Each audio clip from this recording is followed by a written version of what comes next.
Lord Zed is in there, is in the chat talking about, yeah, we New Yorkers, man, we need a flag of our own. We need to have our own. He's cool. All right, guys. So, assalamu alaikum, and peace to those who are not Muslim. Cheers. Wa alaikum salam.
Is that you have to go through procedures in order to unalive or in order to kill these comatose patients. Yes. All right, you guys. Then it would go ahead.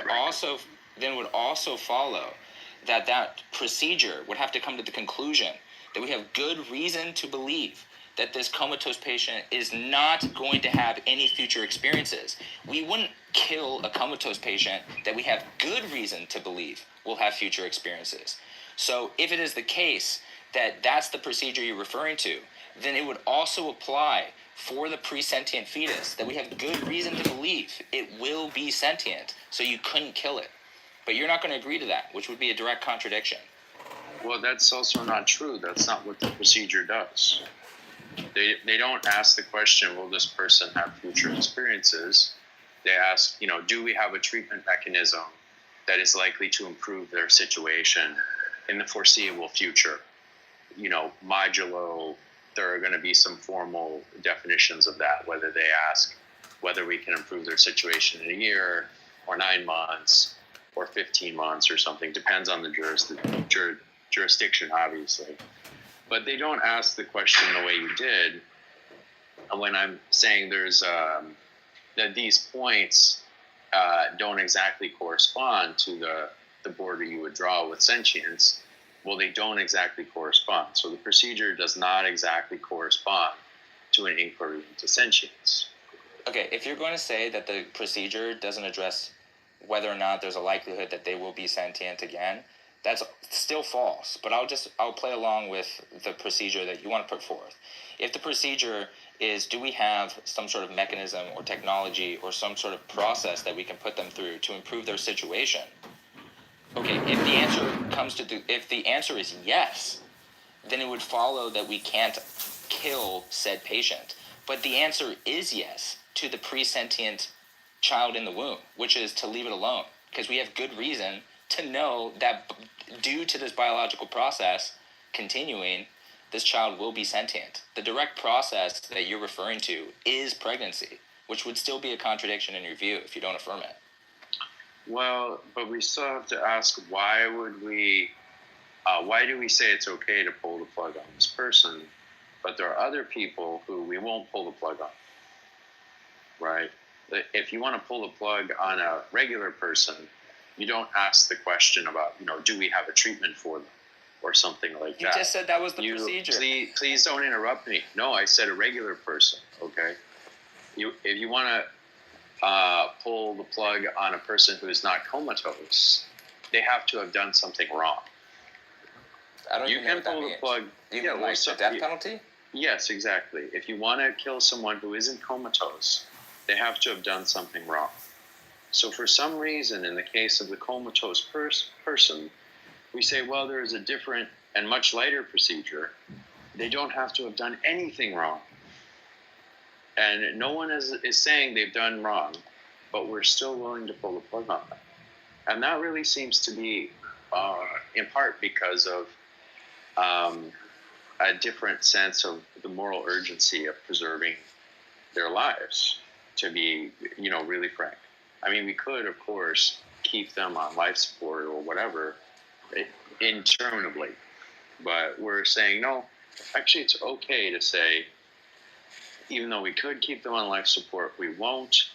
And it's because, we don't have a keen sense that their condition will become sentient or conscious. And so as long as they're not sentient or conscious, we are going to apply different rules to them. But even a heinous criminal, we can't put them to death without a rigorous procedure. So I can see, something aligning roughly with what Jonathan is saying. Sentience seems to be not exactly the distinguishing characteristic, but it at least aligns with a border. It is approximately maps onto that. I think there's an intuition there. I'm not going to say I'm 100% behind that way of discussing the issue, but I think he's got something there. Okay, I'm going to respond to all three of those points. The first point was that you did this clever little sleight of hand where you nipped me on being clear on the specific procedure that you're referring to when we're talking about the comatose patient.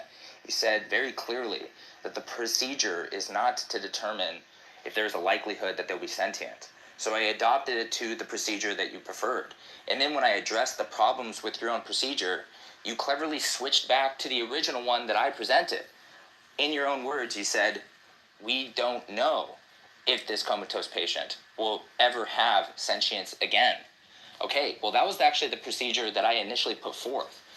And we don't see that in pregnancy. In pregnancy, we have good reason to believe that this child will be sentient. That's problem number one. Problem number two is that sentience is a sufficient condition under the pro-life thesis. And so this intuition that sentience is morally valuable is also accounted for. But you're not giving me an argument that it's necessary in order to have moral consideration or a right to live. Now, three, you keep talking about death row patients, or death row inmates. One, I'm against the death penalty, but two, that would be another category error because in the case of death row, they've done something, if I'm going to steel man the person that is in favor of death row, they've done something to forfeit their right to life. Okay, well, that's not the case in pregnancy, unless you're saying that they're doing some sort of, immoral action or some sort of action that they are participating in unknowingly that forfeits their right to life to where they've done something wrong. But I don't think you're going to make that claim, so that would also be a category error, and that would make it disanalogous. You may think it's disanalogous, but I wouldn't call it a category error. Please.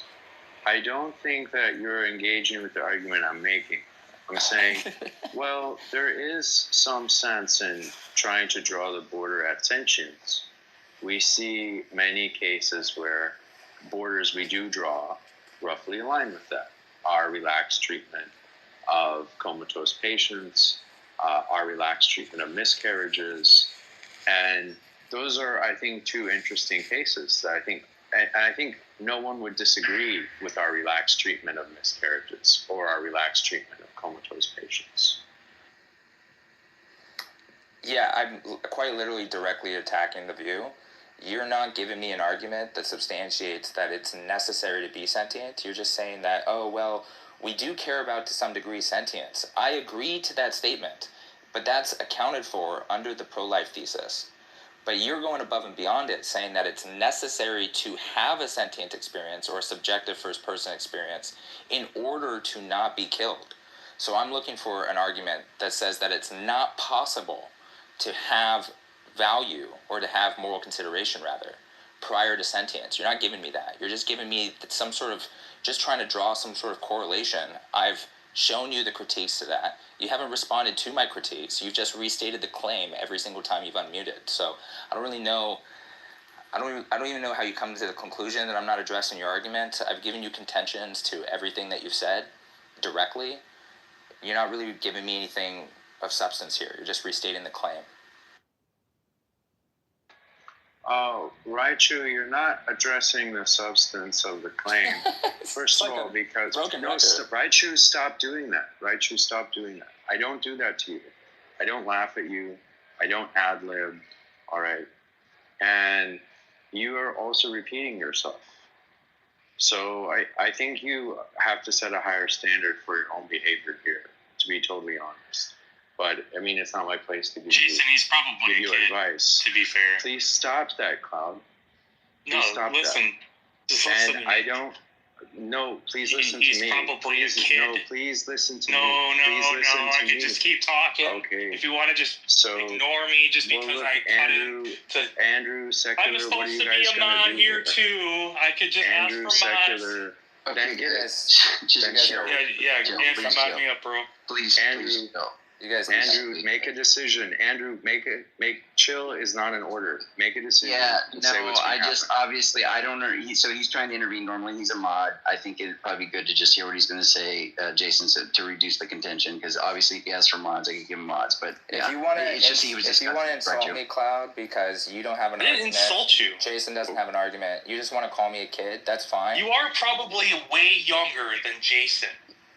Yeah, but that I don't might know be why true. you're He might be saying that, he might be on the verge of retiring on AARP, and I'm not. That might be true. Yeah, Now you're gonna go. You that want to doesn't talk mean- about the insults, like That doesn't Cloud, what was mean- the relevance? Yeah, I agree, right? Cloud, what was the relevance of you saying that? Why would you just? But bring because that he up? wants to say like he's attacking him because he's like acting like kind of immature, which I agree. He kind of No, is. you just don't have an argument. You guys have these beliefs, and This- all you guys I say don't know is it's why my intuition. you're over talking. You can't defend Didn't any you of your just views didn't either. you just cry So- 3 seconds ago that someone was over talking, and I'm gonna? No, over, I actually don't really care. I have no problem that if I You got just mods crashed that I out would just 45 remove seconds you. ago. You just crashed out Like 45 I seconds don't ago. care if you're here. Andrew does. Yeah, Yes, really I cool definitely stuff. Great stuff. Right. So, So really cooking right now, Cloud. Keep it up. But in any case, Okay. the reason I mentioned that is more for Jason, because Jason, being an adult who seems well adjusted, should take into account that he's probably significantly younger than you, Jason, and that's kind of why he's acting the way he is. Yeah, really good stuff. You really got me there, Cloud. Okay. So before we lose the continuity of what you were saying there, Jason, so you don't think that Raichu is engaged with what you're saying? You don't think he's interactive with it? No, in So part can you because sum it up? he's Okay. yeah, he keeps attributing an argument to me that I'm not making. I'm saying I see some intuitive appeal to what Jonathan is saying. That's all I've said. I've not said it's true. I've not said you need to engage with it or anything else like that. But I said I see some appeal to it, some intuitive appeal to it. And I But think that's in the fine. case of That's what them, you're saying. please, Okay, so please go ahead. hold on. Yeah, I'm still talking, Raichu. So, and I think as regards the miscarriage, I mean, miscarriages are a case where obviously prior to the miscarriage, everything about that was someone who was on the way to consciousness if they didn't have consciousness already. But I think we, for the most part, believe that in the early phases of pregnancy, there is no consciousness. So even given that, miscarriages are not treated with the same seriousness of other cases of sudden death. They are treated in a much more relaxed manner. And I think this is also another indicator of the importance of the intuition that Jonathan has. And I'm not saying Jonathan is right. I'm not saying this point about sentience is a solid basis for public policy making. But I'm saying we have two cases. We can kind of bookend the beginning and the end of life, actually, with two cases that align with Jonathan's intuition. And I want to give Jonathan some credit for that. I think if you want to proceed from that to discussing pro-life or pro-choice and the policy details of that, well, then, I should probably present my own position and argue it. I don't hold Jonathan's position, and I'm not trying to argue it. I was just trying to offer some sort of an olive branch and acknowledge some appeal of Jonathan's position. You can keep arguing against Jonathan's position if you like, I guess. But you're really not, in that sense, engaging with what I'm saying. I think you all need to show respect to Jason. If all you're saying is that Just wait. if all you're saying is that there's an intuition that sentience matters, that's just accepted on the pro-life thesis. So I don't dispute great. that. Yeah, W pro-life, I guess. Then you literally added nothing to the conversation. Then. Well, I didn't intend to add more than really sort of bridging from where Jonathan's going. You didn't. And that's not adding nothing. That's not adding nothing. Okay, that's part of talking with other people, right? True. As not everything is going to be ad lib or a smart remark or a punishing argument or something like that. Yeah, that's fine. So let's thank presumably Jonathan. Somebody here has an argument that is actually coherent and strong in explanatory power that can substantiate the permissibility of killing your offspring. Nobody has one. All you guys say is that it's just your intuitions. Well, if I just said my intuitions is that abortion bad, you're not going to accept that. That's not going to be persuasive to you. So I need something. Someone give me an I argument. think it is persuasive. You think it is persuasive for me to Yeah. just say I'm against abortion? I have an intuition about it. You think that's gonna really drive people to take up the view? Yeah, I think that when people have, I might view myself as having certain kinds of intuitions, and similarly other people too as well. And Why when should I take up your intuition? And when my intuition is vastly out of alignment with the majority, I might think that maybe I just have wrong intuitions. But who cares? But certainly I think that intuitions are something that we go on. Do you agree with that? That's certainly part of it. It depends on how you cash out intuitions. But if you're just like saying an intellectual seeming that just grasping some truth of the world. Well, I would take intuitions in this regard to be pre-intellectual, just like a first gut. What does your heart tell you about the situation? Most people have strong intuitions against some of the hypotheticals that I've given you. But if all you're saying is that, well, if the majority of people didn't share my intuition, then I should adopt a different view. Well, then you're going to fall to all the deplorable reductios about slavery and the Holocaust and all these different things. You would have to affirm that you should adopt slavery intuitions because the vast majority of people held that intuition. But that's obviously absurd. You're not going to agree to that. So that's problematic in and of itself. I don't agree that that's what most people thought was moral. Okay. You're just lost, buddy. Yeah. Right. So Where's the What I would say is, I where's the evidence? probably The would entire have agreed to world- slavery if I was raised in that environment. Oh, God. Yeah, where's the evidence? It's just, you can look at history. The entire world participated in slavery, and slavery was a vast That's not your claim. significant part of That's not what your world claim history was. for, the last, 4,000 years.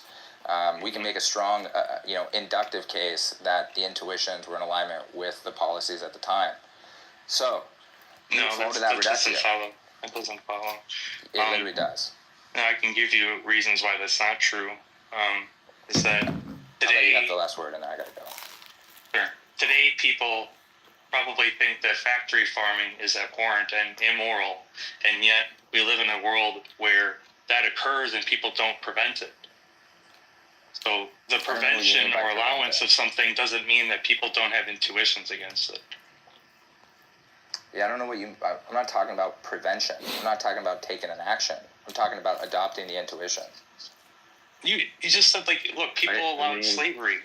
They're talking past each other. That's it's possible, right, Chu, that most people opposed slavery, but it was nevertheless allowed. so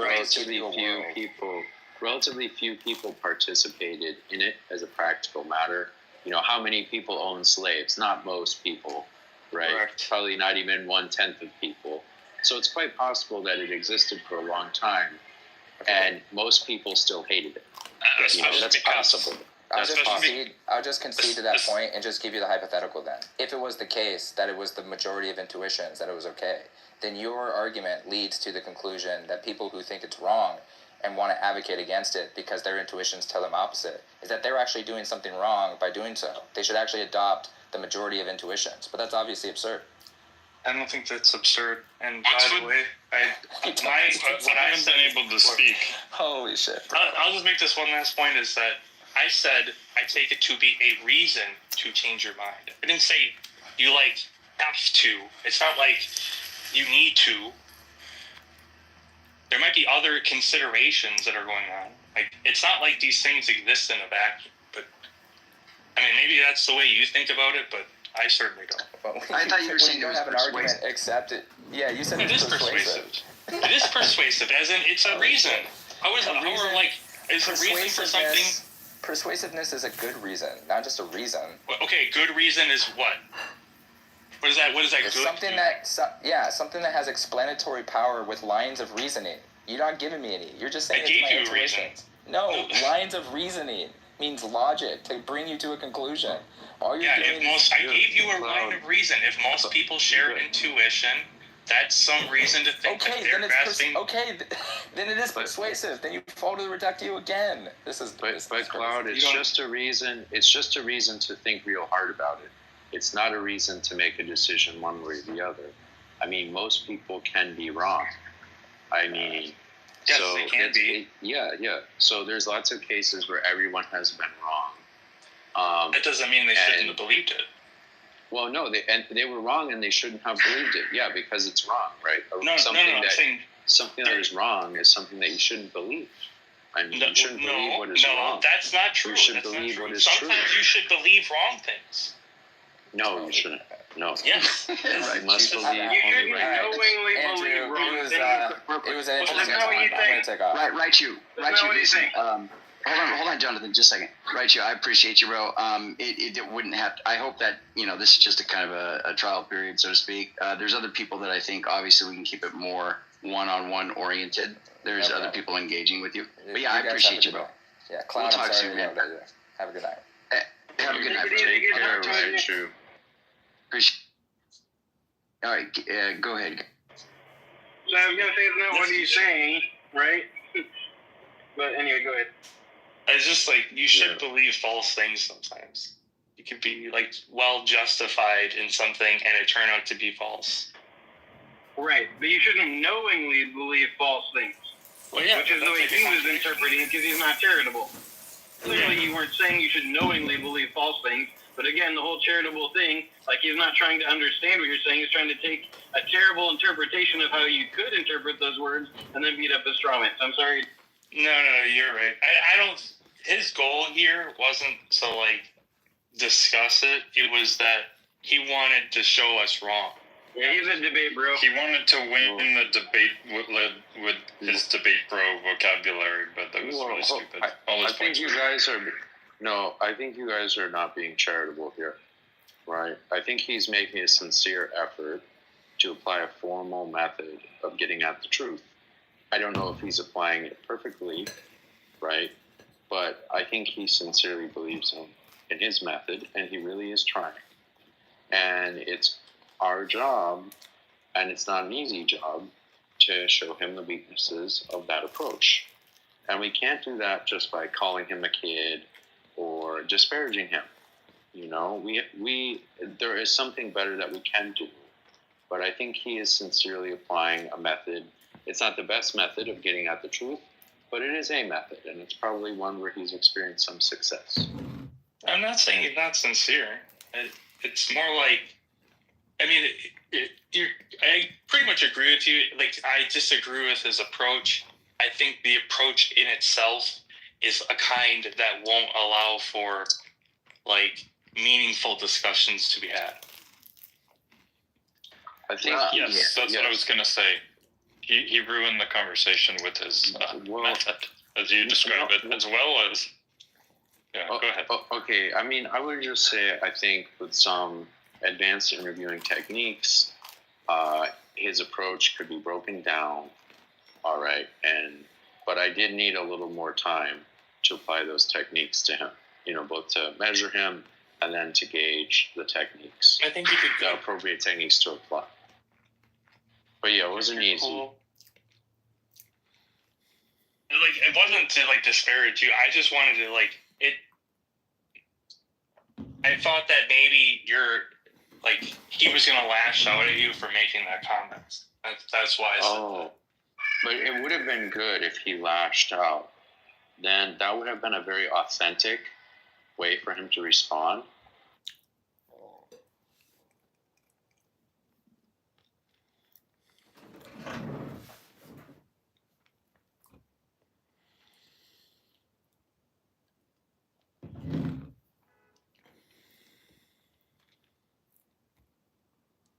Engaging with the extremely Philbro and tenacious pro-choice folks, and so that's kind of his. He definitely is trying to get to truth, but I think that his method is going to be very, and sometimes he can be condescending and a little bit pompous in the way he responds. But I will say that he's had many of these discussions. And I think, he's adamant about pro-life, which I am too. So I appreciate his position. But yeah, I don't know. And keep in mind too, there's like a temperament whiplash going on between Cloud and Jason and Jonathan. there's quite a bit of difference going on. Cloud's got a little bit of spicy, there's a little bit of ambiguity on what he's saying at times. And then Jason, you're more calm, collective. You don't want to be interrupted and you don't want to necessarily interrupt. And so, that's kind of different. And then Jonathan's just kind of and says some stuff that's legit for sure. I don't know. So I just think going between the three and then feeling like potentially he's getting ganged up on, I think that might be something that can make people. Забрал машину. Так ты сама не ездила никогда, Ну, да? я ездила раз, да, в неделю. Короче, я думаю, не больше 10 тысяч в год ты наезжаешь, если не меньше. Правильно? Тем более по Израилю там сильные расстояния же нет больших, да? Ну да. Окей. Преимущество, ты спросила новую или лист, ты сказала, или БУ, да? Или лист новую, или новую купить? Или про новую вообще нет разговора? Не, новую никак. Новую никак. Значит, а у вас дают БУ в лист тоже, да? Рейсинг. Юзанные машины тоже дают? В Израиле. Нет, в лизинге она берет новую машину по программе. Значит, лизинг отпадает. Значит, тебе надо или купить, или финансирование. Вот это вопрос. Правильно получается? Ну, отпадает, я не понял. Значит... Нет, купить. почему? Она может взять новую в лиз. Так она говорит, что новую никак. Нет, новую покупать она не хочет за нал. А в лист ты можешь взять новую, правильно?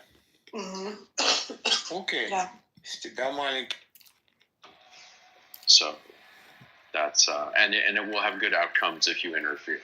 I think it's hard to answer any of those in the affirmative. So it seems like something where we have to leave this to people's judgment to some degree or another. Do we have to leave it to what is it? What is 9 months? I don't know, 30-something weeks or something like that. We don't really need. I don't know that we need to leave it to that. Okay, but I think if you look at how miscarriages are handled, for example, they're handled very differently than the sudden death of a living person outside of the womb. And that accords with, I just think, the hard public policy realities of the situation. And that's something that we need to take into account.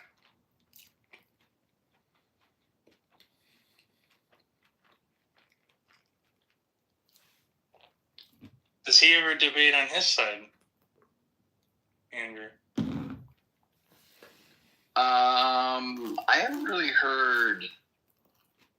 I don't know. That's a good question.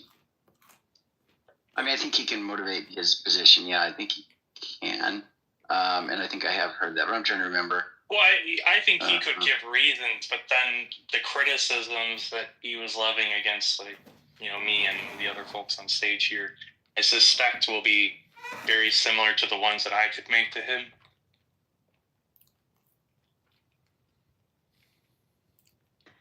But would you? Because, like, it's just such a weird way to have the conversation. Many of the things he chose to index on.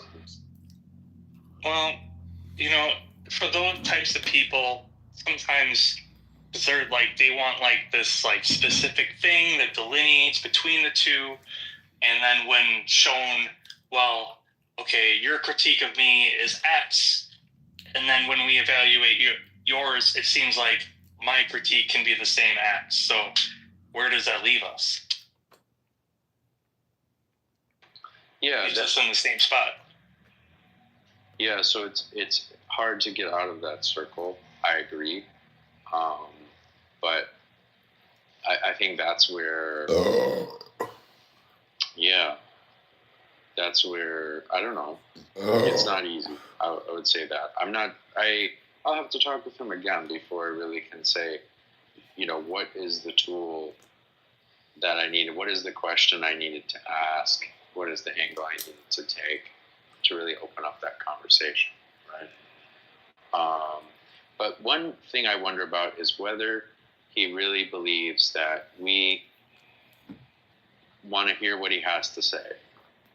And it may be that he's argumentative in part because he's not really sure that we're willing to have an open conversation with him. And so it might be that we need to focus more on rapport and less on, you know, highlighting inconsistencies in his techniques or hitting back or reflecting things together, because it's really rapport that is our problem and not argumentation, although he makes the conversation all about argumentation. Yeah. I mean, the debate typically circles around something that I don't participate in, so that's kind of why I don't find myself having this debate, because it's usually about the legality of it. Although what we do is we talk about the morality and then the application to the legality. And I'm fine saying it's immoral, but we should make it legal, because I don't think like the government has to have a hand in it. Just like I think like lying is immoral, but the government doesn't, you know, prevent us from doing that, or like it's immoral to like cheat on your spouse. You know, this is some things the government should step in to prevent. I can appreciate that stance. I think it was a bit different than that. I think adultery and, for an example, obscenity was not covered by the First Amendment. It's not considered free speech. Wow. Well, Hot take. Well, that's not even hot. I'm just spelling out the reality. This is how it was. Some is and some isn't. I think that's fair to say. But adultery has nothing to do with the First Amendment. You know, an adultery is... No, I'm not saying it does. I'm saying about the obscenity.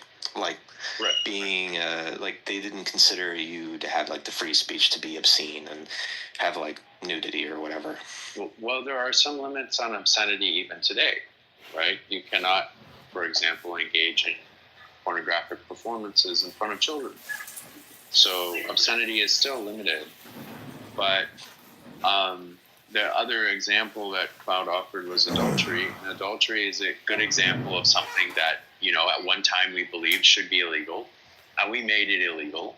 And it is very hard from a policy standpoint when adultery is illegal. And so it's something that gradually became legal. Basically, we gave up. In part because, like, one reason that happens is because society has laws, but the society's ability to enforce laws is weak. So you don't really know that the law is not being enforced and that it's a law you can't enforce because you can barely enforce any. And then state capacity improves, and you realize, oh, some of these things, no matter how we try, we can't enforce these rules. And so the state gives up on those things. And adultery is one of those things where it's like, what do you think you're actually going to do about adultery? And but it's something that underwent an evolution. At one time, it was illegal and carried very serious consequences. At the lying case, just like in just speech in general, like not every amount of speech is like protected. Like you can't just yell fire, and like certain kinds of lies aren't protected, like what is it, libel or slander or whatever. But just saying I like that green dress, even when you don't like it, like those kinds of things are, they might be immoral or something, but they're not illegal.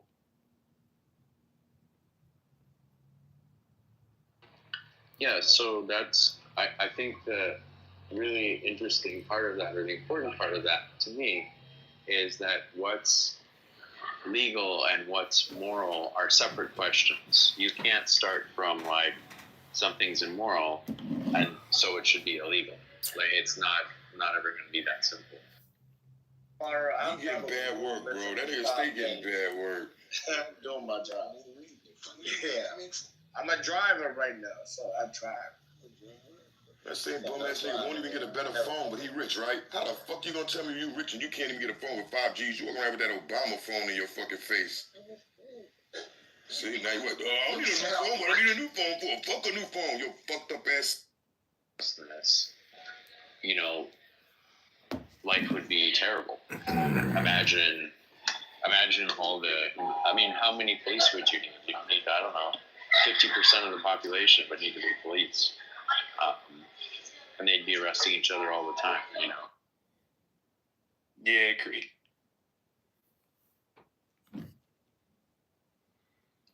I know Andrew likes to argue against what I just said. He thinks that, like, there are things that the government should step in for, like, he'll point to, like, murder and stuff, and I obviously do agree with that.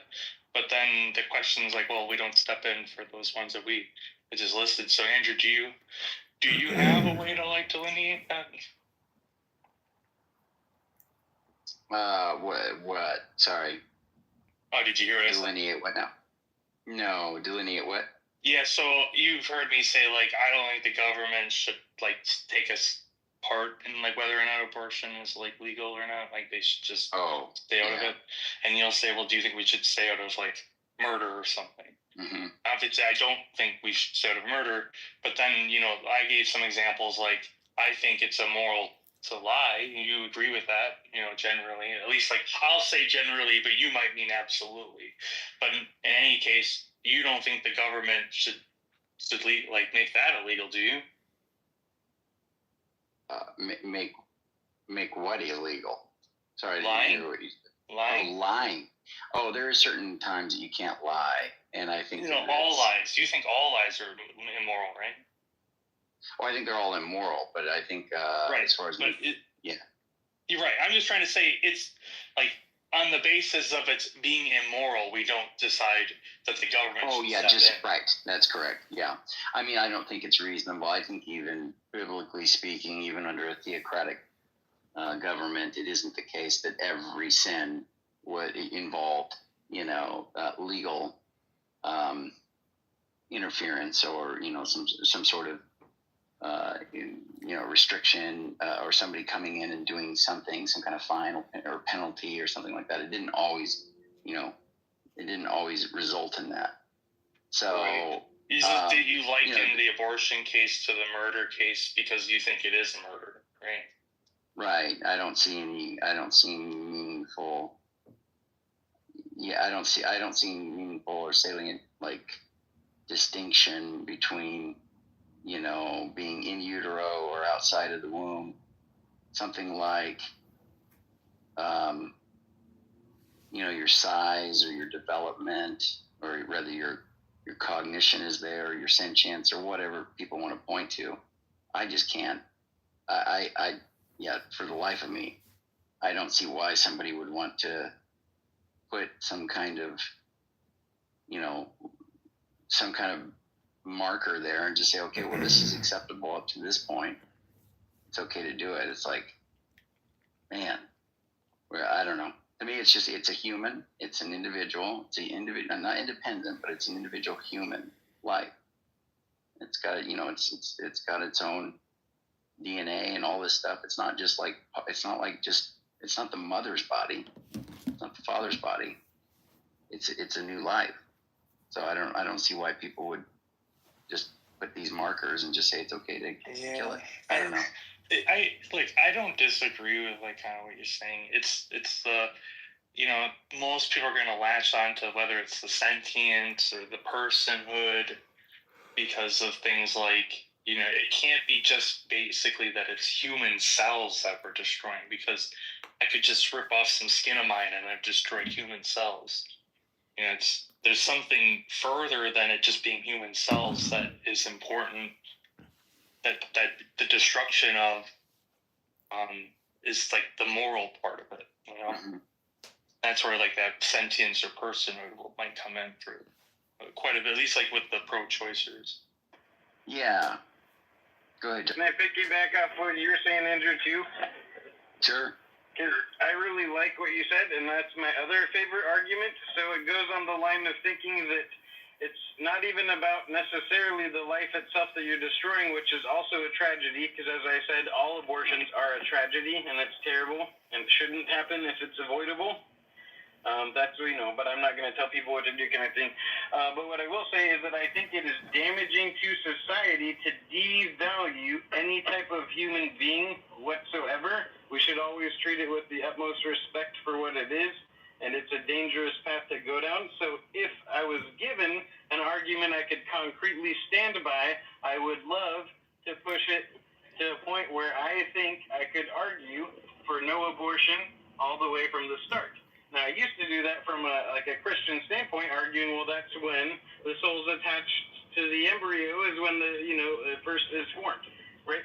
When that first conception happens. But without that argument to stand on, given that I don't believe in a Christian God or necessarily a soul, I'm left without an argument to argue further than the 20 weeks of sentience just for consistency's sake. So I'd love to hear of a way that I can argue for more than that without God.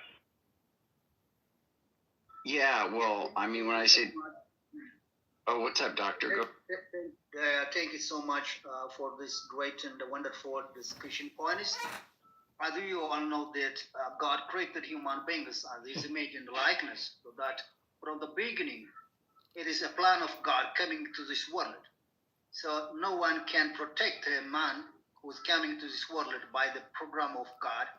So when Jesus Christ says about killing, if you hate a person, that is equal to killing, murder. So how much a serious point about human life is given by the word of Jesus. If you hate a person, that means if you see him as the man who is anti you, that will consider as a killer and a murderer. So when we see the abortion that really anti the word of God. So we human beings, our final destination is there in the hand of God. If we did this, what will be our fate, our destination after some times?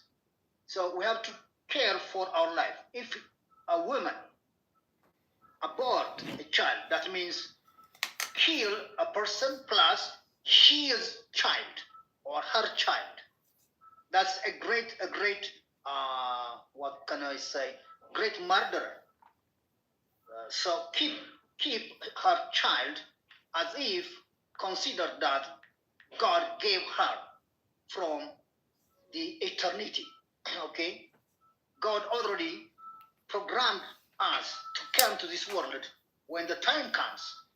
So we all came here by our time. So a single child is not something that is unknown by God. It's really known from the beginning, from from the beginning of the earth, from the beginning of the sky, from the beginning of the human.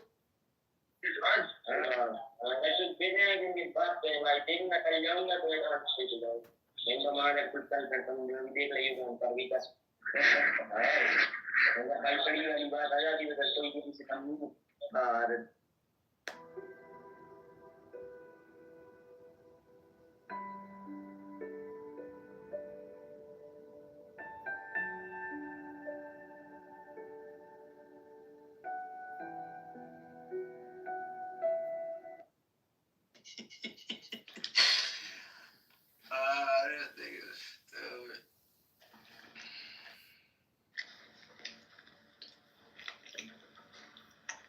Oh.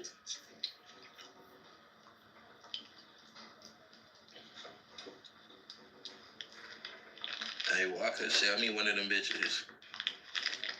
Nah, hell no.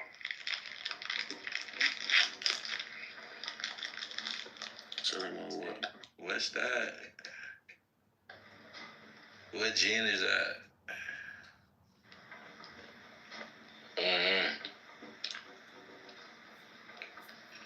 What is it, gin? I don't know, man.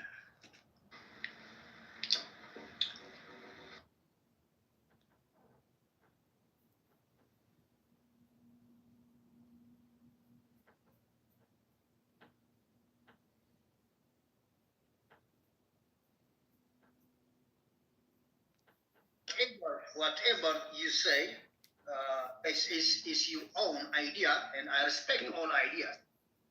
Yeah. Thank you. Well, let me ask you, Doctor, how do you know that there's a God? Okay, the first thing is the Bible already tells us that. The second thing, we all human beings are sense that there is power upper than us. I don't say that. Yeah, that's why I'm saying. Well, that's what I'm saying. Okay, you never sense that. It's not a matter of sensation, but reality. Okay, the reality is there is God who created all this world. Let you see the stars, planets. Let you see all creature in this world. Can it come without any power, without any plan? I don't think so. So the believing motive is not mandatory for all human beings, but we have a free choice to believe Jesus or not, to believe God or not. We are created by His image. From the beginning, we were in human fetus. So we come to born, then we grow, we were child, we were adults, so that we're going to die.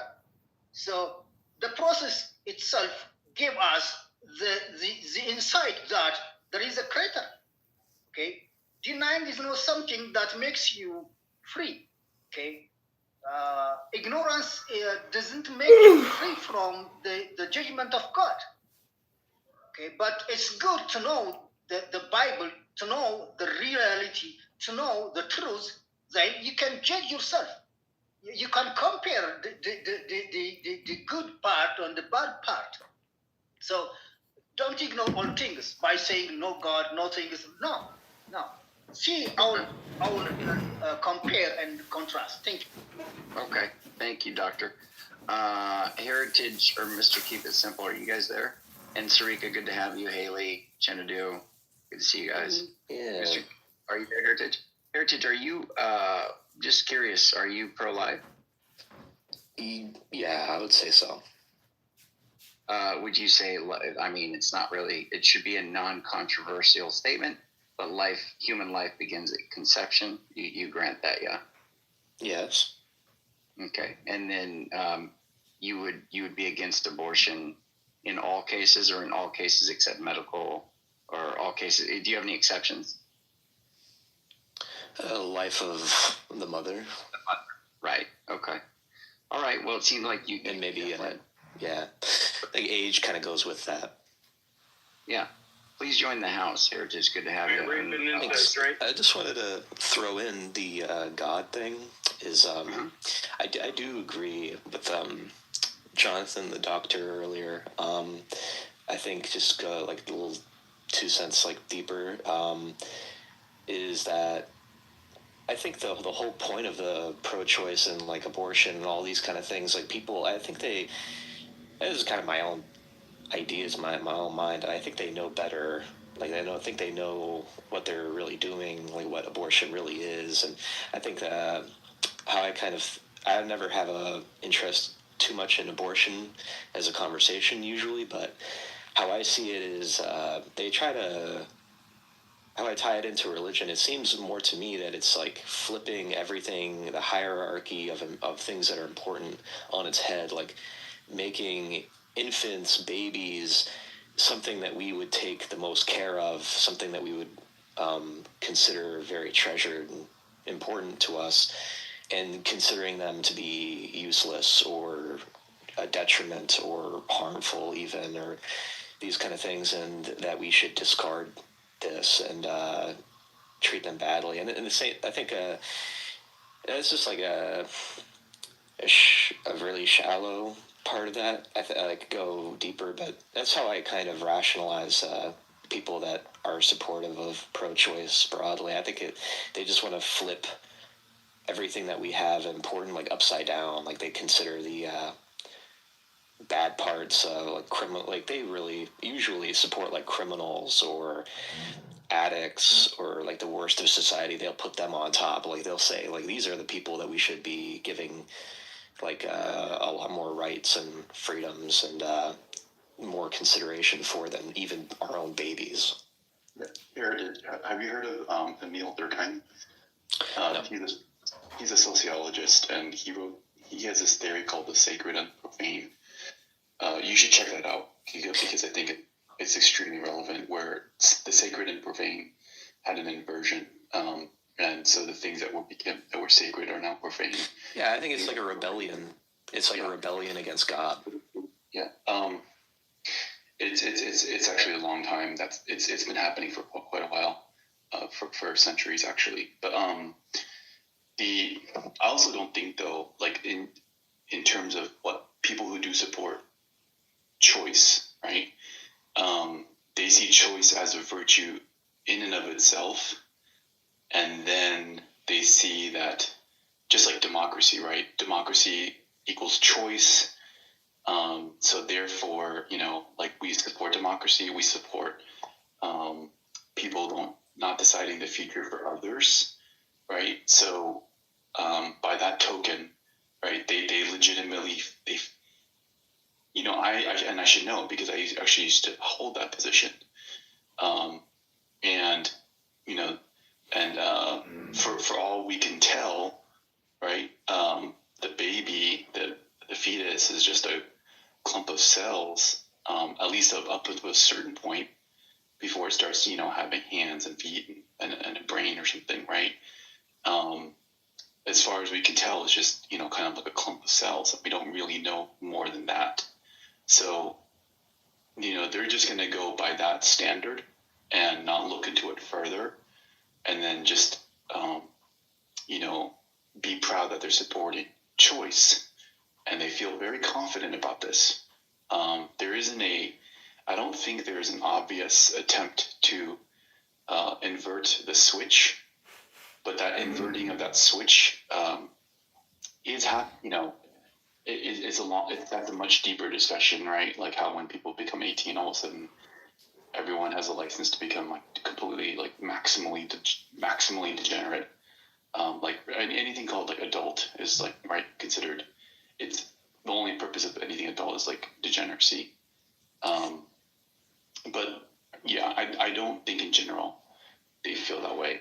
That they feel justified.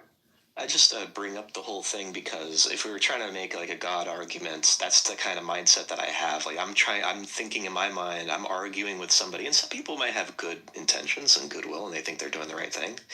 But usually those people, like, if you have any more pushback than that, I think it is this type of rebellion against God, and I just think it's that's why I kind of stay away from the whole debate. It's kind of pointless to me to talk about. Well, they see religious people as kind of like this 30 to 50% backwards group of people that just don't get it, right? Like they have Or deserve to die. They even just say like they deserve to die. Well, yeah. Well, I don't know about that, but like they definitely feel very. Yeah, I mean, I think there's enough. There's enough there for them to feel completely justified in that. That's why the discussion is so difficult. Because God supports choice. Literally two worldviews. Yeah. Huh? Like God supports choice. That's why He allows us to even have like the option to like do good or bad. That's the way I do it. God does support free will. Quite the same, huh? Well, I mean, that's funny you say that, Clyde, because even pro-lifers are still going to say that people who want to go and do that, sure, you can go and get somebody to perform the operation or the surgery if they will, or this procedure if they will. Okay, cool. But that doesn't mean you're not going to believe the consequences. So, I mean, you can have choice. Choice isn't going to be stopped. The choice here, I mean, like, what you want to do is make it illegal, and that's like a separate issue. Like, we can say you can choose it, but one of the choices is wrong. But I would say, like, here's the thing. If some of the people will argue, like, when you make it illegal, you're going to make it, like, because some people are still going to seek it out, and, like, the kind of way that they're going to go about it is going to put, like, way more people in harm. So making it legal might just save more people because they're going to, like, do it in a healthy way. Because, the mother might sacrifice her own life trying to kill the baby or whatever, I'm not saying that's the right way, but really clearly there can be good things by making things illegal just by safety. Okay. Sorry, I might have missed part of what you said there. Making things Jonathan, legal can make it more safe. Oh yeah, well yes, but yeah, that's true. But that, I mean, there's an argument to be had there, right? Should we make drugs illegal because it'll drive down the black market, and it will increase quality, and people can have access safely to these things in controlled environments or whatever. I mean, yeah, I hear those arguments. I get it. But I think it also puts a stamp of approval on it that I think is questionable. And it's kind of like, that can open up doors for a whole lot of things. I know a lot of, like, particularly certain states that have, well, one in particular that pretty much promoted, or decriminalized drugs, even hard drugs. And that they were hoping that would do a lot of good things. But one of the bad things that came from it is that people just overwhelmingly, I mean, there was an increase, there was an uptick in usage, and people were dying, and all kinds of stuff was happening. So it kind of backfired, and so they kind of rolled back the whole idea. I think that when you make something legal, there is something. I mean, to some degree, I agree you can't legislate morality, but I also think that you can't just. There is a problem not having something on the books against something to make it like a stamp of approval. It's like, hey, you can do this, or this is going to be permissible for you to do. And I think that is problematic. But I mean, I understand what you're saying about it. Especially, the difficulty, especially if you're a Christian, is like when you apply that same kind of thought with like the slavery stuff in the Old Testament, is like, I think people are going to think that, they made those, like, it was legal, and they made, basically, it's safe, quote unquote, like safer than like the methods that were employed at the time. And so that was why they did it. It made it safer, at least for like the slaves at the time.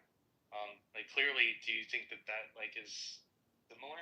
Like, do you think? Well, I think inherently it's not evil to own another person, but I think it is inherent, depending on what we mean there. But I think it is inherently evil to kill your baby. Well, you were talking about drugs, but yeah, I mean, like the baby one, maybe. I mean, I think if we're talking like in terms of the way that you're understanding it, I would say, yeah, that is evil too. Because I think you're viewing it as like, this is a person who hasn't done anything wrong. Right. Like, I would say, like, we shouldn't kill people like that either. But the dispute, at least between me and you, might just be like, what counts as a person? Yeah, and I should say that just to be clear, when I say inherent, I don't want to. I'm not saying that it's always there'd be evil in every case, but I'm just saying that there is, unless you have a justification, you shouldn't be. Yeah, killing people without Killing reason. people. Yeah, you don't think babies haven't really done anything wrong, so it can't be like a moral reason. And obviously, I think most people, even on the pro-life side, still think that there can be cases for ending the pregnancy if it's gonna like kill the mother, or, things like that. Very few people take that like, nah, no matter what, that baby's staying in you. So yeah, like we are gonna agree that there can be reasons, even if the baby hasn't done anything wrong, to still have the life of the baby. Yeah. So. Go ahead, Jade. Yeah. So, Andrew, I think you're really saying too much when you say that for something to be legal is approved. I want you to.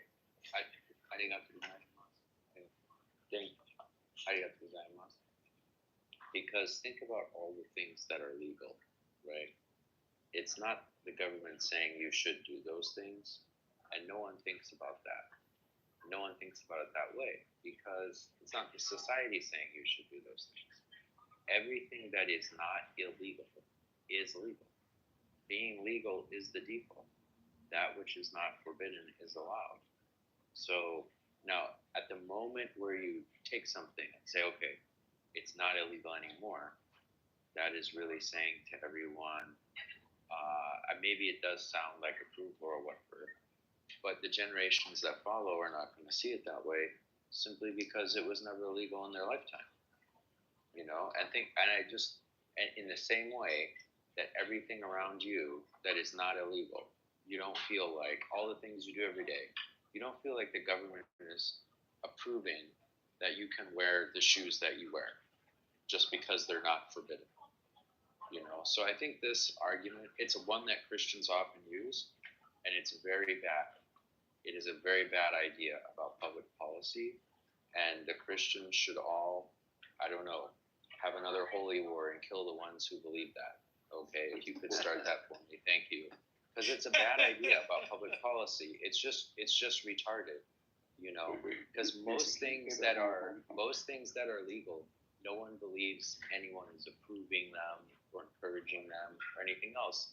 They just don't notice, What about segregation? Again, that is not a matter of something being legal when it was instituted, was it? It was in fact forbidding integration. That's how the law works. The law doesn't permit things. The law forbids things. No, sorry.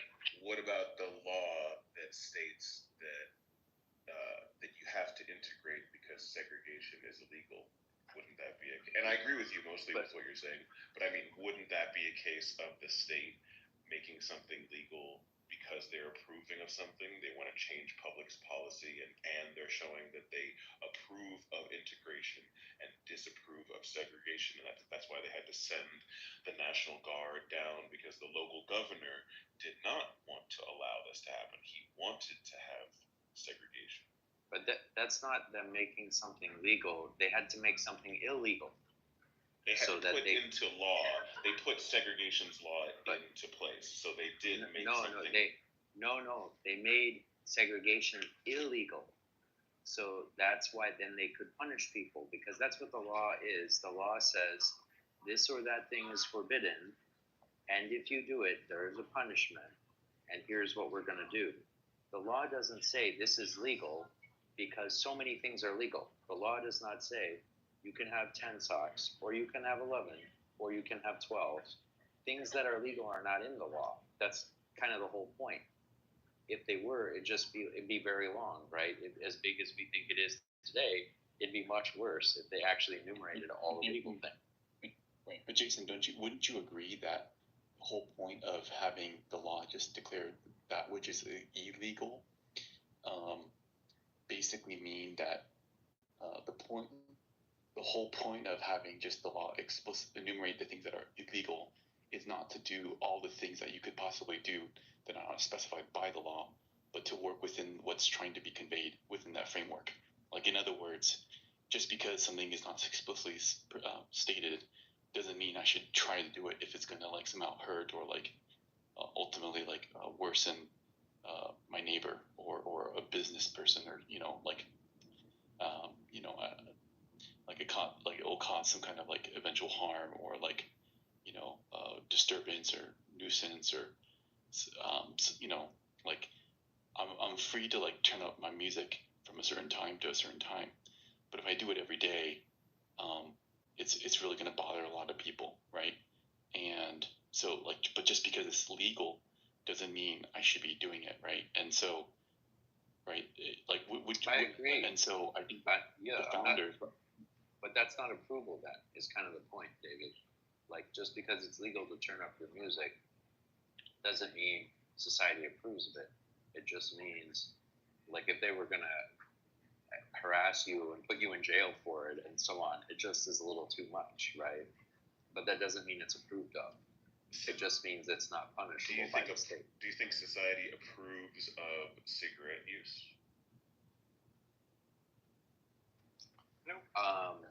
Broadly speaking, society disapproves of cigarette use. It is still legal, but broadly speaking, society disapproves of it. And you're basing that on what?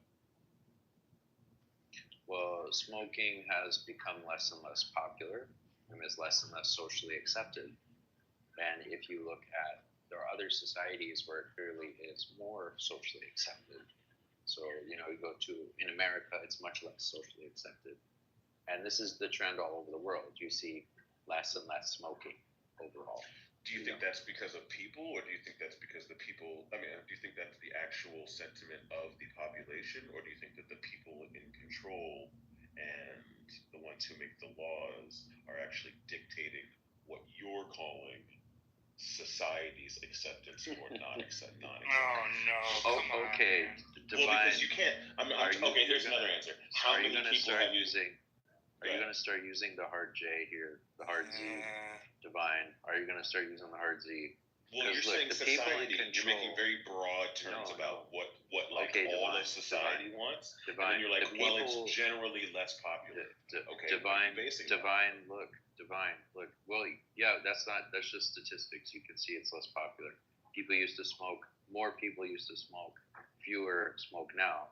But yes, the people controlling society have made it less popular through media, music, the news, reporting about smoking. All of those things have made it less popular from the people controlling society, but it's still actually legal. So where's the line? Well, hold on though. Hold on though. Is where is it legal? Is it legal to do inside a building anymore? No. That's the kind of thing we're talking about. The legislation has made it reduced. The legislation. Well, he would say that the legislation just prevents you from smoking. It doesn't approve you of smoking. It literally prevents you. Yeah, that's the point. The law literally prevents you. So then can't your excuse be that unless the law says, hey, you can do this, that all laws are just like they're just non-prevent. That's my whole point, Divine. My whole point is that's what the law is. That's what the law is. The law is not approval, and you're laughing at that. I'm laughing because then you're it's idiotic. It's idiotic, Divine, and that was my whole point. That's my whole point. The law does not approve of things. You don't make a law for things that are okay. You make a law for things that are a problem that you need to stop. If it's just okay, then you don't make a law about it in general. So there's no positive laws. There's only negative laws that are working. There are the only case where you have a law that is like saying you can do something is when you have a law like, I don't know, fishing is forbidden, and then you have a sub-law which is, but it is not punishable between, February and September or something. It's like a cutout, when you cut out from a law that forbids something and you like forbid less things with the cutout, that's the only case where the law permits something. Because if no law forbidded it, you wouldn't need to permit it. I think Okay, you should make if it. it's Well, that's not like saying forbidden, we have rights. It's like saying we don't need a Bill of Rights or we don't need a Constitution because we just have those things naturally. I would want to make sure that there's a distinguishment between permissibility and promotion. Yeah, let Jonathan say something too, because he was trying to. Okay, so I wanted to add to it, because especially with the segregation topic right at the beginning of this, I've been kind of waiting since then. Actually, maybe I'm too respectful. I don't know. But anyway, it seems to me that Jason's right. But to add to it, I think a key point's been pointed out. There are positive laws as well that require things. Jason's correct. There's nothing that there's no law that allows it or makes it permissible, right? It just is permissible unless disallowed. But there are laws that require things. For example, you're required to wear your seatbelt, or we may require you to integrate, right? So that would be an example of a positive law, right? There's nothing that says it's okay if you do, but it's okay if you don't.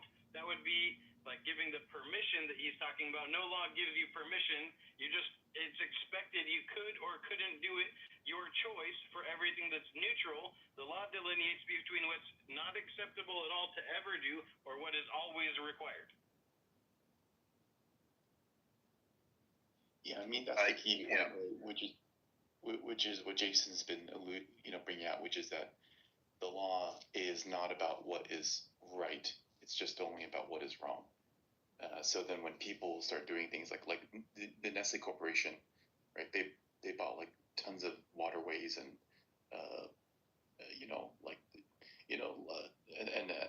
a lot of people were very upset about it, and but they were all within their legal rights to do it. And so, as things get more and more hammered out, and that's sort of the problem, right? With the way the society is set up, so that if everything that's not permitted, if everything is permitted within the confines of the law, then you can just try any number of combinations to do really abusive things that eventually people will hate. But that's not really a great way to, in my opinion, for things to run. But don't laws protect people's freedoms? Yes. Yeah. They protect them is the idea that they would naturally be taken. Please hold on. They protect them by saying, if you do this, which interferes, we will punish you. If you do that, which interferes, we will punish you. It is always, that's the way the laws protect freedoms in practice. That's what they actually look like when they protect the freedoms. It's by forbidding other behaviors. Okay, so if they provide freedoms, or if they're just requirements, like you're required by law to do something, you still consider none of them what we're calling positive laws, because you consider any type of punishment a form of making it really just negative, that they're just kind of like threatening you with punishment, and then that makes it. Well, I'm saying allowing something is not promotion of it, because so many things are allowed and no one takes notice of them where they feel promoted. No one is saying, oh, the government allows me to have 11 pairs of socks, so the government wants me to have 11 pairs of socks. Just allowing something is not endorsing it. The law allows so many things, okay? Even things that you couldn't do at the same time. The law allows me to drive a Toyota. The law allows me to drive a Honda Civic. I can't drive them at the same time. Which one is the law encouraging me to do? Neither. My point is, just because it's allowed doesn't mean the government is approving it. Well, like the Voting Rights Act. Would you think that the Voting Rights Act is the government promoting people's right to vote?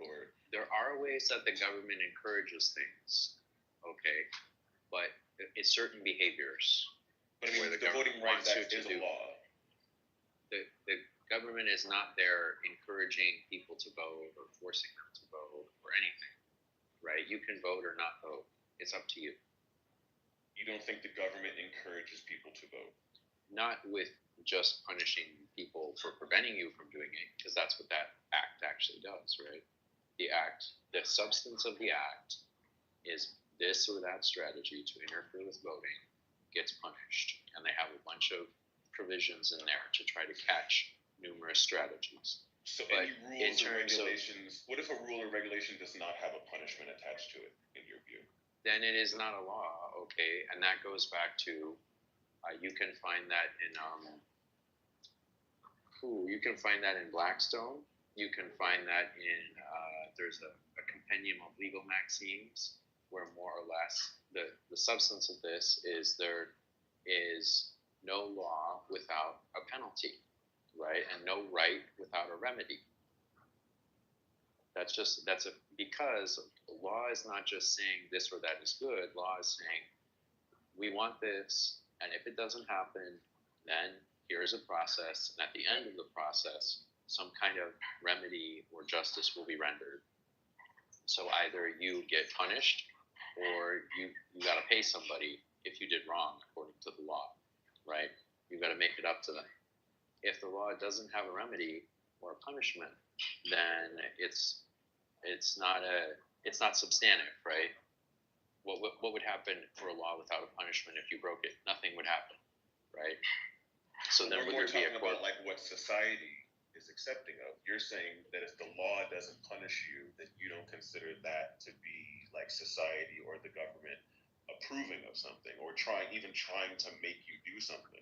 I thought the whole point of government is to like try to control your movements and your emotions and to get, extract tax dollars from you.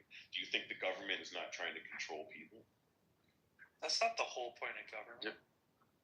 What is the point of what else other than to control people do other people make government to govern themselves for? Well, I mean, government might also just be a structure in which, like, that certain movements are easier to happen. Like, I don't know, like getting in funds for building roads or something. Okay, I get the control. I would still consider that to be control. Instead of controlling people, you're controlling what the people are using to build and control, or utilize for their own society. I'll broadly say it's to control all of society instead of people, if that makes it better. It's still people coming together, building an imaginary structure, government, in order to either control themselves better, or in often cases to control people who are not in government. There's more people being controlled by government than there are people in the actual government themselves. That's a really, really, really broad way of putting it. If you make it that broad, then yeah, like, I mean, even corporations probably going to fit underneath that. Okay. Is there a problem or anything logically incorrect with it, or is it just broad? It's just really broad. It's going to capture, like, most people aren't going to want to make it so broad because they want to make some distinguishment between the government and, like, a corporation. Well, the government is a corporation, and the government, corporations donate to our government and influence our government. The people who make, coincidentally, what are we talking about? But this whole thing, you just remember where you came from. Like, this whole thing stemmed from whether or not, like, laws were meant to prevent, and then if they weren't meant to prevent, did it mean that it implied, the permissibility? And I thought we should just say, like, making something permissible isn't the same thing as saying, I think you should do it. Well, I think if like when they legalize like drug use in San Francisco or whatever it is, where they start to like actually distribute needles, you could say that doesn't promote drug use, but I mean most people would say, hey, if you go down to Skid Row and instead of just letting them do what they do, then you go and you provide the materials for them to do the drugs, and that the law is saying that this is going to benefit San Francisco in some way. For you to also say that also San Francisco is not encouraging them to do the drugs, I think that is somewhat of a stretch. Well, look, there might be. Sometimes, like, when laws come out of favor or go into favor, like the case was like smoking, or even like what was it, prohibition, like the enacting or allowing of things will like push people to do it. Like in some sense, there is like a movement towards or away based on what the government does. But that being like an accidental fact isn't like the purpose of why they're doing it. If that makes sense. It's not like when they're enacting the law, in the case of like, let's say decriminalizing drugs or something, it's not in their intention that my decriminalizing is to make people do more drugs. It's like, that's not the intention of the goal, even if it accidentally occurs. Right. That's all I was trying to argue. Maybe Jason, and you could comment on this, but my point would just be that, look, in an environment that has restrictions, legal restrictions against, whether it be drug use or whatever the case may be, if that gets overturned, let's just say it's made legal or it's decriminalized, there is like this, there's like an implicit, or at least it's received this way. I'm not saying it means it's the intention of the government by any means. I mean, it shouldn't be, but there's like this tacit understanding, or it's like it's carried with that for a lot of people that are in that environment, that if they have a desire to engage in that activity, that now it is somewhat there's a condoning of it. It's like built in that, hey, this is now no longer. But that's like the same intuition that drives like the ancient slavery stuff. But only temporarily, Andrew, because there are people born every day, and many of those people will come to adulthood in a time when it was never against the law. So it will be just like everything else that's not against the law. It won't feel like something that's condoned. It will just feel like an ordinary thing, like whether I have toe socks or I have those, the other kind of socks, or I have a Toyota or a Honda. They're all allowed, okay? And it makes no difference. Yeah, no, you're right. That's a fair point. But just to be clear, though, I mean, like that can still be catastrophic. The consequences of making something permissible. You know what I mean? Yes, you're right. And then, so this is where you get into the way that you make stuff legal practically. We're like, well, like, okay, drugs are going to be legal. Well, what you don't do is like, okay, tomorrow all drugs are legal all the time, everywhere.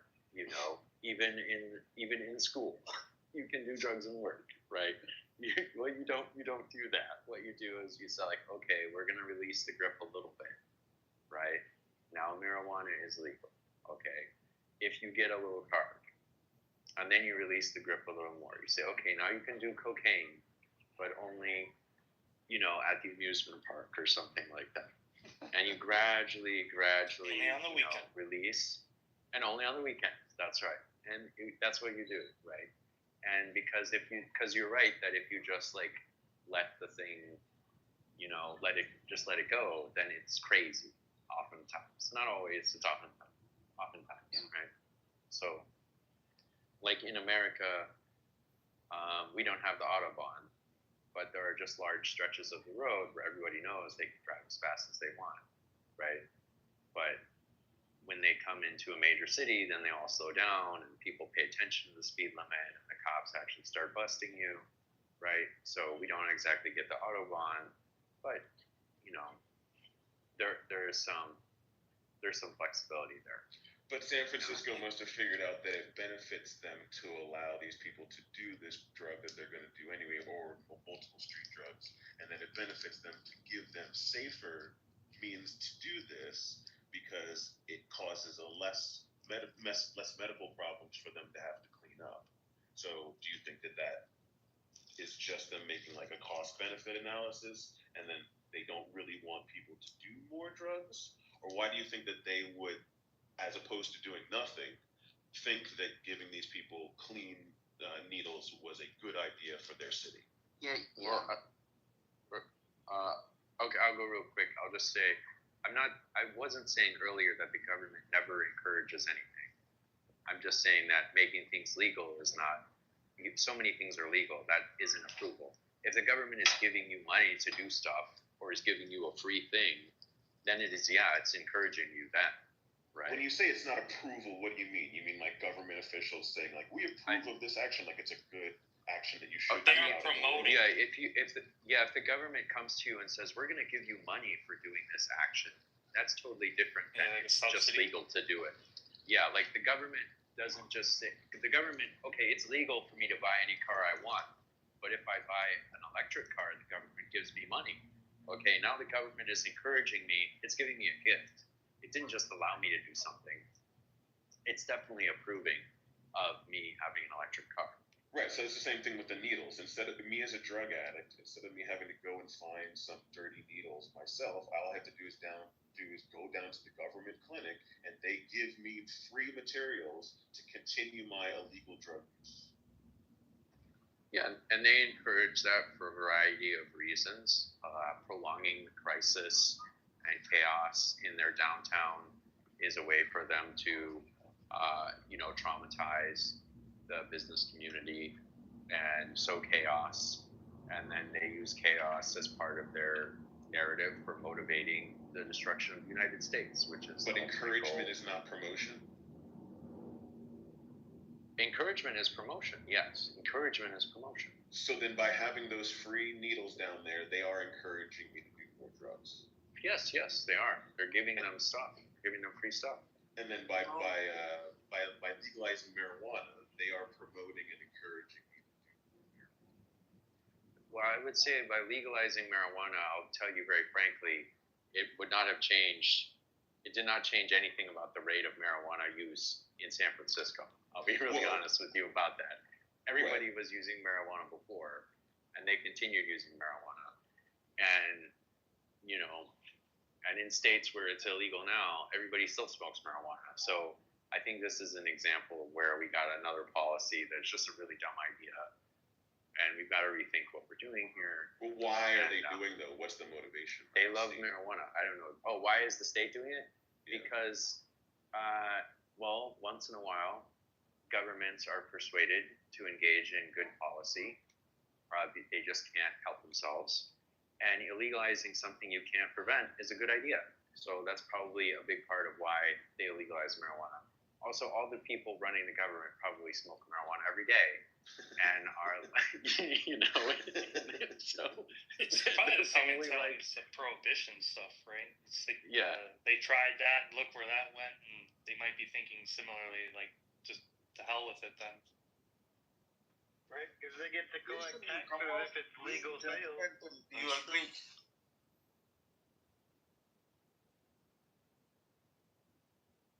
By the way, Jason, are you in Japan? If we could, though, anybody have an argument for why we should do no abortion earlier than 20 weeks? Yeah, I'm in Japan. All the way up Japan. till the end, either direction? I didn't think it was morning there. I heard you say Ohio gozaimasu. No, I said arigato gozaimasu. Arigato gozaimasu. Okay, gotcha. Yeah, because I got my pumpkin soup with ice cream. So I needed to thank the staff. Sorry. Do you want an argument for sooner than 20 weeks? I mean, what I say is like very similar to, like the death penalty is like, yeah, that's sort of like where you can kind of be like, yeah, it's around there. I always would rather be more safe than sorry, and put it at like, if I go really sooner, but I would at least meet someone at like 10 weeks. I don't know if I could. How many weeks are you? Right now, I feel like 4 weeks. I don't feel comfortable after that. Why? I see. I think the Muslims got that right. That's a bit. Can you guys explain to me if you find a disease with the fetus, deformed limbs? What's the context of the room, Albedo? Sorry, is it audible? What do people generally hold in this room? Hello? So far, I think more people right now are like pro-choice. Like the 20 weeks, roughly. Yeah, I see. What's your view? If they're pro-choice. I have like an extreme view. Probably I go like beyond 20. Just 9 months. All 9 months. I'm even.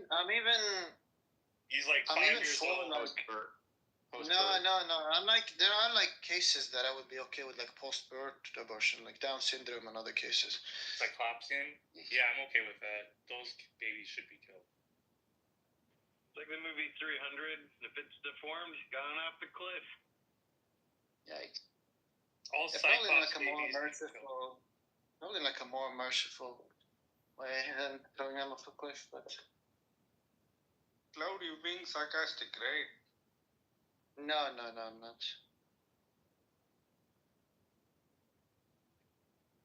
I'll give you the granted, I wasn't trying to say you were okay with throwing them off a cliff, but I was just making the comparison to what happened in that movie, that they were doing it post-birth. That's all I was trying to say. I know. I just think like, in cases where there's like a high likelihood that the child would like suffer immensely through life, that would be for like post-birth. Yeah, at what point would the child join twins? They're alive, right? Post-birth can join twins and they still kill one off, cutting in half. Sorry, 1 second. I'm just gonna put on my headphones. This might be a better debate than earlier, the later one. Cloud, I think I understand that you're being sarcastic, but my argument is like. No, he's not. I'm not being sarcastic. Like, how many times I'm I've said speaking it? to you, Cloud. I don't know why this Mr. guy is getting in. I'm speaking to you, Cloud. What am I being sarcastic about? No. Why something? You said about cripples or no, like, I think it was Jonathan who mentioned the movie 300, but you were in a similar statement saying that if a newborn child has Down syndrome, we could probably I never said that. kill it. I said if it's I had that on. He said if I it's said cyclopsia, I said Okay, I'm sorry. And I was being sarcastic.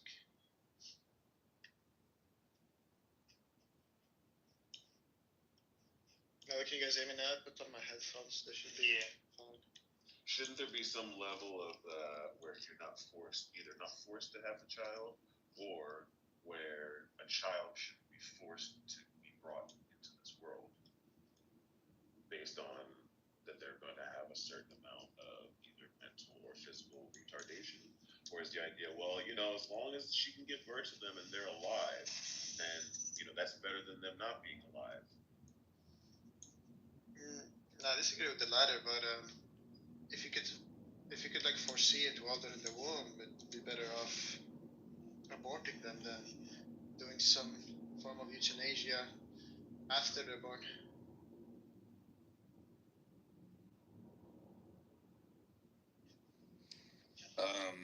Just a quick question.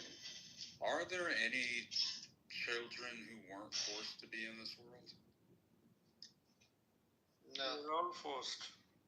Okay, that's what I was confused about, because that was Divine's second point. That was it. What do you mean by forced to be in? What do you mean by forced to be in this world? Like I didn't choose. It just means. I don't think that any child chose to be born. Does it just mean there was like no pre-birth. Born or died. Yeah, there's like no pre-birth consent giving. That's what it means. Right. I mean, that's kind of like the idea is that if I was a baby and I was in there and I didn't have legs, and I'm like, hey, I don't want to have to live a life with no legs. There's no advocacy for that kid. There's advocacy for people who are saying no rape and incest, but that more has to do with the mental state of the mother. Rape and incest can produce a perfectly healthy child. I'm talking more about shouldn't there be some sort of like protection where it's like if you're a baby and they know that you're not going to have you're going to have half a heart, you're going to have to be attached to a machine your whole life, then maybe it's better for you to not have to have that existence instead of the default, well, all life is precious, and as long as the person can just give birth to this child, no matter what fucking life the child is going to live. That's better than aborting it. Like that still doesn't make sense. I agree with you, Divine Bow. Who's the person Who gets to choose that? had in mind? Well, It's like, imagine ahead, what if a bunch of like uber white liberals who were like the buff were like, guys, systemic racism is so bad against black people that I honestly think that the suffering they have to endure, it would be better if we just kind of like kill them all in the womb, because I honestly think it's so unjust. And I don't know, I just think we should just kind of kill them. Because honestly, with my white privilege, I feel like I live a better life and they just suffer so much. Are you saying that black is the same as being physically or mentally retarded? Well, I don't think they're the same, but in terms of suffering at the end of the day, right? And I think No, that's it's too not. much suffering. I mean, if you were in the right chat room, everyone would be like, "Yeah, bro. Yeah, Well, good point, bro." No, I mean it's not. Oh my God. I'm trying to understand. I mean, do you know what black people go through on a daily basis? I mean, if you're doubling down, And but you either have to remove the sarcasm from your voice and make us think that you're serious, or then you probably don't have any black friends. I just said I'm a white liberal. So, I mean, all my black friends tell me about what they go through on the day, growing up in the hood, you know, where they hear guns. I didn't grow up with that. I go to Jamba Juice, you know, so I just think that that's worth it. I think it's way better. If somebody had my type of life, I think that's okay, but I think that's way too much for them. Well, I mean, Tupac said, what did Tupac say? He said, I wake up in the morning and I ask myself, is life worth living? Should I blast myself, right? And that's Tupac. yeah, well, those black people, they want to have their abortions. Can't take that away from them. So this is the thing. But I'm beyond that. That's why black people started Planned Parenthood. But here's the thing. We're letting them do. I'm saying we're the privileged ones. We know what life is really good like. So we know what's too much. So why not just kill these black people so they don't have to suffer? Well, I appreciate where the argument's coming from. I think the answer is because it would be better off if we made life good for people rather than ended the life of people whose life wasn't good too. But what do you mean that's by too easy. good? That makes too much sense. But what if the way to do that good is to like get rid of all the white racists, and the most white people are going to be racist because they start all the wars? Maybe we kill all the white people to do it in the womb because they cause the suffering. Or just make white people illegal. You didn't expect that, did you? You didn't expect that, did you? You didn't expect that one, did you, Jonathan? No, yeah, anyway. I think it's kind of funny to me to hear when people say things are too much. I think those are kind of lies that are being propagated, that people have started to believe that, oh, it's going to be too much for you to carry a child to full term. It's going to be too much for you. It's going to be like extreme pain for you to deliver a baby. I mean, there's so many lies, I think, and women are not really getting proper education to deal with these things. How many kids do you have? I love that you brought up that point, by the way. How many kids do you have? I will have children. I've not had children. And the answer is zero. The answer is zero. But right, I feel like we were like. So you brought 0 kids to term, and then you're also saying that people shouldn't complain about the pain of bringing kids to term? Well, I've done extensive research. Oh yeah, no, I've listened to guys talk about getting, fucked in the ass. I've never got fucked in the ass, but I can totally talk about it and say that other people shouldn't complain about it, even though I've never experienced it. That makes sense. I'm not talking about complaining at all. I think I think there are lies being propagated. So do you think it's okay? What is the lie? Why that was it is that too the painful? example that you went with? My bad. Go. Wait, what's the thing that's? Oh my goodness. Finish my point. Just a second. Atheism bringing the race card into abortion is kind of silly. Doesn't make sense. I think I understand your sarcasm. Where it is coming from. Hello. Wait, go ahead. I was saying that it comes down to suffering. I mean, my black friends, they just suffer so much. Where you're coming from, Is it like a jungle in here? Do you need to like shout to get your word in? I don't know. It's like jungle. No. I just had 2 things. The first one is like, I feel like we had like a serious topic at first with like euthanasia, and abortion, and then like somebody like trolled it away with like the black thing. But the second thing I wanted to say was like it's too much, it's too painful. Well, what's supposed to be too painful? Just like the process of giving birth, or like mental pain, or like the kind of pain that comes from like a rape victim having to give like birth. I didn't quite get the context there. So really quick, I don't know if humor for satirical edge or irony or trying to draw a point out through ridiculousness is lost on you. I know sometimes in neurodivergent circles that can be lost because there's a hyper-literalist interpretation going on, but that was the point, to try to make, like a Sorites paradox in terms of, at what line are we able to draw that this is, okay, at this point, this is too much. Right? Does that make sense in terms of why I would say that? And it's not that, of course, any sort of analogy is going to break down at some point. It makes sense. Going to be disingenuous and not helpful to the conversation. Of course, it makes sense. It logically makes sense. Well, really. So, because it's going to get down in principle to judging what level of suffering is excessive. That's why it's still apropos, irrelevant. There's still going to be a subjective element in terms of, hey, I think this is too much. No, I think this is too much. No, I think this is too much.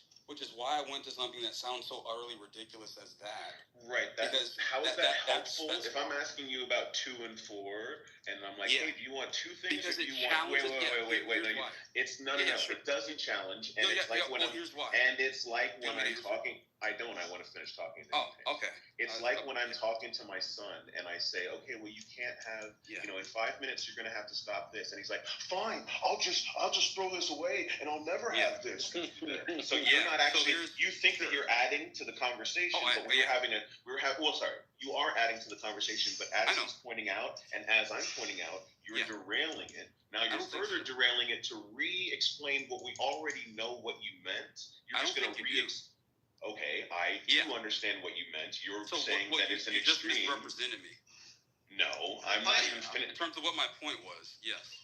Okay, because your point was to what? To maintain that when I was saying what should the line be, as far as that if we know that a child is going to be physically or mentally retarded, that maybe there should be a line where we don't force that child into the world. So instead of continuing on with a nuanced thing, you said, haha, I have my black friends, and then I'm asking you as you're saying, and then I'm asking you as you're saying it, are you being serious? And then you're saying no.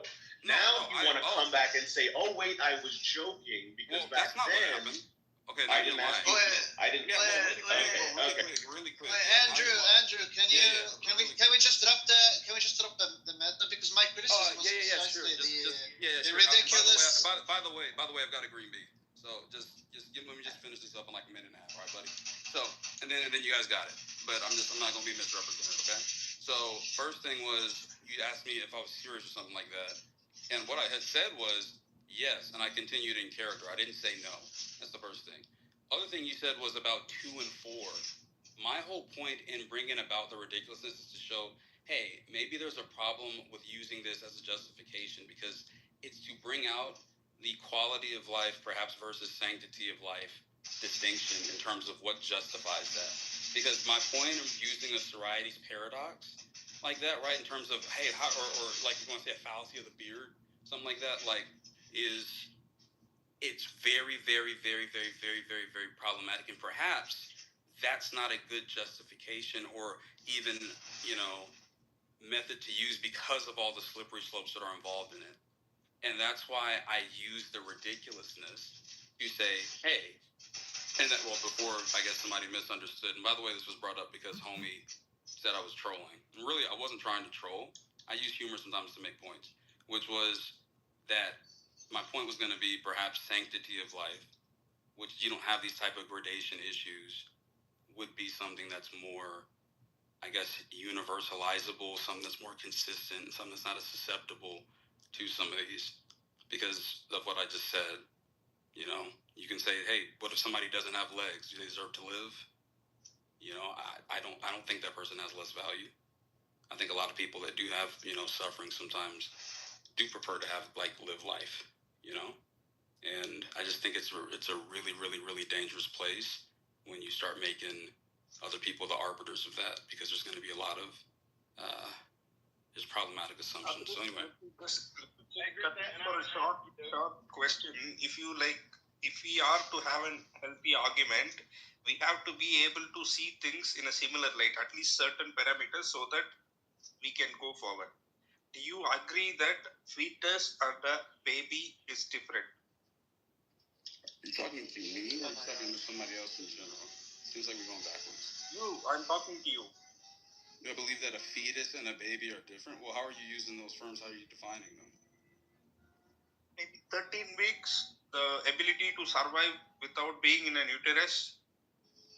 I think that they are at different stages of development.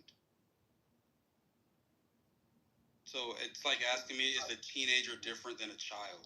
Yes. No, don't bring those, irrelevant I'm examples. telling you how I see it. Okay. Because you asked me that. Does that answer your question? No, it doesn't. I'm still confused if you are looking at a born baby and an unborn fetus the same way. How did I not just answer that? I said I would look at them differently in that I think it's the same. I think it's the same baby through the process, but they're at different stages of development. Yeah, I think everybody's recently has been agreeing. Yeah, like I don't understand what the problem. Like how I didn't answer the question. No one's opposed to anyone so far. Yeah, you're already objecting to the view that a fetus is a baby. Yeah. I think the Indian guy is confused, and I think we're making progress on the other conversation. Yeah, I don't want to go. I would rather go to the other one because I don't see the point.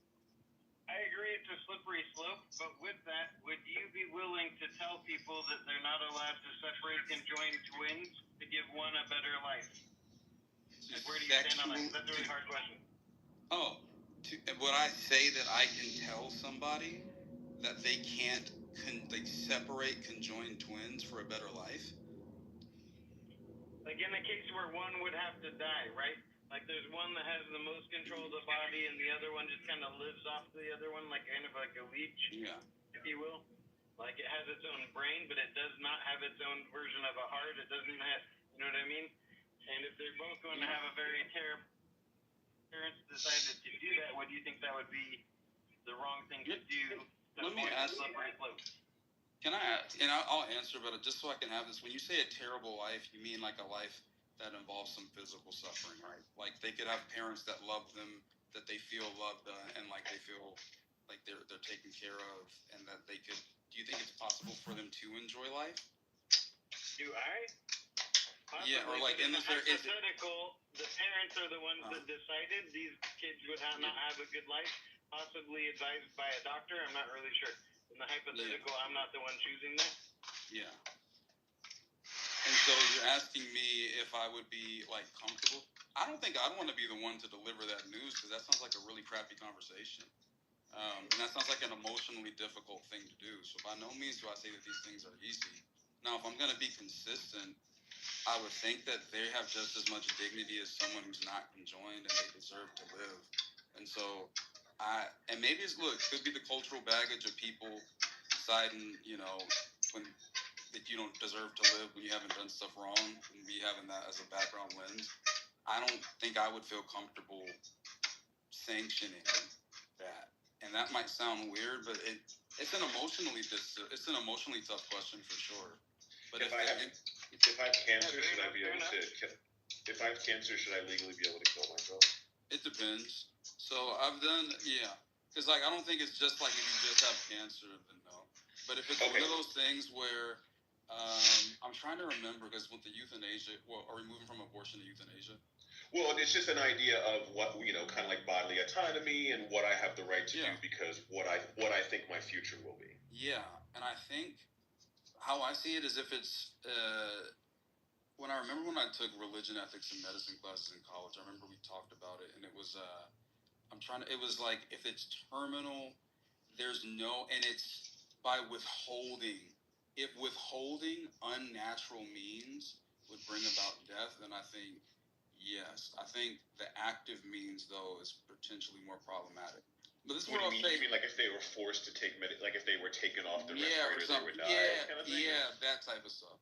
Now, I will say, and if I'm being realistic, sometimes, and this is where I'm inconsistent, I can be honest, I've been sympathetic to people who, like, you know, somebody burning on fire. Like, let's say there's like, and they're like, just shoot me, take me out of my misery. And I feel like sometimes the merciful thing to do, and this is where I can, like, I decided to be real. I don't really care about winning an argument. But, like, I don't, like, if somebody, like, were to mercy kill that person there, you know what I mean? I'll just say my emotions, I don't feel as bothered by that. My feelings aren't a gauge of whether something's right or wrong. So let me be clear. That could be immoral, but it would be, I probably would be less bothered by that than, let's say, you know, something else. So generally, you don't think I have the right, barring some sort of terminal cancer, you generally kind of want to force me to live no matter what kind of experience I'm having. Yeah, it's life, and we all trapped in it together. We gotta love it. Well, we're all trapped in it together, but clearly there is the ability to take yourself out. You're just saying I should not legally have that ability no matter what. I mean, well, if you succeeded, how could I punish you for it? Well, okay, so you see what I'm saying? Like, it's like the right. It's like if you. Well, no, getting back to your black thing. Like, what do you think about like the stories? Obviously, I wasn't there, but the stories of, let's say, African slaves who then will become African Americans, and they're on the slave ships coming over, and them seeing what's going to happen, them seeing, you know, their slave master. They see the situation that they're in, and they think, I would rather jump overboard than to have my children have to go through this. Would you be well, in theory, if let's say the mother's pregnant, here's a great example. Here's a great example. There's a pregnant African woman slave, and she thinks, I don't want my child to have to go through what I see that I'm going through. I'm assuming then, would not be in support of her jumping overboard and sacrificing herself and then taking her child. How is she sacrificing herself? Well, this is her killing herself. Well, that's why I don't think that Jesus was sacrificed, and that's a whole other story. Well, I mean, but you're saying that she's... Yeah, well, I mean... That's what she thinks. That's what she thinks that she's doing. She thinks she is, but I'm like, if she jumps off and then kills her baby, and then she's like, I kept them from slavery. I'm in slavery. I don't want my child to be in slavery. My child is not born. Well, I'm kind of trying to almost give a real response to your why shouldn't black people die? Well, I think it's interesting is that, like, for one, a lot of them was dying already. Like 2 million or more died in that thing anyway. Right. They clearly, the options were either death or slavery, and a lot of them was taking both. And it seems like, by the way, and I don't want to detract from the room. Like, I'm not one of those people that has to be the center of attention. So, like, I like the conversation that they were having before. If y'all think it's productive, we can go for it. But, you know, my point was just about how I thought the problem was of the gradations. But I'll just understood. I'll back off in case other people. No, I'm not. But thank you, man. It's been a real pleasure. Hope to see y'all again. Yeah. You too, man. Have a good night, John. Yeah. What's the topic now? Well, Haley asked about pain during a birth. Oh yeah, great. There we go. Maybe she's not there. Oh, I'm here. Sorry, was there a question? What were you saying? What You're talking about women's experiences with birth? Yeah, so I don't really have like an argument to kind of try to convince someone that it's bad. I think that would kind of be up to their own heart. But in terms of things that I know about pregnancy and the whole healthcare industry, I just think there's a lot of lies, and a lot of lies that are that women hear about their bodies and how they should kind of give birth. And I think a lot of the kind of natural birthing practices have been systematically kind of stripped away from women, like home birth. And pool births actually have shown to help with pain and things like this. And what kind of births? Like giving birth in a pool. Oh yeah. And so I'm sorry. Are you and- saying that the lie? What do you mean? What would be the truth then? I think we're trying to. I mean, clarify what do you there's think the just truth so is. many things. There's just so many things. I mean, you'll have to kind of research on your own, but for example, a lot of women who end up going to the hospital and getting an epidural, they will kind of give them, I don't know, Tylenol or something, and it might come back positive. It might come back positive for like some drug or something. And so they'll kind of report the parents to the CPS, Child Protective Services, and they'll basically kind of confiscate the children from the parents at birth. What? Like, there's just so many, like... I like her. Go on. We gotta talk about this. No, come on, let her go on. I want to hear more. Yeah, No, this can't. Come on, dude. Okay, no, look. Okay. Tylenol doesn't even. Okay. The big five won't even come close to testing for Tylenol, but Tylenol doesn't even show up on a test Well, for those. there are other drug tests. incidences where fentanyl and things have been kind of like pushed on a woman or things like this. Like, not in all cases, but In what? In cases that are related to birth, like being pregnant. not in all cases. These are like. Are you talking about like rare cases? Not rare cases, but some cases where something has happened, something has, I don't know, come back that was concerning or whatever, and they've not checked the chart properly, that, okay, the woman was given an epidural, and they've just called, like, Child Protective Services on the parents. So that sounds like an accident. What happened to the fentanyl? You're completely insane if you think that. Yeah, but what happened to the fentanyl now? Let's hear more about that.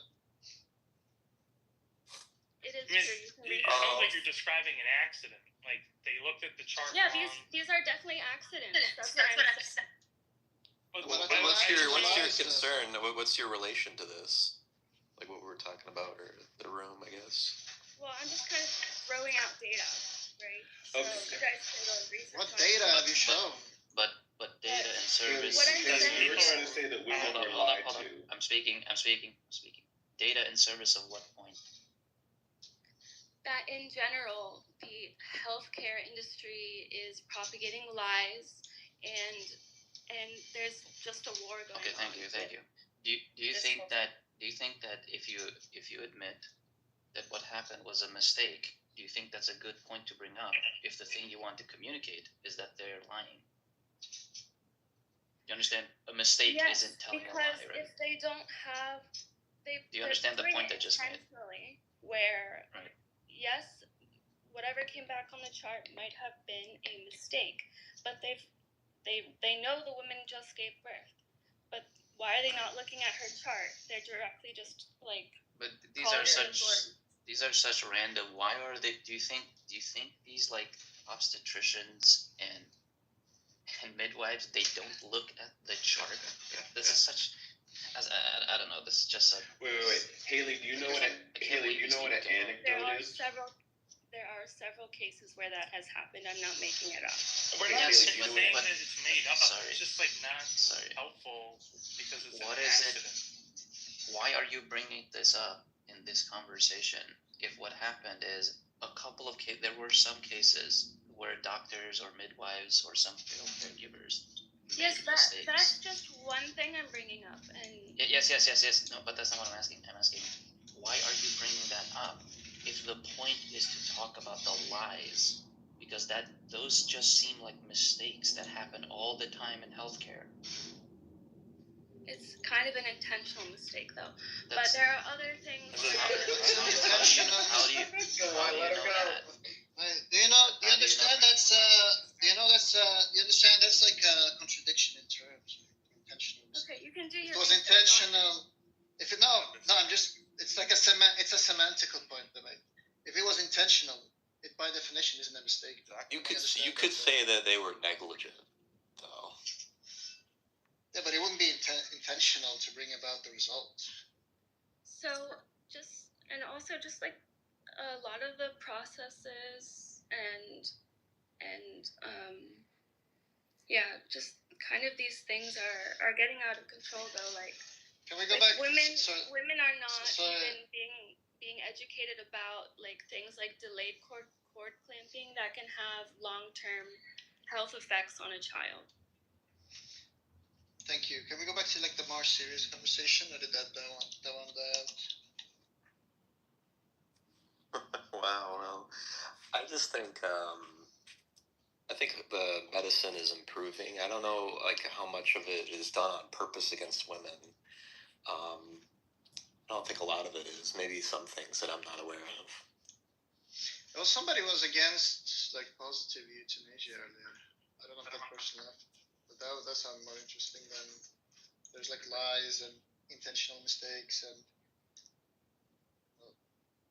But I don't know. That's just me though. I'd rather have the other topic.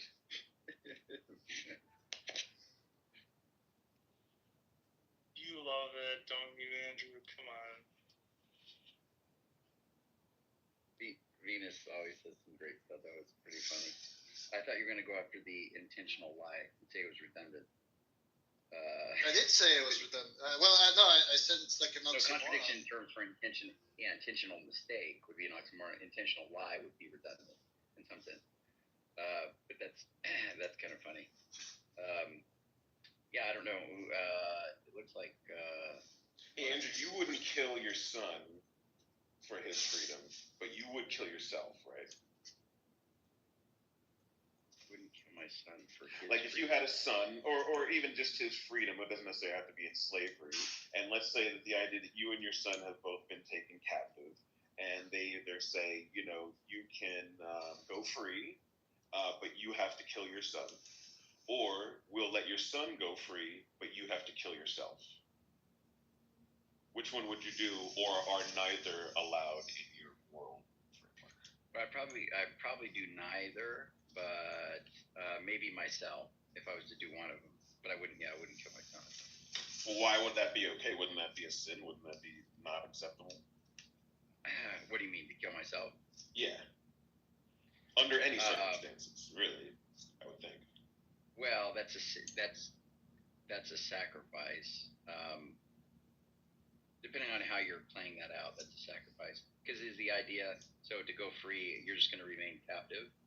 So that's it, right? That's the alternative. You just remain captive. Is that what you're saying? Yeah. Yeah, well, I'd probably just remain captive then. But ought I kill myself? I don't know that I ought to. So it's better to live in bondage than to sacrifice yourself, so that it's better for you and your son to live in bondage than to sacrifice yourself to go free. Yeah, it may not be good for him for me to off myself. Even if we were both living in bondage, depending on what that looked like and for how long, and if it was in perpetuity, and if it was crazy conditions. I mean, there's a lot to consider. And what would we have, or what would he have if I was to off myself? What kind of life would he presumably have? And what do you mean by off yourself? They give you a gun and say, okay, you have to blow your own head off, or whatever. I mean, what what's being said there exactly? I think a lot of those details might matter. Right. But yeah, I definitely wouldn't off him, and I possibly would not off myself. And I'm saying more like the ought, what I ought to do. Or if there's no ought, it may just be the case of what would I do. And yeah, I might off myself, but yeah, never him. I don't think I ought to do that. I think I ought not off him, and I wouldn't off him. And then I'm not sure if it's an ought as far as offing myself, but I might off myself. Yeah, I think that's depending on the circumstances. So So you think that it would make sense that you would do something so big as to take your own life to possibly help out your son, but you think that in all circumstances of abortion, no matter what, it's wrong, because no matter how good or bad a life that child is going to have in the future, since we don't know, you're just automatically assuming that all abortions are wrong. Well, no, I think you have to have a justification, and I think generally you're not going to have a good one. If God tells me to abort my child, for example, then I should do it. But yeah, I don't think there's any there's going to be few justifications that I can see for offing your child. Gotcha. No, there's somebody asleep. Could somebody mute them? Yeah, who is that? Let me see. Is that David? Might be David. Muted him. Okay, done. Good deal. Yeah. So, Heritage. Are you there, Heritage? Yes, I'm here. I think you came into our room. I want to say, I think I placed you. You came into our room probably 2 months ago, 3 months ago, something like that, and maybe a little more than that. And you were making the case for like the white folks, basically. You were saying that the white race is supreme and that kind of thing. Wasn't that you? I talked about white identity. Yeah, but I mean, you were saying there was and then you got in. I remember the discussion was like white people have contributed to technology and they've helped advancements and all of these things. Oh, that's you. For sure. Yeah, I was here before. I remember you. Yeah. I'm glad you're back, buddy. Are you trying to make a reason for? Andrew? Are you trying to make a reason for abortion? What do you mean? Oh, what do you mean? A reason for abortion? I miss where you're connecting there. Well, if there was one more abortion, there would be one less white supremacist. Oh, I see. Yeah. No. So here's the thing. Heritage is a very unusual person because he's well spoken. He's chill. He doesn't like get super fired up, but he says stuff that's extremely polarizing. And so I'm glad to have him. That's good. So you're against abortion? Yeah, life starts at conception, Heritage, and no, medical exception would be it, or what? On your view? Well, yeah, I think it's just about that. I think you asked me this just like an hour ago, but just that, yeah, just if the mother's life is in danger. Yeah. Okay. Yeah, I didn't know if that was you that said that, but yeah. Well, I think we're on the same page, right? You, Andrew, you don't hold. Wait, Andrew, do you hold to that? Yeah. That if the life is the life thing, then abortion is fine. Well, I mean, some people want to argue it's not abortion. I don't try to get into that dispute, but yeah, I mean, I do think that if it comes down to saving one's life over another, then I think that's a very relevant. I mean, that's a real decision that can be made, and I think that's reasonable to go either way. What about life of the child? What if they say that after the child is born that they're going to have a certain amount of time before they definitely die? Are you going to force that mother to carry it to term just because it's going to live through the pregnancy, even though the doctors are telling you literally it will only live a week or a month or a year? And then where's the line for that? Oh, well, if the child can live for 2 years, but then it's definitely going to die, then we're going to make her go to term. But if it's going to die after a week after pregnancy, then we'll allow her to abort it. Because then you just get Divine, what if it lives 75 years after it's born? Exactly. But that's the whole point, is that the doctor is telling you that it's not going to live 75 years.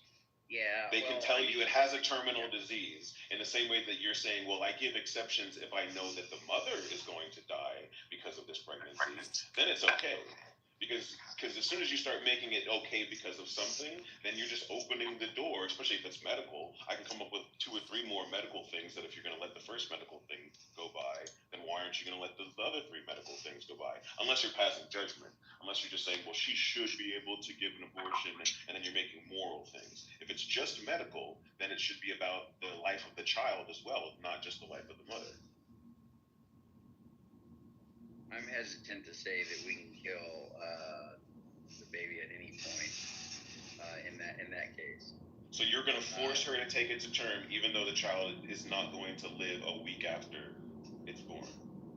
Well, you're saying that definitively. You can't say that definitively. You could just I say bet it's never doctors can. There are definitely circumstances where doctors know that after the child is born, they can tell you, okay, within 2 months or something, that of give or take or something like that, this child is not going to live a beautiful life. It's probably going to suffer in pregnancy. If you're worried about that, it has a heartbeat and has feelings. It's suffering in your utero. It's going to suffer as soon as it's born, and then it's going to die. And not to mention the mental state of the mother and the physical state of the mother, and that you're forcing her to do something that she might not want to do. All because why?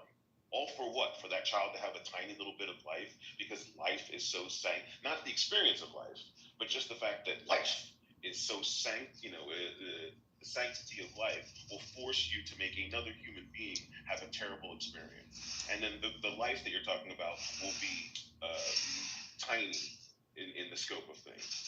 They'll have a flash of a life, suffering, and die. But that's not enough for you. You still would make her go through that experience. Well, I'll give you my answer, and then maybe Heritage can answer. I think you anesthetize, and it's also going to be that doctors can be wrong, and I believe in God. So, I mean, that's just pretty much going to be, if I was to say, hey, no, I don't think that we should be permitting somebody to be able to kill their child if they think there's some kind of, condition in which they'll only live seven days and then die, and they'll be in excruciating pain up until then. I don't think that that's something, that's a tough question. I'm not going to say that it's not, but I think that I would probably go with, anesthetize, and then also that the doctors can be wrong, and I believe in God. So I think that's probably the kind of response I would have. I'd be kind of concerned about actively killing the baby. What about the mental state of the woman? If the idea is that I have exceptions for the mother's life, why are you not concerned with the mother's mental state? Yeah, because I think mental states can be, there's some healing, or there's time for that to be fixed or repaired or reversed, and it's really hard to say what's going to affect that, because it can happen either way. You could end the child's life, and bad things could happen mentally for the woman, or you could not, and bad things could happen for the woman. So she's 3 months. She's 3 months in. She's depressed and suicidal, and she's talking about how she knows her child is not going to live, and she's that way. She's that way 3 months in. You're going to force her to endure that for another 6 months, where she knows that the child is not going to live, and then also then have to deal with then losing the child. So not just the mental anguish of going through that experience for 9 months, which you're going to force her to do because you're not going to allow her to terminate this child that God is going to terminate immediately after it's born. All because why?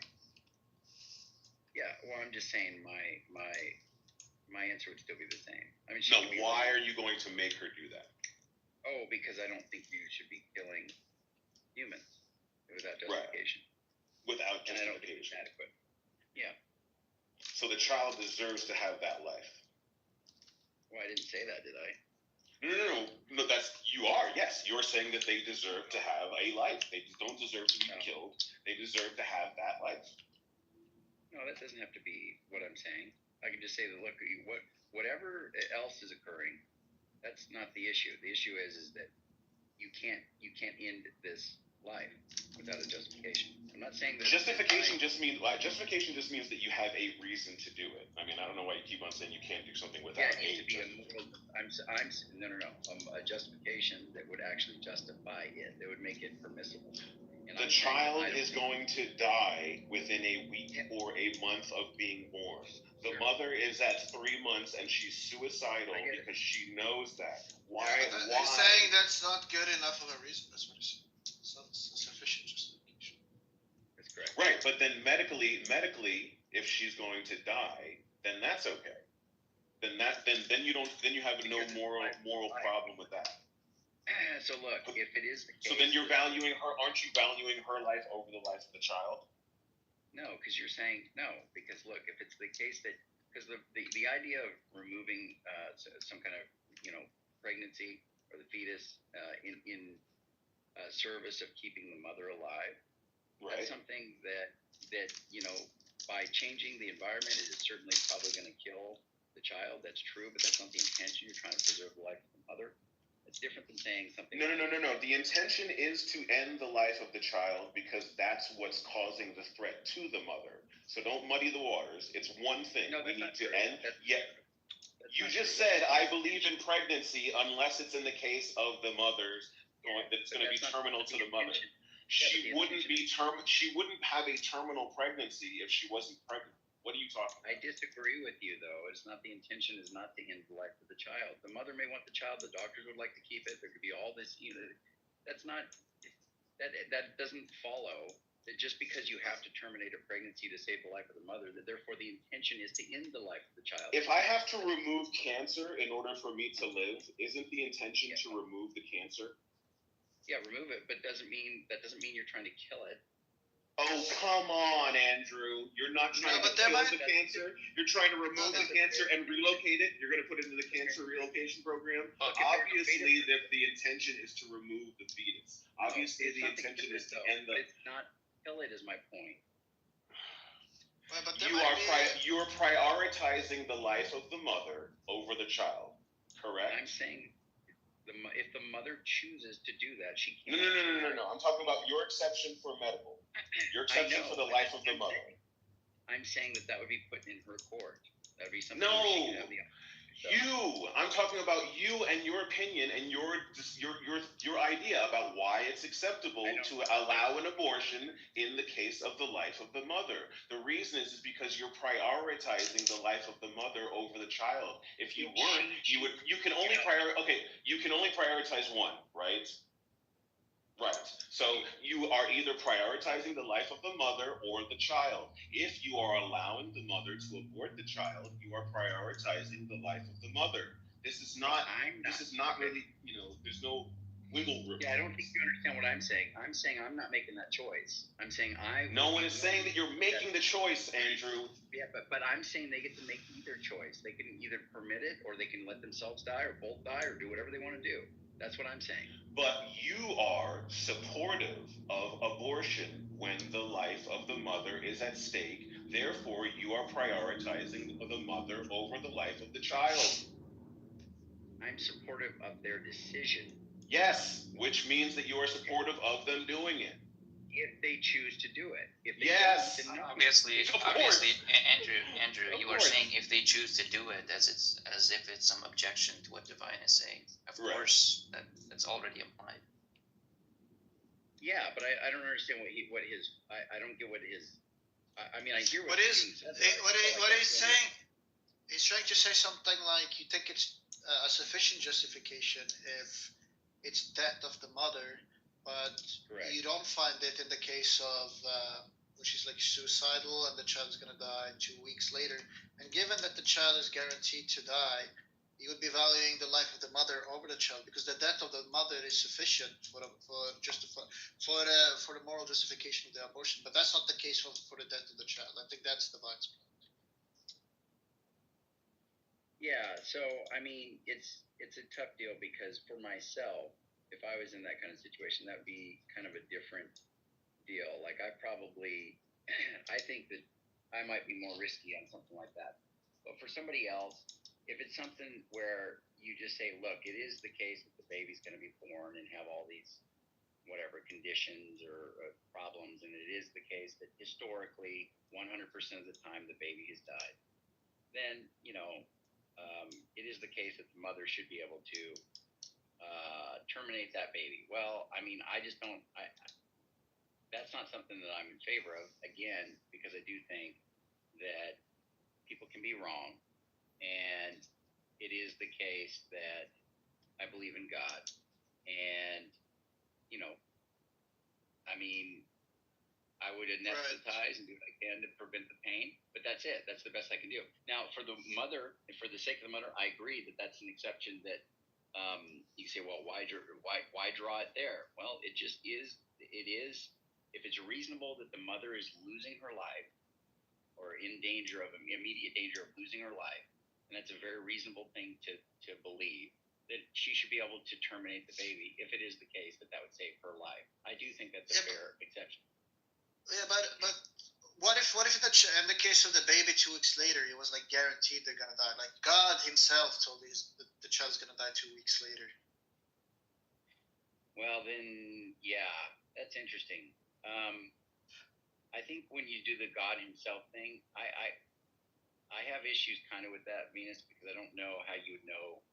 I mean, God presumably know how to convince you that He told you that, but I don't know how you would know with some kind of. No, but these are just this is just like a thought experiment where I can stipulate anything. The point is, I'm just trying to isolate whether you think that it would have been a good enough of a reason to abort if the child died, but given realities of doubt, the doubt makes it such that it's not justified.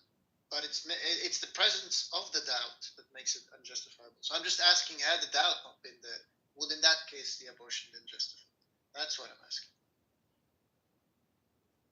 Yeah, well, I think even if you don't have doubt, you could still be wrong, right?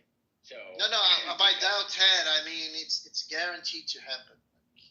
Oh yeah, I'm not sure that I believe that kind of. I don't know. Do you think that's even possible? Well, you said people can be wrong. You said people can be wrong, and I believe in God. Was the point? You said people can be wrong. Yeah, that's correct. So now he's coming in and he's removing both of those things. He's basically saying, no, I understand. He's utilizing that. Right. I was just. So now you know that the child is going to die. It's not a question of maybe he'll live 75 years. Yeah, but I think God has set this. I think that we're in a world that we're actually this is the actual world. So I don't think that we can. The problem I have, Venus, and this kind of a separate issue. Yeah, but we're talking about a possible world. We're not talking about the actual. I understand. But I think that if you changed that up, I think that it would be as such that potentially the whole moral framework of everything could be changed. It could be the case that what we're actually dealing with is different, and it would be just a different. I might have different commitments, and the moral law may be different. There could be a whole lot of stuff different. I just don't think that that's possible in this world, as far as I can tell. Maybe it is. Maybe it is. Maybe you could convince me of that. I have not been able to understand how it is that somebody could have infallible knowledge, and in such a way that they could know that they have infallible knowledge. That it is the case that they couldn't be wrong about what they're saying. I don't know how to do that. I understand people want to secure that with God or something like that, but I don't even see with God, given I believe in God, I still don't think that's possible. So, do you see what I'm saying? I just saying, are you saying it's impossible, as in there is no possible world in which you could ever be certain of that? Are you just saying that you don't like to answer questions about possible worlds, you just like to stick to what's in the action? No. I love hypotheticals, possible. I love all that. But what I'm saying is like, it's like, let me give an example. I can't remember what I was talking to Sully about, but Sully gave this example where it was like, well, let's just say that this wasn't the case. And I'm like, well, no, I mean, I can do that, but you're asking me to put myself in a hypothetical where literally all these fundamental things about reality that would be relevant, you're basically saying those things aren't there. Okay, well then, sure. I mean, I can answer, but I don't see how it imports back into the real world. Like, what bearing you can say? Because Go ahead. Because I'm just trying to figure out whether you ultimately value equally the life of the child and the mother, and so. I see. That's why I'm like isolating the doubt fact. I see what you're saying. Yeah.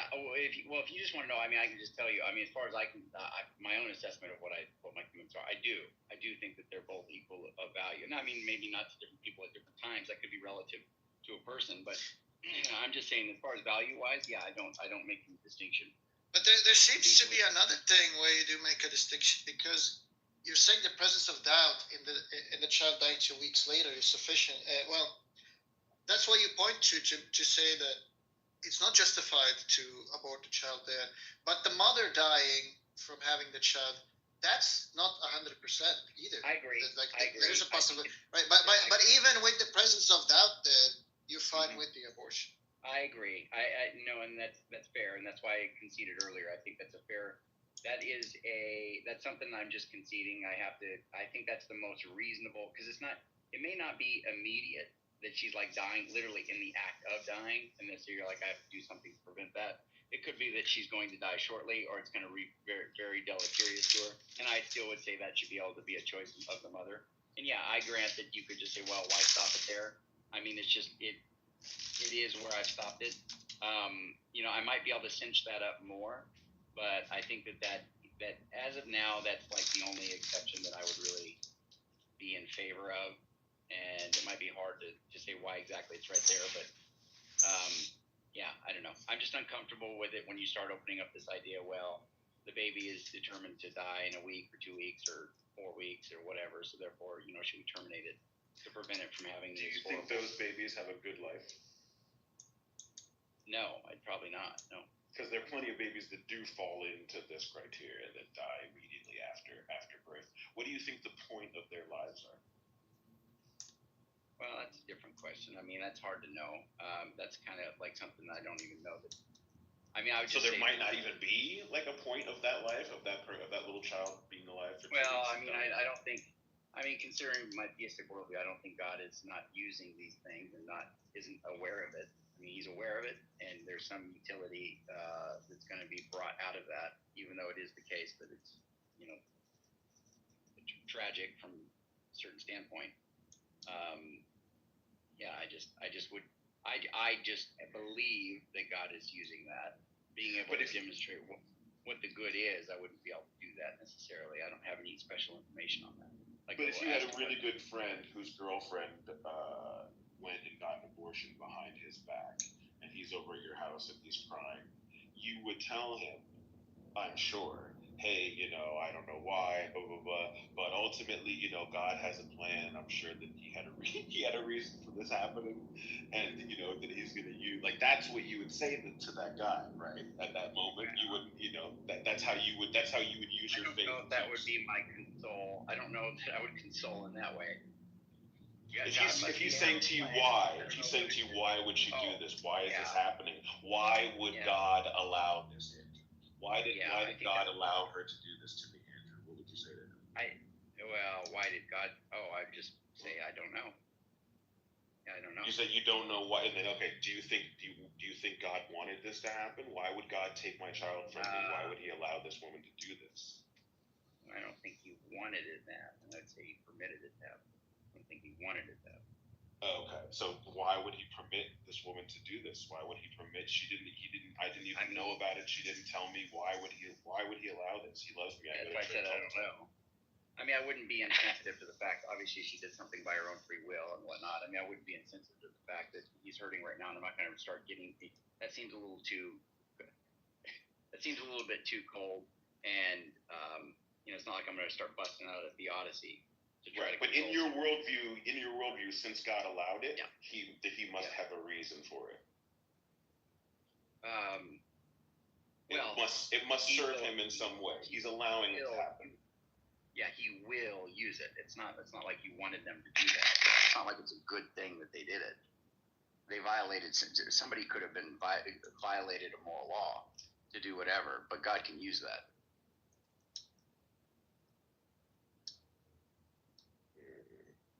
Okay. I do want to give the Grand Inquisitor rest. I do want to give Heritage Harold a chance to come back in. Are you there, Heritage? Are you there, buddy? Heritage. Okay. Yeah. So, what's your view on euthanasia, Mr. Venus? I'm pro positive euthanasia. Have you seen that death machine? That the one in the Netherlands, the one in the Netherlands. Mm-hmm. Yeah. Yeah, I've seen that one. The suicide pod, or whatever. Yeah, I've seen that one. That was pretty good. But morally, I think that it's not merely like conditions or diseases like what was it called, FOP, where damaged muscles regrow as like bones. It's not only for like conditions like that, but I'm also for like severe depression, provided that the patient has had like sufficient time to ponder and think about it. Like it's not like a mere phase that they receive positive euthanasia. But as like a legal strategy, I would probably just argue for the extreme pain cases to get that legalized initially, and then maybe in the future expand it to like suicide. So expand it to to like severe cases of depression or existential angst. What do you think, Venus? What do you think about somebody giving up their autonomy? Just because I wanted to ask you this, just remind me of that. Giving up their autonomy out of because of some BDSM, whatever the case may be, fetish they have. They want to give up their autonomy irrevocably for a night. For like a mere night or like for life? For a second? Well, I think we start adding on to it, right? But start with a night. Like an entire night? Yeah, an entire night. And is it like an open possibility what might happen, or is it like a rule? Well, I mean, you can't there's certain laws, obviously, right? Like, you can't break the law. You can't, like, kill them or anything like that. But they have to listen to you. They have to obey you within limits and do things, whatever, eat and sleep and do whatever it is that you tell them to do. Pineapple. Pineapple. Yeah, that was safe word. For like yeah, exactly. But no safe words. There's nothing that'll get you out of it, right? For like a day? I mean, I don't. Do you think I don't see why. Do you think that's morally acceptable? Yeah, I don't see why not. Like what? What if somebody said like a year?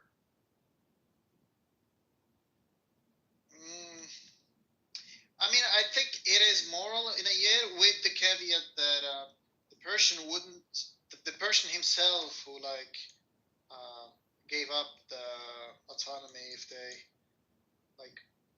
wanted to revoke that or end the deal, they wouldn't be doing anything immoral in doing so. Well, at the end of the year, is that what you said? No, like a day later or something if they change their mind. Oh, so but that's the whole thing, right? Like, it's an irrevocable. But if it's like, if it's like some, I don't know, some high tech or something that just makes that impossible, probably if it's like a year, I'm probably gonna have like more reservation. I mean, definitely for like life, like until they die, that I would take issue. That I would say no. Yeah. That I would find no.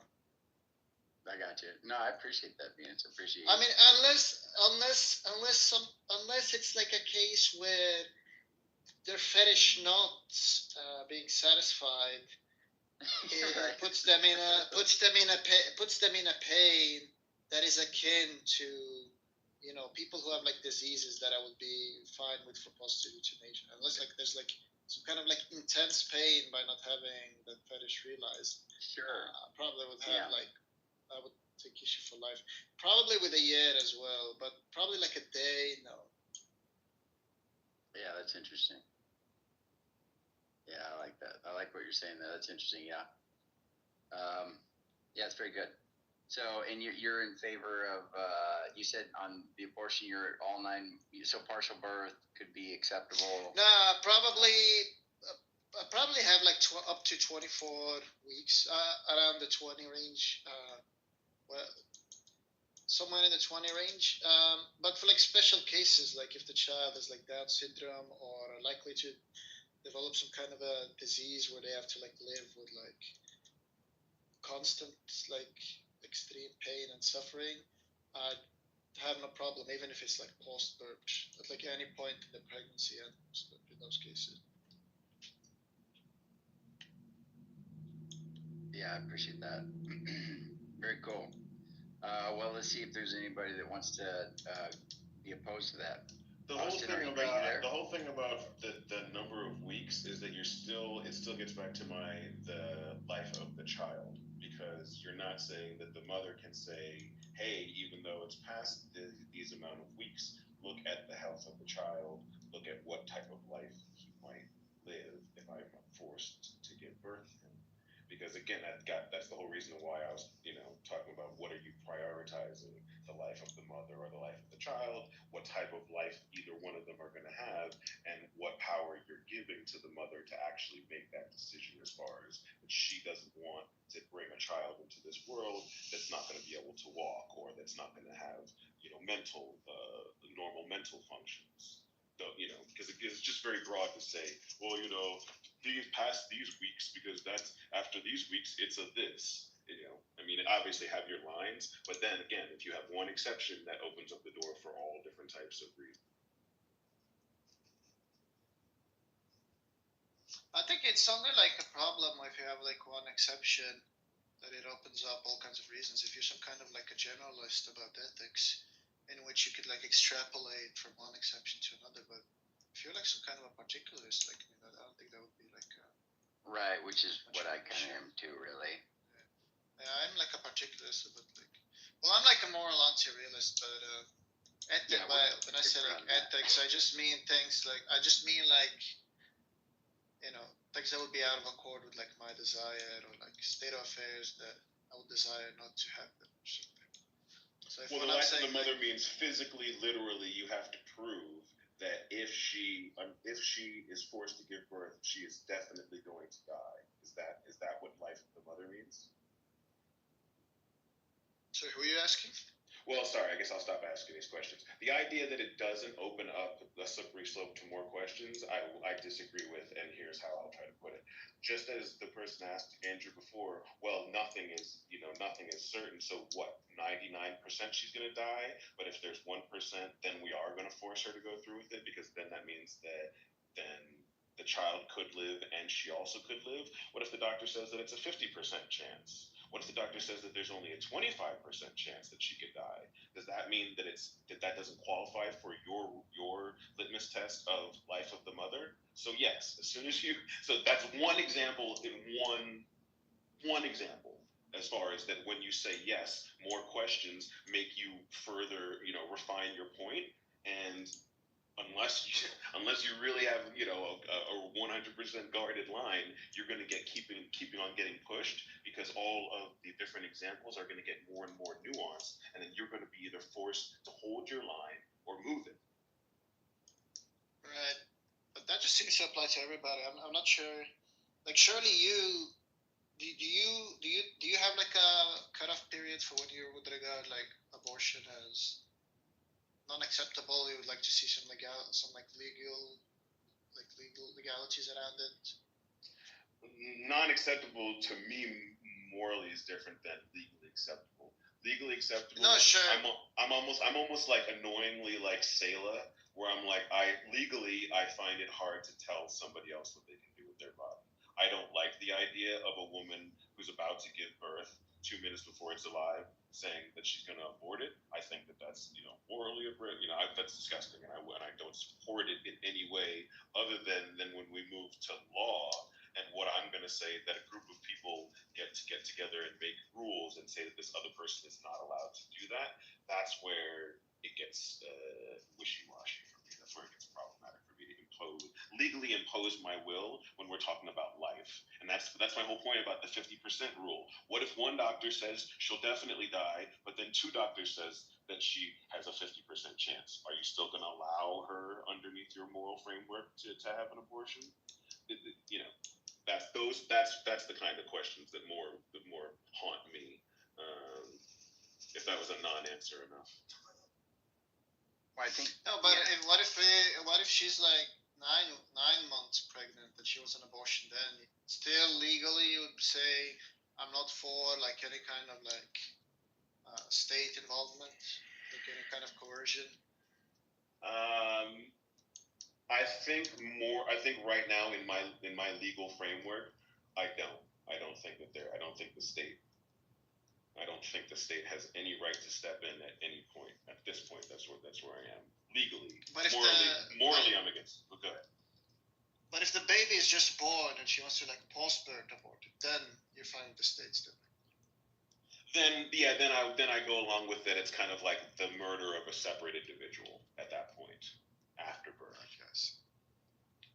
What if it's still separate, still connected to the umbilical? If the cord, yeah.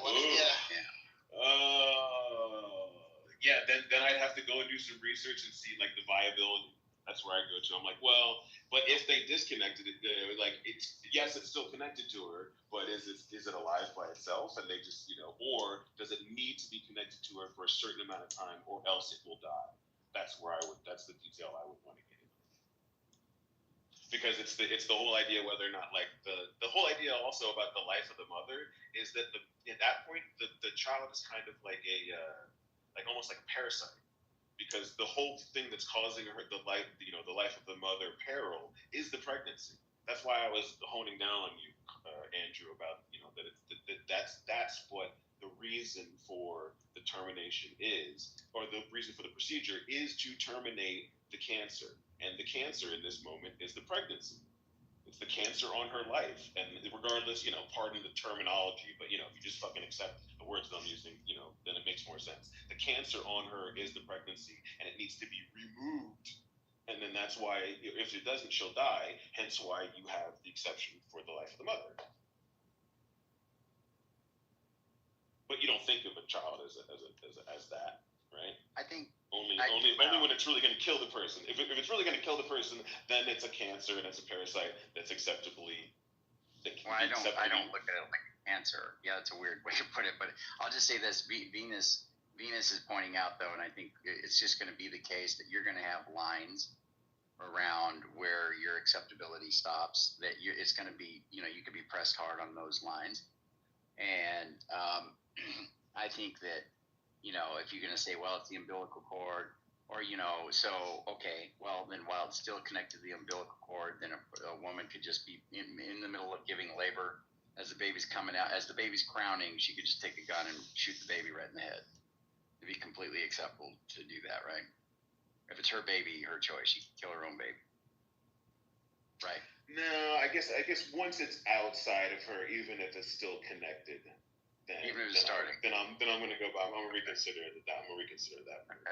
Okay. Although it's murder anyway. It's murder on the inside. What if she literally just starting to do it? It's not, the baby hasn't crested. There's no crowning. It is just the kid. Yep. Yeah. And This is how annoyed you felt when I asked you this question. Exactly. I beg for forgiveness. I seek forgiveness. Yeah, exactly. Yeah. The Grand Inquisitor must repent. Yes. Yeah, it's rough. And I just think that they're gonna have that kind of issue with a lot of different things that we're committed to, and you're gonna have to do a cutoff at some point. Now, I mean, yeah, I don't know. Yeah, it's a tough deal. I think I don't know. Have you ever been pro-life at all, Venus? Or have you gotten progressively more pro-choice over the years, or where have you been? I've never been pro-life. Never been pro-life. I didn't even hear about like pro-life was like a thing until I first got into like online debating and stuff, and I figured out there are people who hold this position. Like in Scandinavia, it's like so widely held to be pro-choice that it's like it's not like a debate thing. It's not like something you hear on the news or something like in the United States. Yeah, that's wild. Are you? How long has that been a godless country?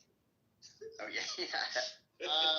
Probably like post World War II, I think. Are you sympathetic to antinatalism? What? No, not antinate. No, not really. Okay. Wait, are you an no? Albedo couldn't be an antinatalist. No, I'm like quite the opposite. Yeah, you're not like a Christian, are you? No? I don't know the evolution. Because each time I leave and then I come back like two atheists, I become theist like each time. So like, I always have to make sure.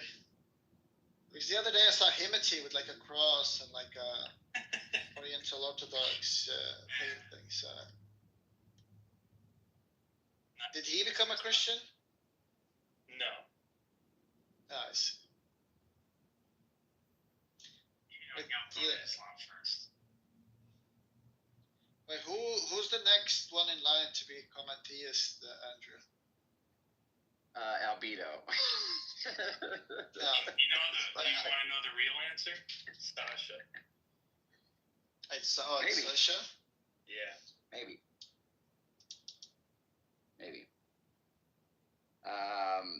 I mean, hopefully, God willing, right? No. I don't know. There's a few people that are sympathetic. What's that? That lady's name that hangs out with Barth? What's her name? Canara or Is it Naira? Mimi? Is it Naira? Yeah, but she hasn't. I guess she's always been a theist. Yeah. Yeah, but she went from Islam to. No, she went from Christian to Islam back to Christianity. There we go. So Christian first, then yeah, that's fine. I didn't know that part. At least I don't remember that. But yeah, I met her when she was a Christian, and then actually I think I met her in your room. Interesting. Come up, Rico. Come up, pal of Thakol. But yeah, so are you back, Heritage? And if not, Benji, are you ready to tell Venus why he shouldn't kill babies? He's an atheist, so not be a god. The right to choose.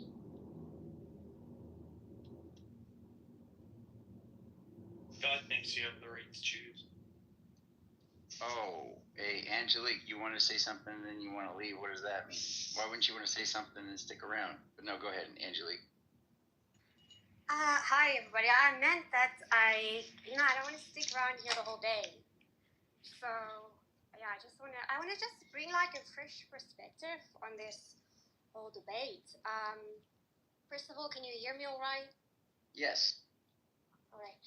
So, in the circles that I move and in my worldview, children pick their parents. So, it means that the consciousness, when it comes to the world, has decided who will be their parents. So by that view, if the baby is then aborted or the fetus is aborted, it is by the choice of that soul, basically. So it takes the whole emotional thing out of it, because if a mother decides to have abortion, she's not actually the one making the decision. That is the decision of the soul is carrying. So in that sense, it doesn't make sense for people to be like, abortion's wrong, abortion's right. In the end, it's that soul deciding whether they want to continue with this incarnation or if they decide to leave prematurely. So I can understand that this might be a controversial opinion. Yeah, I'd say. But Wait, are you pretending to know what the soul wants before it's born? That's ridiculous. no, I'm not pretending to say that I know what the soul wants. What I'm saying is, all souls choose. Like, you chose your parents, you chose the conditions that you were born under, because you decided that you will learn something from it, or you wanted to have that experience.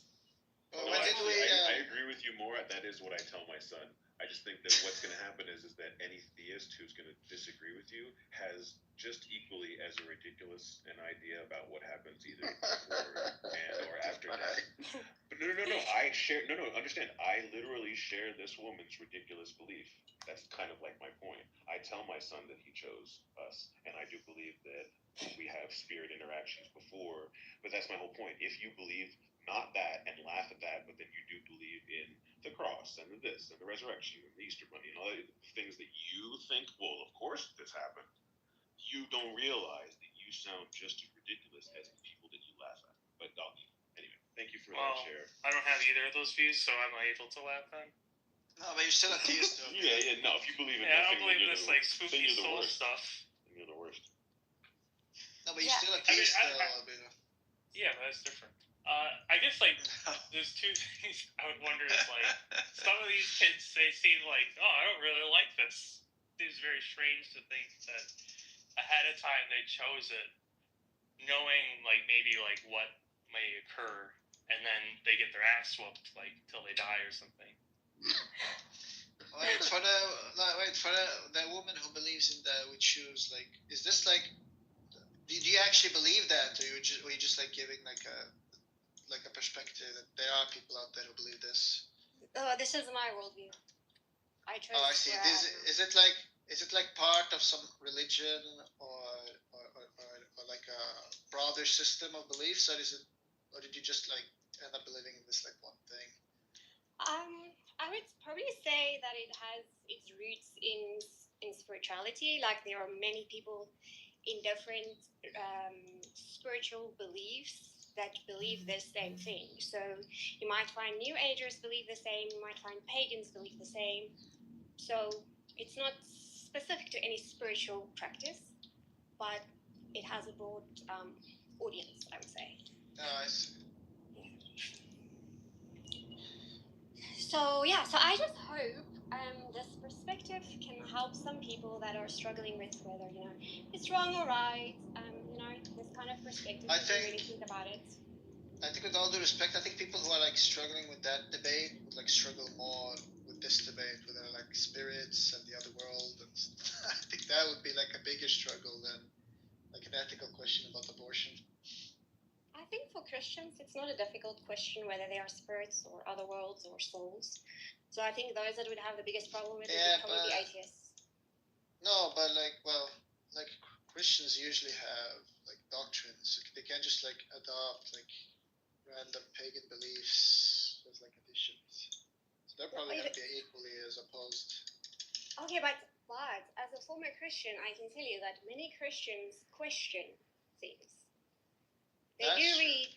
They do read their scriptures. They do listen to what their preachers are saying, but they're questioning. So, yeah. That's true, but Yeah. but the point is that if they're committed to their Christians, they would end up adopting these beliefs. But yeah, there are like Christians bordering on agnosticism. There are like all kinds of Christians out there. Yeah, I just said generally a Christian would have as much of a problem with this probably as like everybody else would have a problem with it. I'm not going to argue. Yeah, I think it has a spectrum, so it's yes and no.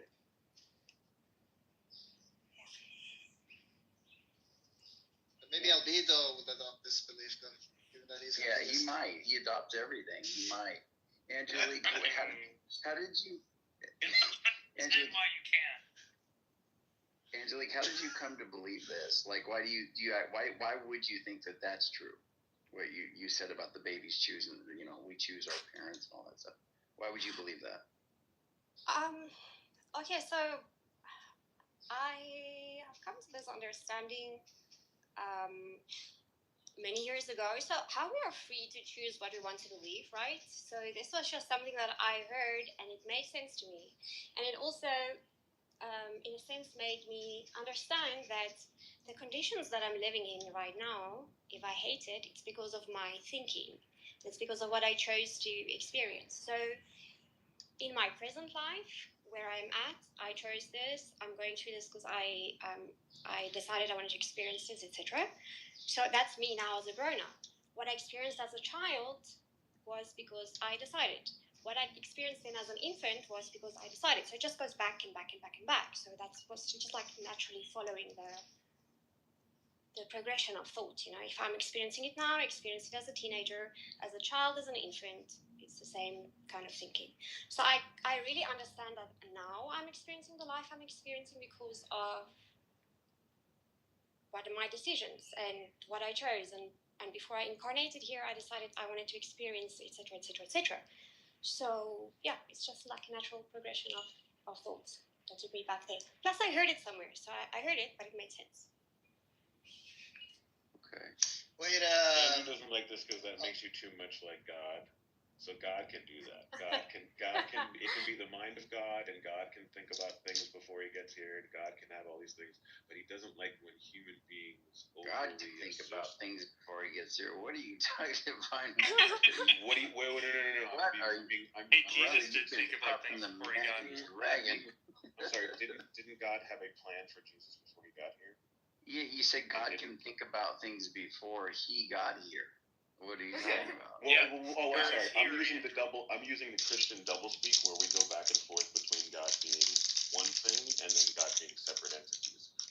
And I go back and forth depending on how it serves my argument at the time. Is that not allowed? That's what I learned in this room, Andrew. God being separate. Well, hopefully, you've been learning from somebody other than myself. What do you mean separate? Jesus is separate than God. Jesus talks to God. God sent Jesus here. They are separate, and then they're also one. Jesus is God. I know, Andrew. Are you not? he means the Father. He means the I'm Father. saying, yeah. So what I'm saying is that you have a problem with her saying the thing like human beings, us individuals, made these choices before we got here, because that puts us too close to like a godly realm where God is up there making decisions about what's going to happen before it happens, how he's going to send himself. And so he made the choice to make the decision to have the plan for Jesus before. It's not like Jesus happened and then God made the plan for Jesus afterwards. So why you have a hard time understanding what I'm saying? That's not my issue. That's not my issue. My issue with what she said is that I didn't even necessarily said I had an issue. I asked her why she believed. I'm just saying I know what your issue. But hold on. Hold on. I want to know why she believes it. It isn't the case that I think there's a problem with it. It could be she might have a good reason, or maybe I might even think it's a good reason for us believing that babies did pre-exist and chose their parents. Okay, I mean maybe so, but I just want to know what motivates the belief. That's all I was asking. I'm not saying that somehow therefore there's an issue having pre-existence. I don't believe in that. I have reason to believe that's not the case, but I want to know why she believes it is the case. That's what I was asking. So, yeah, go ahead. Wouldn't I don't know, like children who get like raped by their parents and like caged and like tortured, and the parents do like the most kind of like messed up stuff. Wouldn't that like count against this like hypothesis that we like choose our parents? Yes, I think so. That's what I was saying. Not really.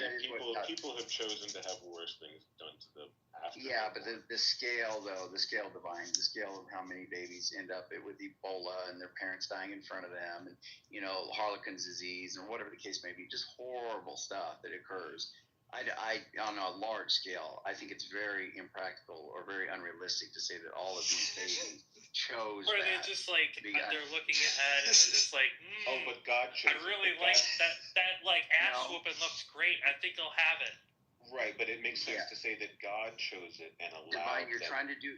Look, that's kind of like a whataboutism, or it's not a whataboutism. We're literally talking about what people choose and not, and whether or not they have the power to choose it. So this idea of like, oh my God, I can't believe that souls would want to go through this pain, and then at the same time you'll flip it and say, but God allows it to happen because it's for benefit. It doesn't mean God thinks people want to go through it. I don't understand what that means. So because God's not choosing it to happen, but He's allowing it to happen. No, I didn't say God's not choosing it to happen. God's allowing all these terrible things to happen to these kids. No, I'm saying it doesn't mean that they want it to happen. It's not like they enjoy it. I think God's aware, considering He knows people's mental states. He knows that people don't like the situations they're in.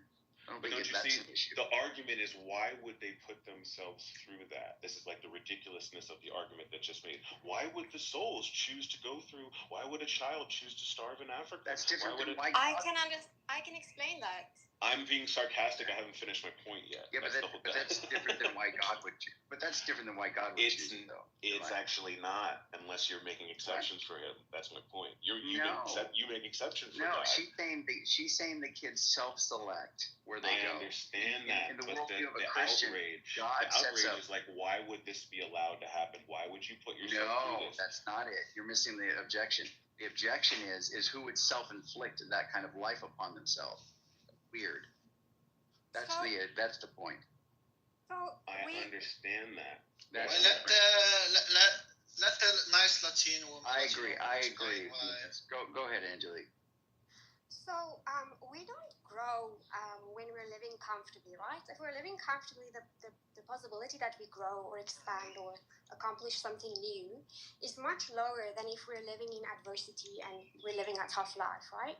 So this is the reason why people choose to go through things like that, because our reality, our existence shapes our personality and it shapes our character.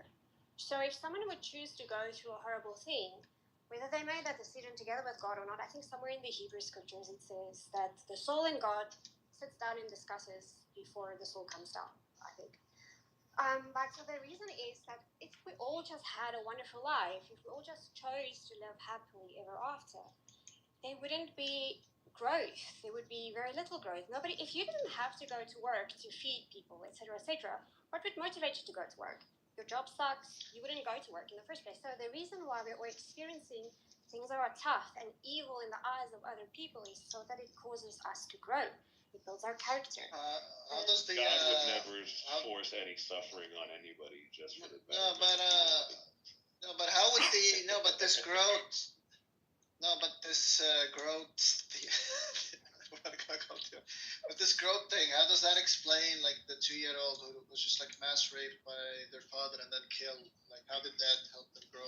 Yeah, how did the baby itself grow, and why is the baby choose? If the baby could choose something, you're saying the baby's choosing it because it helps them grow. How are they growing? Are you saying reincarnation, or what are you putting out?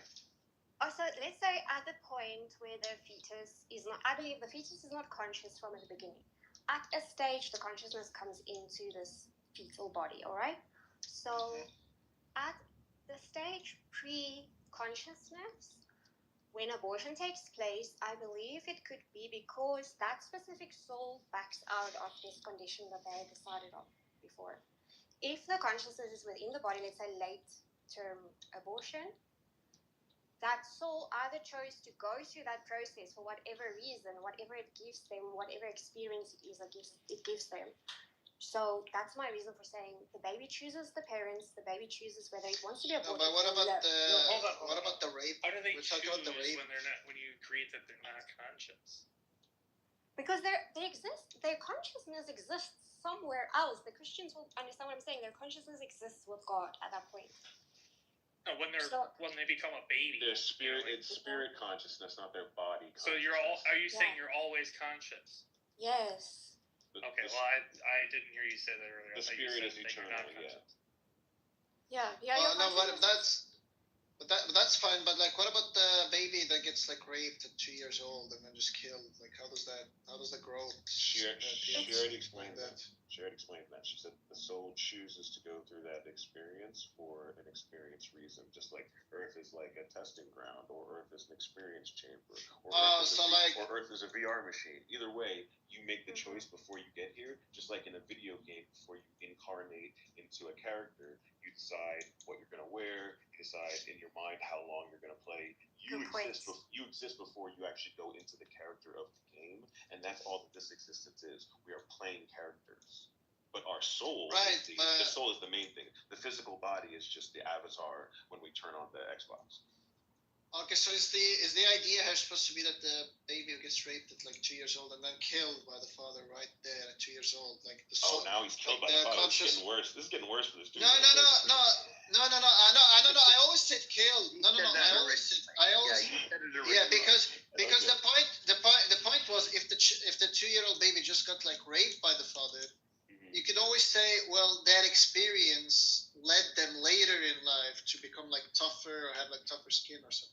Or the kid dies, and the father, immediately afterwards repents and goes to Christ, and then God used that experience to bring that father. No, but there's no Christ here. I'm not talking about the choosing. I was doing an answer. Sorry, I was doing an answer where you could just justify the terrible thing afterwards. And I'm just saying, like, the child there is like killed, boom. Like, why would that child, like, first of all, how does the child benefit from the adversary there? Like, the child is raped and then killed right away. Maybe prison, maybe Earth in this experience is a prison, and the longer that you live is how long your prison sentence is. And some people have to have a very short prison sentence, and maybe that's why people die young. Yeah, but the baby could have chosen to be aborted then and like never live. No. That's the whole point.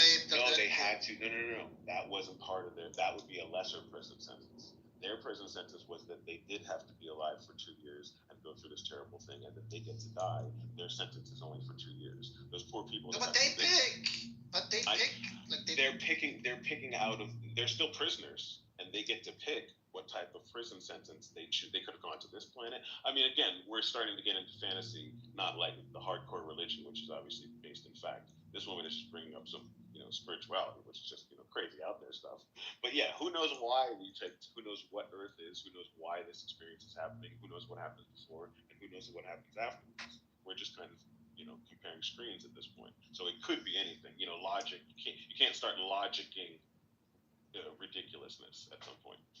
You try to understand, but you can't. No, I agree with the logicking thing, but It just sounds like on the hypothesis that we pick, we wouldn't expect like people to get like mistreated by their parents. At least mistreated in ways that like rule out any future benefits from the mistreatment. That's kind of like a Rob argument where he's like, well, I would expect a God to be like this, and since he's not like that, then that must mean he's not a God. Like that's you can have a limited framework, but that doesn't mean it brings any less validity to the claim. No, I mean there's like two things. I don't think there's any problem with like doing arguments from like divine psychology like that. But in this case, it's not. We're not like theorizing about like God's mind. Like we're theorizing about our own minds. Like this is like we wouldn't pick. We're talking about like humans choosing Him, which we have like way better. Right. Souls, spirits, eternal spirits, and human being. We are not necessarily human, and we're probably most certainly not human after we die. If you think about it, God's not a human. All of everything else is not human. Human is just a type of animal, and you don't even want to say that God made human beings out of apes. You want to say God made human beings out of clay, and then have this whole argument about that. Well, even though our DNA is 98 or 90% the same as these primates, God didn't use the primates at all. Like just looking at it on its face, that kind of doesn't make sense. So you're already getting into an imaginary land of like. He created us, but he didn't create us from the exact same thing that's also on the planet that looks exactly like us, that scientists say we share 90% of DNA. You can't even accept that because you don't want to be called a primate, or I didn't come from apes. It's just like the cognitive dissonance is brutal. Yeah, but like it doesn't matter if you don't want to call it a human. Surely the way you reason, like I mean, I don't know. I would need more like meat on the hypothesis, but. The way when you are like choosing your parents, like the way you were thinking then is going to be akin to how you think now. If it's like radically different, then it's not going to be reassuring or any different because like the you who chose and the you now are. There's going to be like a breach of identity because the way you were thinking then has nothing to do with like how you think now. So right, like you're thinking it from someone here as like, oh my God, it's so terrible if I saw something happen like that to a 2-year-old, or if blah blah blah. But you're just one of the avatars in the game. When I go and load up my game, if as soon as I load up, some guy comes and punches me in the face and shoots me and it says you're dead, I have no feeling about it. It's not like, oh my God, I just had a bad experience. So it could be that even though you and I are here and we see the 2-year-old and the terrible thing happening, that the actual experience of the soul, when it's before being here and after being here, it doesn't think of it as like this terrible experience. It thinks of it as like, oh look, I logged in and this happened. Oh look, I logged in and this happened. It's us that are here that it is in our best interest, to not do that to a 2-year-old because I don't want to feel like a bad person and I don't want that to happen to my 2-year-old. So it makes sense for me here. We're talking about an eternal soul. But it's not like your consciousness itself here on Earth is itself like a product of the Uber consciousness controlling it. Surely, like the idea is like the consciousness is the same, just like the flesh that like now you're like manifesting in flesh. It's the same, but the reason that you come here is to have the experience. In order to do that, you have to forget that you're everything. That's why people can have the experience of God, and so many people do, and that's why I lean on the side of that there is God, because ultimately we all are connected to the same thing. It's once you come down out of that spiritual realm and start to talk to people and then start to control them that you have to have different names for different gods of different things, and then we have different territories, and then I need to kill you, and I need to have resources. That's not what it's about. It's about that before any of the human division, that there is a unity that happens. Then you do have something of what you would call an individual spirit that is trying to progress its spiritual growth. And if that involves coming to Earth and having a great and wonderful or long or terrible short experience, that is what you are choosing, just like you're picking courses in college. Right, but like if I could pick courses in college and like I wouldn't pick like a course that has like a serial rapist as like the again you are operating from the framework of already being the avatar, saying what the soul would pick. Once you are not the avatar and you are the soul, you're looking at the experiences differently. You're not looking at this is a bad experience that I don't want to have. To her point, the more challenging of an experience, which most people would agree in your own life after being alive, the more challenging of an experience you have, if you are able to get through it and overcome it, you generally have a certain amount of physical, mental, and financial growth. You at least have one of those by overcoming something that you. Go ahead. Sure, That's what. sure. I get the point. What you're saying is like in Avatar mode, the way you think and evaluate the framework is radically different from when you're in the like pre-incarnate unity or whatnot, and you're gonna go back to that. Yeah. And then you're gonna go back to that unity once you die, and then you're gonna like look at it completely radically different. I get that. In the same way that when I'm playing the video game, I have no problem running people over on the sidewalk. Right, but that's not. That's what I came to do, bro. That's what I came to do. I came to kill hookers and run people over on the sidewalk. No, but see that. I think there's a disanalogy there because, like, when you're playing GTA, you're still using the framework you have outside of GTA to control the movement, strategize, shoot, aim, pick which missions you're gonna do. Yes. But I disassociate my own character. I disassociate my character, and I just use that framework to take on the character of my avatar. And so, therefore, now I've moved into this new framework where all of these new things are allowed, and all of the ideas of what are good and bad are completely different. So, what I think is going on there is like you're just like role playing. It's the same thing as like when you're playing a role in a movie. In that case, if you're gonna play a character, let's say. But you're still. Isn't that kind of what you think, that we're role players, Angelique? That's kind of what we're doing. But you're still using your own framework to strategize how to play that role. And you wouldn't do. And we are in God's image. We are like God. We are more. Wait, let me talk about The Sims. Go ahead. One second. I look back to The Sims. No, but I'm not joking. Just let him finish the sentence. No, I mean, I'm just saying there's like a disanalogy because you still have the same, like the same consciousness, the same way of thinking when you're like playing GTA as the same character. And I wouldn't do things that like cause me pain in GTA in the sense of doing like extremely boring missions or repetitive. I'll do things that are like dopamine inducing in the game. But in the case of like the incarnation thing, you're saying things like me picking a life where I'm like 2 years dependent, I'll get raped by my father and killed. While that to me seems like something I would never pick. The moment I die and I go back to the unity, I'm just going to view it as like the best choice that I could have made.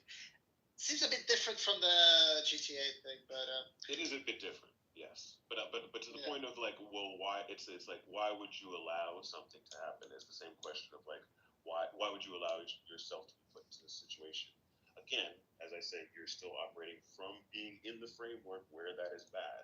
And in the GTA analogy, yes, I am still operating from my own human framework, but like I said, I'm willing to do things as a individual in that game, in that arena, because I know that there are no consequences to doing that. Things that I would not do normally in the real world, because I would not want to run someone over in my car. But in the game, it is completely permissible because there are no quote-unquote real-world consequences. So that's how the spirit could be thinking about Earth. You're just saying that like the spirit almost has like. I'm trying to say something like analogous to the spirit has like infinite amount of lives to play the game, and sometimes you'll play the game in like impossible mode or something. Well, that's like what God did did to Jesus. God is infinite. He comes and puts himself into Jesus. Jesus is in infinite mode, but he's also, you can't take Jesus out of the game, but he also comes down into the game. And God's controlling him, but they're also one. Right, but you're just saying that like once you launch game, let's say like round 52, the consciousness just transforms, and then you have like no recollection, and then you think differently. But the moment you die, you sort of go back to the Xbox controller, or like you're aware of the Xbox controller again. That's the whole point of Jesus. The whole point of Jesus is that he doesn't. I don't know why you go back to Jesus. I'm just trying to understand this view. Well, because I think of as Jesus as the avatar, and this is a religious, semi-religious room where a lot of people understand who Jesus is, that he came and he had a purpose. He's separate, from the Father, and that he kind of got sent here, and that this is like the place where he wasn't, and then he was.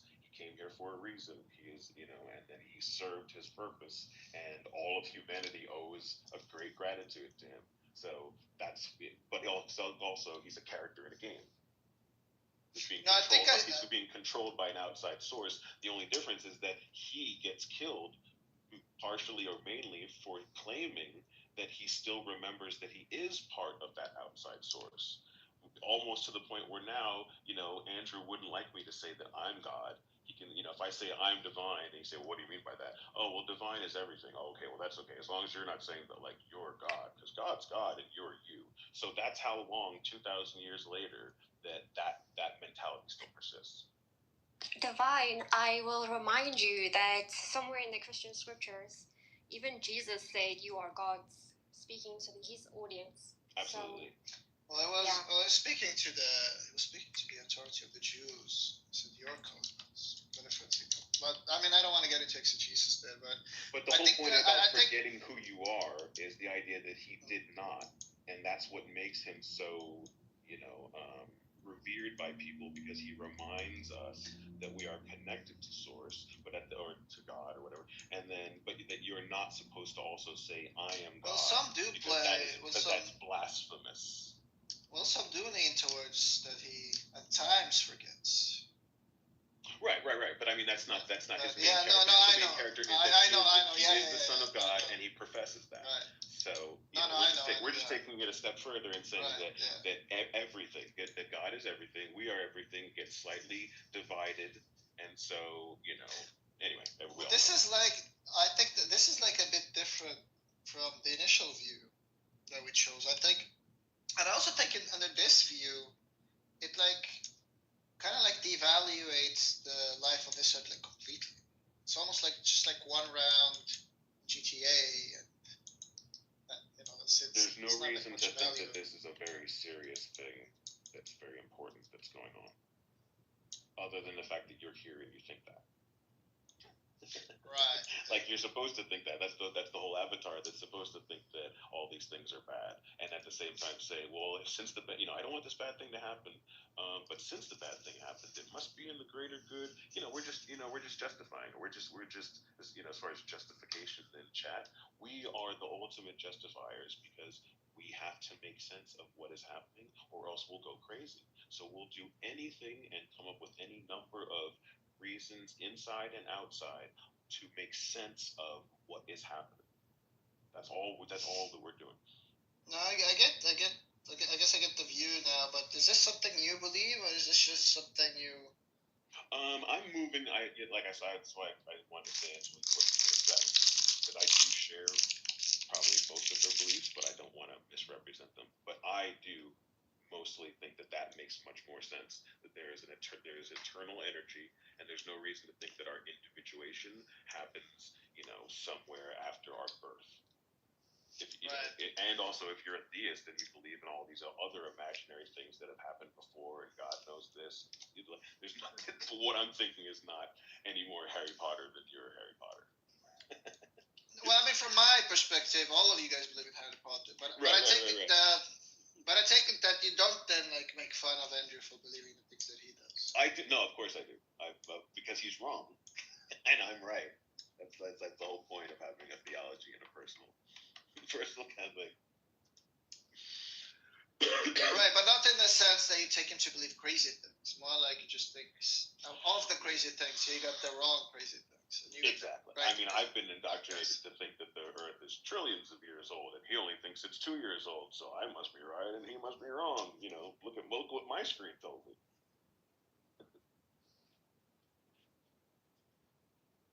I think personal agency makes sense, and it doesn't. I haven't seen any proof to think that what I am experiencing right now started when I can remember it, because I have at least some sort of physical evidence that I was having an experience before I can remember having that experience.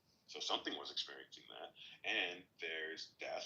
And there's plenty of people that have come from all different time periods and experiencing, saying that at their feeling of death, they didn't just feel nothing. They had, and then they have a myriad of experiences. So it makes more sense to me that I will have some sort of experience after that than no experience. Just, I have no proof of this. I'm just looking logically at what's around me, what other people are saying, what feels and makes sense as far as when I have personal agency, when I think I'm being, quote, godly, or when I feel like I'm acting in a way that is connected to the universe. All these things come into all these ways of describing what is happening around us hits people in different ways. And if it hits you as, I don't think that there's anything larger or an entity or a being, I'm happy with my choices, and I'm happy with, that there was nothing before and nothing after. That is what you were meant to experience, and that's probably going to work for you. It's probably going to work better for you than in this lifetime than being forced to believe something that you don't. I just don't think that either one of those people are right, and neither of them know, and nobody ever really knows. We're just arguing kind of like theologic with each other. No one wants to sound crazy. That's why the idea of like, you're not going to let the woman abort the kid while it's coming out of her vagina. Like, of course, I don't want to say yes. No one wants to sound crazy. So there's moral things. Ought you kill the Jews, or ought you lie? It's just these litmus tests about team. About like, are you gonna fall? You gonna fall in line and be on the team, or are you not?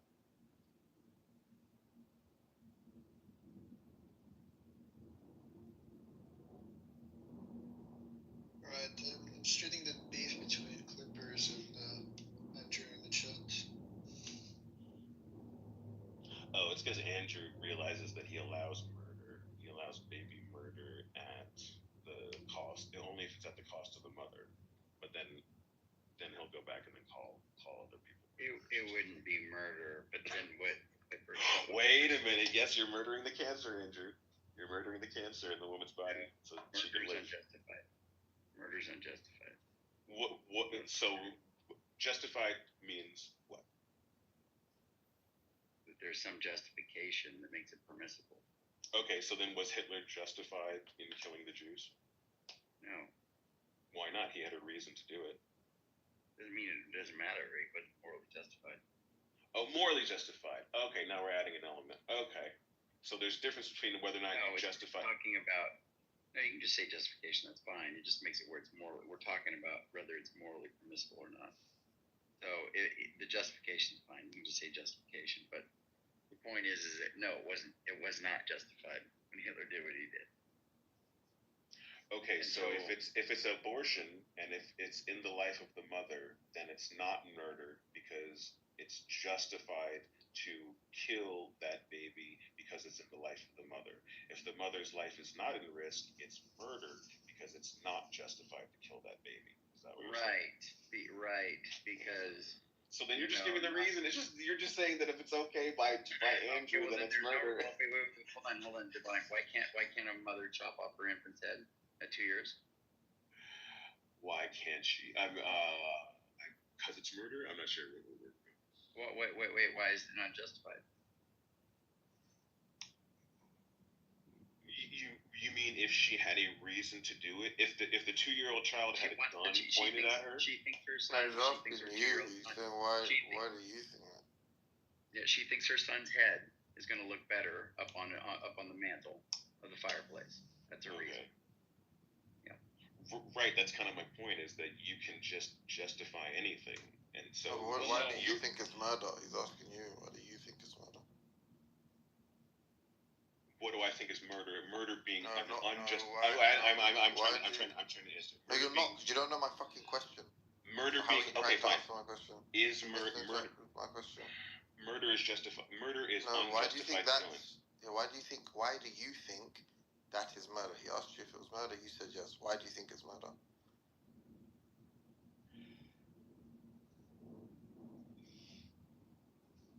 Because she killed him. I think it's murder. I don't think they specified the gender of the baby, but okay.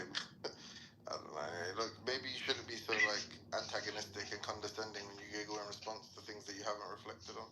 Well, what haven't I reflected on? Whether or not it's a justified killing, whether or not she's allowed to kill that killing? Evidently, that simple question just caused you to fucking malfunction. So. Well, no, I didn't understand. I didn't understand whether or not you were asking me what constitutes a murder, or whether or not I think that mother should be allowed to do that.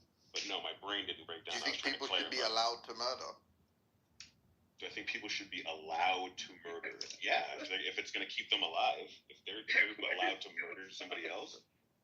Sorry, Andrew, do you think people shouldn't be allowed to murder if they're saving their own life? Divine, can I just point out something that's hilarious? Him and So why do you think it's murder? And you're all, because she killed.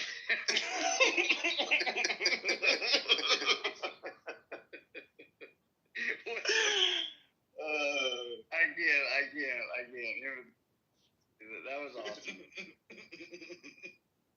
I don't know why you take this like weird, like patronizing tone when you're talking about things that you obviously haven't really reflected on. Like, right? Okay, so what part? Just have a conversation with someone. You obviously haven't read shit on it. What haven't I reflected on? What haven't I reflected? Yeah, bro. There's a reason that you stalled multiple times on answering these questions. Clearly, it isn't something easy for you to answer. That you're gonna have to think about it. And given the quality of your responses, you haven't thought about these things before. So just don't be so fucking patronizing in future. Okay, so now you said that 3 times. So now I'm trying to get better and clarify. Because you asked me again. What do you think? I'm not volunteering this. You asked me. Okay. Gotcha. Speaking of which, like Venus, bro, you're like insanely patient. You must be so. Venus is awesome. Venus has been great. Bro, he was getting interrupted like non-stop. I was just like waiting for him to snap. Yeah. Venus, is this a new leaf? I've always been this shit. He's just sober. I don't know. I think you're a great interlocutor, Venus, and yeah, it's good to have you, man. You've been like that the last few times you've been hanging. Yeah, sober V is like top elite level. I mean, lower than Sasha now, but still elite. Of course, but still elite. Yeah. Wait, but you should pursue that. You should pursue that line with Divine anyway, Andrew. I'll butt out. Yeah, well, I was gonna ask Venus if he'd ever had debated Arianus on anything, like actually debated him on anything. No, not serious. No, not like seriously. Maybe when I was like drunk, but it always like it ends up like being troll after like 2 minutes. Yeah. I understand that. Yeah. I said. Yeah. And if you guys want to carry on the conversation with us, then you should pick it up from murder is killing. Oh yeah, no, okay. So Divine, look, you're like, well, you're just coming up with reasons. You just make up reasons as justification for these are. Well, yeah. I mean, we're talking about moral justifications for these kind of acts, and you do the same thing. So. Well, no, I just meant murder from kill. You're right. That's why I clarified that you think it's murder. It's not. You think it's not, even though it's the same act of terminating the pregnancy, which 99% are not in favor of, and 99% of the time you would refer to it as murder because it is not justified in your moral framework. But that's right. Some people believe that it's 0% and that they don't care about the life of the mother. You are willing to carve out an exception where then in your framework you have to change it from murder to a killing because it's now justified, which just really means that it's morally acceptable to you. So but you're not going to say I'm in favor of child murder, but you will call abortionists murderers. So you're getting out of referring to your support as murder just because you say that it's justified and it's only a killing, even though it's a killing of a child inside of a mother. All of the other killings of a child inside of a mother, which you disagree with, are murder, and you can call those people murderers. You don't see. That's all I'm pointing out. That your line takes you out of murder land. Because you're justifying this murder, and since you justify the murder, really all you're saying is like a justified murder is only a killing. Look, that's by definition. And that includes a baby, specifically. For a second, I really appreciate you. Divine, listen. If somebody's running away with your TV, is it okay to shoot at them? But dude, we're talking about one thing. No, you think it's okay? Okay, go ahead. If someone's running away with my TV, go ahead. Yeah, can you shoot at them to kill them? Can you shoot at them to kill them? It depends. Is my medication? Does my life medication attach to the TV? Just your TV. No. Okay. If I don't watch that TV, am I gonna die? How do I know that? What if one doctor tells me I'm going to die if I don't watch TV? Okay, that's right. There you go. Okay. We're done, Liz. Okay, fine. No. I'll say no, right? No, I'm not allowed to kill him. Okay. Okay. No. What if he was running away with your PS5, though? Yeah, PS5, exactly. Okay, and we can just keep going. Okay, and here's the thing, Divine. At some point, you're going to say, nope, that was unjustified, and we're going to call that a murder. Okay, and I'm saying that, and there are people, just to be clear, I think that was a case in Texas. A neighbor saw somebody running away. One of the neighbors had a TV getting stolen. The person shot the person to kill him, and I don't think they were. I think they were. It was they went. They were let free. Like they didn't get charged for murder. Because it was like, hey, you're protecting the goods of your neighbor, and that was legit. Now, a lot of people find that to be barbaric, and I could be wrong on the details of the case, but certainly there are cases like that. My point is that you're going to be adjudicating that from your own moral perspective, and you're going to say, hey, is it the case that's murder, or is it not? And yeah, so yes, I agree. There's this thin line between what might be murder and what might not be. And I'm saying, in the case of the mother's life, I think it's the permission. She has the permit. She has the.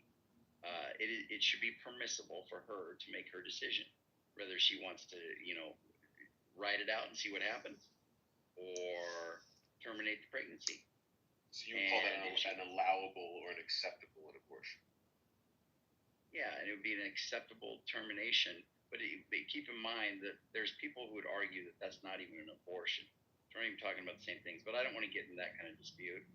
That is a current discussions going on in the pro-life, pro-choice, debate world. But I don't really get into it too much. But yeah, let's just say that that's an abortion. That I would say yes, that's an acceptable abortion. And anything outside of that, for just because you don't have enough money to go to college or whatever. You don't have money saved up to put your kid through college, therefore you can afford them. No, that's a murder. So that's the distinction I'm making. Do you think that U.S. soldiers are murderers, or do you think that they're defenders of America? Oh, sorry. Let me give specifics. If an American soldier goes to another country and kills somebody, or when they come back, do you refer to them as murderers? No, it depends on what they're doing. Look, I'm not in favor of killing innocent people. If somebody, some are murderers. Yeah, certainly. And you would base that on an individual basis as to when you'd have to find out the details on the service member, how and why they killed somebody. Then you'd make a justification on it, or then you would decide whether or not morally in your framework if it's justified, and then that would how you determine whether or not it was a murder or not. I'd want to know the details of it. I mean, I don't think just because somebody went over to another country and killed somebody, it just follows that they're a murderer. There can be conditions in which that would be acceptable. If they were trying to prevent somebody from getting raped in another country, I think that would be completely justifiable. Do you think U.S. service Army men are mercenaries? I mean, they could be. Well, I don't know exactly what that means. What are you asking me? Could they be what do you understand a mercenary to be? Just somebody for hire who could be used in a different context to do something else. I mean, like, what exactly do you mean? Well, do you think there's difference between? Well, I guess to get to my point, everybody on their side thinks that their people that do the killing are the heroes, and the people that their people kill, the enemy, are the enemy. Yeah, but even when it's two opposing. Yeah.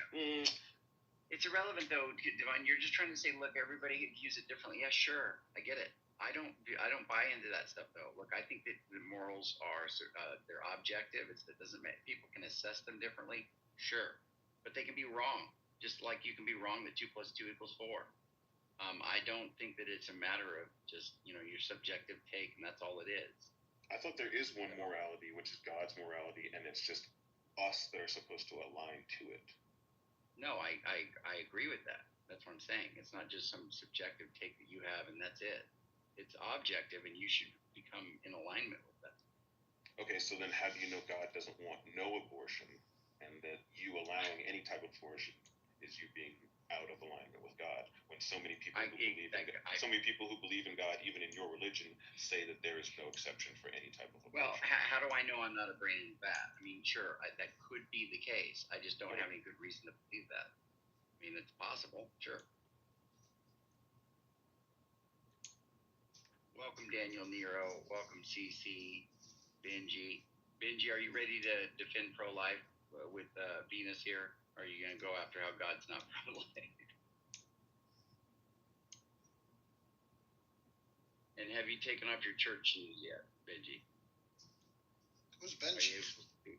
Benji's here. He's laughing. He's pretty funny. Wait, Daniel. He's Sorry. okay. Hey, Daniel, are you there? And CC. Nah, just Daniel. Daniel, can you speak? Apparently, Daniel's not there. Daniel has not been really present for quite a while. Yeah, he's been suspiciously absent these past few days, ever since the request was made of him. Yeah, that's right. That's exactly right. CC, are you there? Benji or CC? Okay, so you're not gonna do it, Benji. Okay. CC, are you there? Heritage, are you there? Is Venus actually gonna come back? We'll see. Well, Timothy Heritage. Hopefully he comes back to the mic. He's that guy that was, dude. He's that guy that was defending the. Remember he was talking about the white race was superior. Remember that? And he was real kind of calm and was talking with us for a while. Younger guy. You don't remember that? Oh yeah, but I just can't think. I don't know, man. I spoke up not too long ago. Okay, fine. Yeah, he was talking about that for a while. And he was saying how they contributed to technology and helped made advances. The guy who remember all played that? Sasha. Yes, that's right. He's back. That's Heritage. He found his home. Huh? He found his home. Oh my gosh. Yeah, I don't know what is that. Get up here, Midas. What's that? Some white supremacist neo-Nazi law where white people are descended from some ancient fucking godlike creatures. Think Atlantis. Some I don't know, ideal civilization where some race of superhumans, and basically the current crop of white people are just a diluted form of these, or just the descendants of these Hyperboreans. Wow, you know the history. It's like a neo-Nazi bedtime story. It's weird because I'm pretty sure Robert E. Howard invented that for Conan the Barbarian. That's the time period he's supposed to live in Hyperborea. Yeah, I think it's meant to be supposed to be almost contrived law, but it's something to rally around or something. Yeah, it kind of inspired me a little bit there. Yeah, Hyperborean is a word that refers to I need to look into my ancestry. Yeah, what's going on here, bro? Yeah, so the Hyperboreans were mythical people who lived in a northern paradise beyond the reach of Boreas, the Greek god of the north wind. They were associated with the worship of Apollo, Delphi. The Hyperboreans were said to live for 1,000 years. They were said to live in a land of perpetual sunshine and abundance. They were said to live in woods and groves.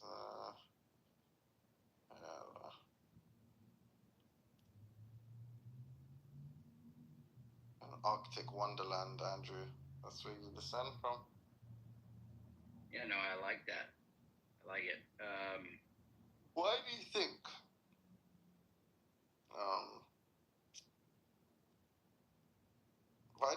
Daniel's reticent to give us this recording, Andrew? Why do you think? It's very strange. This is a very strange thing. I don't know. He knows he's got a lot of leverage with it, but I don't understand what he's doing. He did say a particular person asked him not to play it, but he said if we wanted to play it for ourselves, that would be okay. But then he just kind of, I don't know. Hey, what's the difference there? I'm confused. I don't know. I'm not exactly sure. He doesn't want us to publicly play it, but we can each play it individually for ourselves. But how would we do that? He would give it to us, I guess, individually. I've got something, in terms of a recording that I almost guarantee you could be used as a bargaining chip for almost any recording on this app. But it's such a nuclear option. I just can never use it. Yeah. I've got the best ever recording. Yikes. remind me next when we're in like a private call and I'll play you a snippet. Bro, it's the best thing I swear to God, it's the best thing you'll ever hear. Huh? How long is it? I don't know however long like songs are.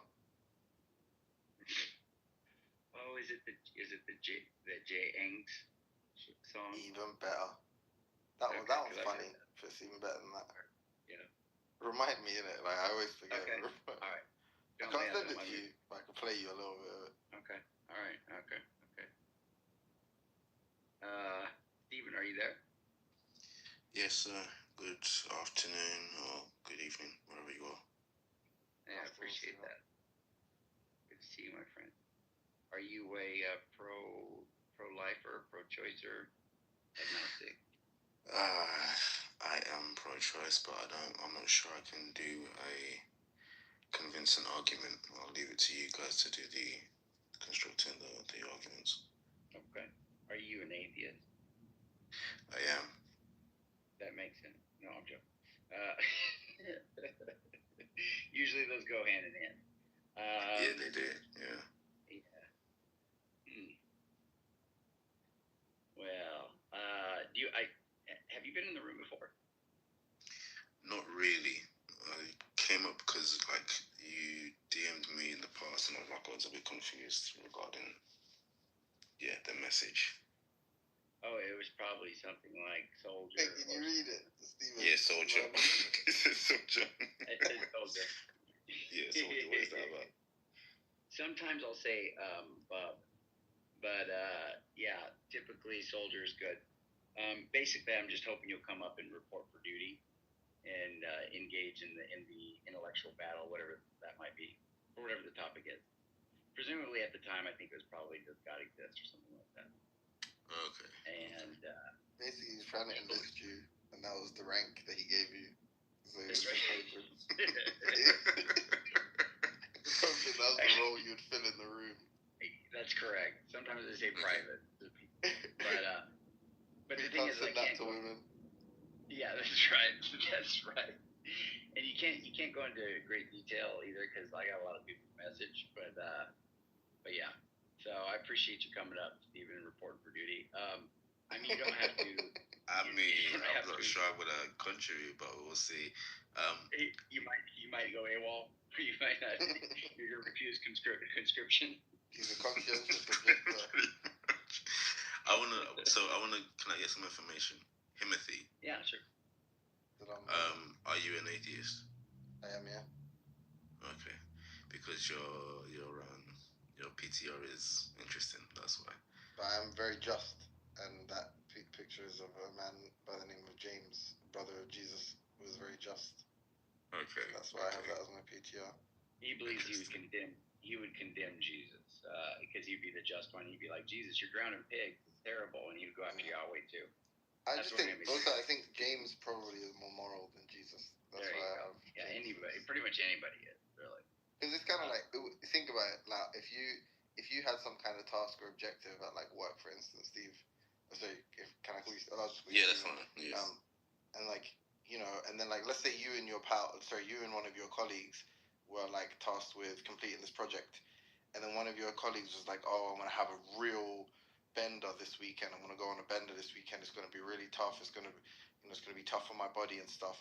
But after that, I'm just gonna take a trip and go. I'm gonna go on holiday. It's like, oh, where you going? I'm going to the best place that you could, the best conceivable place. It's like, okay, and then you continue, kind of, to, you continue to like slog it out in the trenches, so to speak, and complete the project while this guy's just living it up on holiday on this like island in Bora Bora or somewhere.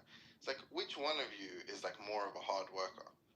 The guy who went on, granted, a tough, it was tough on the body, like, with this hardcore bender, and then went on holiday, or you who basically stayed at work the entire time? Who's worked harder? Like, who's had it more difficult?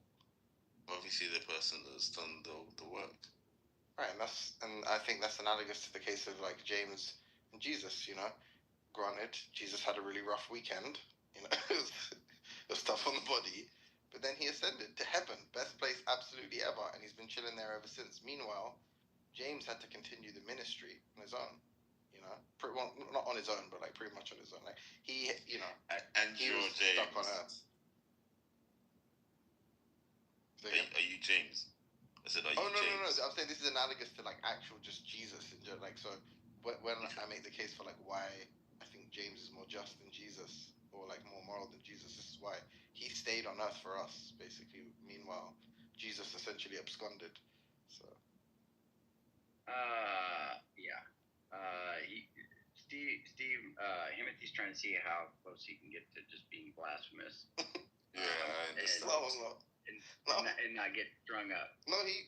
He's asking me why I have that PTR. I'm just saying, I think this guy. I understand. James is a just person, and I just gave. I do. I think Midas needs to come up. He wants to deal with you. He said in the chat, and Himothy, to be nice to him, he said Himothy seems slow. He's not Midas, wrong about that. we want you up. And Baghdadi, you got to come up as well. MJ, hope you come up. Himothy, can you invite up Midas? I'm trying to get him up. I invited Midas. I do like people that have people like this. I won't mention their name fully, but there are people that call themselves pastor, but they're an infidel in disguise. Like Pastor Toby. I wasn't talking about Pastor Toby. Do you know I was talking about someone on Clubhouse. Pastor Toby is hilarious. Yeah, Pastor Toby. I think he's been like investigated now or something. I think he's back in Nigeria now. They've kicked him out of the country. Yeah. Is it? That trippy video lives run free in my head. So you're atheist, Stephen? Yeah, I am. Praise God. Well, there's no such thing as atheism. All atheism concepts come from Catholicism. Why would you choose atheism if you knew it's stupid? I love you, Midas. I'm glad to what? see you. Love you too, bro. Say what? What does that mean? All your atheist concepts come from Catholics. Yeah, why did you choose the most metrosexual black person to be for your PTO? What's wrong with you? Why can't you ever deal with the debate? I mean, you just had a whole stupid conversation about James. So why can't you actually deal with the point? No, you're right. My fault, bro. I'm not a Catholic outside of my. I haven't really. But you're slow, because all of your concepts come from Catholics, atheists. Where did all life come from? The Big Bang Theory? Where did all life come from? No. So where did it come from? What, life? Yeah, life. Some kind of some process of abiogenesis. Prove it. I can't, I guess. Because abiogenesis refers to the Big Bang Theory. That's the only thing you have. And that came that's not true. That's just like it false. is true. What's the alternative? I mean, just Google it. Don't take my word What for it. is the alternative? Darwinism has been thrown out since the 1930s, 1940s, and now you're a Petri with George Mendel or Greg Mendel, whatever his name is.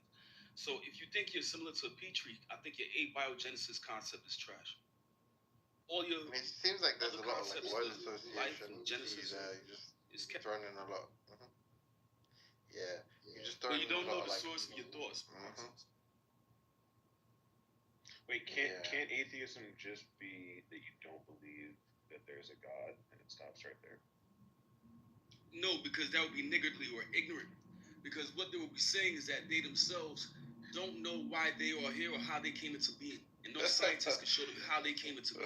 No. What I'm saying is that why can't, as opposed to all atheism stemming from Catholicism, can it just be that as early as somebody could have had the concept of God, that there was also a person who said, I don't believe what you're saying is the reason for everything, and then that person just says, I don't know what the reason for everything is, and then the other person says, I believe that the reason for everything is this thing, and I'm calling it God. So can't that just be the beginning of the two separate thoughts? No, the atheist church and the atheist concept only came out of the, I think, 60s or 50s through a bunch of Satanists.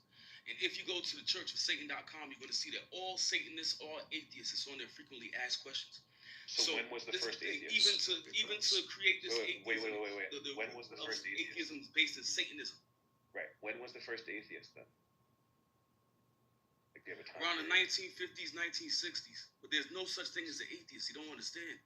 You're So asking me when the first atheist came into being. Right. There's that is no what I'm such asking. thing. There's no such thing as an atheist. So why'd you come in here and say atheists are this and atheists are that if there's no such thing as atheists? That's the first thing I said. Atheists, they base themselves upon Christian theology, and therefore they're not atheists. Okay, so you're talking about atheists, and then you're also saying that there's no such thing as an atheist. So which one is it? Exactly. I love this guy. We got to keep this guy. Midas, you can. Do you understand the logic? I think you've done good. Yeah, go ahead. Good. So, Midas, there's two things. Timothy said Jesus had a bad weekend. I would like to know how you would like to comment on that characterization of what Jesus went through as a quote bad weekend unquote. And then Stephen is pro-choice, meaning he's okay with murdering babies. So, what do you think about those two things? The bad weekend and Stephen thinking it's okay to murder babies. Go ahead. Well, this is the thing. Should we have killed Stephen in the womb? And should we have killed the other guy in the womb? What's his name? Timothy. I think, do they accept that? That's a good question. Let's see, maybe they can answer that. Stephen, what do you think? Should I have been killed in the womb? It's not my. It was my mom's choice. She had me, so I don't know why this hypothetical. What's the relevance? What use is it? So, do you believe that today your mother should have the right and power over your life and body today? As I'm out of the womb, no. But for years you were dependent on your mother. Even when you were out of the womb, right? You had to get the breast milk. You had to have her take care of you. It was kind of a similar symbiotic situation. So after you were born, you came out the womb at the first 2 years before you started walking, maybe first 7 years. There are multiple options the minute I'm out of the womb, mate. So she doesn't necessarily have to take care of me. She can put me up for adoption. I don't know how. So wait, she couldn't put you up for adoption? She takes my life. Say that again? She couldn't have organized to put you up for adoption when you were inside the womb? That is a good point. She potentially could have.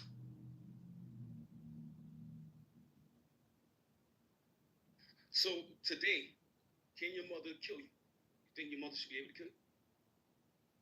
Not today, no. Oh, so she doesn't have the right over the body that she created within her womb? Say that again. I'm a bit slow. She doesn't have the right to kill the body that was within her womb and she nurtured for all those months. I mean, you came out of her, right? And she should have had the right to you. Therefore, she should maintain those rights until you become an adult. So she should be able to do it. So the analogy that I think is that's persuading me to be pro-choice is along the lines of donating an organ. If I can survive if I can survive independently without me, or there are other options, and necessarily get an organ from her, then I don't know if I'm doing a poor analogy. I'm doing a poor explanation of the argument. Yeah. Because your logic is flawed. You can't explain the trash you believe. That's the problem. I mean, maybe his mother's an atheist, and since atheists don't exist, then she can't afford it. I just like to say. But what if she needs an organ? What if she needs an organ, one of his vital organs, and she says, "I brought him into the world. I had the rights to kill him when he was a child, and therefore I should have the rights to kill him when he's an adult. And therefore, if she needs the organ, she's able to harvest your organs from you. Should that be a law? You think that should be normal? I think that the question is like inane. Like, should my mother have aborted me? Like, if we're assuming the same set of circumstances, obviously not. Primarily because she wanted to have me. Like Like, what sense would it make to say she should have bought me when she wanted to have me as a child? If you're gonna construct some set of circumstances that obviously justify the abortion, then yeah, she shouldn't have had. Like, it's like seems like a bit of a fucking futile exercise. Well, you But I became an expect adult nothing less. idiot. I expect So she nothing should have less had from the you, Midas. abortion. I agree. If you became an adult idiot and she realized you're not contributing to the gene pool, then do you think that you should be then aborted? Or a posthumous abortion? I don't think She that's shouldn't have the right over justification. your body? Now that you're outside of her body? No. But when you were in the womb, she had total rights to kill you or not, right? Can you show us anything else that becomes a human being other than a fertilized egg? I don't know, like a cloning, like a fucking. I actually don't know what the process of cloning is, but I imagine it looks really cool. No such thing. So, this is the thing. How much does it cost to fertilize an egg through science? How much does it cost? The movies more. What did you say? How much does it cost to fertilize an egg through science? Like, I don't know, like IVF or something. $80,000 minimum. How much does it cost to abort a baby? Far less than that. $200. So this is the thing. They've devalued your humanity. And you accept that? Yeah. Well, one's a much easier procedure, costs less money. Also. Well, he just said he's not as good as a test tube baby. That's what he said. No, I just think it's much easier to destroy a life in 2 seconds than to have someone come back for $80,000 worth. But so are you, though. Just to be clear, like we're both free. Well, actually, in your case, maybe not. I imagine there probably was some cost for your conception, but like in my case, you know, you're running from the argument, brother. You're gonna have to. I was conceived in wedlock, so I was completely free. So yeah, all those IVF babies are of a greater value than I am. Maybe not you. Depends how expensive your mother was, I suppose. I think you should be posthumously aborted, and I think your mother should have the right to kill you right now. What do you think about that? I disagree. And harvest your organs. I think that'll be great. Okay, yeah, I mean there's like probably a good argument for that, to be honest.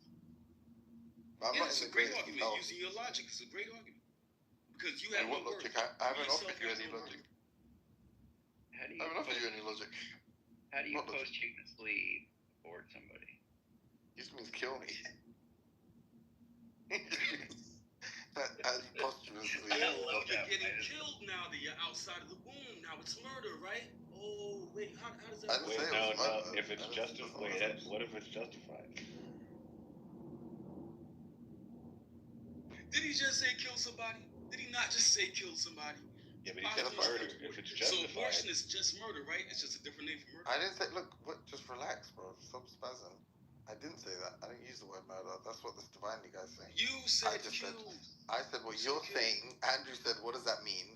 Obviously, look, you can't posthumously wait. Like the posthumously, they're already dead. Yeah. So like, obviously, it'd be fucking stupid to say abort them posthumously. Like you mean after they're born. So what you actually meant, I was just translating it, is kill them after they're born. That's what you wanted to say. Correct. I love but the reason Andrew pointed it out is because you said posthumously, which is funny, innit? So I was clarifying that. I mean, to be honest, even what you actually want to say, ironically, which is a post-birth abortion, doesn't make sense because abortion is like terminating the pregnancy. So even that wouldn't fucking make sense because after they're born, the pregnancy is already over. That's the terminus of the pregnancy. You just said it's killing you, bro. You just said it's to kill you. So yeah, I mean, you can latch on to that. Or you after you come out the womb, that'll be murder, right? You said kill you. Yeah, but I'm confused. Who do you think is denying that terminating the pregnancy results in killing the fetus? Because I think it is. Might just say, just never mind all that stuff that I just said. I did like what you did there, Midas. Please keep going, because Timothy, you're on the right side. I'm sorry, Midas, you're on the right side. Timothy wants to kill babies. You're doing the right thing, but everything that was just said was not good. But that whole, I mean, everything that. Let me be clear. everything that was just said about the posthumously abort them, that's not very good. And then post-birth abortion doesn't sound very good either. Andrew, you know, Andrew has so much love and respect for you, Midas, that he was like, he was shocked. He was shocked by that confusion and misuse of terms. But like, I wasn't shocked. Did you notice? Like, I didn't even blink. I didn't flinch. I was just like, yeah, that's what I would expect from Midas. Well, Timothy knows it's murder. He knows that post. I didn't say murder. That was the other guy. I didn't say murder. I never said murder. You can't. Hey, you can't put that on me, Ricky Bobby. I didn't say that shit. Okay, so you're not saying that if I your said mother killing. wants to take and harvest your organs right now, that's not killing you? That's not going to kill you? Look, you need to slow look. Killing, like, you know, forcibly ending the life of someone, take that to be killing. Yes, all of these instances are instances of killing. The murder question is a separate question, which is, that's the kind of bar or threshold that Andrew wants to clear. So Andrew wants to claim it's murder, and by murder he means it's like unjustified. It's like there's no, you know, it's illegal, it's unjustified by some kind of standard. It, like, you know, transgresses that standard. This is what Andrew wants to say. Okay, I'm not claiming that. I haven't used any of that language. So if your mother needs your heart, bro, if your mother requires your heart, she takes it out of you because she gave birth to you, and she has the right over your body because she produced you. No. Is that killing you? Yeah. Obviously, it's killing me if she takes my heart out. I'm not a fucking doctor, but I imagine, that would result in my death. Okay, so thanks. I'm just glad. I just want to set the terms. So it is murder, right? So pre-abortion. Oh yeah, that. I think that's pre-birth. murder. Yeah. It would be what? Pre-birth. I think if your mother did it to you, it wouldn't be murder. Pre-birth, it would be murder as well, right? No, it wouldn't. Well, I mean, yeah, I think that would be unjustified if she was like, actually, she asked the abortionist to, like, you know, specifically, like, locate the heart of the fucking fetus and, like, you know, extract it. Or well, what do they do during that abortion? seems Don't they pretty fucking problematic if that's like the torso and the leg? When they do abortion, don't they break the body into little pieces and they separate the head from the torso and the legs and the arms, and then they take them out separately? No, it's the difference. Yeah, they do. The difference is, listen to what I'm saying. The difference is, if she's essentially asking the abortionist to torture the fetus, assuming that the fetus is like sentient, to torture the fetus, then like that's wrong, and that results in the fetus's death. Then I think that's like an unjustified killing. Whereas in the case of her just essentially asking for an abortion, I don't think that's an unjustified killing. Granted, in certain circumstances, abortions would be, in my opinion, unjustified. Would she not be killing the baby? Would she not be murdering the baby, which otherwise would be normally conceived? Yeah, I almost forgot myself and attempted to have a serious conversation with you. My bad. Ask your question again. Would she not be still killing the baby that will normally, under normal circumstances, get to conception and become a child? Well, it's already been conceived. You mean it's like born? Maybe, yeah. Yeah. She would be, yeah. He means posthumous. It's more funny. If you stop a life from coming into fruition, what are you? Wait. If you stop a life from coming into existence, what are you doing? Wait, can I just say, it's more funny that you brought it to his attention and he hasn't addressed it at all, as if like he's confused about what's even been said. Like, wait, Midas, what do you think posthumous means? Don't worry about that, bro. So now that the baby's conceived, don't worry about that. He can't run. I'm not gonna. Yeah, don't let him sidetrack. He got them bands, the Wonder Woman bands. Oh, I know, dude. He's got the runners on. Yeah, Kevin Samuel feet. Yeah, you got them bands. Yeah, so either way, it's still make murder. Her dance. Right? It's still murder. Huh? Right?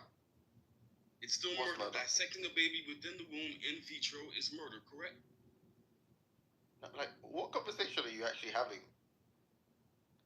Have you just got like a random word during abortion? What they do to the baby? You put like 5 or 6 phrases. Just talking over like me. You're not listening. You asked me what conversation. Pardon? Is dissecting a baby in vitro, is that murder or no? Wait, isn't in vitro the? Well, in utero, in vitro. Which one's which again? Wait, which one is it in vitro in the test? Which one's in utero is in in glass. In vitro's in glass. I thought so, but I didn't want to comment. It's in utero he means in utero, right? My bad, in utero. Either way, it still stands to be terms. I don't know. I don't so know. if you're dissecting a baby in utero, or even in vitro, because if you get rid of the fertilized eggs, isn't that a crime? If you destroy fertilized eggs, isn't that still a crime? Either way, let's go. Yeah, this is still a crime. But in utero, if you dissect the baby, it's still murder. Huh? In vitro, right? When they have fertilized eggs, if you dispose of those eggs, that is a murder crime. That is a case. There's a case like that currently. Now, in utero, if you dissect a baby, is it not still murder? I mean, no. Are you just gonna keep asking the same question? Like, what's murder? No, you tried to scoff, and I give you both cases with in vitro that is actually a crime right now. People are adjudicating. I don't think either of them is murder.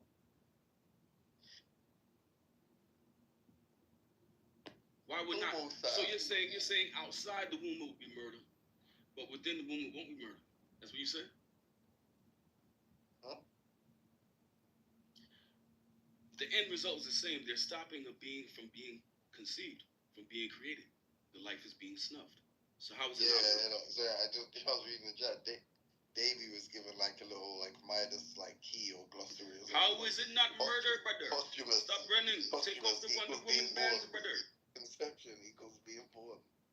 Bro, what's wrong with you? Don't get frustrated. I'm answering all your fucking retarded questions. You're not. You're running from it like I am. child. No, Within the womb of the child's being. No, it's not murder. Now what? How can it not be murder?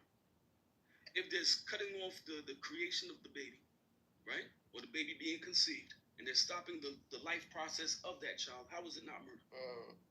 I don't know. How could you not be homosexual? I don't know. Because you're not. I'm not good at Stephen, I'm a little worried if you come in. You might allow Timothy to run, and I don't think that'll be fair. No. Stephen, yeah, that's fine. That's perfectly fine. Conversation. I was just like, wait. Timothy is running bad, man. Did you ever do the Olympics? Stop doing the Olympics, Timothy.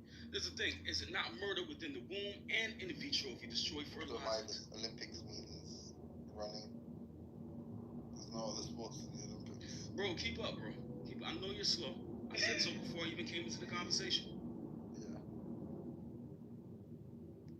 I mean, I've been born I've been slow since I was posthumated. So if your father punched your mother in the belly, right? If your father punched your mother in the belly or stabbed her womb, right? When you were being within the womb in utero, would he been charged with a murder? Sorry, what? Say that one more time. No, I didn't say. I was thinking of that. If your father that you never met because you were born out of wedlock, if your father decided to abort you, stab your mother, or punch your mother inside the stomach, right? Would that be a murder charge? Will he be charged with murder? If he assaulted my mother and it resulted in my death. Oh, but she's fine. She just got a little punch. But your life don't matter in utero, right? Your life don't really matter in utero, right? So it's an accurate characterization of what you said. Yes. So if but what would she get charged for? And murder it resulted in my death. Assault? Depends on the jurisdiction. Oh yeah, Hiwa. Attack Hiwa. Go Hiwa. Oh yeah. It depends on the jurisdiction, Midas. I'm just gonna let you know, Bob. I love Midas. Just letting you know. Go, Carrie. I understand why. It doesn't depend on the jurisdiction at all. No matter what, if a man forces or induces an abortion or miscarriage in a woman, he will be charged with that, at least as a murder charge or either a second-degree murder charge. Right? So you can't get away from it. Sometimes so it's then manslaughter. In the effect of the law itself, it shows that the baby has life and the baby has rights. So the baby only seems to not have rights when it comes to the argument of whether or not the woman who is housing the baby should have the right over killing the baby. That's right. You understood this correctly. So by the Constitution, is that giving the woman more rights than the man, and therefore it goes against the Constitution?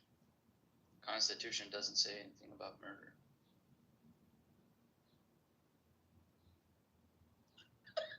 All men are created equal. All men are created equal. Right. And yet, there is nothing in the Constitution about murder.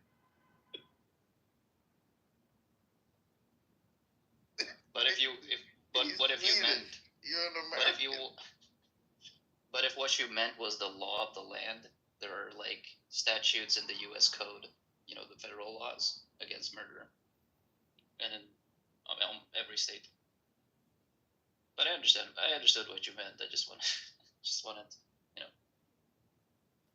All citizens are supposed to have the access to life, liberty, and the pursuit of happiness, I guess, or a successful thing. And this is within the Constitution as well, brother. So it seems that you're not very constitutionally adept.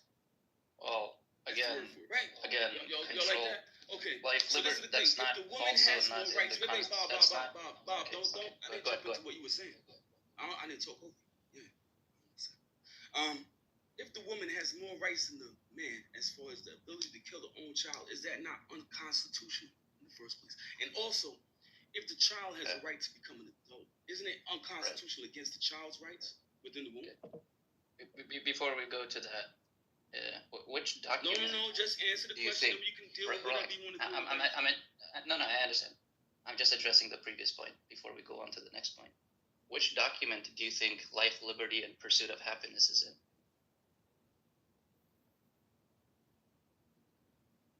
Because I can tell you, it's not the U.S. Constitution. I'll get it for you. Right. So why don't you? Is it the U.S. Constitution? To the rest of the room, the phrase "life, liberty, and the pursuit of happiness" is in fact not in the Constitution. It's in the Declaration of Independence. I agree.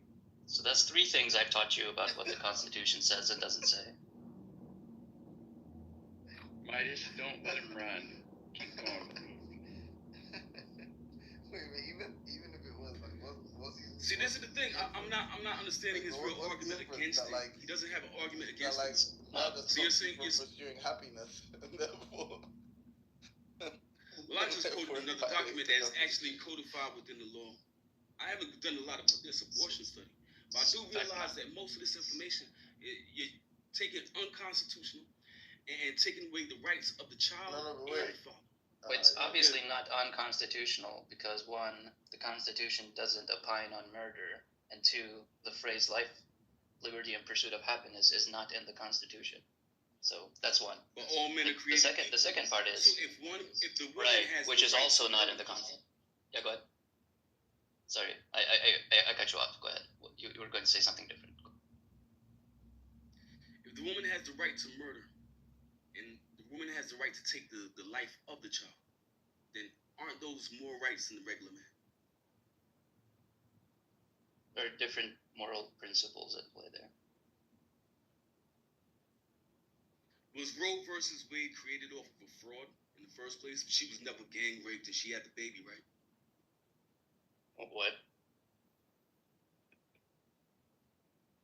Are you retarded? I said, was Roe versus Wade created off of a fraud? No, I just don't understand what you said. Was created by fraud? I literally, you have to enunciate. Created the baby.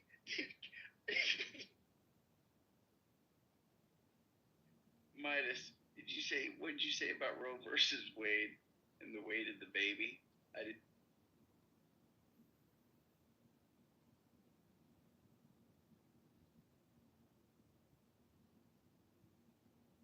Midas, are you there? You said the weight, the Roe versus Wade of the baby. Did anyone else understand what his question was? Apparently I'm retarded, but maybe other people are too. We do have a room. Was Roe versus Wade created by fraud? She was never gang violated, and she gave birth to the baby. She gave birth. Oh, fraud. Was it perpetuated by fraud? was Roe versus Wade perpetuated by fraud?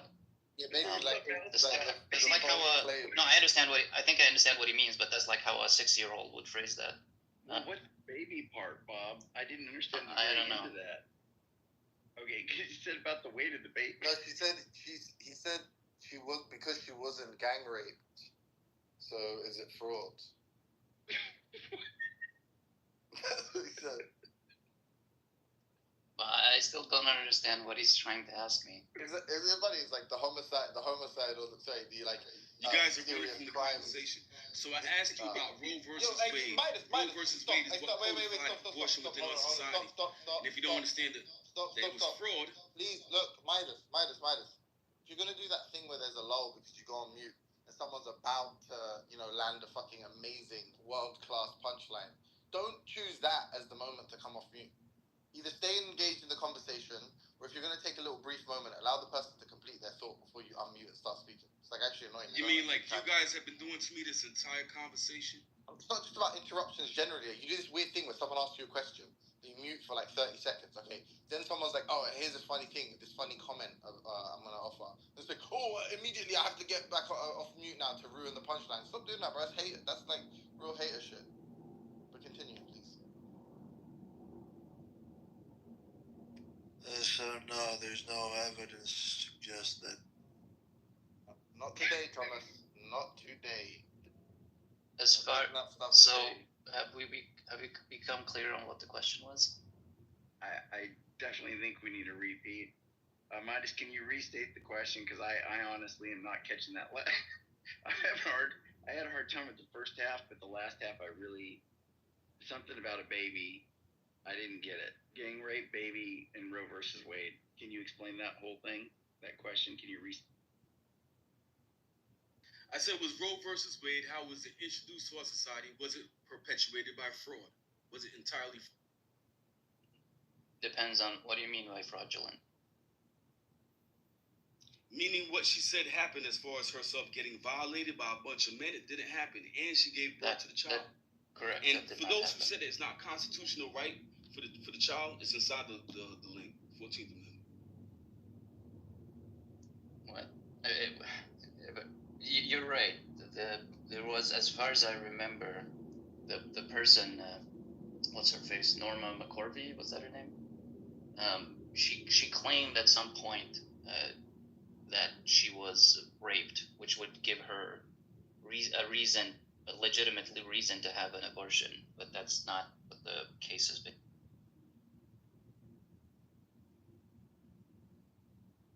She never had the abortion.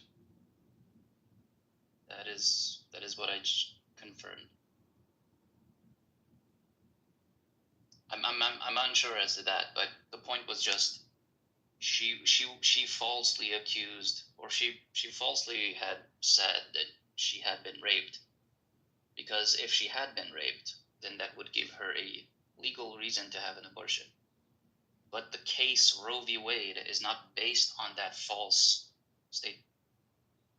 I think Midas's point is that, like, had the fraud investigation team got involved, then they would have resolved it and they wouldn't have passed the legislation. No, that was public before the case. Like, she admitted it. No, it's a joke. Oh, shit. She said it on a deathbed. It was entirely fraud. And that's when, you didn't hear much about it anymore. But it stayed within our society for at least the next 30 to 40 years. But, again, that was not the basis on which the Roe v. Wade was based. Well, the basis was to try to introduce abortion into America using these false crimes and these false stories. And she got, it got exposed recently. No, the basis of the case was that you have a right to an abortion based on the 14th Amendment privacy clause. No, but see, according to the 14th Amendment, Midas, you're a dingus, because there was already an exception to rape. Why would you need to introduce rape as in Texas? That was already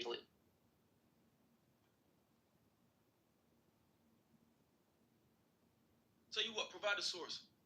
Provide a source that it was an avenue to abortion through rape. Go ahead. Oh no, sorry. If I My bad. Not in Texas, but there were other states where she could have had that. Wait. What? I thought you just said it was. What's going on with this guy? No, I'm saying you could already have abortions in the United States in cases of rape, as far as I know. You just said not in Texas, though.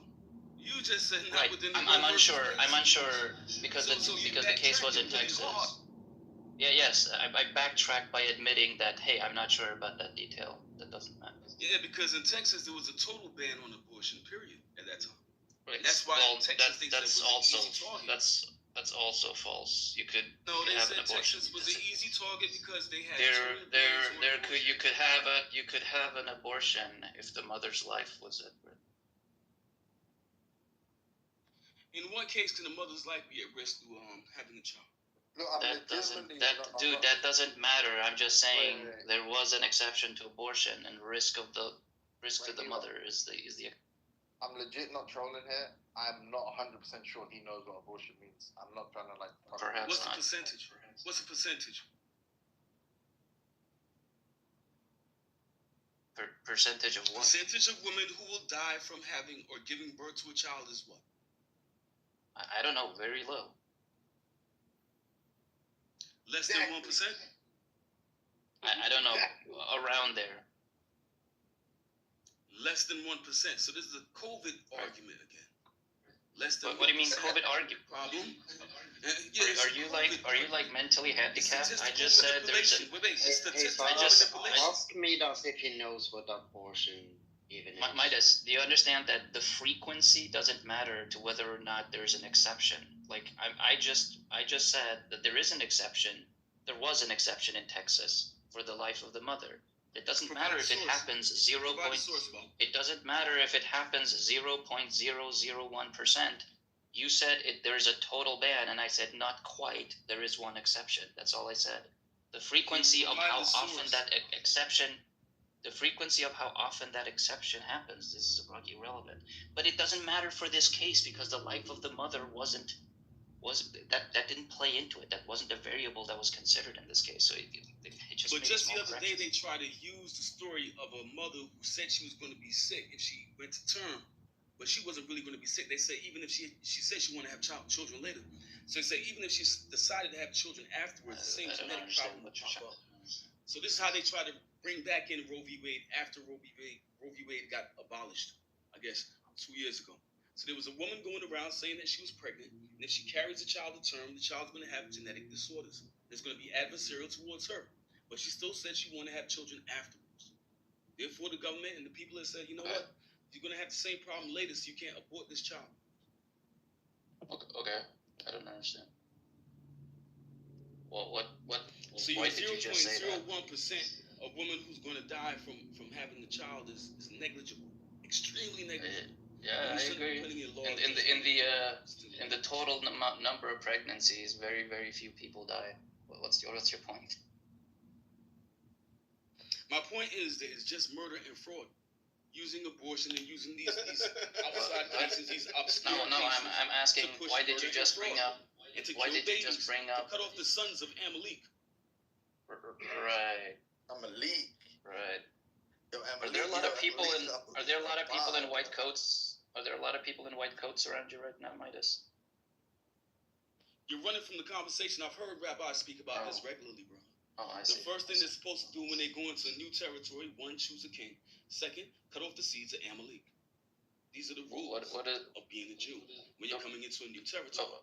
Of a Jew? And it's not just Jews behind it, but we saw eugenicists behind it a lot, right? Why are you talking about Jews? I'm talking about who without controls Planned Parenthood. Well, it's obvious. I'm talking about who controls Planned Parenthood. Well, do you understand that people in other countries do abortions where Planned Parenthood doesn't exist? Do you know that Planned Parenthood is a genesis though, for America? We're not really worried about in other countries. We're dealing with America right now. Oh, right? I'm dealing with why America. is it that America? Yeah, we're dealing with America right now. So Margaret Sanger got a lot of pizzazz in that voice when you said America. I like it. Brother, your support of child murder is abhorrent. Your support of child murder is abhorrent. It's destroying you. Your atheism, your fake atheism is being exposed. It makes no sense. The things you believe in, things you support, as far as trying to say that a life can be cut off at a certain period of time due to the mother's wants or the mother's whims sounds idiotic to me. And I'm trying to go over it's probably because you are very, very stupid. So by the Constitution, the child has rights, and you're ignoring the right of the child. Well, again, according to the Constitution, it doesn't. But I put the link in the chat for those who can't read. What does it say? Oh, go ahead, Stephen. Go ahead, buddy. It's a good time. If you have a wife and she's about to have there's some type of complication, and it's a choice between your, let's say, son or your wife, who are you gonna choose?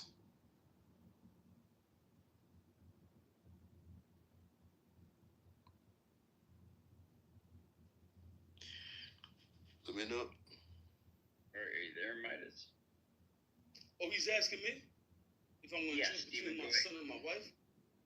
Right. Yes, if there was a complication, and yes, the baby can't you can't keep the baby, and the wife survive. So, what would you do in that scenario? I don't do COVID questions, bro. That's 0.01%.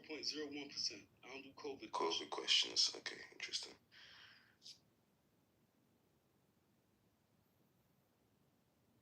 All right, Prashant, did you want to come in?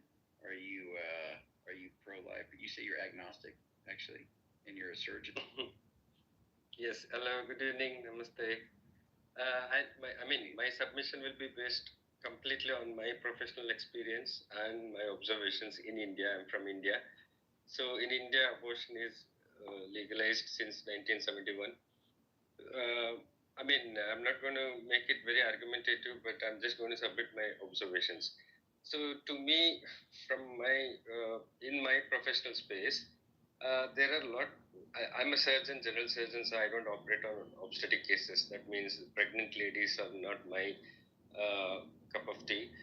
But I know a lot of my friends who hesitate to conduct an abortion for some reason. Some of them being religious, some of them are practicing Christians, and some work for Christian missionary hospitals, and the others they don't have an exact religious reason as such, but they don't find it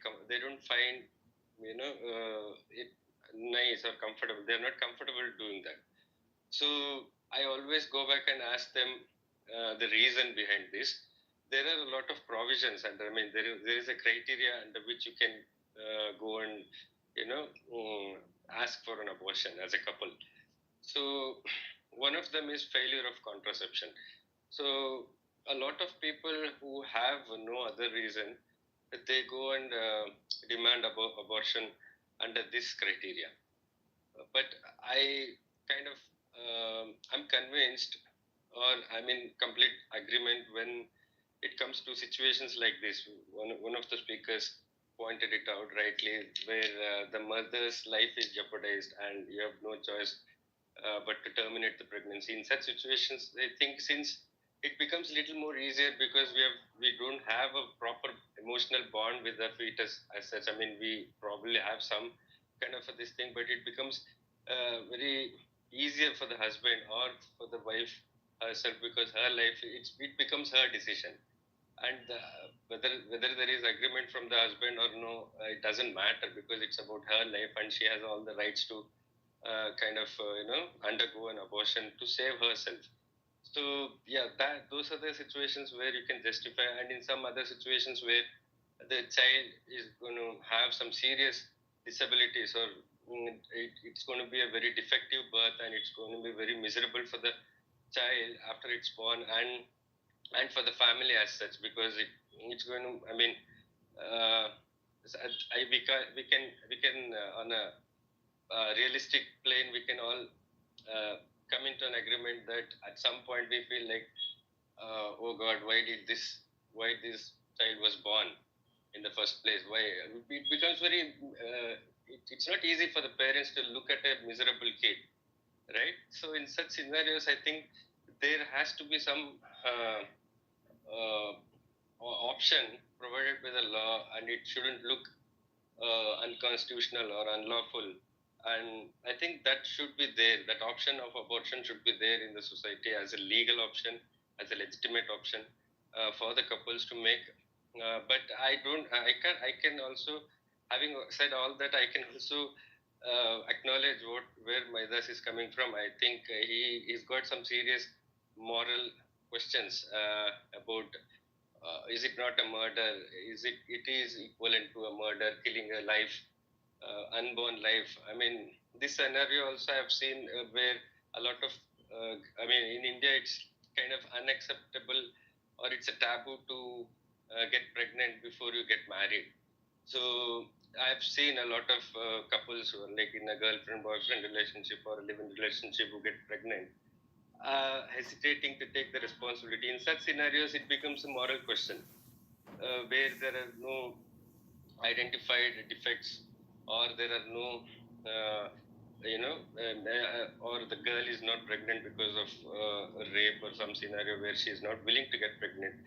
But probably after she got pregnant, maybe she is not willing to continue the pregnancy because having an unprotected sex is probably she is mature enough to know both of them are mature enough to know that the probability of pregnancy is there, and then they've gone and had a physical contact with each other, but once they got pregnant, they're like they don't have that preparedness. So in such situations, people usually tend to, we as doctors, we usually tend to counsel them, and or in the case of a married couple who are not prepared financially or in other ways, we kind of counsel them as doctors. We kind of counsel them because as doctors, we always find life very precious. We are in a profession where we are obligated to look at life in a very precious way. So that way, probably we look at abortion from a different angle. So there are 2-3 dimensions to it. So I still, since I don't deal directly firsthand with these cases, I have this privilege and the luxury of kind of staying in my zone. But yeah, this is my opinion and my submission as a human being and as a professional doctor. Thank you for it. Yep, thank you, Prashant. Appreciate it. Abu, did you want to come in? You or Vinny? Did you guys want to come in? Are you there, Abu, Miriam, or Vinny? Either one of you guys. Okay. Well, let me just say something quick about this life, liberty. No, you're fine. Continue to cook, Midas. Go ahead, buddy. Thanks, bro. I brought up the point about life, liberty, and freedom of thing, right? But it was really life, liberty, and property without due process of law. Yeah, so I know. These are the things you That's guys in the are 14th Amendment. Right? Yeah, you can't. Yeah, no state shall make or enforce any law which shall abridge the privileges or immunities of citizens of the United States, nor shall any state deprive any person of life, liberty, or property without due process of law. So how can you then condone the murder of unborn children? Because that doesn't. If you don't already understand why, I feel like it's difficult to explain. Midas, I seriously have a question to you. Midas, moderators allow me to. The point is just that passage, first of all, doesn't say anything about whether or not the fetus is a person, but second of all, is just about the fact that the state cannot kill you without due process. All fetuses become a person.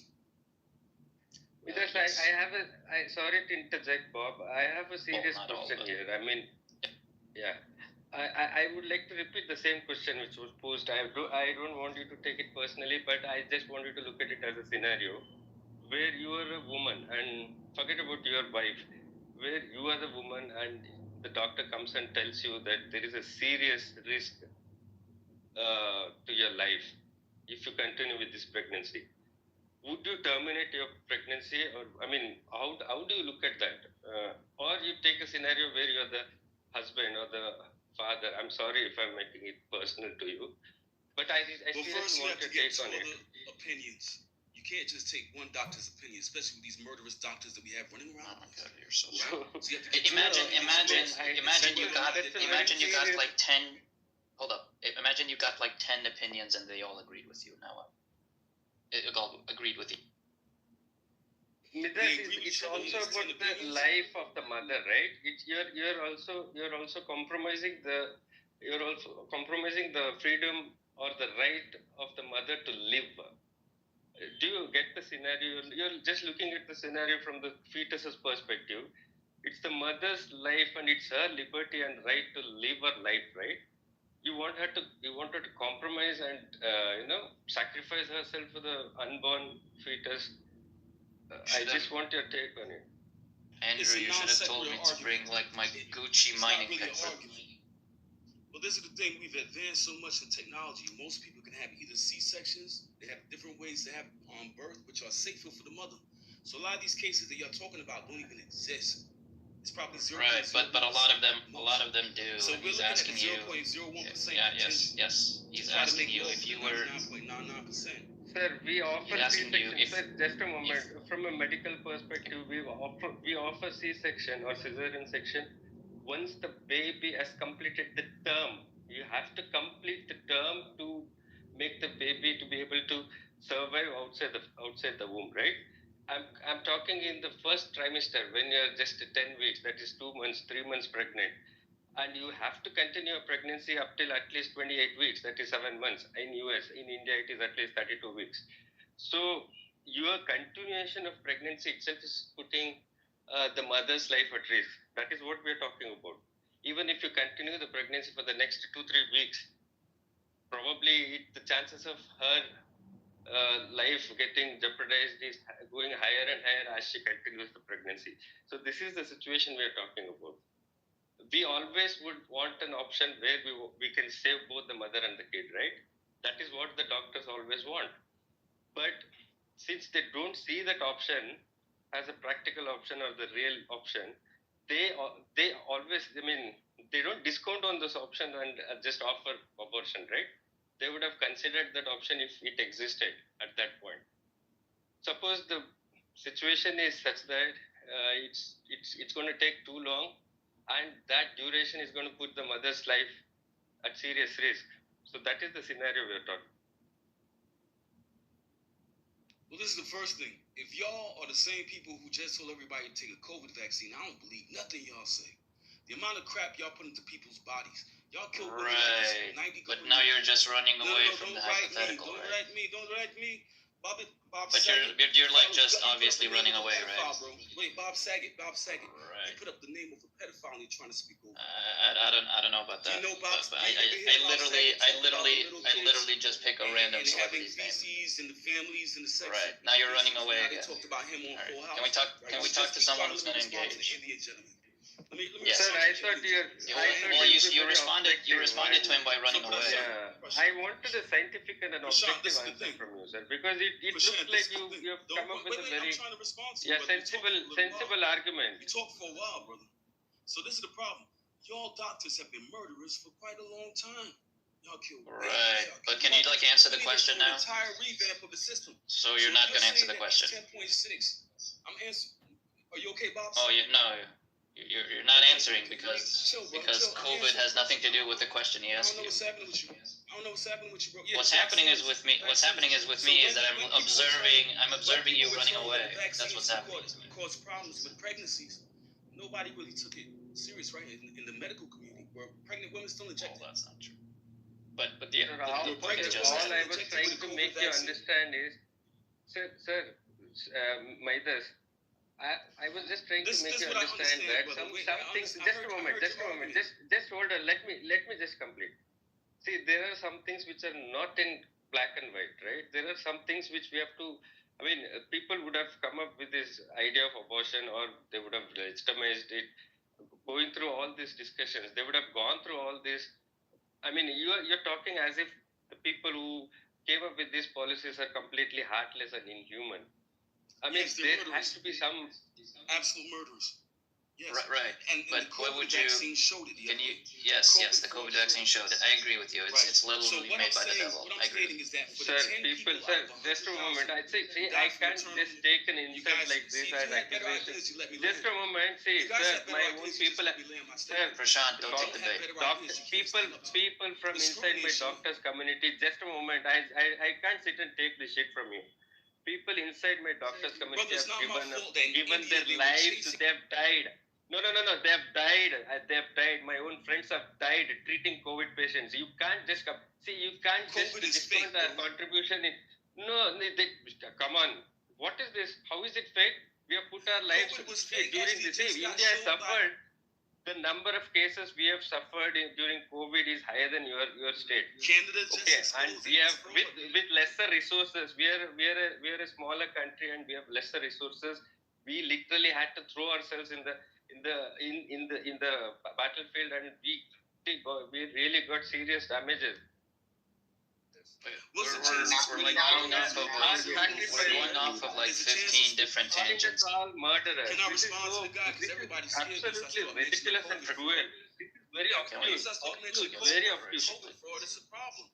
So Yeah, we're not talking about COVID though. We were talking about pregnancy. Is that the wait 0.01%? I'm supposed to take these guys seriously. 0.101%. No. It's not, sir. Who told you zero? From where are you extracting? No. Guys,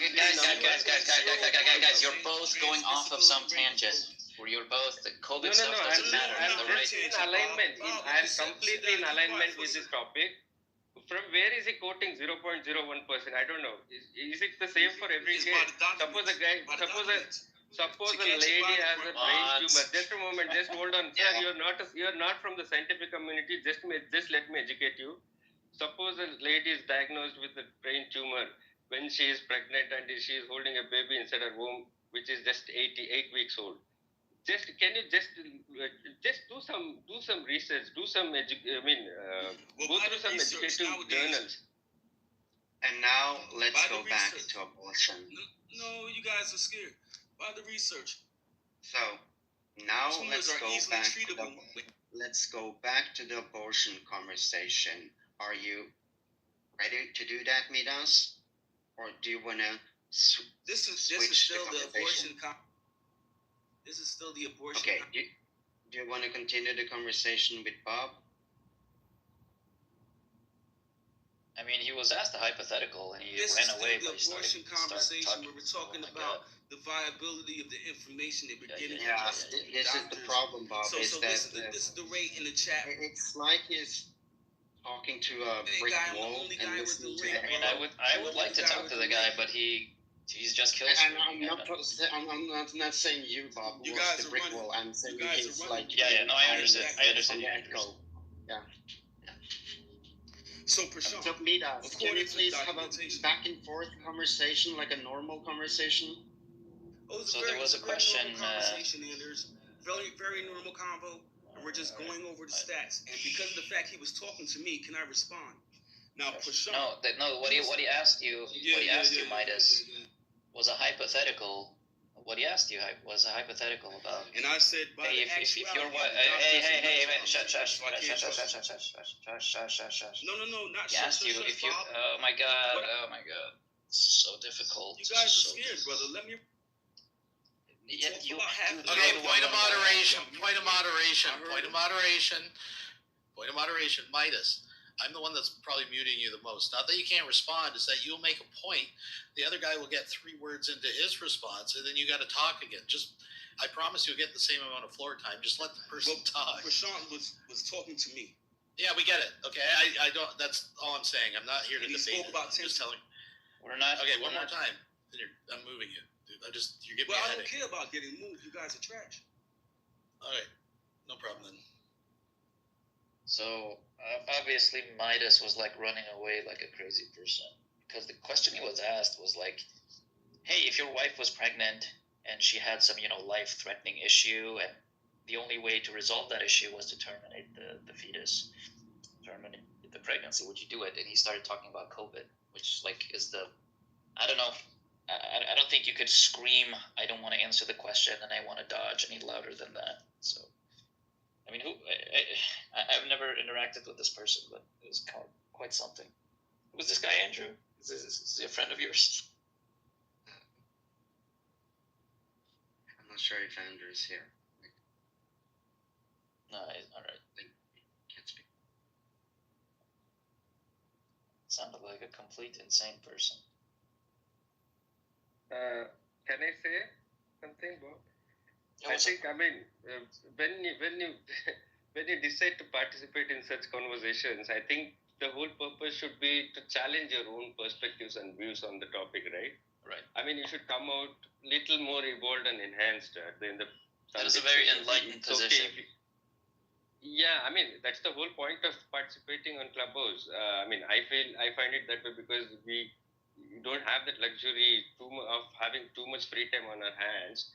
And some relevant topics when you see, and some hosts are, I mean, some of them are hosting some good topics which are relevant to your life, and you have some dichotomy in your heart or some unsettled feelings, or sometimes you're completely sure about what you know about the topic, but still you would go and participate in the discussion, let it be argumentative, and in the end when you see that okay, there is some scope for me to learn a few more things and enhance my perspective on this, and you should take it. I think that's the choice.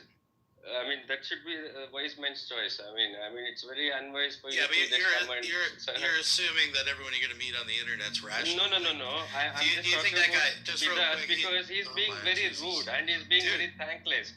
He's being very rude guess to what? us. Guess what? Do you think it was... Hey, can you stop for a sec? Do you think that's going to change of 20 more minutes of explaining like the scientific data to that idiot? You know, like how, like, just don't get emotionally invested. If you love the game and you want to participate, that's fine.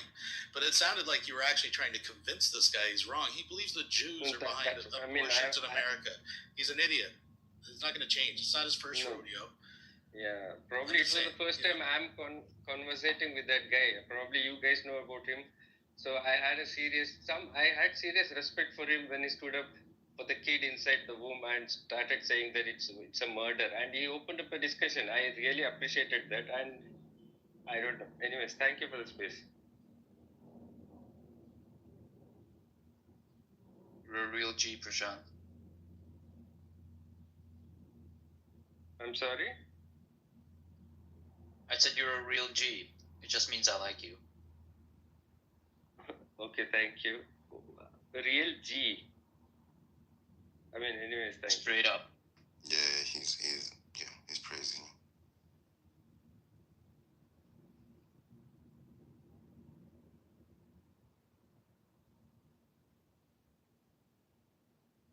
Andrew, are you there?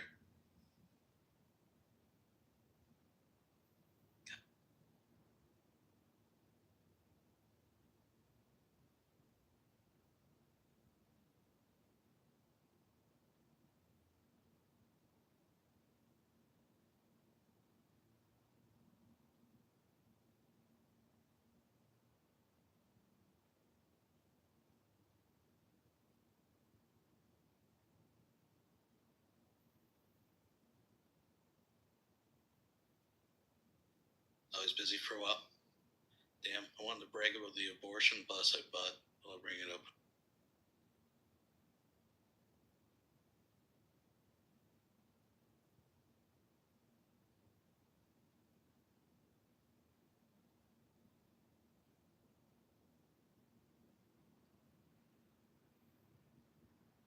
And I think, like, in the next abortion conversation, terms should be defined, like murder and abortion, like what these words actually mean. Because Himati gave him like his response and working from the angle that abortion is not legally murder. He's not using that word. Midas was just coming back with the exact same question in return for like 15-20 minutes.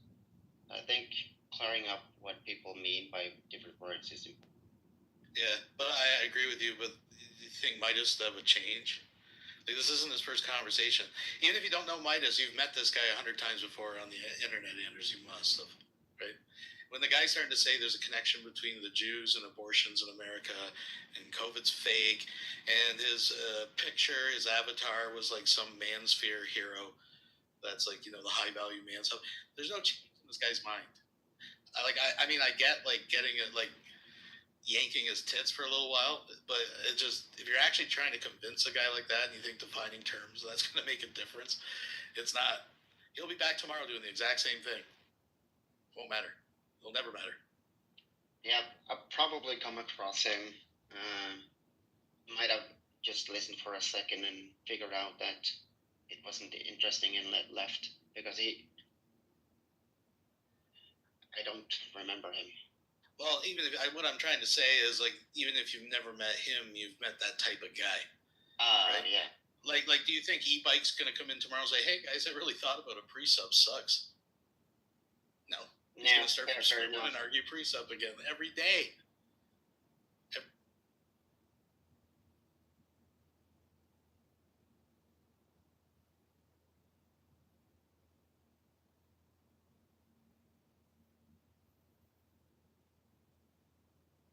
I mean, we got lots of people on the stage.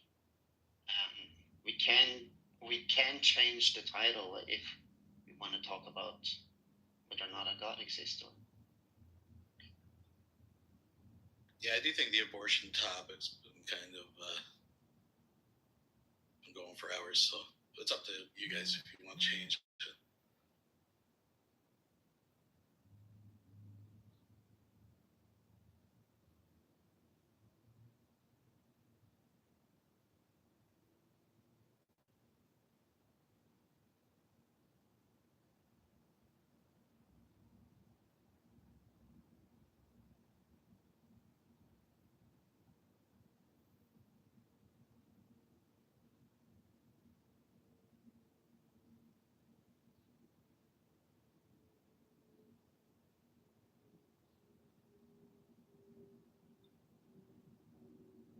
Hey, someone mentioned that abortion has been legal since 1971. In what country was that? India. India, okay. I think it's kind of the same that happened here in Norway. I have to double check. I think it was in 72. And abortion has been like pretty free and open.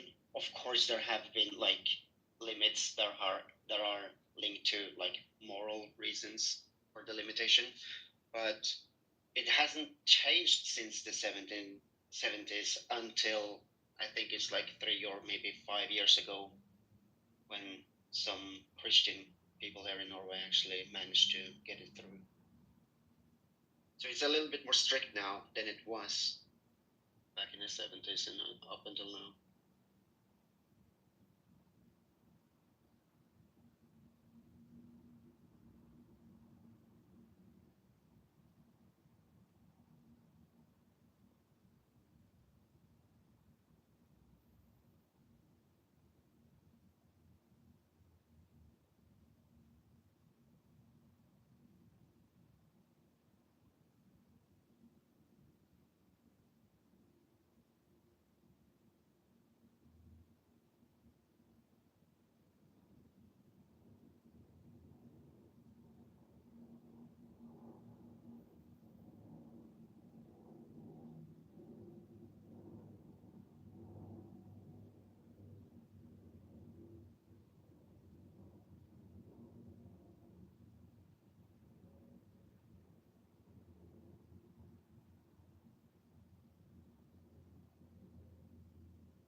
Question to everyone.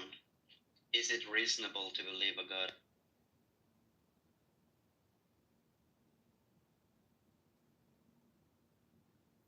Well, Well, let me ask you this, Anders. God or not God? I go with the no God. Well then, can you please explain to the room what your fundamental and ultimate grounding for all facts and intelligibility is? Well, first of all, I don't agree with that premise. So I wouldn't even the presuppositionalists wouldn't even get off the ground with me with that. Because I remember the very first conversation I had on Clubhouse, I made a profile, I logged on, and I went into a room and I talked to people, and it was Matt Yester and the gang. So it was a bunch of presuppers. And they never got to take off with their plane with me. Well, don't leave us in suspense. What's the answer? How did you tear it down? Did you? Oh, well, I don't remember exactly because I lost the replay, so I don't remember what I said back then. Probably nothing interesting because, unlike Midas, I've changed and learned a lot since then, since 2022.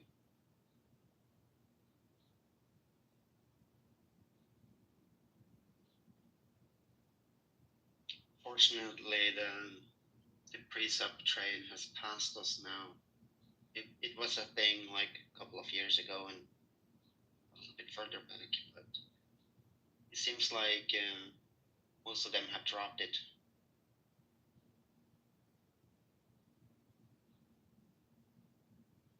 Except for e-bike though. I think that Matt Yester guy's still around. I saw him yapping in some room the other day. And I think Darth's still out there doing his thing somewhere. I heard he got kicked off TikTok or something. I don't really follow him. Yeah, and I think I heard this from you, Rob. You have to correct me on this, I guess. Something about J. Robin not being too interested in pre-sub anymore and left that train. Where is at? I don't know. I haven't seen him for a while. JT Mole is the same. Anthony or Tonlock. I haven't seen him for a long time. And Tonlock loves to talk about abortion. He's nowhere to be found.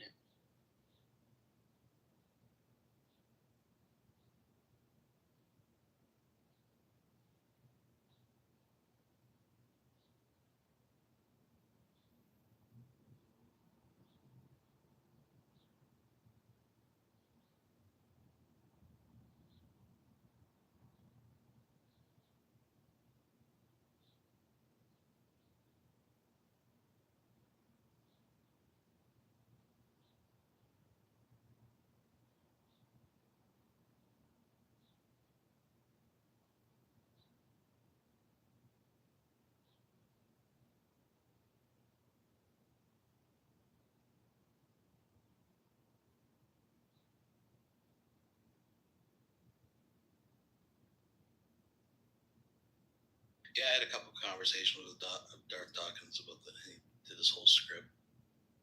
I mean, I don't really debate the precept stuff. That's not my niche or the tag or any of that shit, but it's pretty interesting. He had a meltdown, rage quit. Tom Rabbit, I think, put it up on his channel. I just basically, and I'm not philosophically sophisticated or anything, but I let him go for a while, and I don't mind playing into his ego and just letting him kind of explain things and da-da-da. And I finally just said to him, I said, well, my problem with it is that the God worldview presupposes a supernatural component that I think's been failed, to be demonstrated. Until I see such demonstration, by the nature of the dichotomy you propose to me, I'm stuck with the not God worldview. Whether I can explain how it works or not is irrelevant. The nature of the dichotomy that you put forth, that's kind of what I'm left with. And he called me a fucking scumbag and did a monologue and left. This is what they do, Anders. Yeah. I've Have you heard do you remember the intro song to Donald Duck that was used between 47 and 53? Who's got the sweetest disposition? One guess who? Who never ever starts an argument. That song always reminds me of Darth Dawkins. I'll put it in the chat. Text.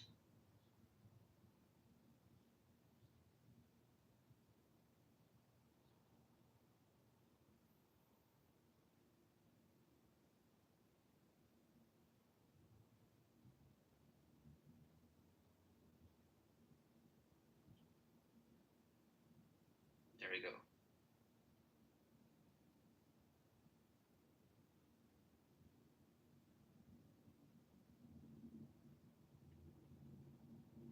Dawkins, he's quite a guy.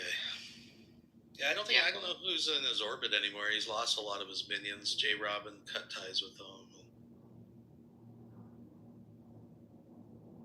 I think Mike's still stroking his dick and probably a pathologist holding his balls out of the way, letting bullshit all over the internet. Yeah, Barth with his meltdowns, and I think it broke his like people found out quickly that he's like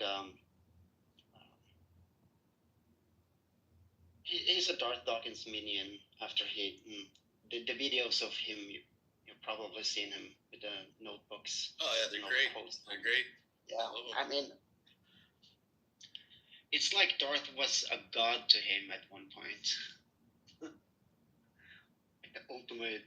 The ultimate boss. Oh yeah, they do.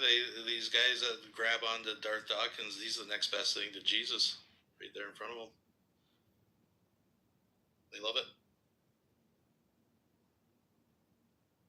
And it was YouTube's algorithm from 2016 and so on that fed me. One day I came across a Tom Rabbit video and Darth Dawkins. And that's what led me to making an account on Clubhouse to listen to Darth, because I found it very entertaining. At least way back then. Yeah. 2018, 2019, somewhere around that time. Yeah, the Clubhouse days. Or sorry, the Google Plus days. So Darth kind of made his first, he stepped his toes in the water of Google Plus from Pal Talk. He was trying to escape his trolls from Pal Talk, and they all followed him over to Google Plus. True. I never was on those platforms. At that time, I only listened to the YouTube videos.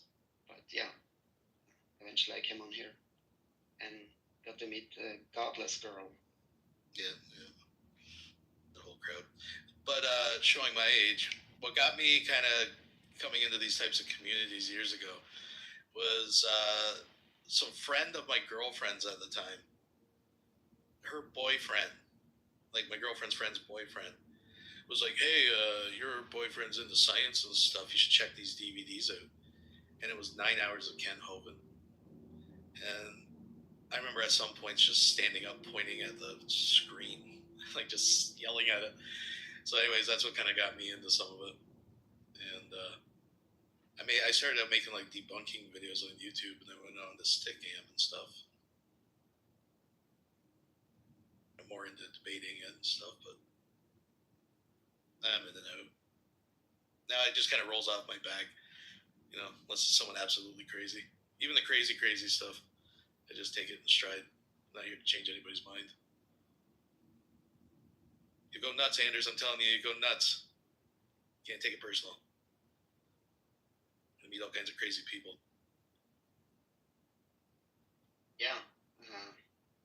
What doesn't kill me makes me stronger. Isn't that the saying? I will endure, but when it comes to people like John Lee, Midas, Adams, JT, Mo, J. Robin, I think I've had enough of people like that, because I want a productive conversation, and literally, if a God does exist, I genuinely want to know, because that's a big thing. I mean, it would probably be. Oh yeah, it's kind of a big deal. Yeah, it was kind of a big deal. Yeah, there you go. It's a big deal. So I actually. Yeah.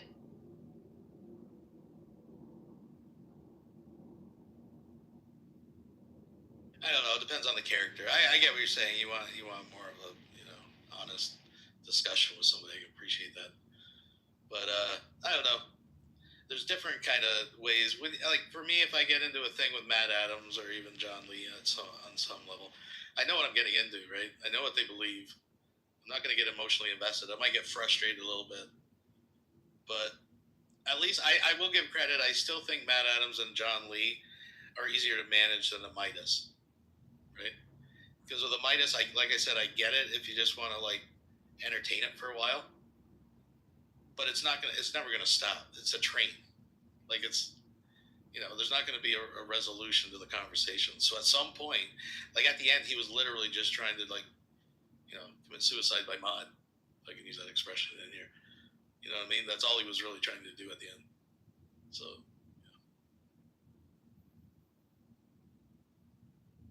Yeah, I hate that.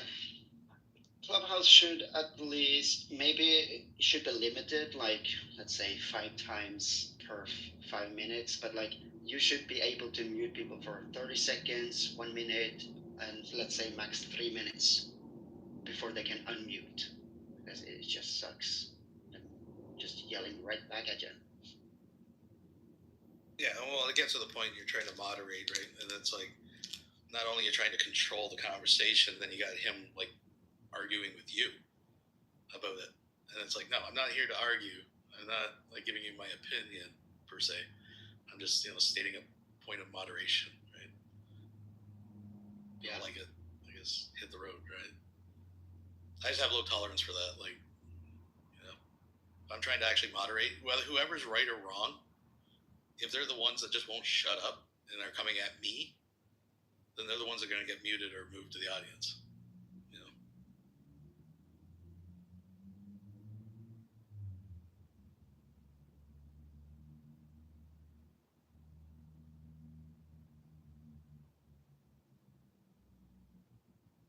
Yeah, and like I said, sometimes it depends on like if it's entertaining, if it keeps the room going. Sure, for a while, and let's see how it goes. But if it's just like what Midas did, I don't think it's fun for people to listen to, because Bob tried to say things and the other guy tried to say things, and Himothy tried to talk to him, but like 3 words in, and he. Yeah, it was just getting out of hand at the end. It wasn't even like, I get it. Like I said, I get it for a little while, and he says some crazy stuff, and it was a back and forth, and it is entertaining for a little while. But at the end, it was just, I was getting a headache. It was just, I couldn't even understand what anybody was saying. As soon as anybody would talk, he would just have to talk over them.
So, Anders, I probably asked you this before, but I'm not sure. Were you raised religious at all, or were you just always like in a home that was kind of blasé towards religion, or what was your up?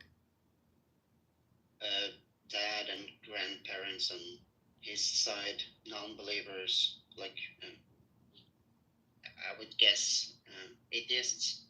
We never used the word and never talked about God with them at all. My mother's side, a handful of them believe in a God. My generation, like my cousins, most of them don't. So it was like 50-50. We did go to church like once, like during Christmas and Easter, but that's about it. I was read Bible stories in the way of like children's books and all that stuff from my grandmother, but I never like adopted the belief. So I've always been a non-believer.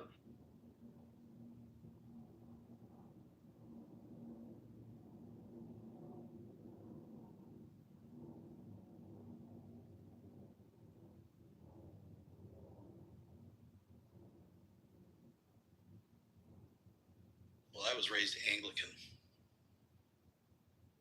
Sunday school, church camp. I was confirmed.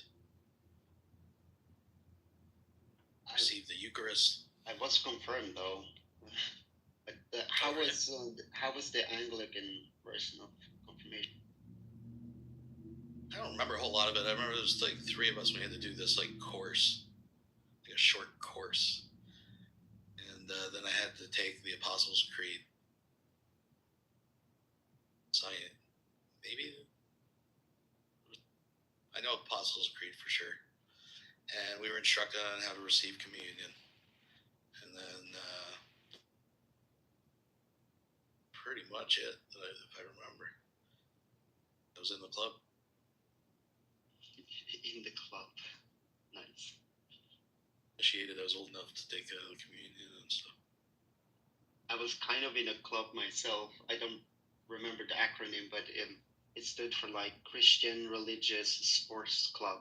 And that was like the thing we did. So we played football, beach volley, and golf. And we went to a concert, I remember. And that's about, we never did like church things. Yeah, that was kind of like my church camp. It was like, we called it church camp because it was sponsored by the church. Like they'd pay for you to go for a week or 2 or whatever. And it was an Anglican church camp. Sunday we did a service. We did these like stations where you got in groups and you went around. So you did like archery, swimming, canoeing, all this stuff. And one of the stops was at the church where you're supposed to do like a religious study. But basically, they just get through their moral lesson of the day, and you can talk about do whatever you wanted. And it wasn't really heavy on the church stuff, to be honest with you. It was fun though. It was, I don't regret any of it. Yeah, me neither. It was mostly to like please my grandmother. I know because my cousins and my brother did the same because we're not believers, but we was confirmed anyway. So I think it was, for the most part, the symbolic part of it, and being nice to the grandma. I got you. I hear you. What's weird though, and I bring this up once in a while, and it seems so weird now. It seems like a whole other lifetime compared to the way things are now.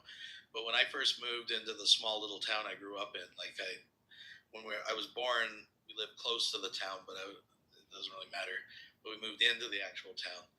And growing up, it was like extremely segregated between Catholics and Protestants. And it was just normal. When I look back at it now, it's really weird. And the town's not like that so much anymore. But like there was kids that lived like a street or 2 over from me that I didn't even know till high school because they went to the Catholic school. And this little town, they had the Catholic grocery store, and then the other grocery store. They had the Catholic funeral home, and then like the other funeral home, and it was kind of weird. But a funny kind of story when we first moved there. I didn't even know this story until like a few years ago. My mom told me when we first moved there, she didn't realize it was that segregated either. and she went into the pharmacy and ordered birth control, and they were like whispering, being all like weird about it, and she didn't get it, and she realized after she went to the Catholic pharmacy and was ordering birth control, right? Yeah, that's just how it was back then. It's weird. I couldn't imagine now. I remember going swimming at a friend's house. It was at his grandma's cottage. And on the way out there, they told me that if she asked if I was Catholic, I had to lie and say I was Roman Catholic, or I wouldn't be allowed to swim on the property. That's so weird. Yeah, it is weird. The local church where I grew up only had it was only a sermon once a month, and they actually mixed the Protestant and the Catholic sermon together, because they only had the one weekend every month. Huh. So yeah, I remember that. I don't think it. I guess if you take a walk around the country here in Norway, you probably find people that are like that, but I don't think so, at least not anymore, because we are so connected after like the internet and technology. Plus we are like only 5 million people here. You guys are 350 something million. Well, to be fair, I don't live in the United States. But Oh, where? I live in Canada. Oh. Canuck. Yeah. Oh, yeah. No, that's better, because you guys are more like, what do you call it? The nature is closer to how it's here in Norway. Like. Well, yeah. If America had a love child with Europe, it would be Canada. Yeah. Or like the nicer America, nicer U.S. Yeah, I remember. It's kind of sad because he's not here with us anymore. A family friend of my mom, basically her neighbor here in Norway, when she grew up, moved to Toronto and married a guy over there and got 3 children. And every summer they came to Norway, visited us in where we lived, and I got to speak some English, like, now it's my turn, it's your turn, and yes, no, and thank you, like the basic words. Right. So yeah, I actually grew up, and I have to walk over to them because I have to double check that. My very first shoes are called Right Steps, and they're from Canada. They're size 17 or size 2. So my very first shoes was from Canada. There you go. Your first English words. Yeah.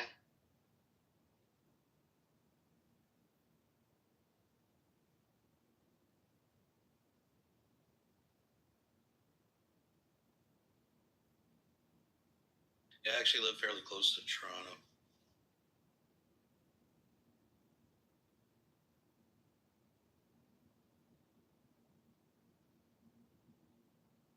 I would have to visit Canada sometime during my life. Canada and North America in general. You know, I always tell myself, Anders, because I live so close to Toronto, and it's technically an international city, right? It's got a lot of stuff going on. I'm like, I should go to Toronto more. And sometimes I'm just like in the summer, if I have the afternoon off, I'll just like, you know what, I'm just going to go into the city. And every time I go, I remind myself why I don't go. I come out and I'm just like, that's enough for me for a while, quite a while. But is it the traffic, the noise, the people? Oh God, the traffic, the noise, the people. Yeah, it's it's an old city, right? And the streets are still narrow, but there's millions of people that live there, and sometimes navigating it is pretty frustrating. And yeah, it's just a different world, right? Especially when you're in the heart of it, like any big city, right? It's they live in their own little cosm. It's its own ecosystem, I guess, of sorts.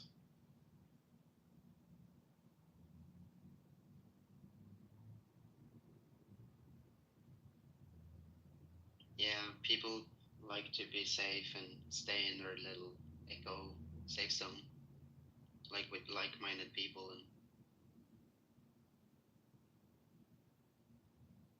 well, it's just the lifestyle, right, of living in a metropolitan like downtown versus like I live in like big towns or we're considered small cities, right? Like there's tens of thousands of people and stuff, but like up there when you're like in the heart of the town, like these people don't own cars, they don't, they just their whole life is right there. Like everything they need is there, and they never leave it, and they're just products of it, with good or bad. It's just different lifestyle, right? It's a total different.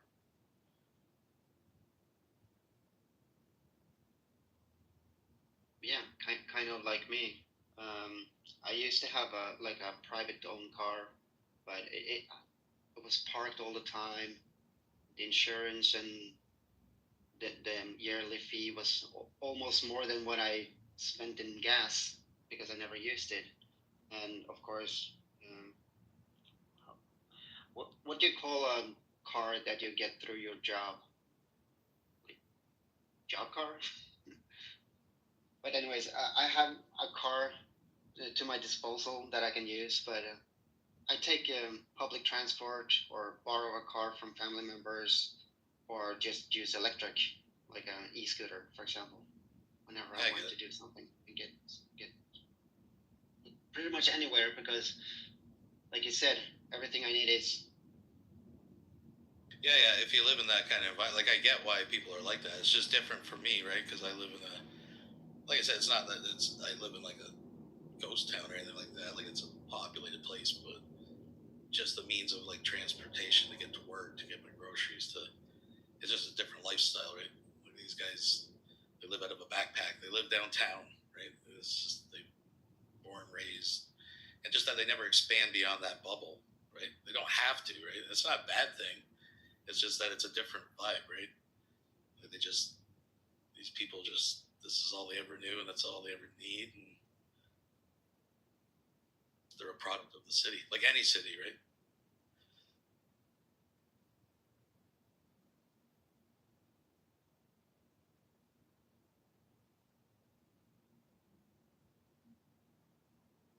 Child of the city, Anders. Yeah, I like, okay, I'm not living in Oslo, like the capital of Norway. It's more like 20 minutes outside. But to me here in Norway, that is almost being in the city because it's just so close. But where I live, it's like super quiet. It's kind of farmlandy and foresty around where I live. So it's pretty quiet and nice here. But I do prefer living close to the city because where I did grow up was like in a lumber house from the 1890s. No kidding. My great-great-grandfather built it. It was super cold. The electricity was out for 1 or 2 days in the wintertime. It sucked. So. What kind of house did you say, Anders? So not my grandfather and not my so my great-great-grandfather built, I think it's called lumber house when you like. Oh, like a log house? Yeah. So of course, yes. I know wow, lumber now. Lumber is just like when you cut down a tree. Yeah, sure.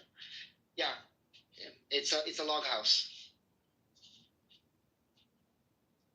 And it was super cold in the winter time. We never had any electricity, like electric ovens. It was just a wooden stove. It kept us warm. And the house is mega, super tiny, like micro house.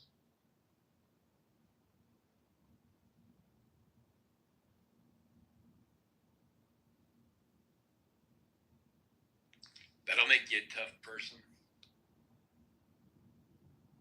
Yeah, I mean, in the morning it was like, hey, Anders, do you want to go out and shove the snow off the car and start it, get it warm? Hey, Anders, can you go outside and get the newspaper? And it was like 2 feet of snow. And I was just like swimming. Tiny kid.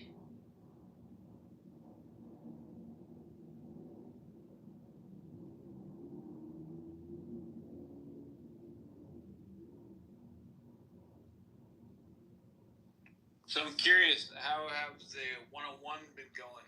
Has this room been open since last night or this morning? It's 6 hours in.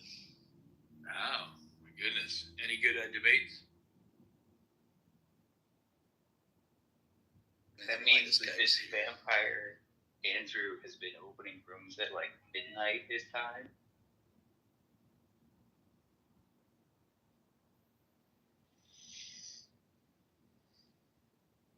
You see Midas tried to debate? No, I wouldn't call it a debate. It just fucking talked over everybody until I finally kicked him. Jews are behind abortions, by the way, if anyone didn't know that. The Jews are behind the abortions in America. Oh, yeah. Yep. I'm aware of that. Yeah, we invented abortion. We make good money on that. Damn, Norm! Does anyone want to debate with me one-on-one abortion? I'm pro-choice mostly. No, yeah, I'm on the same side. Do you want to? I'm pro-choice. I think I'm the best pro-choice debater, Sam. So Yeah, go ahead, Sally, if you want. Wait, so we're going to debate. We're both going to be pro-choice. It's going to be a debate at who's a better pro-choice. Who's better at being pro-choice? All right. So, if you believe that souls enter bodies at certain times, like I'm gonna have a hard time debating you because I can't falsify that hypothesis. But if you're like me that thinks that like consciousness is something that like gradually develops, then it's like very plausible that the zygote, which is just like a couple of cells, or it's just like literally one fertilized cell, is not conscious, and that like a clump of like 1,000 cells, which is just like an amorphous blob, is also probably not conscious.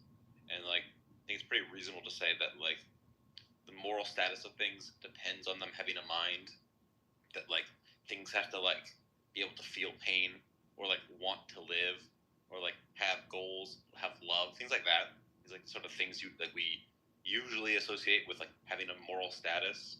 So like my general view is that like it's very plausible that minds in babies generally slowly develop, that it's not like an on-off switch, but that we can say that there's like clearly times in the fetal development where they don't have minds, and that it should be like totally legal to have abortions during this like time when it's very clear they don't have minds. Now, when they're much later in development, when they're like 8 months, it's very plausible that they do have minds, like that a baby just straight up has a mind, like you or me does.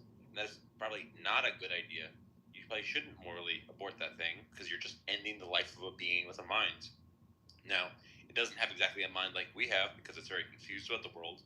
It probably doesn't have like a sense of self because it's like not developed enough to have a sense of self. It doesn't it's like very confused about things, and its mind is probably a very like confused jumble. But it still has a mind. And in that case, I would say it's like, but still, you probably shouldn't kill that thing unless there's like a threat to the mother or like a threat to like some like other very reasonable reason why you shouldn't like put it up for adoption or like whatever. So my defense of abortion is, hey, let's not kill the things with minds, but let's like chill out about things that almost certainly don't have minds. Yeah, so I take a completely different approach to doing these debates, which is that I just grant these people personhood at conception, right? And then like I argue on the merits of like the mother's right not to have her body used as like a human life support. If you're familiar with like the violinist art. Yeah. Those always ring a little bit hollow to me because like they kind of assume this like extreme libertarian view of like right to autonomy and like freedom of association that like most people that say this view don't even hold in other contexts. So like that's one reason it rings hollow. But also just like if, for example, Sully, in the violinist case, you only had to be strapped to the violinist for like, I don't know, a day, and if you left, he would die. I think you would be a complete fucking douchebag for unhooking yourself. It's only the violinist case like is only sensible in the case where it's like 9 months or something like that, which is like a huge burden to ask someone. But the thought experiment of the day versus 9 months is sort of evidence for that your right to bodily autonomy is not absolute. That like it does in fact depend on how burdensome it is to you and how. Wait, it has nothing to do with. It has nothing to do with whether the person is a dick, right? Like, so that's not part of the argument. Like, the point isn't, and it's also like the reason that it's set up to be 9 months is so that it's like more analogous. But like, the point is that like what the sort of like debate about abortion really is this debate about whether like the government should force women to like carry their pregnancies to term. That's like what the debate is really about. You know, I don't want to get into a debate about where like sentience begins or where personhood begins. I think that that's actually just like too far afield of what the actual, you know, concerns are, you know. So I'm just going to say, yeah, sure. I mean, I don't actually, this is just for the sake of argument, right? Like, I don't actually think a zygote is a person, right? So, like, I kind of agree with what you're saying, right? It's just that the approach to the debate is like, okay, if somebody wants to say it is a person, or that like a 3-week fetus is a person, or something like that, right? Then okay, fine. But why does the fact that it's a person mean that the other person, mother, has to stay, you know, hooked up to this person for 9 months, right? Okay, I think that the right to bodily autonomy is not absolute. If you're instead of getting, I never said the word bodily autonomy, man. So what I'm just trying to get at is like if it was, you know, one person stuck to you for 9 months, yeah, maybe it's reasonable for you to, you know, disattach yourself. But if it was like every single person in China was attached to you and then you had 9 months to do it, I don't think that you should detach yourself. I think you'd be a monster for like not just waiting the 9 months to like save, you know, 1 billion people. So I think that like I don't think about these things in rights, and I think it's unreasonable to think about these things in terms of rights. I think it makes much more sense to think about these things in terms of like a cost-benefit analysis.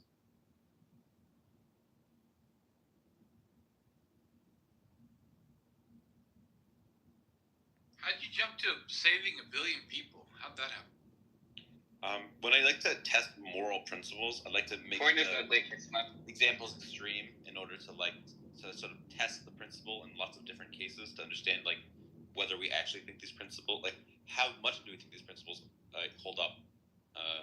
I do that with most moral like theories. I go, okay, well if you have this theory, how does it handle this edge case? In the same way that with like particle physics, we go like, okay, you think this is the law of gravity? What happens in this extreme case? Just to see if it's like an actual universal law of gravity or just like a heuristic.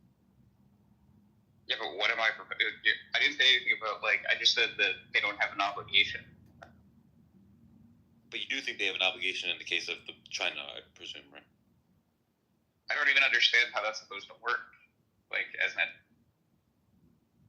Okay, if you leave these tubes and wires for some reason, all of China dies. Should you unattach yourself, or should you wait the 9 months? That's not even like related to the question. Is do you have an obligation? Do you have an obligation? And it's not to stay attached. You have a super. It's okay. It's in the case of like the one person at least, right? It's a supererogatory good to stay hooked up to them, right? And in the case of China, is it supererogatory or is it mandatory? I don't know. I mean, that's not like the consideration and question anyway. So it's like completely. I'm trying to get at your. It's not related. I'm just trying to get at what your principles are, my guy. Yeah, but I'm telling you what the principle is. Right? It's that you don't have an obligation to function as a human dialysis machine for another person. Yeah. All I'm saying is that is a like. This is like a heuristic. It's not like an absolute right to not be dialysis machine. It's like a general heuristic for using. And like, I think that you do have an obligation for one person. You have an obligation to be a human dialysis machine for a day or 2 days for them. So that's like another case where I think this is like, again, just a cost-benefit analysis where it's not reasonable to ask a person to spend 9 months of their life hooked up to you to save your life. But it is reasonable to say, hey, you can spend a day, you can spend 2 days saving a person's life. That's not unreasonable.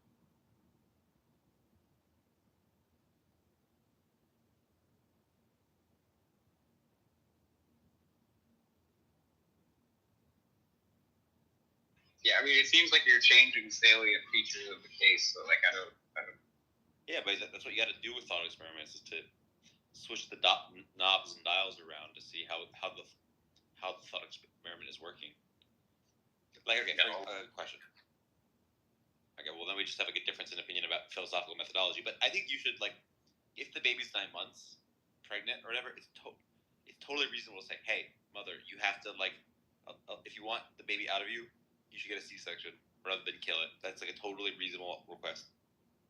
No, but it's just like, it's like what you're saying is silly, because it's like, okay, if I set up the trolley problem and then I just like change the numbers around so that like switching actually kills more people, like I don't.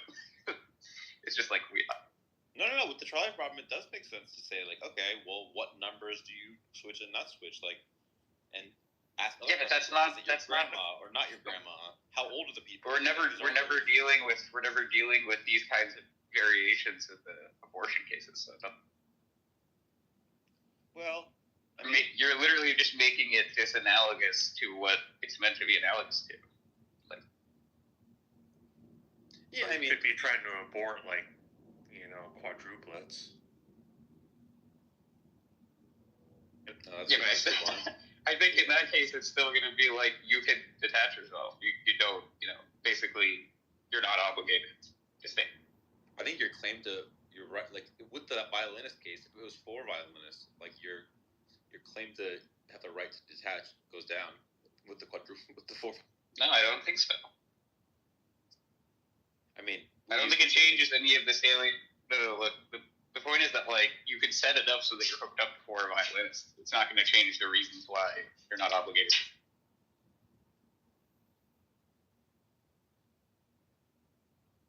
Well, in the case of a billion, I don't think you should.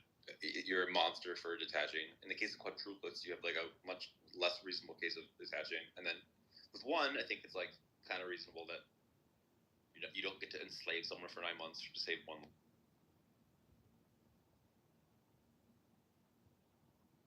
Yeah, I mean, I don't know. I've never heard anybody try to do this kind of like blow it up to a billion people thing with the violinist argument before. I don't really get why anybody would think that's like a reasonable consider. Well, I mean, I'm just trying to say that, like, listen, this thing that people say, oh, we have an absolute right to bodily autonomy. I'm like, no, you don't. We have, like, that's not what you have at all. Yeah, but I never said.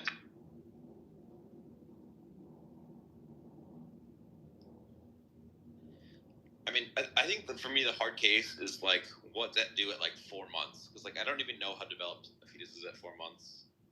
And, like, probably it doesn't have a mind.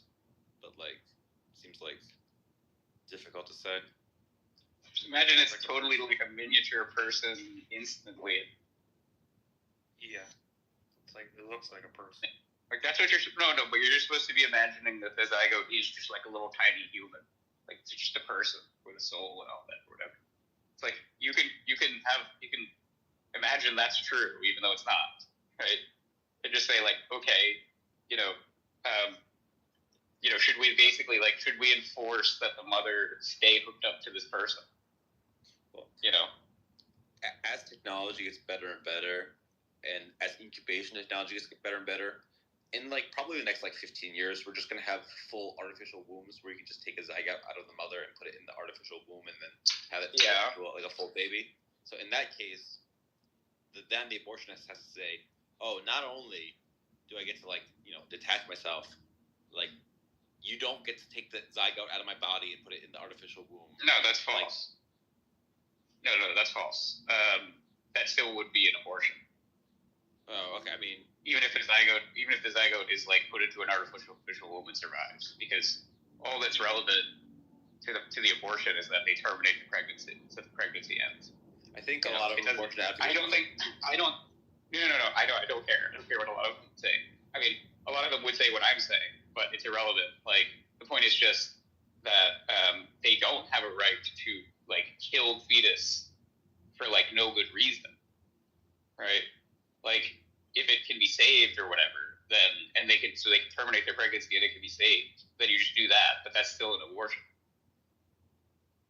Yeah, I can see that way of looking at it. I think it's when we get good enough artificial wombs, the debate won't be can I kill this fetus. It will be like, can I be forced to put the thing in the artificial womb? And in that case, like, it's totally... No, but you're not being forced to do that. That's the point, right? Like, you're requesting that your pregnancy be terminated, right? And that's basically where you're writing it. Like, the point is, you could, if the violinist could just be hooked up to an actual dialysis machine after you disconnect yourself, you don't have a right to then say he can't be hooked up to that machine either, right?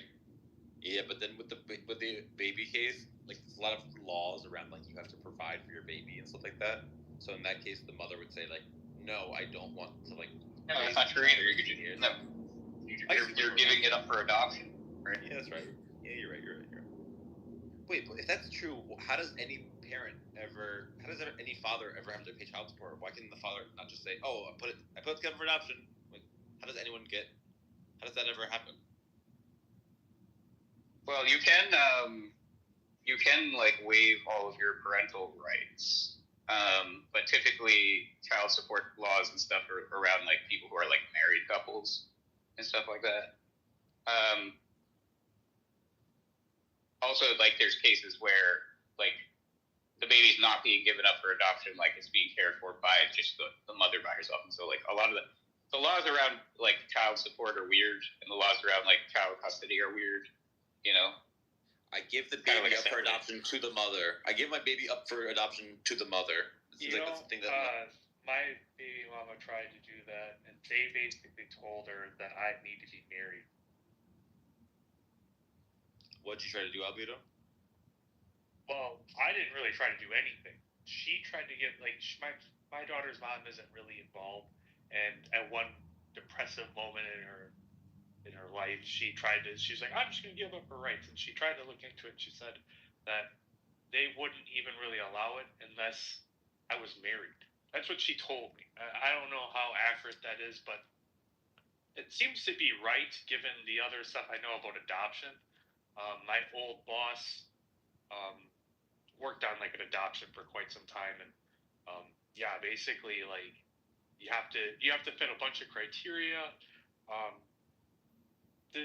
Also, like, if I were to have like another person take over the rights of my kid, they would basically need to be married or have like some long-standing consideration of being my significant other.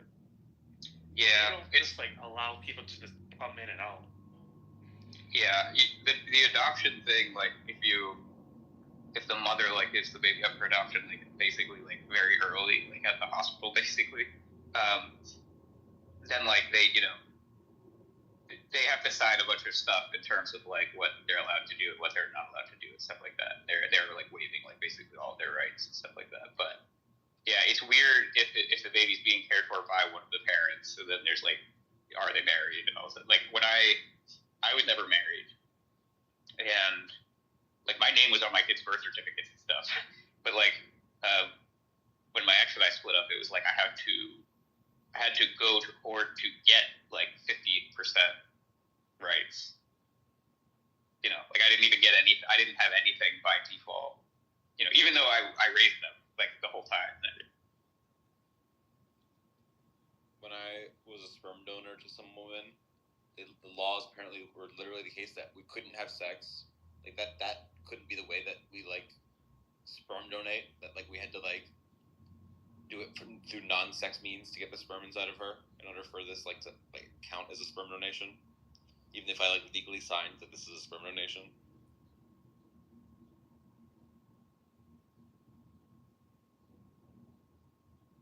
Yeah, that's kind of weird. I don't know how all that shit works, to be honest. I'm sure that's like differs by state. You know that if like you're married and let's say your wife sleeps around on you and gets pregnant, that's your kid. Your name's going on the birth certificate. That's some evil nonsense. Well, I think that you could get like genetic testing done or whatever later. No. Like you can know ahead of time. You can even tell them your name's still going on the birth certificate. Right. You have to like take it off, basically. Yeah, there's like a huge process you have to go through.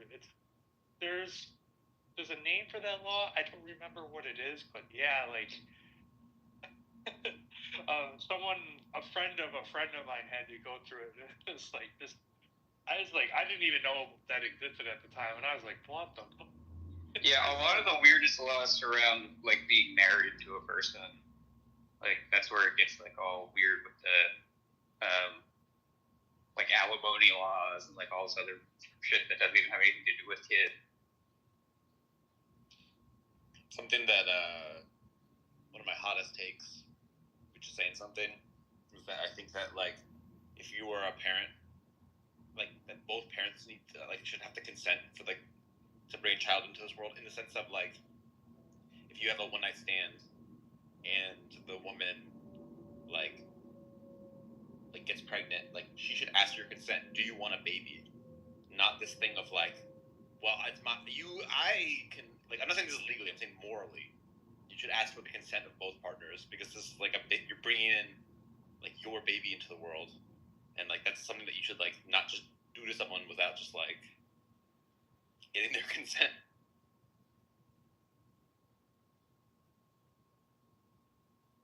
Wait, wait? I'm saying morally, if you have a one night stand and the woman gets pregnant, she should ask for your consent to take it to term. Like that, both the parents' consent should be involved with like the decision of like we're gonna bring this baby into. Oh. And I'm not saying legally. I'm not saying legally. I'm saying morally, not legally. Like, I mean, here's the thing. Like, I don't know. There's something to do with, and Timothy and I have had this conversation that goes back to that whole like artificial womb thing that we were talking about before. But it's like, I don't really think you have much right to your like genetic information, really. Like, if that's like the issue, is that like you have descendants or something, you have like people in the world that are like your offspring or you know grandchildren or whatever. Like, point is like I don't know, like I don't think you can. I don't think you have any like moral say in like you knock a woman up and she decides like she wants to have a baby or something. It's like okay, I mean there's all these like laws about like what your obligations are after that point. That maybe we could talk about. Like I don't really think you should like there might be some like sort of like financial like burden that you should shoulder or something like that. I don't know. That's like debatable though. But like the point is like I don't think you really have much of a say in like whether or not there's actually going to be a baby. I think like empirically, like pragmatically, it makes sense that we'd want the biological father to be involved in raising the child, because like children do better with two-parent homes or whatever. And I'm not saying the law should force women to get abortions, but I'm saying as a human being, if you want to be a decent person, while it's still just a zygote, you say, hey, do you want descendants? Do you want your bloodline to continue? Yes or no? And if someone says no, you're an asshole for saying, well, I don't care about that. I'm having the baby anyway. Like you're an asshole. You're like a psycho. I don't really agree with that. I mean, like I just don't think you ask. Probably, but like I just to consider the case that he's talking about, like I don't really see that as something that you're owed. Like like in some sense, like I don't know. If you get somebody pregnant by accident, like sorry, like and they want to have the baby, and let's say like they're not going to ask you for anything else, right? Like they're not going to ask you to support them or whatever. They're just going to have the baby and take care of it themselves. I don't think that just because that baby has like some of your DNA that like you have much of a fucking right to say anything about it. Well, then why do you have the rights to like cover for it though? I think that's going to be the thing that they. No, I know. I'm saying like suppose the situation is that like they're not going to ask you to do anything like that. Oh yeah, sure. I mean, I think they want to just think that it's like held like equally. Like sometimes they call it like a financial abortion. It's like, well, if I don't have any say in this, I shouldn't have to pay for it then. I completely understand that. Like, I mean, I would want in principle financial abortions to be totally like, but pragmatically on a realistic basis, like if that was the norm, there'd be lots of single kids not like having just a single mother, and that would be like horrible for their lives. So I just understand like the pragmatic reason why we don't allow like full financial abortion. I'm just saying. Right. But just like put all that to the side. Like suppose they would be financially stable and everything. Like I don't know. Suppose they're not. Like the single mother would be fine. Yeah, if they're and maybe even they're like maybe they'll like get married to somebody else or something, and so it will be like a 2-parent household or whatever. Right. I'm just saying like if you isolate this idea that like but it's like my biological kid. I don't really think that matters. Like in the world where like babies that get raised by single mothers are like fully having like amazing lives, then I think financial abortion would be totally reasonable. But in the actual world, that's not the case. And in that case, I just want to say that like moms should. I mean, I guess you don't share my intuition, so there's not much more to be said about that. That like it's very unkind to say to someone, I don't care if you don't want to have a baby. I don't care if you don't want to have genetic descendants. I don't care about that. Like, okay, well, you can not care if you don't want to, but like you're a dick. Yeah, but see, like it gets weird when you say like, okay, say you do have kids, and then they have kids with somebody, and then it's like get into all this shit where it's like they're passing on your genetic information to their, to your grandkids or whatever. It's like I don't think grandparents have some right over like telling people to get abortions or not or whatever. I don't think that the financial abortion is going to make more people stay together or not. Like, just think about like, oh well, since I'm paying child support, I'm going to go see my kid this weekend. It's almost never motivated by the money. Sure, but like in the case where it's just all the father gives is just money, that helps the kid some. Yeah, of course. I mean, that would be true wherever they get the money from. I mean, just like the mom having more money makes it better for the kid. Yeah. By the way, fun story. I cock-blocked myself. I was on a date with a girl, and I just like this topic came up, and I was defending you should ask for consent. And she was so offended that I like ruined the date. I didn't get laid because of this opinion once. Yeah, you can't bring up topics like this first. I thought consent was important to women. Just kidding.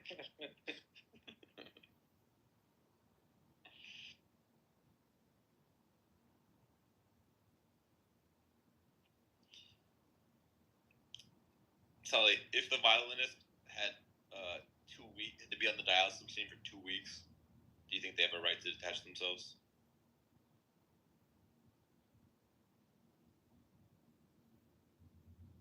You're saying without permission, Sam?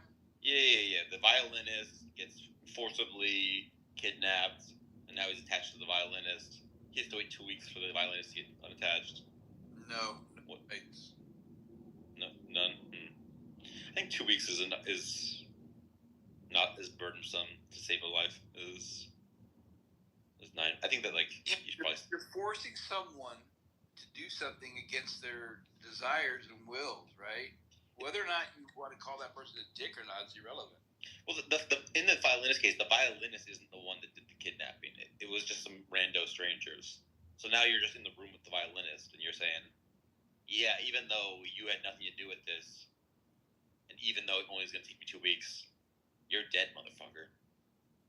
Yeah, but is this about like forcing them like legally? Like, cause sometimes the topic is like it's illegal stuff, and obviously like that's usually what the abortion topic is.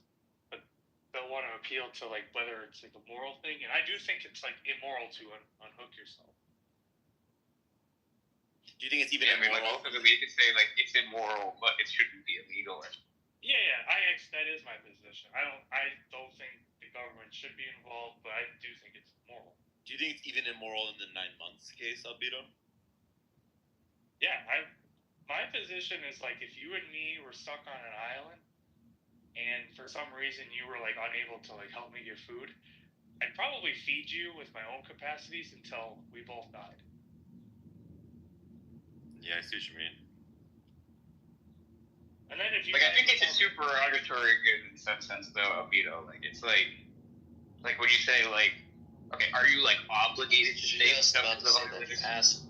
You would. Maybe. you might say no, but like it would be a good thing on your part if you stayed. You know, like it'd be a very moral. Depends on their character if they don't. Like I would view them worse off if they didn't. I think that's fine. Like true. I think That could be true without making it an obligation. There's certain supererogatory goods where it's like Sam is saying, like, oh well, if it was like you had to stay there for a day, where it's like, yeah, you had an opportunity to do some really like worthwhile supererogatory good, you were just like meh, and that's kind of it's hard for me to delineate then. That like, usually I'm viewing the supererogatory as like it's good, like we're gonna be like positive. But if you didn't, there's not a negative associated with it. Yeah, I get what you mean. Because, like, I don't know. There's other cases where it's like, okay, like, are you obligated to do something to, like, stop, like, the mall shooter from going in and shooting up the mall? And it's like, I would say in cases like that, like, yeah, you have an obligation. Like, if you don't stop the guy when you could and at low risk to yourself, then, that's actually immoral, not to do something in that case. Yeah. And you could try to draw an analogy there. I just think like in this case it's like I don't know, I asked you like the other day I think about like, okay, do you think you have an obligation to like give your organs away? Because like that's something you could actually just go like do, like you basically just like commit suicide and like you make sure that you're like registered for like organ donor shit, and you set it up to like automatically call the ambulance to come and take you to the hospital like immediately, like once you're dead, and it's like Nicolas Cage. You probably just saved like 5-6 people. Nicolas Cage did a movie about that. Yeah, so I thought about it a little bit, and mind you, I don't have like principled view on these things. I just have like a more primitive view, but I guess like to some extent, I think I'm saving more lives by being alive. Mm-hmm. I mean, you could try to construe it in a way where it's like, why not give up one kidney? And I thought about that too. And the only thing I really like come up with is like, I'm kind of just saving it in case my daughter needs it. It's like, yeah, I mean, I don't. She needs something. Yeah, I'll be like what was that movie called? With Denzel Washington, where he's in the hospital for his kid who needs a heart. Oh yeah, I know the movie. I forget what it's called. It's so good. I think you should be obligated to be an organ donor on death, but I think like giving your kidney up while you're alive is supererogatory. You know what's weird though is that like the organ donor stuff, like when it says it on your driver's license or whatever, like that always freaked me the fuck out, to be honest. Because I'm like, oh, but see, this like incentivizes people to like kill me though. Like, what if there's some rich asshole, and like it turns out I have like the exact match for what he needs, and he's just like, okay, yeah, off that guy. Yeah, looks dead enough for me. Right. It's like, oh yeah, we could save him, but yeah, we're just gonna say that it went wrong. Like obviously, cops will like break your taillights just to give you a ticket. I mean, there's some level of that does sort of happen. I mean, like they assume you're dead when you're really not. Right.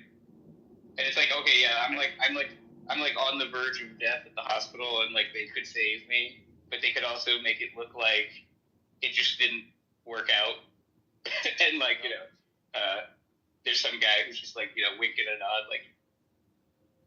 Well, I'm not even trying to make it like diabolical. Like the way that they're going to view those organs is like we need those organs ASAP because they're not really useful unless we get them out right away. Yeah. So it's like systemic at that point. I think it's pretty unrealistic that in practice that there's going to have any effects on whether doctors try to save you. I think this is like a 1 in a billion like thing. Yeah, like, yeah. It's just I don't think you have any numbers on this. 1 in a billion is like out of my ass. I'm not saying like literally. I think it's 1 in a billion. I'm saying like that. If it has happened like 50 times ever, then it's like gonna be more than 1 in a billion.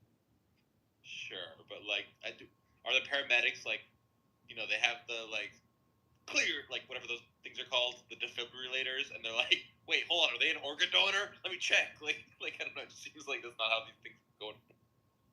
Well, no, I bet you it is though, because I bet you they're like planning it out ahead of time. They're like, okay, like this guy on the third floor of the hospital, he's like probably not going to make it, and then we can use his organs, and then they're just sitting there going like, all right, like they're just watching. They'll be like, is he going to die? Is he not going to? Yeah. I'm sure that happens. That's so it's so inhuman to think that way that I think it's just like it's not gonna happen very much. Well, I mean, it is. I mean, granted, it is like ultimately that they're trying to save some other people with the organs, you know. So it's not. It's not like they're like fucking pure evil or. There's also some countries that just. End of what's good. Yeah, you're just the one guy who's getting the fucking trolley thrown. There's all sorts of countries that made it like default that you do give your organs away. You have to like do some bureaucratic things, like undo it, and that's just like for me, obviously for the good. That like okay, like yeah, we're not gonna force you to do it, but like it's the default. I mean, you understand that it is just like a version of the trolley problem. Like it's just called like the organ harvester case or whatever. Well, okay. It's like, you know, you could take a totally healthy person, right? And let's just say, like, you know, this is all done, like, automatically by machines, right? So there's, like, 5 people who are going to die of, like, organ failure unless they get the organs. And then, like, there's just one healthy person who's, like, going to live unless you, like, throw the lever. And if you throw the lever, then the machines just harvest that guy's organs and put them in the sick people, and then they live and he dies. Yeah, I understand. But with trolley problems, people always imagine themselves to be like the one guy, but like you're 5 times more likely to be the other guys. So like even if we had a society where like we kept murdering people and stealing their organs to like put it in 5 people, you're way more likely to be the recipient of that than the victim of that. Like now I don't want the you could be both. You know, you could end up being both. But like I don't know, like, I guess, like, see, the organ harvester trolley problem is actually something that, like, we could just start doing. You know? No, I don't want us to start doing that, but I am saying that if we started doing it... also, as a practice, start, like, you know, saving people from trains by having them hit somebody up. Well, that wouldn't make much sense, I guess. It just seems like we're kind of already in the conditions that are set up by the organ harvester case, where it's like, yeah, you know, there actually are, like, say, 5 people dying of organ failure, and there are healthy people whose organs we can harvest and give to them, you know? So it's like, in some senses, like, we're not forcing the situation to take, like, and this has always been the kind of thing about the organ harvester case that I say is, like, it seems like if your answer is we should harvest the organs, then that just, like, sort of incentivizes like more instances of this occurring. One thing I will say about the organ harvester case is like most people that like get the organs are like gonna be like 80-year-olds whose organs are failing, whereas the most people you kill are not gonna be like 80-year-olds. So like it's not like a true trolley problem where it's like equals to equals, but like if it was equals to equals, like where like you only kill 25-year-olds, yeah, you could fix it 25-year-olds. Yeah, you could definitely. There's a more defensible case for it. Even then, I wouldn't want it. But if we did live in that society, I just want to be clear: you're more likely to be saved than killed by this. Like it is probably to your benefit to do it. Like purely. When you say this, you're like leaning into it now. I don't know. It's like it seems like it's the kind of thing we want to say. No, this would be like bad practice. No, I don't want it. I don't want this society. But I'm just making the other why not? Which is that it would selfishly benefit you to have it. Right. I don't want it because it's like because it's fundamentally unjust to just like take a person and like take their organ. I mean, okay, that's not actually why. But wait, then I could go back to the original trolley problem and say, it's unjust for you to do something that just like kills this other random guy who would have lived. Okay. What I want to say is that I think a society where we're constantly in fear of getting the government stealing our organs is like not a healthy society. It's not one where like institutions are functional. It like breaks society in a fundamental way. I think this might be like my deep root. Like, oh, now I'm afraid to go to the hospital in case they steal my. Are you arguing that we should have such and such? No, I just don't know why. Like, I already kind of gave my reason for like why my answer changes, you know, from the original trolley problem to the organ harvester. It's like, I think that the original setup of the trolley problem seems like this kind of like fluke case where like flipping the lever makes it in no way more likely that this kind of thing will happen again. Whereas like the organ harvester one seems to be like, yeah, if you say like you do it, it seems to like incentivize the reoccurrence of the setup conditions like over and over again. Or you could just look at the fact that like I said before, like we kind of already find ourselves in these setup conditions like everywhere, and we shouldn't just like start.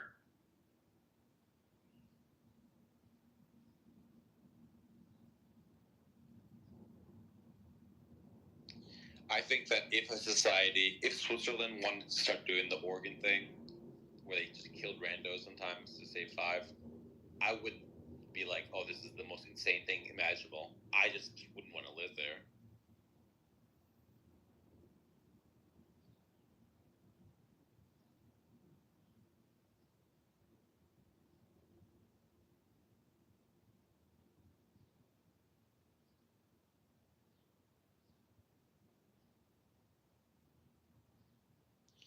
By the way, I know someone that donated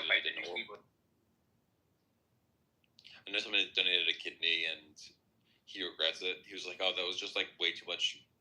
Like, I like this was too risky for my health for a stranger, and I like shouldn't have done that." Whereas I've also met people that feel the opposite way. It's a complicated emotional thing. Go donate one of your balls. You don't need to science.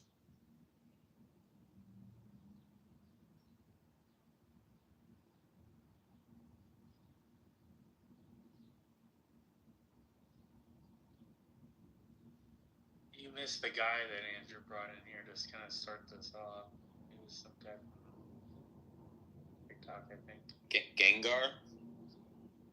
No, his name was Raichu. Oh, I mean, it's probably the same guy if he's using like the Pokemon fucking usernames. Oh, was he like super aggro? Was he super aggro? Yeah, he's pretty aggro. Yeah. I saw him. What's the argument for this? He's like a debate bro. Yeah, he's like, oh, yeah. So, to murder babies? He'd be like shit like, oh, you so... Like, he just kept, like, framing things and like, oh, so you can murder babies then? Yeah. Yeah, these guys they won't actually make, like, good arguments for that. We didn't make any arguments. He kept saying, like, I told him, because he was trying to, like, basically name the trait. And I was like, yeah, I think there's a difference even if I can't tell you what it is. Like, do you think that, like, my lack of enunciation of the difference means that I can't spot the difference? Wait, how is he setting up name the trait? Why are you able to kill it this way and not the other way? Yeah, see, this just goes back to the same thing, which is that, like, and I was trying to explain this to Andrew, and I've explained this to him, like, a billion times, and I just kind of laid it out for Sam, which is that, like abortion is actually, like, it's a secondary thing. I forget, what do they call that? The whole, when Converse argues for, like, double effect or whatever. Like, the thing they're trying to do isn't kill the fetus, right? The thing they're trying to do is just end the pregnancy, right? And the fact that the fetus dies because of because we don't have artificial wombs and so on, like, that is a secondary intention. In practice, a lot of times they kill the fetus to remove it.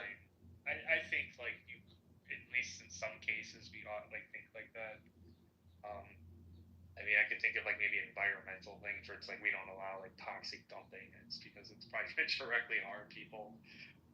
No, I agree. Like, I actually don't think that I kind of agree, but it's just, like, weird because, like, Andrew will totally accept that double effect shit when Converse is using it for, like, arguments for Christianity, but then, like, a dog ear.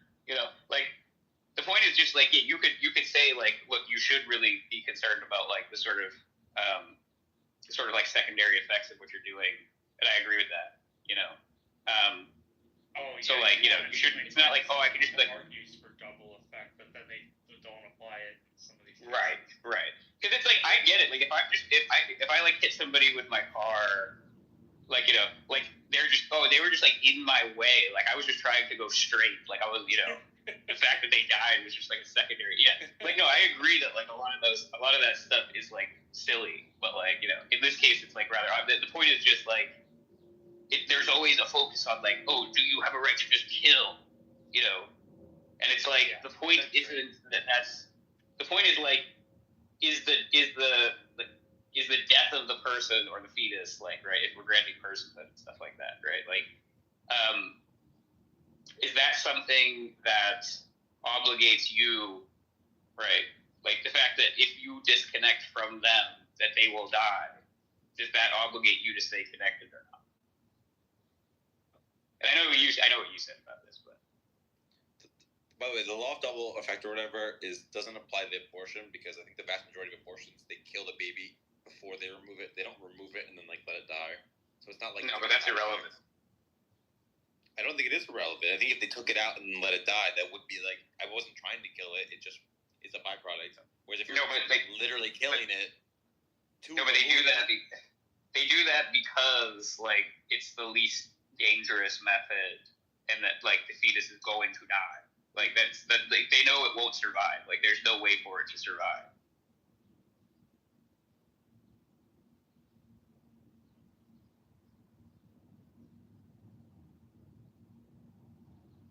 Like the point is that like there's a bunch of different like methods that there's a bunch of different like methods for abortion.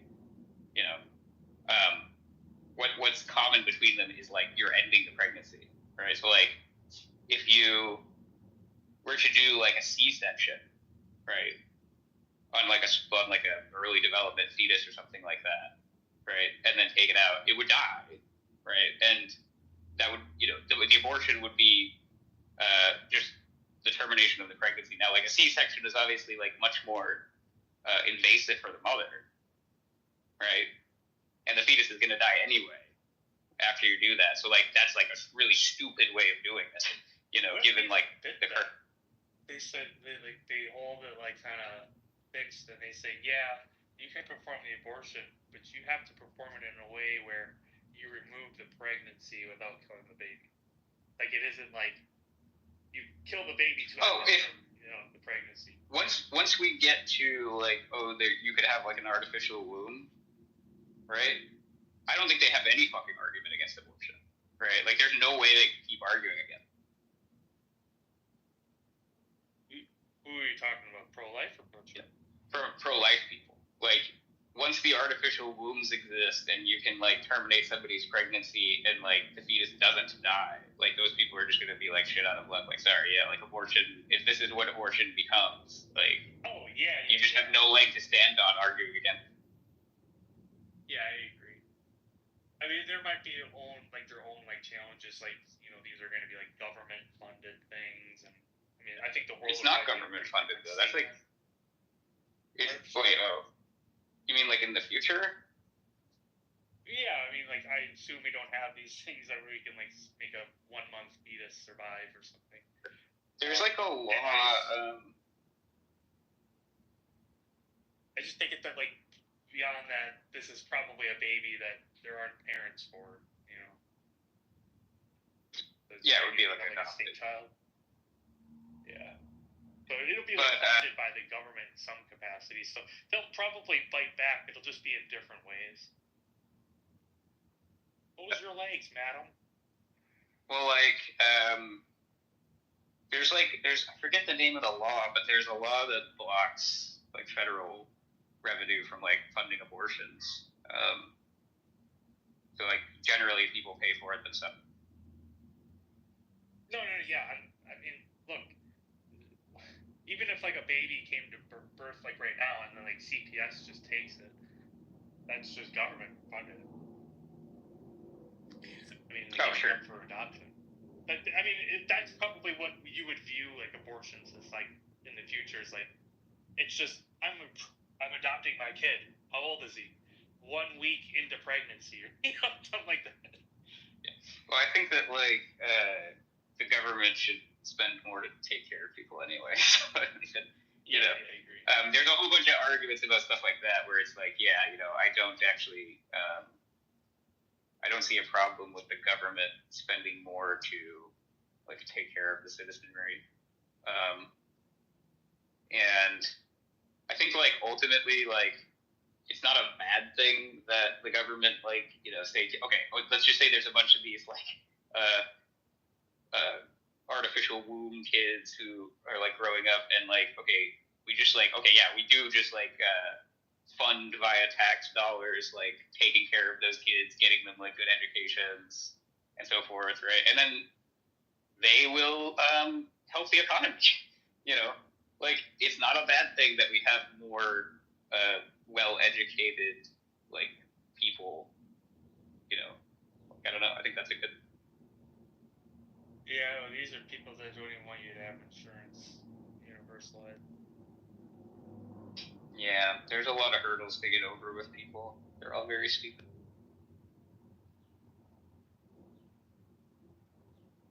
Like that Midas person. Jesus. Like I think one thing is that again today. What was that? Oh God, Midas on abortion sounds like the fucking hits. I've never interacted with the guy, so it was my first time, but he seemed to be well known. Yikes. Holy shit. Yeah, he is well known for being like a belligerent moron who thinks he's Malcolm X. Listen, if you want to turn a baby into gold, it's totally your right. Sorry, that was a Midas joke. That's the mythological Midas. Oh my god. So it's okay, we got it. Just wasn't fun. I didn't get it actually. I apologize. Never mind, Sam. I'm sorry.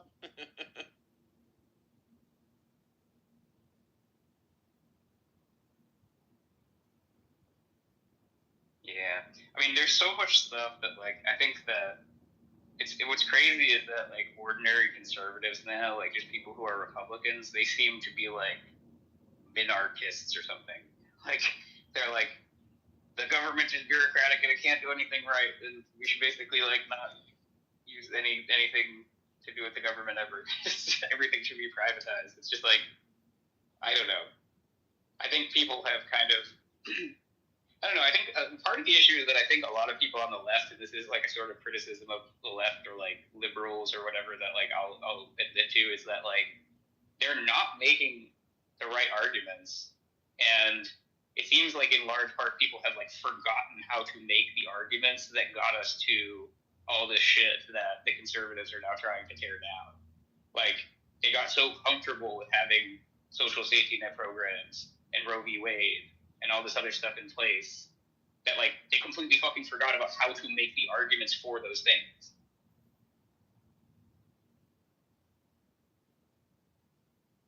Yeah, I mean, I don't know. The average like abortion conversation that I listen to, I mean, the average culture war conversation that I listen to is garbage. But like on top of that, the average abortion conversation that I listen to is even worse because like often the people arguing on the pro-choice side make bad arguments for it, and then like obviously like pretty much any argument you can marshal for pro-life is going to be bad. So it's just like two people throwing like the worst arguments at each other.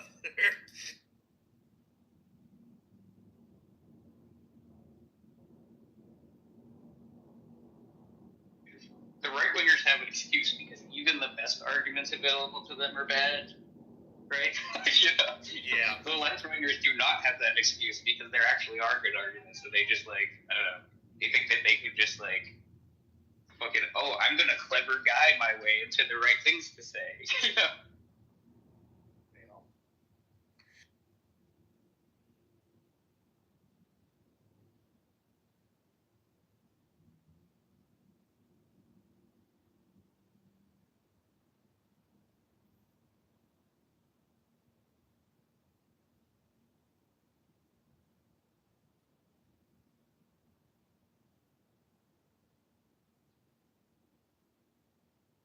Something I have noticed is that this issue is something that gets right wingers very, very like triggered snowflake. Like, Like, you could come into this conversation and be like, yeah, I'm pro-choice, but I'm more, I want to have a rational conversation with you. And their response will be like, you're fucking murdering babies! You horrible person! Yeah, Andrew does To be that. fair, there are lots of people on the other side that are like doing the same shit. So I don't want to fault them for that. You want to control women? You just want to control women! I'll just bring those atheists over and you can find out for yourself. My point isn't that there aren't people on the other side who do that. My point is that, on every other, on every other culture or issue, the right wing likes to tag like, oh, we are cold and logical. We don't do this, triggered screaming. Or they're memeing.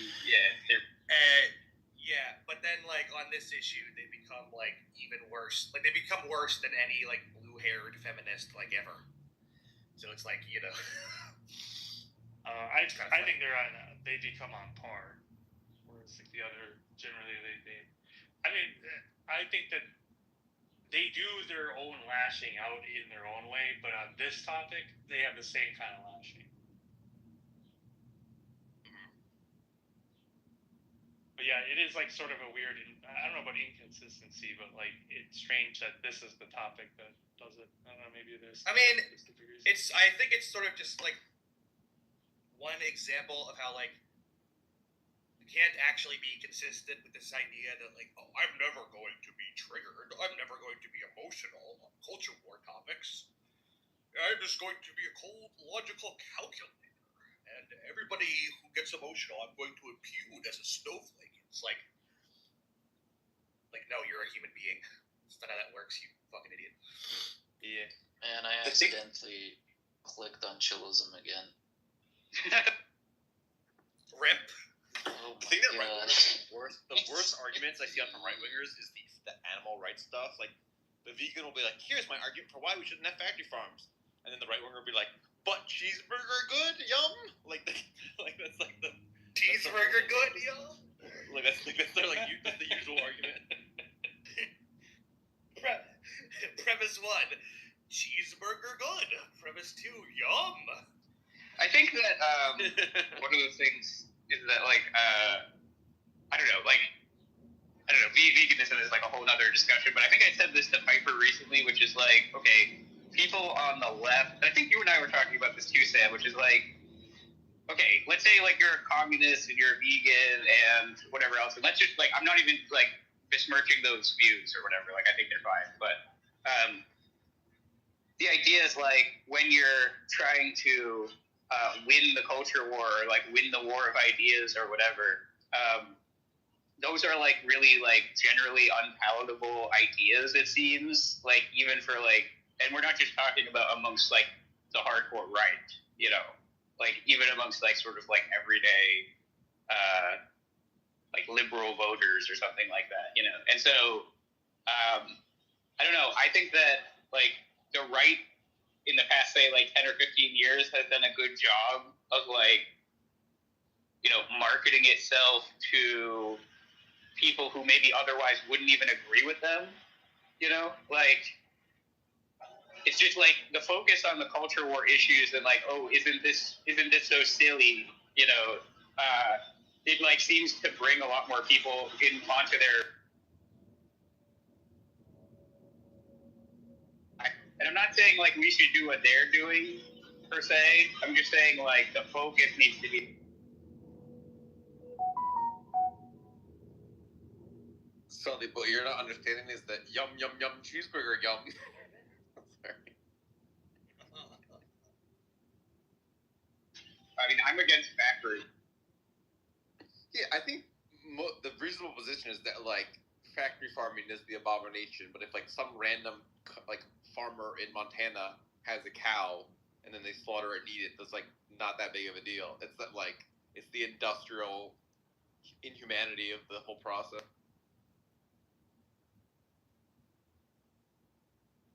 And literally, I mean, even a lot of vegans will agree with oh, it's okay to eat rodents. Most people think that the way most animals come from is some nice farmer has some chickens then the chicken lives for a couple of years, and then eventually they get slaughtered, and then we eat them. Like that's the like consensus view of like what's going on. I mean, like my position would just be like, I'm willing to spend more so that the practices are more humane. Yeah. I mean, I think that's the reasonable view. I think that's like the sensible view, and like, unfortunately, vegans shoot themselves in the foot because they like don't want to just end factory farm. They want to like say that like having honey is immoral because we're robbing the bees of shit, as opposed to like fucking just saying, hey, end factory farming.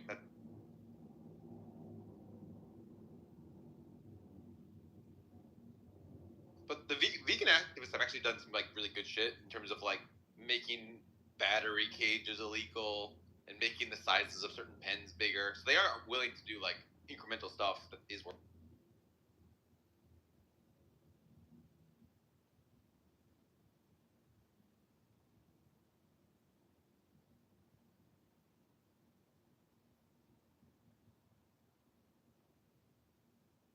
Midas was like, he was asked if he was in a situation where his wife is pregnant and there's a complication which threatens her life, and the only way to resolve it is by terminating the pregnancy and killing the fetus.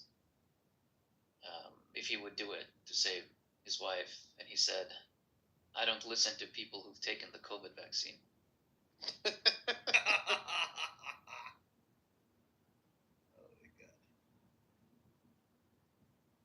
Honestly, that was a better answer than I was expecting, because I thought it was going to be like, fuck that bitch or something.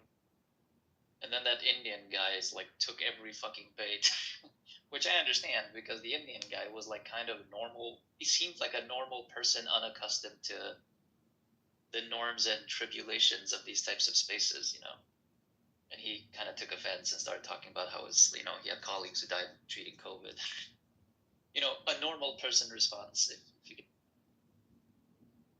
Yeah. But he's like dealing with someone who's like fool. There's the funny thing about Midas is it's not like the thing that makes him like top tier idiot is like him just having bad positions. It's that he is like one of the most obviously dishonest people that you'll ever meet in your life on this fucking app. So it's like he'll do shit like that where instead of just saying like, "Oh yeah, I don't fuck my wife," he does this like fucking obvious die. "Oh, you have a COVID vaccine, so I don't care." Like he does this shit constantly. Has anyone ever tried to argue with the pro-lifers instead of framing it in terms of bodily autonomy, which like they don't care that much about, being like, these fetuses are illegal immigrants crossing into the uterus, and we're gonna do a regime change on the uterus to these like we're gonna regime change the uterus, and now we're in charge. Just be even more right than they. deport these illegal fetuses, shit like that. I don't know. Before we go back to heaven where they fucking belong. Yeah, exactly. Someone should give that a shot. See how it lands. That's hilarious, though. That's just super funny. That just sounds like a Key and Peele sketch. Maybe it is. So funny. Yeah. Y'all have to stop these joke attempts. Guys, we have to be very serious. Let's hold on. Let's tone down the funny guy. Yeah, well, that's what pseudonym in the chat said, so. Can't laugh at dead babies. Albedo, why are you using a sock account? What are you talking about? Different account. He just changes his stuff around. Notice how you and I are friends? I thought we were, I assumed we were friends with the sock account, too. No, I only have one account.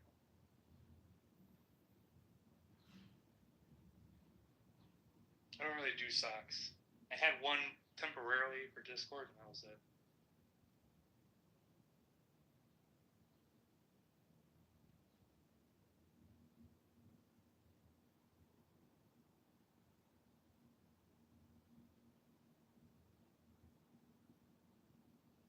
I'm setting up my VR again.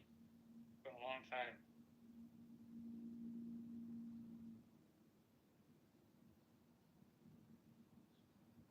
Is that your like thing for watching porn or something? No. I was gonna. So I wanted to. One of the best games I ever played in VR was Resident Evil 7, and I looked into Resident Evil 8. I was like, oh, I can't wait to play that in VR. Turned out that it didn't have it in VR, but then I found out that later it actually did release in VR, but only for PlayStation. And I was like, well, shit, I don't have like a PlayStation 5 version of the VR. So I looked into that, and I was like, oh, $500. And then while I was searching for that, there was like this little adapter that I could buy that would hook the PSVR up to the computer. And I was like, oh, that'd probably be better than the one I've got because I've got the original Vive. And then it said that the minimum you need is like an RTX 1660, I think. And I was like, well, I have a 1080, so I don't know if that works. Turned out, nope, not good enough. And then I was like, oh, well, then I'd have to upgrade my GPU, and then that's like, I don't know, $1,000 or something. So all of this was like, capitalism. I went down the rabbit hole of like, what should I spend my money on? And I was like, fuck it, I'm just set up my old Vive. You know that you can get those like MetaQuest. Wait, why did you want to hook it up? Well, my Vive is like a computer one. I want to play like my Steam games. Oh, I get it. Yeah, the MetaQuest. I have the 2. I think they have the 3 out now. But yeah, we talked about it. It has kind of asked you about it. Yeah, I mean it's pretty sick. Like it's really sick, actually. I'm sure the third one is probably. I'd rather have that. It's like got no fucking cords or nothing. Like I'd rather have that. But it only has like its own games. Well, it's not. It doesn't only have its own games. It just has like a sort of like restricted library of games. Like you know what I mean? Like it's kind of like a Play Store type thing where it's like, what kind of apps do they have on this one versus that one? And so there's games on it that are like multi-platform games, you know, that like it's not exclusive to it, but yeah, the selection is obviously more limited than if you were playing on it. Right. That's kind of what like I have a bunch of games in VR already. There's like 2 games that I want to play in VR. I want to play Resident Evil 8. I want to play Half-Life Alyx. So that's my goals, and one of them's PlayStation only. The other one's Steam only. Yeah, that's the thing that's fucking crazy about it. I mean, you can jailbreak a lot of these headsets so that you could just like I know people have done it with the MetaQuest where it's like you could like sort of wire it to your computer, you know, so that it's just functioning as like a wireless display to your computer. If I was maybe 10 years, you know, I maybe have like the desire to kind of do that stuff still, but I just don't anymore. The thing that I want to do with mine, that like I think there's a way to do it. It's just like really complicated. Is I have a drone. Like I have a pretty sick drone, and you want to hook the fucking camera. When you fly it normally, like you use a cell phone. Like it has a controller that you put a cell phone in the middle of, and the cell phone displays the camera feed from the drone like while you're flying it. So the idea would just be to like patch that feed over to the VR view, and then why not just get one of those like cheapo fucking cell phone VRs? You know what I'm talking about? Yeah, you could. It's where your phone is just like attached to your face, basically. Yeah. But I want it to be like more. I don't know. I want it to like that. Those look like shit. Well, yeah, because they're not really designed for. Well, I mean, you would use it for like the cell phone design VR stuff, but because most likely that your drone isn't like VR camera on it, it's not ever going to produce like the VR image. Well, what you could do, like what people do is like they there's like programs that can take like one video feed stream, whatever, and then it does the thing where it splits it in half for like the left and right eye. You know? Yeah. Well, I think that's what it's not like full. It's not like 3D. It's like perfect 3D. It's probably distorted. Yeah, I think that's what the cell phone VR does. Yes. Like it splits the cell phone image. Yeah. Yeah. It's just that doesn't work as well. Good. Right. Yeah, it's not very good. I'm trying to look it up now, but one quick upgrade you can do to the Meta Quest 2 is the lenses. I'm trying to figure out what they're called, because it's the shape of the lenses on the new Quest 3 and the new Pico 4 Ultra, I think it's named. They have like a new type of lens that makes the resolution and just everything more clear. So that's an upgrade you can do. So yeah, keep the conversation going. I'll try and figure out what it's called. Is that like you have to like mail it out to them and they do like a refurbish where they replace the lenses or something? Or, I doubt I could do that myself. I think I'm just mixing because I know you can buy the upgrade for the Pico 4 from the Pico 4 to the Pico 4 Ultra, but I think you can do the same for the Meta Quest 2 and 3 because the new 3S, I think it's called, it's like a kind of a downgrade. Yeah, it is a downgrade. I looked into it. I don't know if you could do an upgrade. But I would imagine that the hardware on it's probably better too. Yes, it's the Snapdragon Gen 2. So it's versus the Gen 1. The thing I've always wanted XR2. The thing I've always wanted that like I'll probably never own is the and I guess Apple has a version of it that they just came out with. Say that, dude. I tried that thing. It's fucking incredible. It's way better than these VRs.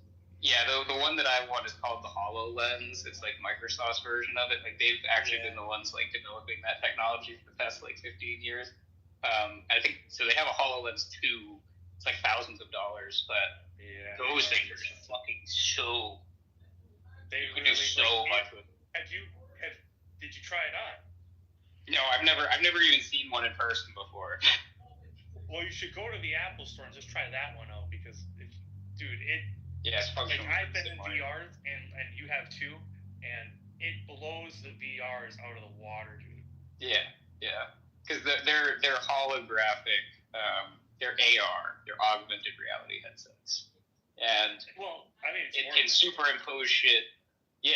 I mean, it could, as far as I know, it could basically function as a VR headset as well. But like, the point is like, the idea is like with the HoloLens technology, it's like, okay, I'm in a room, right? It's a Microsoft computer, right? That's like powering this thing. So like, I could put my desktop onto my wall, you know, or like I could put a 3D hologram around an object. Like they used to do these demos where like somebody's building a motorcycle. You know, and they have like a 3D rendering of like the, say, like gas tank that they want to put on the frame. And so like the frame is sitting there in front of them in the room, and then they can like superimpose holographically the gas tank onto it just to see like how it would look and like walk around it and stuff. It's like Iron Man shit. It's fucking the coolest stuff. The thing that really like I thought about like the practicality of it, but like forgetting about that for a moment, they like you could take a picture, and the picture was like fucking 3D, and it worked with like even just your cell phone. So you could take a picture of like you had to have like an Apple 15 or whatever, but even like a picture of your cell phone, you go into the Apple Vision or whatever, and you could like walk around your picture that you took. Yeah, that's pretty crazy. I can imagine. Videos, it's so crazy, dude. Like I was like, this would be so. Imagine like being fucking old, you know? Because like I still like looking back on my pictures, especially my daughter, and like, I don't know, like it would just feel so different to be like, look, like I'm seeing her really there. Yeah, it's like Blue's Clues where you're like jumping into the.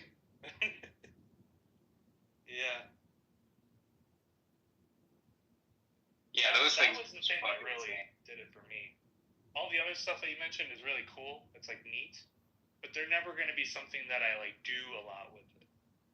There's like there's like applications for it for like what I do for work, even like stuff like that. Like, because what it does like at least what the HoloLens does, like the sort of like the reason that it's like an upgraded technology, or like what makes it sort of new, whatever, is that it has a HPU chip, which is like holographic processor unit chip, and like what that does is it's like it scans like your environment, basically. It like models the room you're in or whatever, and like there are these really expensive things you can buy that they're like 20 grand for like these like laser devices that you can use to like make a 3D model of a space, right? Like you take this laser thing and it scans, and then you move it and it scans, and you move it and it scans, and it gives you all this raw data that you can then put into like Revit or whatever and generate a 3D model of the space, right? But the HoloLens does that like continuously, like in real time, like, you know, like you could just walk around the room and it would build a model of the room. Yeah, exactly. Yeah, that's like, I think that's what those pictures are doing, basically. Very cool.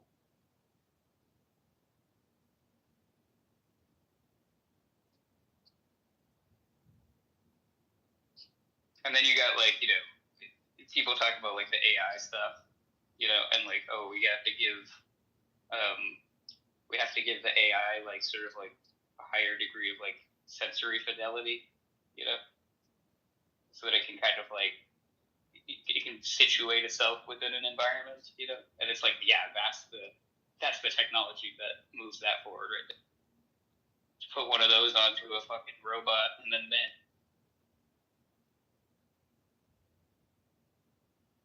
There's also this, you know, even just the technology that's in the Meta Quest, right? Like, there's this thing it does, which I don't even know how many games actually utilize the feature, but like I discovered it in one of like the home screens or whatever. If you don't have the controllers in your hand, right? It has cameras like on each corner of the set that kind of like scan the room or whatever. It can see your actual hands, and it generates a 3D representation of your hands that are like fully articulated. So like when you move your fingers, it moves the fingers of the hands like to match them, you know, like in real time. Yeah. And it's like so that you have like these ghost hands that are showing up in the VR screen, you know. And I'm like, okay, so basically like I could reconfigure this whole thing where like those cameras are at the corners of a keyboard, right? And then I don't need a mouse because I can type on the keyboard, and then I can lift my hand above it, and it will put an actual hand on the screen instead of a cursor, right? And then you can do all kinds of like more interesting manipulations than you could with a mouse, because a mouse could just do like left click, right click, whatever, you know. Like you have a fucking actual hand in the computer screen that can do like all kinds of different, you know, movements and stuff like that to do different controls or input.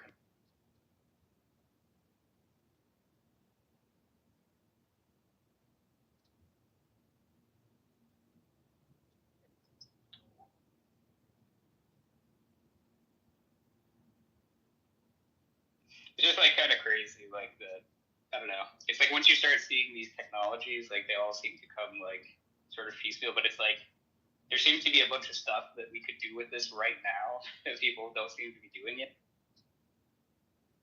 Right.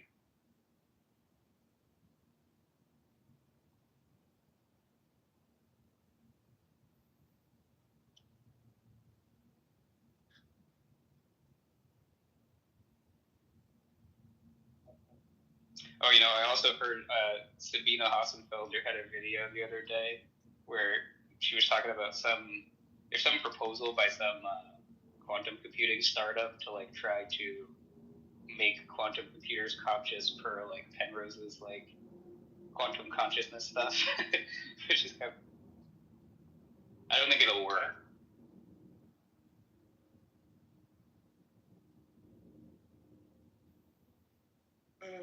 I'm trying to figure out where to put these fucking cameras. Oh, you got cameras? Yeah, you gotta hook up like 2 like standalone cameras. Like the Vive for like when the release was like 3 of them. There was the PSVR, which wasn't very shortly thereafter, but there was the the Oculus, the Rift. And the Vive was like way more like out of the league of the other two, but it was way more expensive. And this one, like you have, like it's not gonna work for my house, but like you can walk around in like a 50-foot space, like 25 by 25-foot square space. Whereas the other ones you've only got, well the PS4 version, you only had like a 10-foot square, and the other one was like 20 or 25 feet. But this one, like, you can literally walk around, like, a whole, like, big area.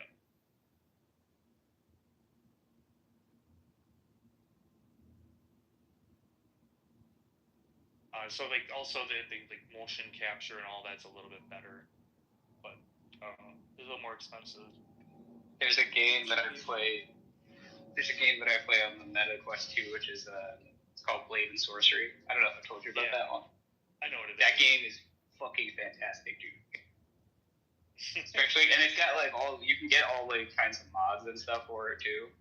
Like there's like, and they're just free. You can just like go through this like library of mods and like download them and stuff, and they add new ones and shit like that. And, yeah, it's like because like the base game is just like basic swords and like bows and maces and stuff, and like a couple of like magic spells, whatever. And then like you could just get mods for like guns and like all kinds of crazy shit, like lightsaber.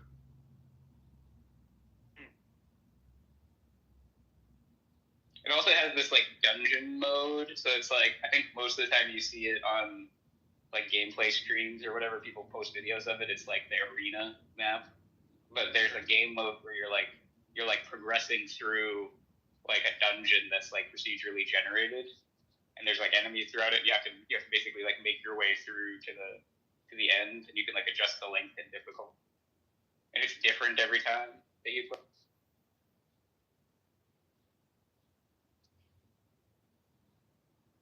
I fuck people up in that game, bro. I fuck people up.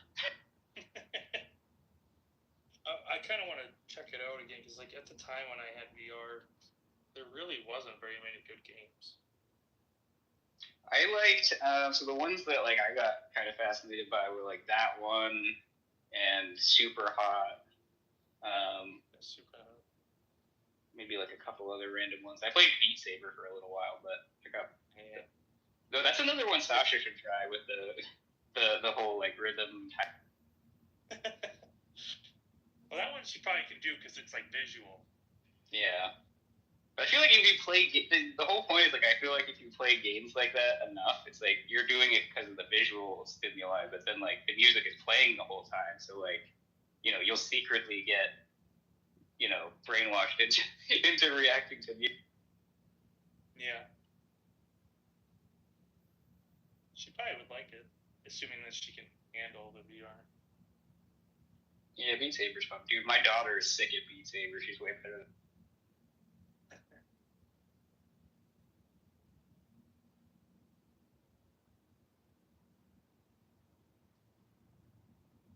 Hopefully that my noise of drilling and stuff's not too bad. Nah, I can't hear anything. Cool. What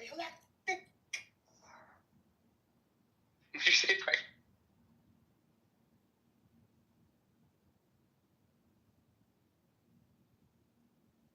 What was that?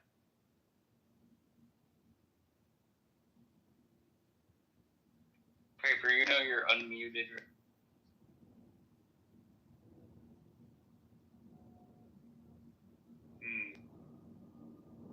Yeah, what's the deal with Andrew starting rooms at like midnight? Fucking only he's like being a vampire. I don't know. Maybe that's his new schedule. I noticed Ethan's been on there. Piper, you're unmuted. Goddamn. I feel like Piper's asleep or something. We're hearing Piper dream sound. Well, if I start to hear like credit cards again, I'll step in.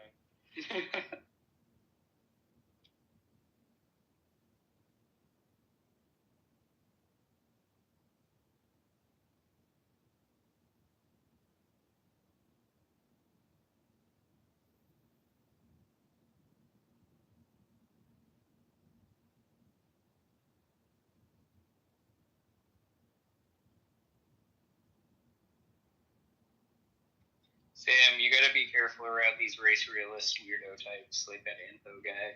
They're gonna corrupt your. Say they're gonna corrupt his scrotum. How did that get your attention, Piper? When I just. Well, because I just sat down when I came back from getting a drink, and then I heard you say his scrotum is gonna be corrupted. Well, I was trying to call you out earlier because like there was some weird noises coming through your mic, and I was like, Piper, you're unmuted, and it was like I don't know. I don't even know if it was you. It's probably just like me shuffling around and sitting up. When I've talked to a race realist person and I get the sense that they like have any actual malice towards the research, I immediately am disgusted by them and like want nothing to do with them. Yeah, but that guy was just basically like going like, yeah, look, Sam, some people are better than other people, right, Sam? Right, Sam? No, he wasn't saying that. Dude, what do you mean? He was saying that. Oh my god.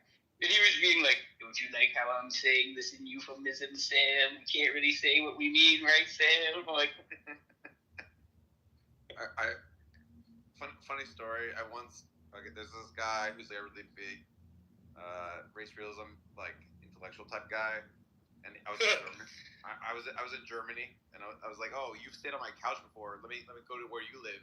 And it turned out he'd like lived on some like German nobleman's estate, and like that he was just like being funded by some like random German nobleman, which like makes me worried that like that German nobleman's like low key maybe a Nazi. But like, and then I went to go see like, and the digs were like totally palatial and amazing. But then, like his job besides being a race realist scientist was to like watch the kids, like be like a babysitter to the kids. Like he had 2 jobs, like like race science and babysitting. I was like, you live a funny life, bro. it's weird. Dude, I'll be honest. I sent Sam this meme the other day, which, by the way, Sam, that was just like on some random meme page, and it's really funny that it's like a yellow girl and Grimes. it's like 3 tweets between them, and it's like a yellow girl says, I feel like I got friendly with the anti-woke coalition over the past few years, but now it feels like they're walking off a plank into extremism, and I feel frustrated about it.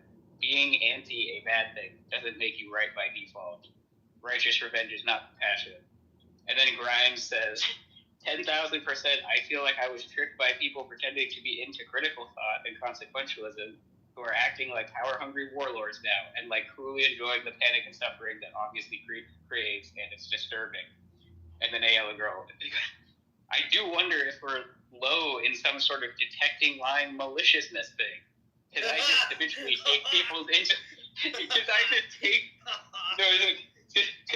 habitually take people's intellectual claims at face value, and I know consciously people often say motivated things, but I'm somehow often blindsided anyway. And then seeing that meme. Yeah, I sent it to you. And then the bottom of it is the "Are we the baddies" thing, but it said "Are we the idiots?" Yeah. I mean, I think Ayla and Grimes probably have a bit of the autism, so like they probably just literally do have the like. Oh my god, what is with blaming everything on fucking autism? I know, dude. It's so funny. Well, okay, Ayla literally has autism. Look, guys, everybody who's Yes, I'm aware. Yeah, so does her dad. Right? Autistic people do things, and like some of the things they do aren't just like a result of their autism. Sure, but this is a discussion about whether Ayla has an inability to detect the motives and emotions of other people. Yeah, detecting lying maliciousness thing. Yeah. I mean, that's like being able to not detect mental states is like a symptom of autism. So like you would not be surprising if people that are bad at being able to not detect mental states is a symptom of autism. What? Are you denying this? You know it's funny too. I think what I'm denying is that that's an accurate description of like the relevant symptom that you're trying to think of. I have a hyperactive detecting lying maliciousness thing. So like I'm like the opposite of these. Also, wasn't Grimes Wasn't Grimes on white nationalism for a while?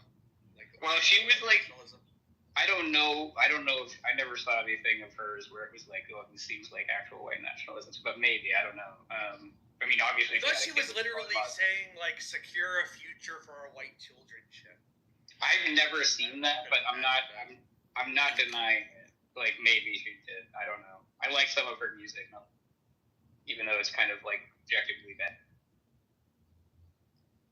So Sully, you don't have an overactive lying bastard detector. You're just a cynical fuck. No, dude. No, man. I'm much more. I have hyperactive detecting lying emotions. Because like, I will like attribute that very quickly to somebody, and that's why Andrew calls it Sully.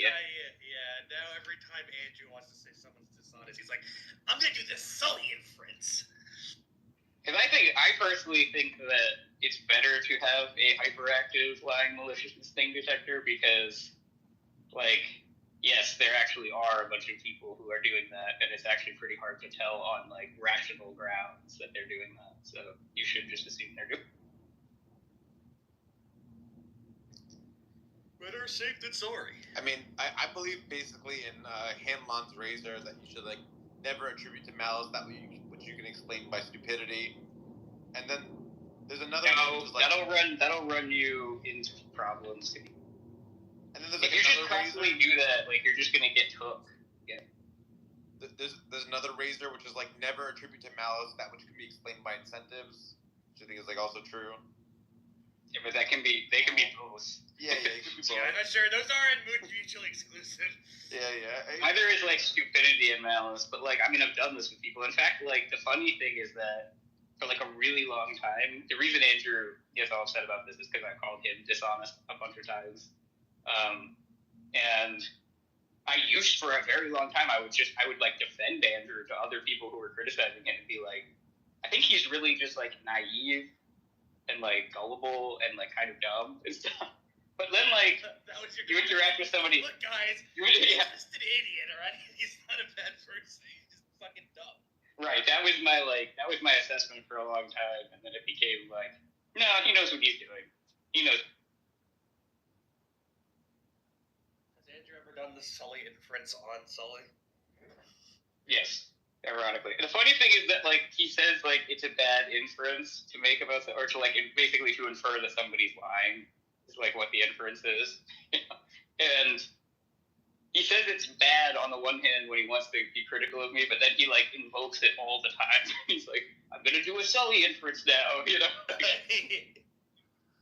He does do it a fair amount, to be honest.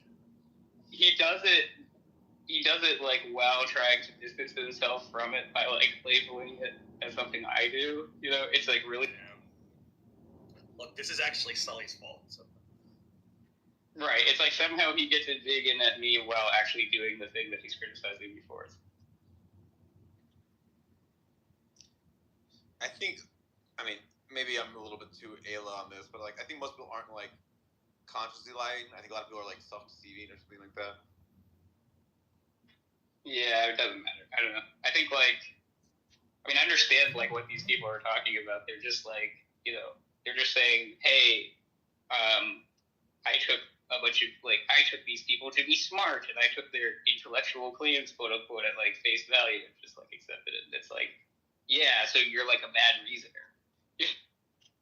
Okay, like Matt Walsh is someone that I can tell that like even if we might disagree on like some of the anti-woke stuff, I can tell that Matt Walsh and I would not make a society that I would want to live in. Like it's very obvious from like how he is and who he is as a person that like we don't share a vision of like what the good life is like.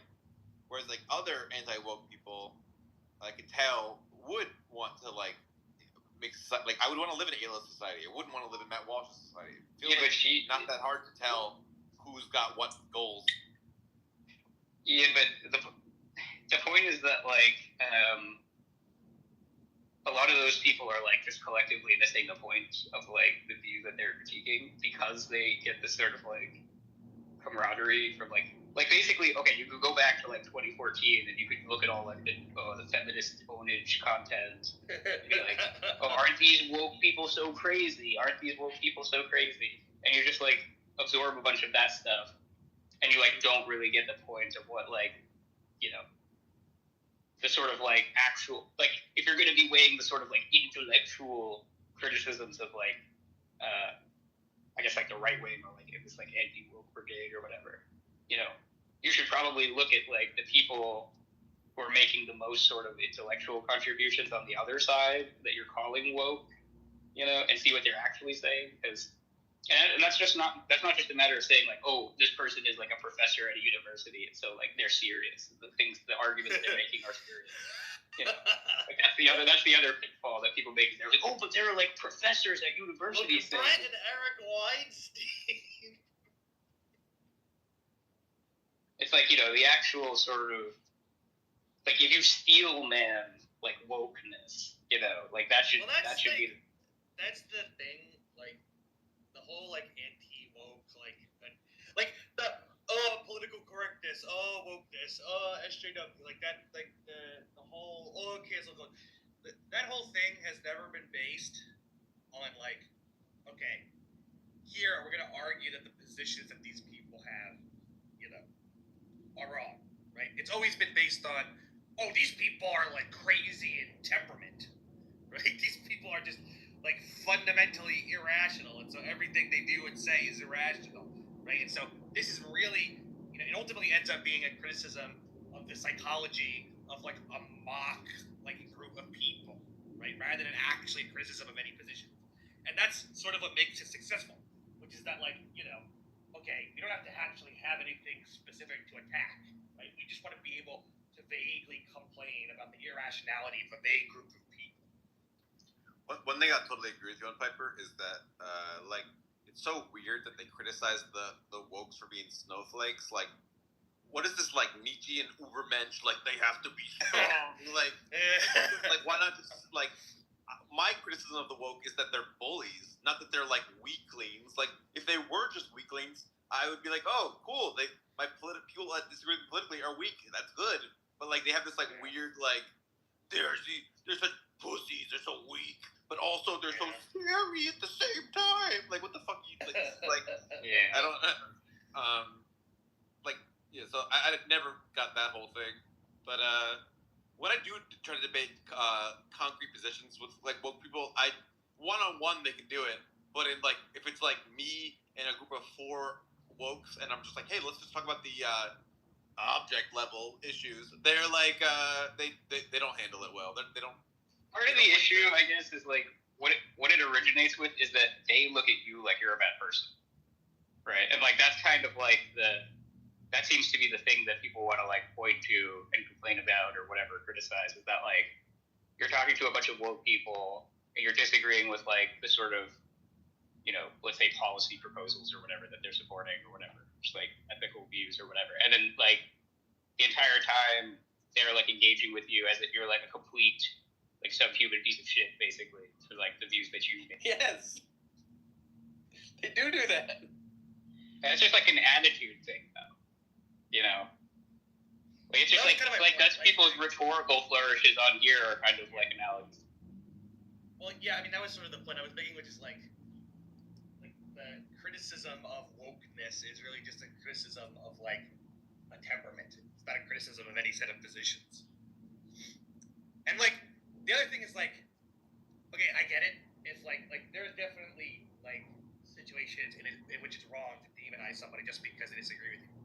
But there are also situations in which that's the right thing to do. Like it's the right thing to demonize like an actual like explicit avowed neo-Nazi. I'm not talking about like, you know, oh, I infer this person as a neo-Nazi, right? I'm talking about like someone who walks around with this armband in public and is like oh, the Jews, they're like the Holocaust was fake, but it would have been awesome if it did happen. Let's go. Like I agree, like, Piper. Those people should be openly demonized, right, for their opinions. Like, I agree. Yes, you can complain about it when it's illegitimate, but complaining about it as just like a thing across the board is not going to be tenable. Yeah. Especially since like the whole thing is going to be based, the whole anti-wokeness thing is going to be based on demonizing people for their temperament anyway. Yeah, my criticism of them is that they have too narrow of an Overton window. Not that they have an Overton window. Of course, you need some Overton window. It's just that they like it's really narrow for them. Well, the Overton window stuff is more about like assessing like the full scope of like, I don't know, let's say like American political discourse or something like that. I don't know. I find that concept gets kind of like misused because like the idea is like, okay, like what is considered a centrist position, right? Like that's a better question when you're talking about like the Overton window and comparing different societies. You know, you say like, okay, in this society, this is considered centrist, and in this society, this is considered centrist, and like that's kind of how you think that. I just use it to mean the range of acceptable opinions. Like some opinions are tolerated, some are demonized, and there's just like a range in which like debate is allowed to be had. No, I know, yeah. But it's not so much about like the width of the Overton window. It's just like what is considered extreme, you know, and what is considered like moderate. Yeah. Last night I was talking to Jane, and like Jane was like saying that like everything was caused by the patriarchy, that like the reason why there's gender roles is the patriarchy, and I was like, oh, okay, like I just don't have this framework where like I think that like gender roles exist because like the aggregate preferences of men incentivize women to do female gender roles, and the aggregate preferences of women cause men to have these gender roles. That it's like caused by this like aggregate preference aggregation thing, not like this like structure of the patriarchy. And then James like would not like allow there to be another frame of the debate that we should only look at this through the lens of patriarchy. That there could be like another explanatory framework that we look at to look at gender roles. I just find it to be so annoying, and it's like a common thing I find when I talk to kind of woke people is that they like will not put down their conceptual frameworks just for a minute to be like, hey, what if there was another conceptual framework to look at this with? Like, nah, we're using my framework. Yeah, but I mean, I don't know. Jane's actually not that bad. I tend to agree with a lot of Jane's takes on things, but like I don't know. There is a sense in which like when you're debating somebody, you don't want to give them the keys to the frame control. I don't know. I just think like an honest discussion says like, listen, here's my framework, here's your framework. Let's look at things. Let's like be somewhat agnostic about which of these frames is the correct frame, and then like just like discuss it in sort of a what are some like things that we agree on, so we can adjudicate between these frames, as opposed to like fucking no, we're gonna use mine, not yours.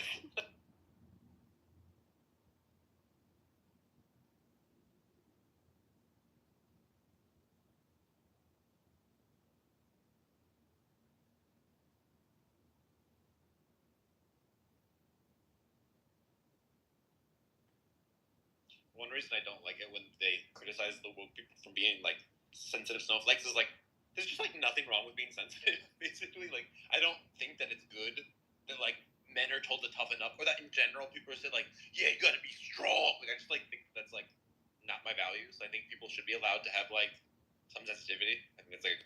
I think, you know, ultimately, I think you're the kind of person who would end up agreeing more with like left-wing arguments than right-wing arguments, and that's like what makes it kind of strange on certain things the way you. I mean, I don't think your values are like that disparate from mine. Yeah, I mean,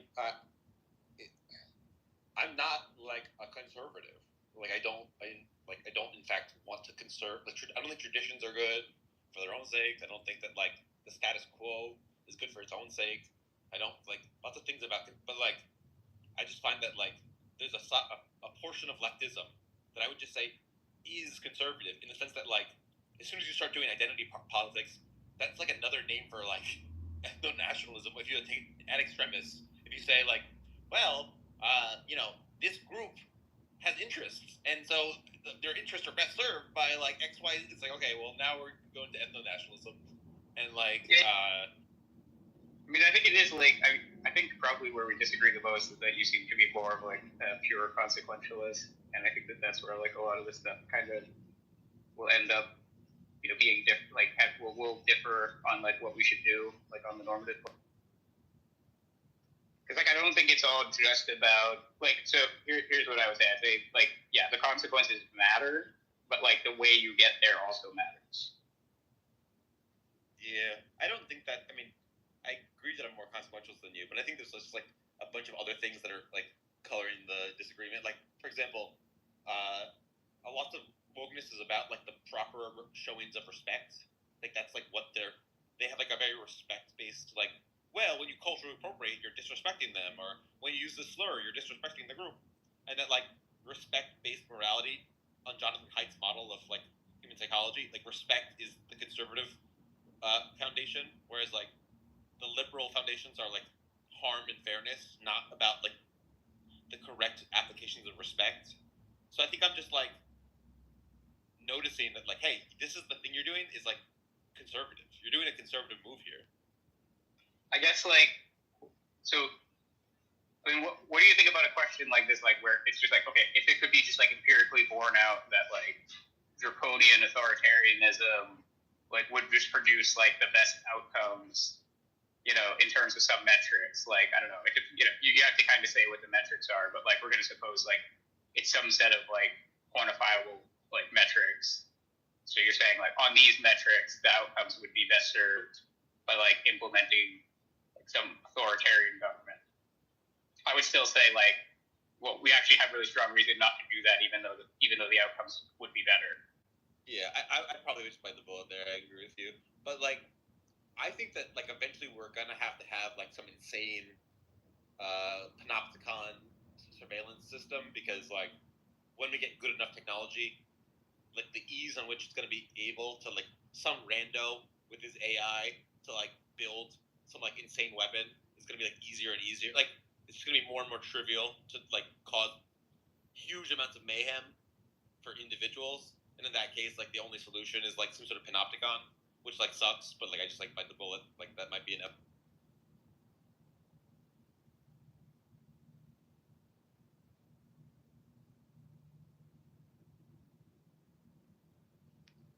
Sam, would you consider yourself woke? I mean, in Iran, I'd be woke as fuck, but in Boston, I'm very anti-woke. I don't know about that. Boston's pretty old school. How so?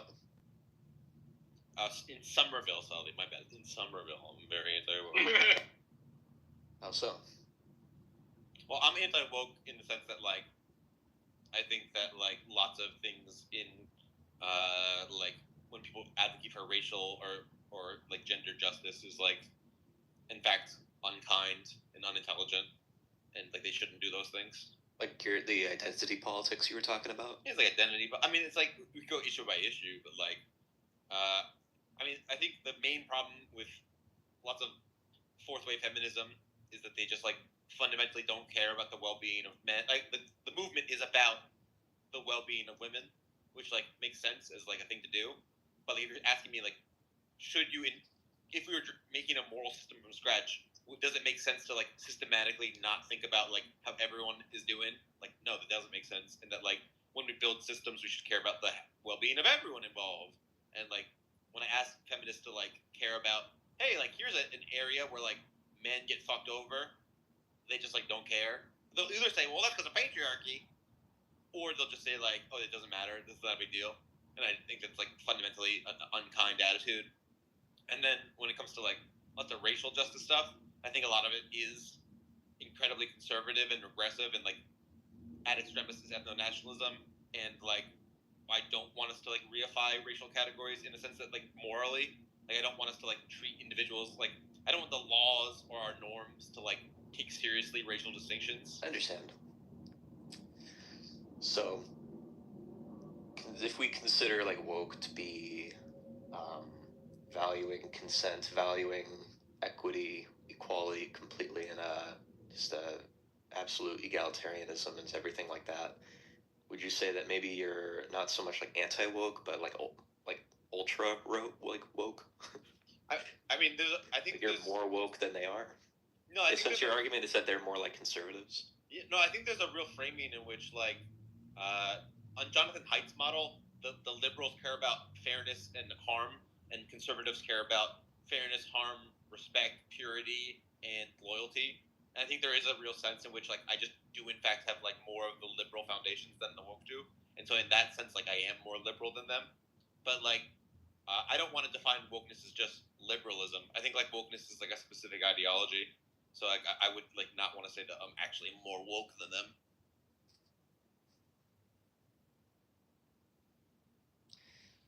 I think the identity politics thing is pretty interesting. because I think it's just what you are going to fall back on, no matter how you do it. Is this groups will have their own interests, and it will be just grappling with how you deal with that. Like, can you really through education, can you really convince people that their very real problems aren't in fact real? I mean, I think we want to minimize these like group identities. Like, okay, like in America, like, is it good for like white men to be like, we have interests and we should have activists for the white male interests, and then we should have, then we also have like the black male interests, and we should have like, I don't know. I just kind of want like people. I want like in our policy and our norms to be like, how can we help Americans? What norms can we have that would make Americans happier? I think that would be like preferable. And as soon as people start defecting against that and saying, no, I'm going to only care about like a subset of the population's well-being, well then everyone's going to defect because no one's a sucker, and so then it's just going to lead to like tribal squabbling as opposed to like this like more high-minded like pan-American like interest, like caring about Americans generally.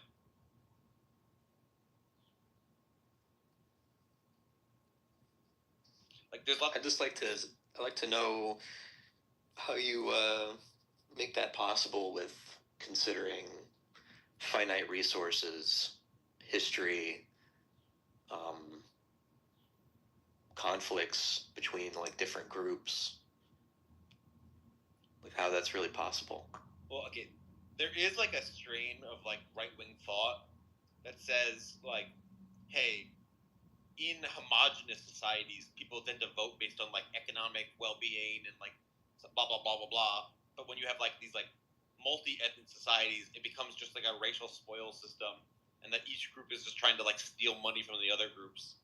And like I hope that's false. I hope it's like I hope that like multi-ethnic societies don't like just inevitably turn into like a war over the spoils. But like I don't know. So what's your question again? Sorry. I'm just trying to like think like how you make that possible. Like if I could like in a utopia, and there's no resource problem, there's no geographic problem, in the perfect kind of conditions, I could see like groups get along completely, and that you can't like never care about identity politics. But considering that all those things are true and all those things are real, I don't see how you get away from that. When you say like these things are real, you're saying that like in fact black people have different interests than white people, and Asian people have different interests from white and black people. It's just a real fact of reality, and so we're gonna have to contend with it. Is that the view? Yeah. I mean, maybe there's like a little bit of truth in it, insofar as like they have like slightly different values on average, but like generally people want more wealth in the society. People want better schools, better health. Like if we actually built a utopia, I don't think there'd be that much disagreement amongst the blacks and the Asians and the whites about what that would look like. Like I think our values are similar enough that like if I built a utopia, people would be like, "Oh, that's cool, good job." Not like you built the white utopia, not the Asian utopia. Fuck you. They definitely do want the best. They want it to improve. I think what we see is they want it to improve for their own group. We see that for every group. Like in the United States, in the past 40, almost 50 years, the United States is more segregated now than back then. Like as we've allowed, like after desegregation, 40 years since, or like since the not even just desegregation, but since I think the point it's like 1980 till now, we are more segregated. Like as in different groups and different races are more close together and like in different locations than other races. They're not mixed. They're more segregated.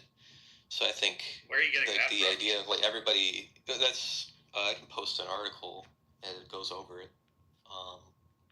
Well, could you like quantify that anymore? Because like saying that groups are more separate, or racial groups are more separate than they were during segregation. What exactly does that mean? Separate in what sense? Because under segregation, you know, it was enforced that okay, the whites go here. Yeah, that's my point. That's my point. Yeah, it is forced, and now it's not forced, and people are still doing it. Doing what? Segregating. In what way, though? By race, like choosing where they live, like choose to where they want to live, and by choosing where they want to live, it's their schools. That's like vague. Can you like parse it out any more specifically? Like you've heard of white flight before, right? White flight, yeah. Yeah, like that is occurring more. You have people when making considerations about where they want to live, they're making racial considerations. Like where am I going to go? Like if I'm a black person, am I going to go to Maine? That's not really my that's not my crowd, you know? Yeah, so you're saying that people but the interesting part is not necessarily that there's like like racial concentrations in different population zones. The interesting part is that you're saying that amounts to racial groups being more segregated than they were under actual segregation, right? And I'm just asking how that's quantified. No, I'm saying that over the time that we've given people the freedoms, they're choosing to become more and more segregated. Yeah, I'm asking you to quantify that instead of just leaving it as a vague slogan. But I'm confused then. What do you mean? Yeah, so how are you actually measuring that they're more segregated than they were under actual segregation? They're just populations. Like cities are more, like less mixed, less like, if they were before 60% white, 30% black or whatever, now they are 80% black and the white people have all moved out. And that's just the case across the board in the United States? Across the board, yeah, in the United States, it's everywhere. Okay, and where are you getting that from? Here, I'll go show you. Okay.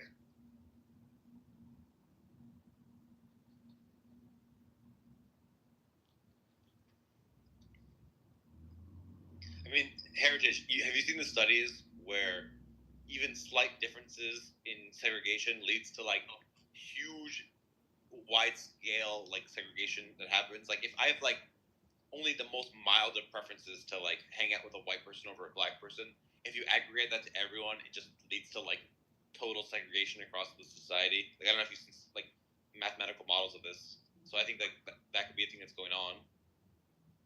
Well, the reason why I'm just bringing it up is because this isn't like forced. It's not like something they're even taught. This is just their natural inclination. They just naturally want to be with their own people. Well, even if your statistics were true, that wouldn't necessarily be the right inference to draw.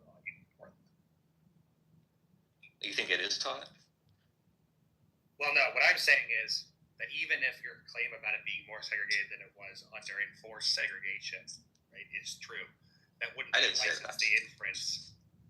I said it is getting worse and worse, not in segregation. Wait, you 1980. You did say things are like racial groups are more segregated. Everybody heard you say that. Yes, not comparative to segregation, but we were less segregated in 1980 than we are now. That's my point. Well, no, you did say it in comparison to segregation, so now you're just like changing the claim. Well, I'm clarifying. If I had said that before, then I was mistaken. I'm correcting myself. Oh, okay. Like I'm not allowed to correct myself? I didn't say you're not allowed to correct yourself. After what happened to steel man? Well, I don't know why you're getting defensive now. So I didn't pour sword on you for it, right? It's just that you did make the claim about segregation beforehand, so if that's not what you meant to say, that's fine. I used the term. Maybe you're confused. I don't think I'm confused. I think you actually did make the comparative claim to segregation. Heritage. So what's your point? The replay will show that. Heritage. But like putting that aside, so even if that claim were true, that since like what did you say, 1980? Yep. Since 1980, right? This one says schools since 1960s. But here's Time Magazine. I'll go over segregation. This is I'm going over both. So here's the segregation in general, and this is for schools. Yeah, schools still have de facto segregation. It's not like people just choose to do that. It's that like there's systematic discrimination by the population, like where people live. Okay, well you just said schools. Yeah, like that's how your public school is chosen. But like the point is that like the reason that there's still de facto segregation in schools is because it's actually like systematically enforced. We have like laws in the books that go like, this one's going to be white, No, this it's one's going to de be black. facto. You don't understand what de facto discrimination is? Is it anything unrelated to what I said about the population being born there? Like my point is in the that it's area? not just people voluntarily. That's de facto. It involves systematic discrimination. How so? Well, so do you understand what de facto discrimination is? No. Go ahead. Okay, so we'll do it as we'll take the analogy or the example of South Africa, right? The South Africa, right, as you know, used to have apartheid, right? So there were laws in the books that systematically discriminated against black people, right, and systematically favored whites, right? Now that apartheid has ended, white people still have the majority of political power and wealth. And so black people are still, basically given the shaft, even though apartheid has ended and there are no more laws in the books that allow you to legally discriminate.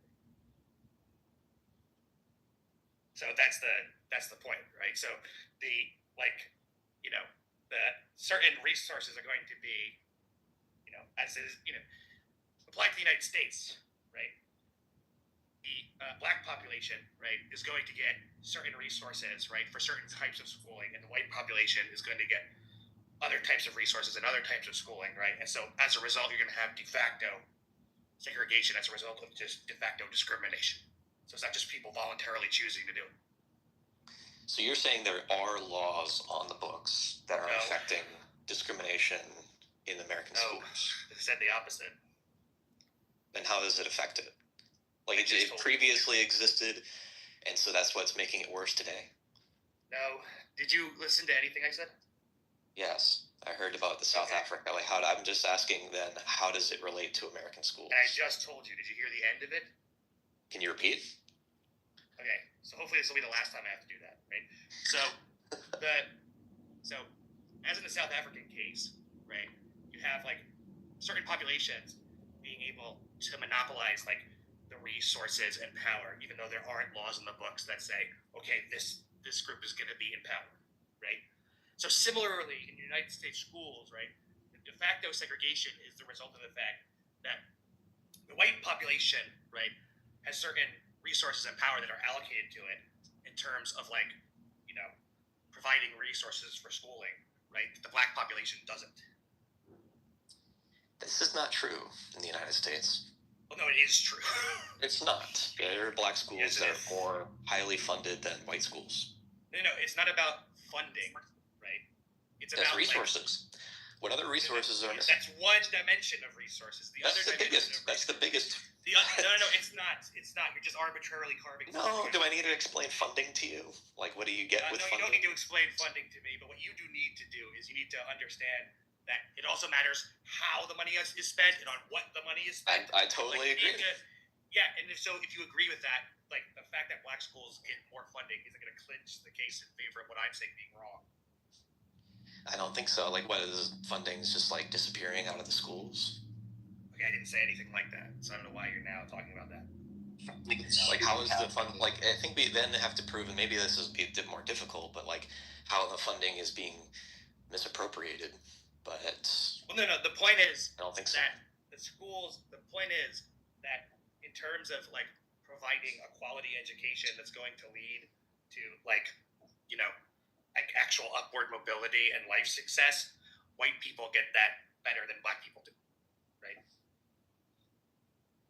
I think you're looking at like disparities and you're just coming to that conclusion.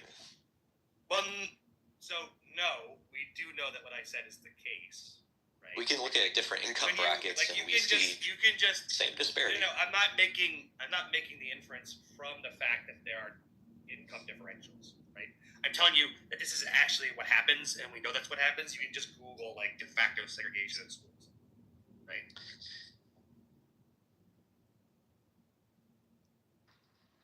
I just don't think that's the case, and I don't see how it relates to like segregation. Reality, I guess this maybe even say like this is not even the right conversation.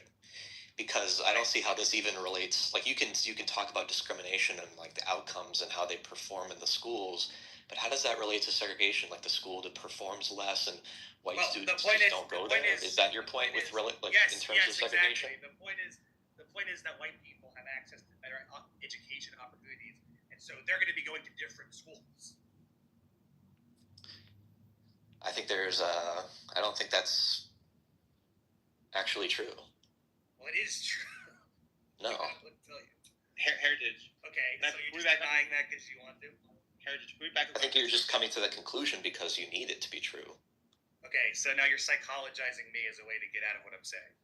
I think that's the case.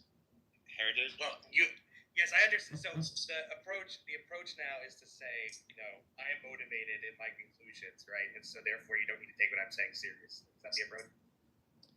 I think you've definitely made something like that. I'm just giving you the same energy back. Okay, but I genuinely think like it's you're coming to a conclusion off of your own biases. Okay, and how did you establish that? Because I've explained to you, we have many examples of like socioeconomics or like wealth statuses where students actually it's not congruent. If they're being like if the funding is being put in appropriately, even if they go to like white schools or whatever the case may be. The white schools get better quality, right? Like that's just a fact. Yeah, we can see this. I guess then we would have to determine like go to a white school with black students in it and see if they perform at the same level as white students. But why would that be relevant? The point isn't to evaluate. Because that's what you're talking about. Is you're saying that the schools are the problem. No. It's not relevant. Or like, I'm not. What I'm saying to you, right, is not. Here's an explanation for the poor performance of black people versus white people in society. The point that I'm making to you, right, is that there are a disproportionate amount of resources, right, in terms of quality that are spent on, the schooling that white people get versus the schooling that black people get, and that explains the de facto segregation. Not the fact that I don't think so. Like you're just assuming the funding is being it's not an misappropriated. assumption. That's just like a fact. You are.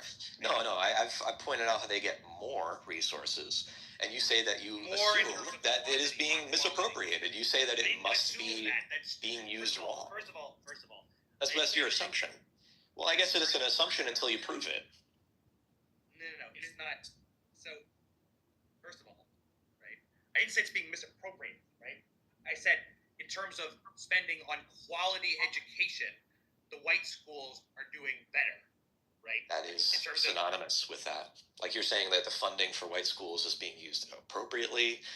What else would you call it in black schools? If they get the funding and you can see that they are getting the funding, and the funding is not being used correctly. Look, when you say misappropriation, right, it tends to imply something criminal is going on, right? That's not what I'm saying. What I'm saying is that the resources, right, in terms of, the resources that are going to schools that are predominantly white versus schools that are predominantly black, right, are providing better education, right? Even if the black schools get more funding, right, according to your claim, right? So, and that is just a fact. It's not an assumption that I'm making. You can go look it up, right? So, now, what is your reply to that? Because the point that I'm making, right, is that explains why there's de facto segregation and not the fact that black people just want to live in poverty away from the I guess it just is determined based on you proving that the funding is not being used correctly.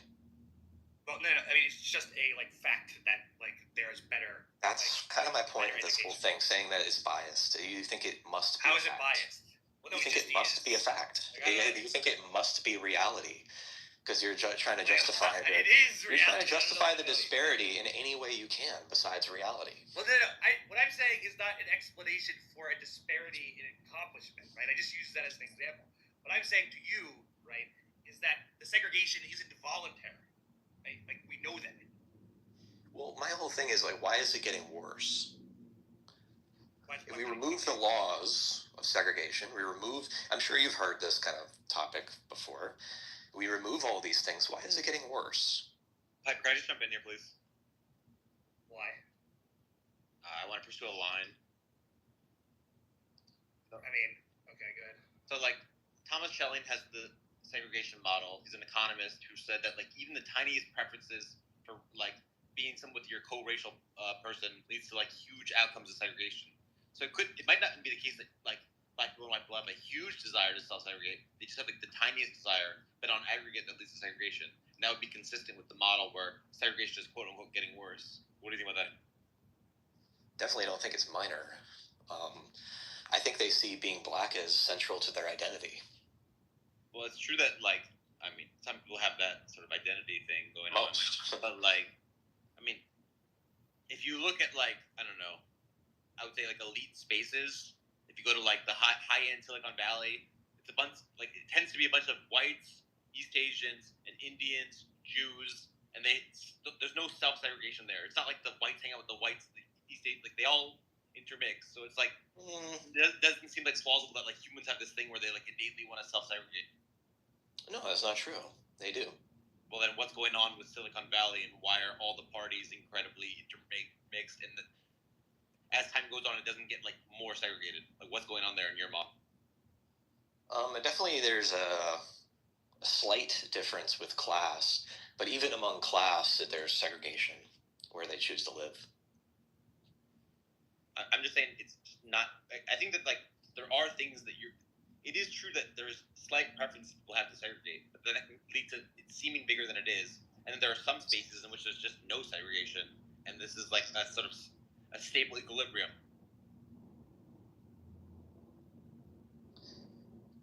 No, I don't think so. I think Silicon Valley is kind of like comparing, you walk through New York and it looks very diverse. There's very much like well-known like places for Indians, like neighborhoods, suburbs even for Indians, and like the inner city, certain sections being for black people, and like that's where they're comfortable to be. That's where they like to be. What's the general point? Just that humans prefer to segregate, so we should allow them to do the things they want to do naturally. Is that yes. Yeah. I mean, absolutely. I believe in freedom of association. I think freedom of association is good. I just don't think that it's like that strong. That people, like, given the choice, I don't think people will have that strong a preference to segregate. And, like, when you go to Burning Man, there's a lot of racial diversity there, and no one's like, oh, this would be better if it was white Burning Man. Like, that's just like not like a thought that occurs to anyone.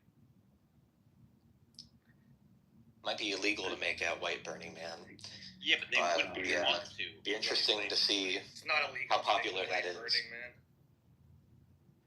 But I think like these are kind of like events. These aren't like where people live.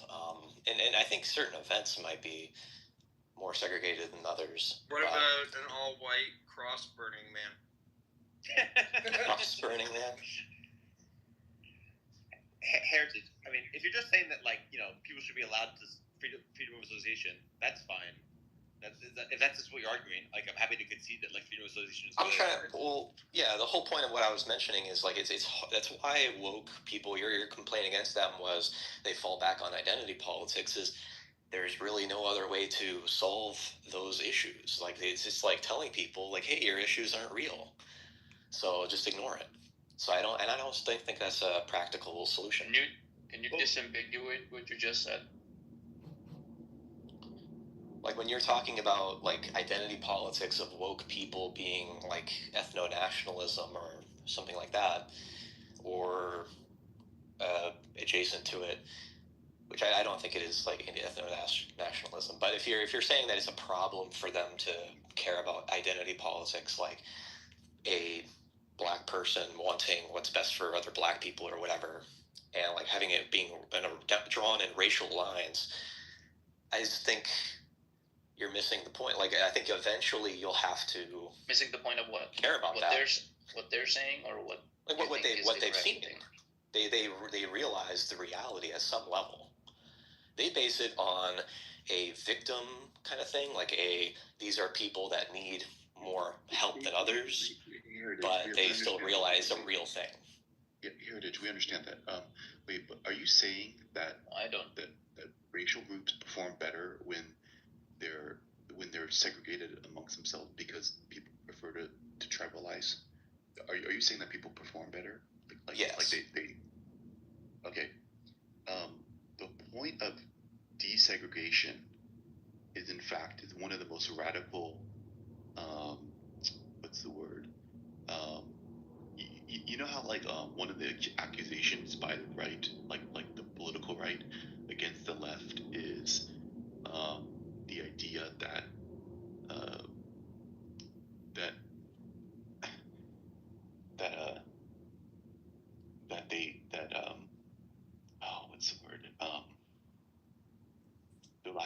some kind of values, and they're not they're not instilling into Americans that are immigrating here the a uniform set of values, right? Hold on, listen. I'm politically conservative, but desegregation isn't. If you genuinely think what desegregation is about, it is actually the most potent forms of instilling a shared sense of culture. Right. Like, in other words, when people say communists are just, or like, the left is destroying, like, I don't agree with what the left is. Right, David.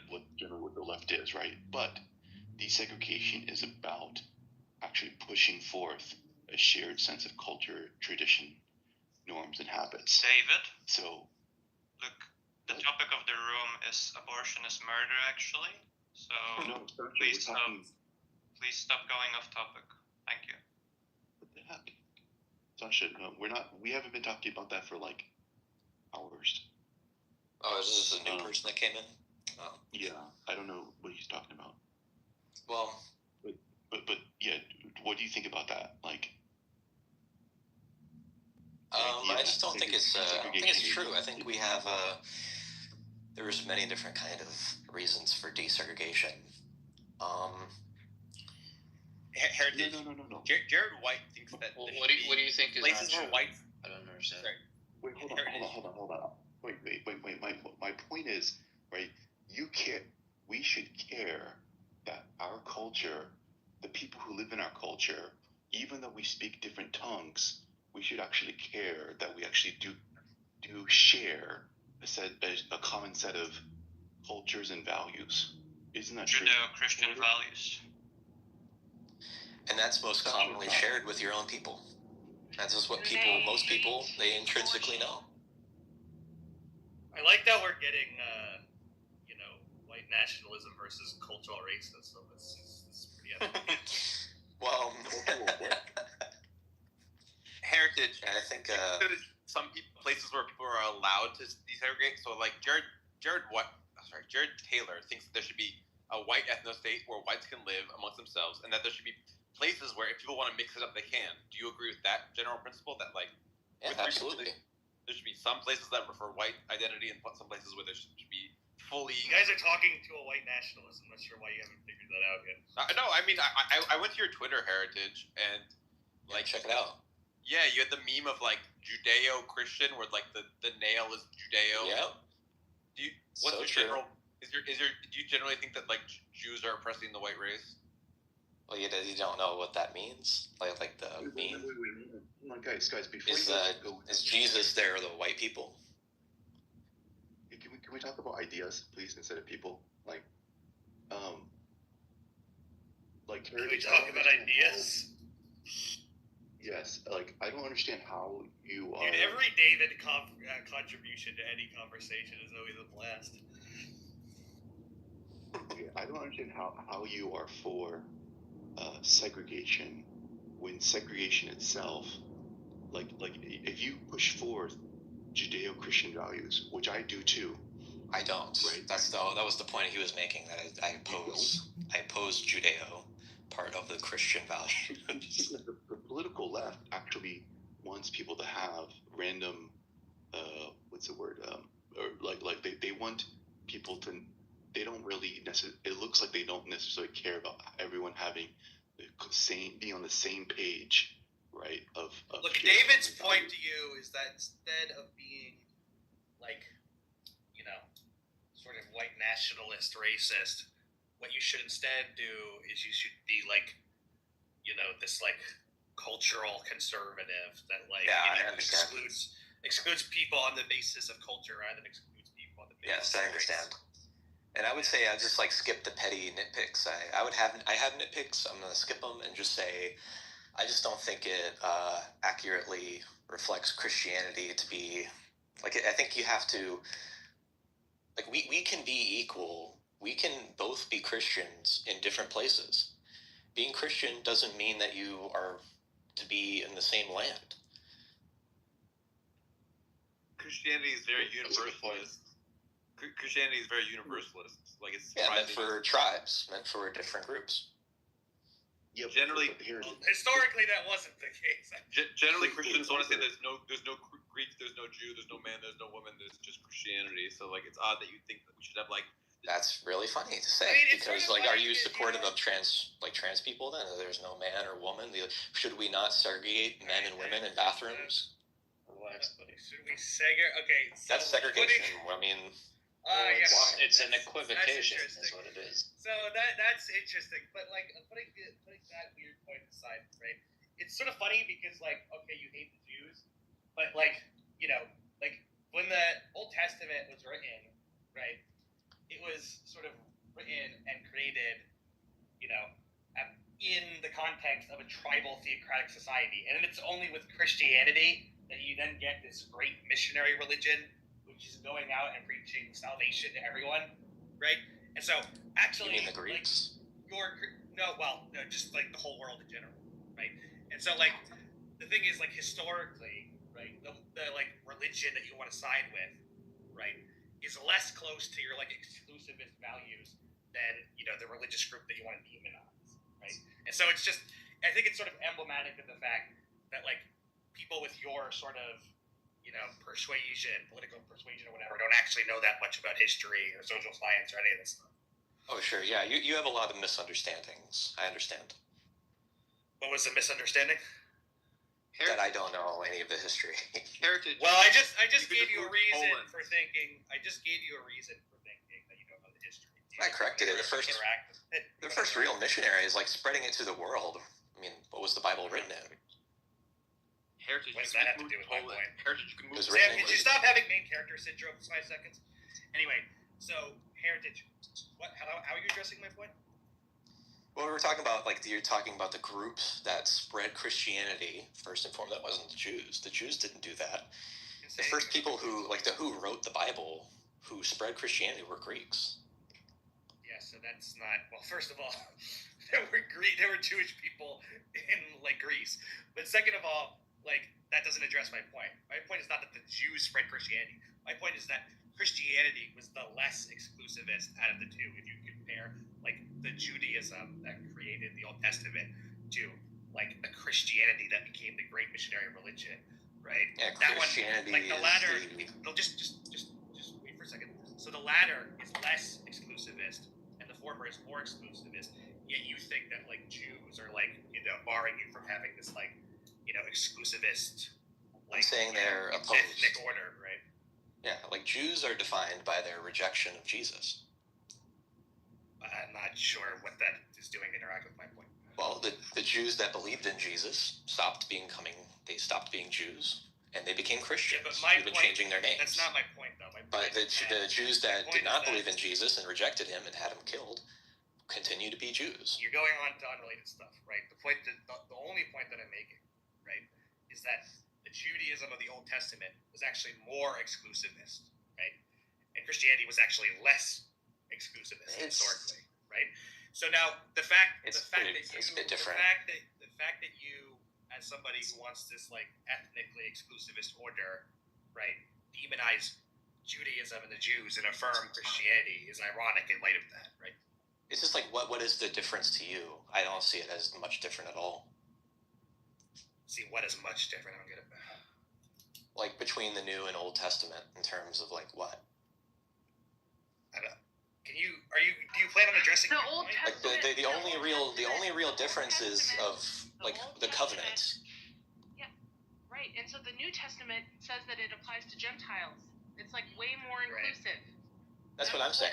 Is they can be Christian just in different ways. No, that's my point to you. That's Piper's point. But you're replying to like when we don't disagree. My point is though that they can be Christian in different nations. My point is just that your hostility to the Jews, given your values, is actually misplaced, right? Or to Judaism, what hostility is actually misplaced. Well, you were saying that you want to take the Judeo out of the Christian values. It just has nothing to do with it. They're opposites. What is opposites? I don't get it. You literally just Judaism. said that you didn't see a big difference between the Old and New Testament, and now you're saying that they're completely opposite? They are, well, maybe a better word is opposed, but yeah, they are not related. At all. You don't see any continuation not in positively. the Old Testament. They're not positively related. No. In What regards does it mean for them to be moral positively related? Like, what is, as opposed to negatively related? What are you talking about? Did they was Jesus born and all the Jews cheered and made him king? What does that have to do with moral values? You're talking about cultural moral values, were you not? Or did all the Jews try to kill him as a baby? Which one happened? What does that have to do with cultural moral values? Because we're talking about how Christianity came to be and who it was for. That it stopped being for the Israelites and it became for all people on the earth. Right, that was my point, right? My point is that if you have this problem with, culture, ethnic mixing, right? And that's one of the reasons why you want to keep the Jews out of the Christianity, right?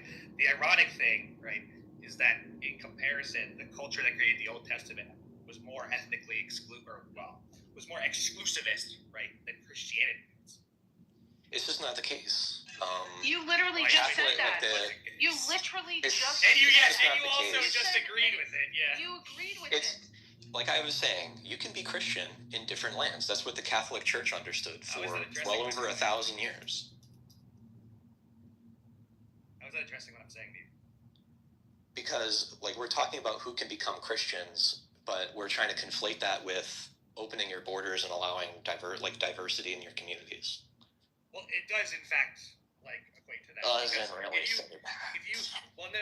The reason it does is because if you go out to, the world and you say, oh, come have communion with us, come be part of our religious community, come be part of the, I believe in being kind. I believe in being gentle and welcoming people as guests.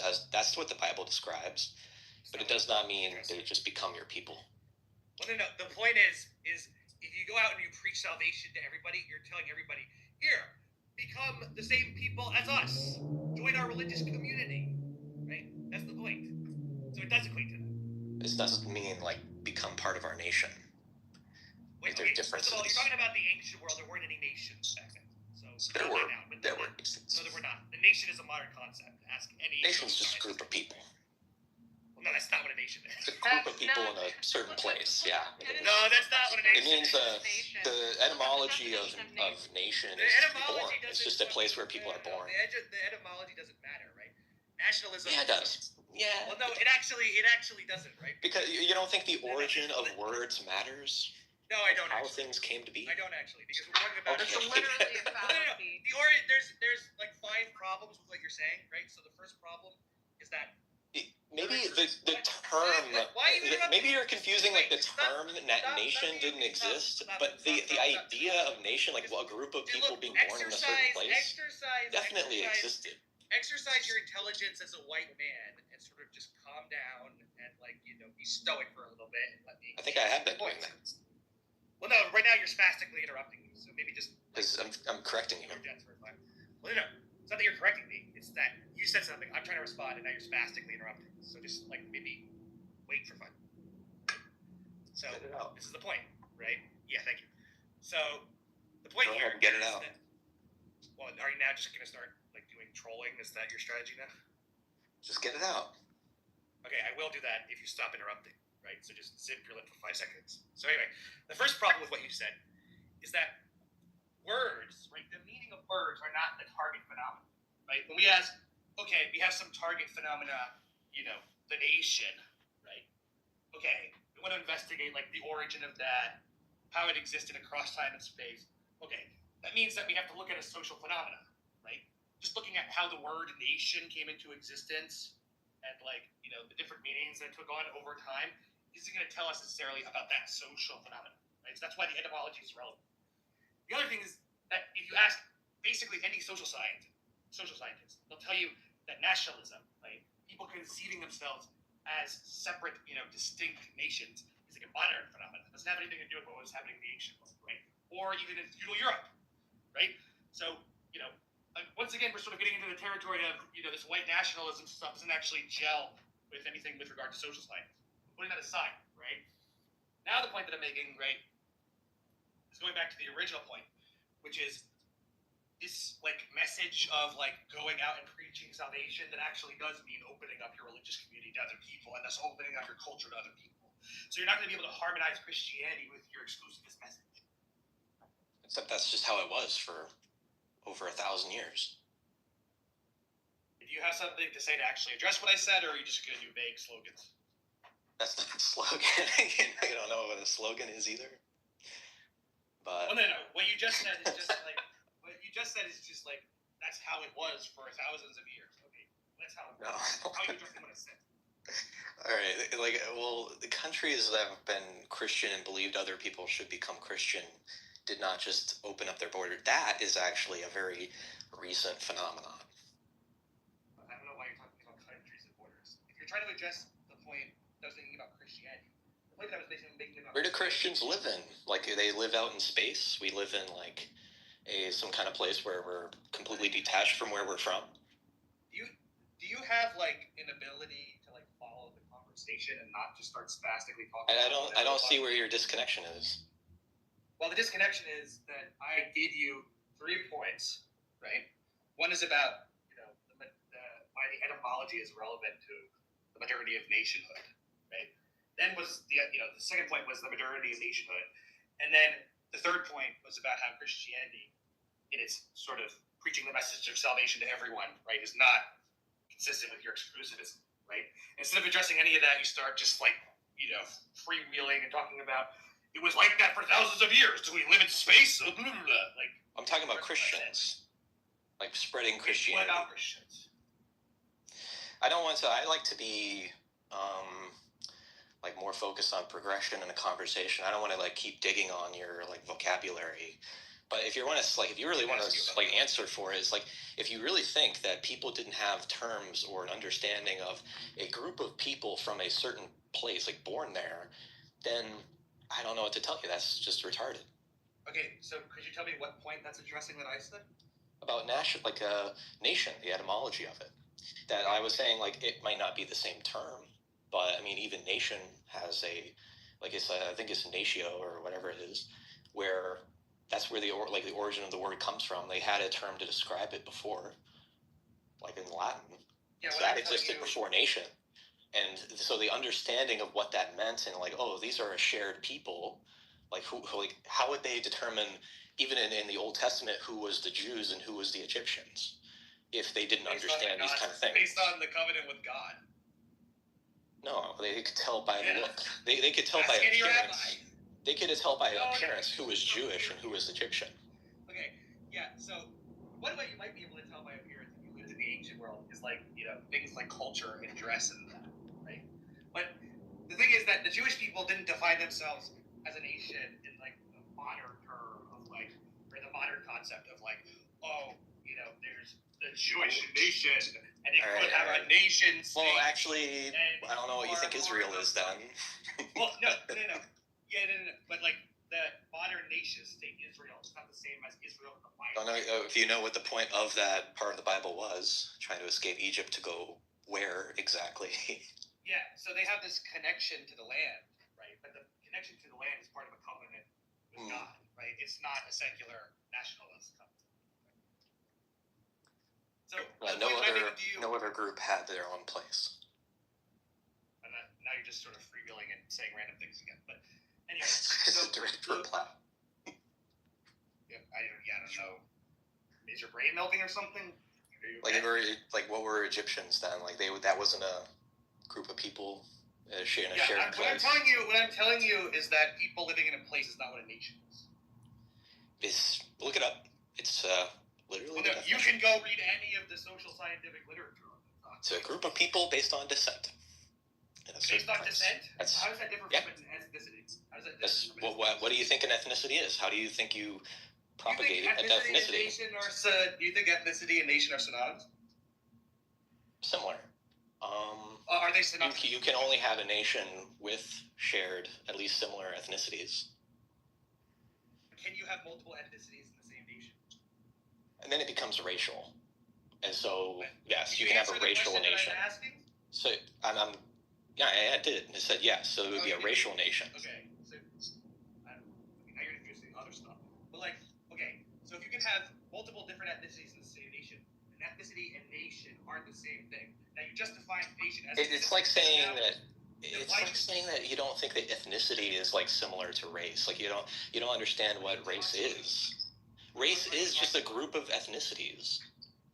Yeah, race is a group of it. Okay, well that's gonna be problematic. But What else do you think it means? Putting that confusion aside, right? The point that I'm now trying to make to you, right, is that you just defined, right, nation synonymously with ethnicity. But you also just You did. I said it's similar. No, you It's literally definitely related. Earlier in the conversation, you defined them as synonymous, right? So when I ask you directly if they're synonymous, you say no. So you're being inconsistent. I said they're definitely similar. There's a similarity between them. Can you give your definition again? Can you give your definition again? Of which one? Nation. Of nation. Of nation is just a group of people of a shared heritage, descent, Yeah, that's in a certain place. That's an You can, and the difference would be like ethnicity is they're a group of people shared by the same descent and heritage, but maybe they're not in the same place. It's just their shared descent, and they can be from anywhere. Okay. All right. So does it disturb you that no social scientist would agree with that? No, that's just not true. It's just like that's how we define terms. Do you think like the dictionary is wrong? That is not There's how we define those terms. there's ways that people use the term nation in the way you're using it, but they'll still call a group a nation even if they're like diaspora or spread. Right, exactly. Maybe. I don't think it's Look, I don't think it would directly apply. It's not quite the same thing. Look here, I'll just give you some advice, right? If you're gonna be a white nationalist, what you should do is you should know what a nation is, right? You should know what a nation I've been giving you an education this whole time. I've been teaching you. I'm sure everybody believes that, but like, so one, you should know what a nation is, right? Then two, when you figure out what a nation is, like, But I mean, tell the class what is a nation then? What am I getting wrong here? Well, yeah, the way I conceive of a nation, right? The way that social scientists conceive of a nation is that like it's a group of people who like imagine themselves to be part of this sort of exclusively defined political subject, right? And so it's a community of people who are defining themselves as like, you know, a sort of homogenous agent, right, in the sort of political space of the world, right, who can do political things, be citizens of a state, right, you know, erect states, et cetera, right? That's what I think. Homogenous in what way? Homogenous in the sense that there's the concept of like, okay, this is the in-group, this is the people who are authentically defined as a nation, and then that's the out-group, these are the people who are not part of the nation. Is a multiracial society homogenous? So it's homogenous in a certain way, right? So let's take the United States, right? The United States, right, defines certain people as citizens of the United States, right? Now, a bunch of different Which is a racial recent groups. concept. I'm not. Did you just say that's a racial concept? Recent. It's a recent concept. Oh, recent. Can you just try? I'm trying to answer your question, and then you're like sarcastically interrupting me. So just, I'll go back to address that. once again, well, okay, great. Just exercise your white self-control for a second. So, okay. So, now, in the United States, right, you have different racial groups, right, who have members that are citizens of the United States, right? So, there's extra racial criteria that allows different members of different racial groups all to be citizens of the United States, right? Now, that's going to be contrasted with those who are not citizens of the United States, even if they're part of the same racial groups that have members that are citizens of the United States, right? This is all like very basic. I mean, what I just explained to you is not even just social science, you know, basic social science. It's also just like basic sort of. Well, it sounded like the way you're using homogenous. Homogenous. You mean like they just think similarly? No. What else? It sounded like it just meant like you're representing yourself as a unified whole to the world.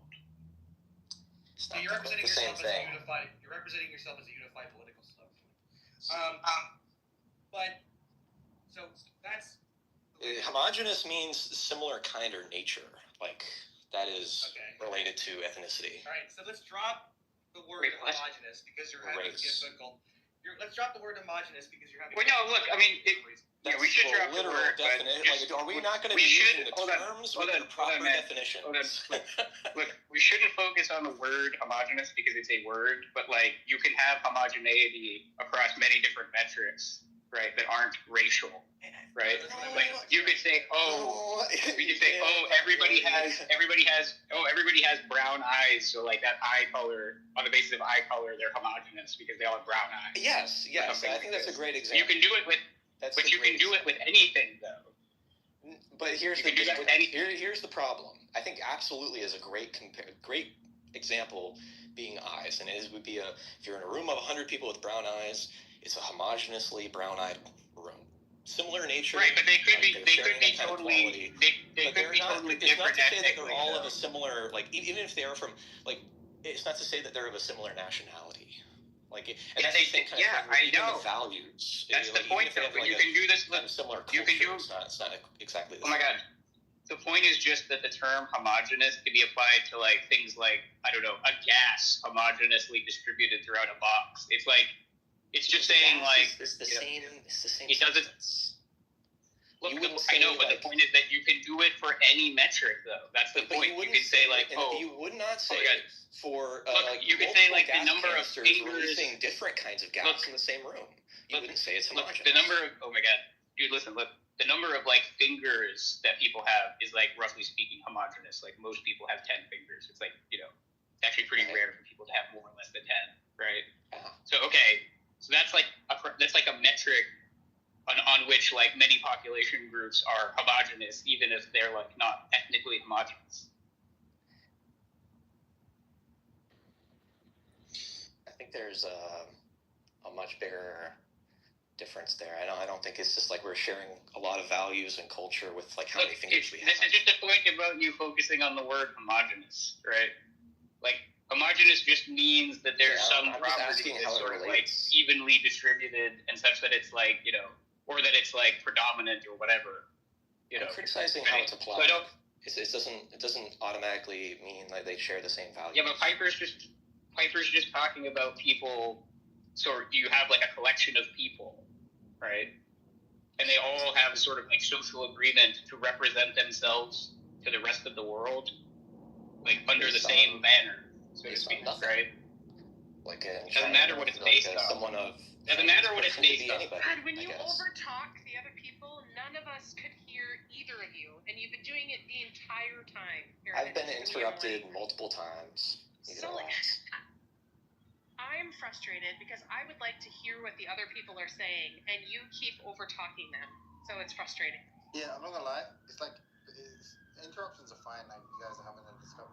Sorry, they're not fine. I'm not encouraging them, but it's fine. It's just like, just make sure you understand what you're responding to if you're gonna interrupt someone. Like make sure that what you're interrupting, the reason for your interruption, is to directly respond to the point they've made, and like you understand it. Then I think it's fine. I think James' point is that I don't even know what the fuck you guys are really even talking about. So maybe the point is that homogeneous doesn't connote or denote ethnicity specifically. It doesn't pick that out. So the term homogeneous can be applied to various different properties, some of which like don't even have anything to do with human beings at all. It's just like, so anyway, that's the only reason I'm doing this is because you like jump down Piper's throat over the word. Okay. Because maybe you want to drop that whole point about fucking struggling. He's struggling not to say like they're a shared people, like a similar kind of people, racially and ethnicity wise. And they don't need to be. America the whole point is it's not required. Hey, whoa, don't interrupt. I would go back and say like just to. I mean, I don't have a problem with it. American immigration policy. Whoa, relax, dude. The American immigration policy being like for everybody is just not true. That started in 1952. No, it didn't, but that's non sequitur. It's just true. I mean, it's not even true. For 200 years, so for you don't think white immigrants and white citizens. Okay, that's actually like not true. It's true. It's the Naturalization Act of 1790, which ended in 1952. Look it up. Heritage. You can move to Vermont and live with mostly white people. You can move to Poland and live with mostly white people. Like, it seems like you can have your preferences fulfilled. You don't have to change much politically to just live around white people if that's your preference. I don't agree. I think being white person in a white group means that you are tied to their success and failures. And if we're like talking about a nation and who's going to be part of that nation, it's similar, because it's you're saying that they're a shared people. And so my success and failure is then extended to encompass everybody that's here.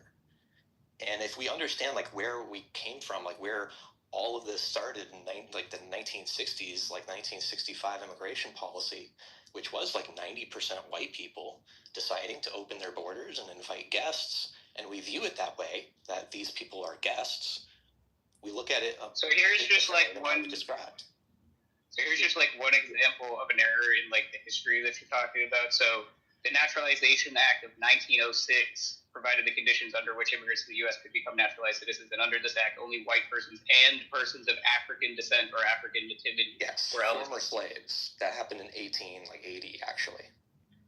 The one that I just read was under this 1906 act. I don't know if that's being carried over from previous acts, but you said it was only white people up until 1962. I said yes. The citizenship extended to former slaves, but immigration ended in 1952. You can see a case by the Supreme Court in 1923 of a Aryan Indian man saying that he should be considered a United States citizen because he's white, but the Supreme Court denied his citizenship status because he wasn't white. No, but this act that I just read to you is about immigration. It's the Naturalization Act. Citizenship. It was extended to immigrants could become naturalized citizens. Not really. It's talking about like that's what it's about. Some Chinese immigrants, but like it's the people that were already here. It's not about like inviting other people to come here. What was he debating with Piper? What do you think of Naturalization Act? But this is not. But sorry, like what? They're just fighting about white nationalism. They're just fighting about him being a white nationalist. But is there like they're trying to like some ethical slant or like what were they debating? Well, so what actually happened, and if we could prevent a David contribution for like the next minute or so while I explain this, is what actually happened is Sam and a few other people were talking about wokeness or whatever. Then this guy comes in and goes, well, you're impugning the woke, as Sam says. You're imputing them for engaging in identity politics. But actually, we all engage in identity politics because we all want what's best for our group. And, we can see this in the fact that segregation has been increasing since the 80s or whatever, right, on a voluntary basis in the United States. And actually, we just all want to basically naturally segregate into our own groups. And so then we figured out he was a white nationalist. Then I started arguing with him about what a nation is. Well, before I was arguing with him about his, claim about voluntary segregation in the United States. And then and then Sam wanted to pursue something with him. I stopped paying attention. Then this guy was talking about like Judaism, Christianity. So I started debating him about that. And then I was debating him about what a nation is and the modernity of nations. And then so I came in and got him on some semantic point or something. And then. All right. What we're trying to do is draw out show the heritage that his position. Oh yeah, the other part was David. David was trying to sell heritage on the idea that instead of being a white nationalist and excluding people on race, he should be a conservative and exclude people on the basis of. No. Hey, Piper, you're misrepresenting me because you said it. Okay, hold on. What we're trying to do is show heritage, right? If I understand your position correctly, that segregation is valuable and important because you say that flourish more within their own kind, right? Is that correct? Yeah, absolutely. All right. So within their own kind, they have the same shared set of values and cultures, right? Right? Oftentimes more than foreign people. Yes. Okay. Great. We're on the same page. Now. This is the guy that Sasha abused that time, isn't it? Wait, which one, point? David or Harold? No, Harold, because he was making this point about flourishing, and then Sasha was like, okay, but does the empirics bear that out? Like, does it show that like when cultures become more diverse, yes, they do. Don't flourish economically, and then you got like absolutely like, yeah, but that's obviously not true. What the most I think economically. now? Even you might use the argument of like GDP rising doesn't mean the economy gets better. He generally has issues with like social scientifically supporting his claims. I mean, you saw what just happened, where he doesn't even know what a nation is. No, I corrected you about what a nation is actually. This conversation is never going to work. Well, no. What I'm saying is that one as a debate is never going to work. We're going to be talking over each other. I understand. So we should probably do one at a time debates. Probably do one at a time debates, guys. No one cares about him. Yeah, no one cares. Anyway, he's like an uninteresting person. But like the other thing is, Timothy, all I was saying was I'm not surprised that he couldn't support his social scientific claims with Sasha, because that's the general trend. I know this almost seems impossible at this point, but like he performed worse against Sasha than Tom Rabbit did. Like, I mean, that's how bad it was. Amazing. I don't even remember this interaction.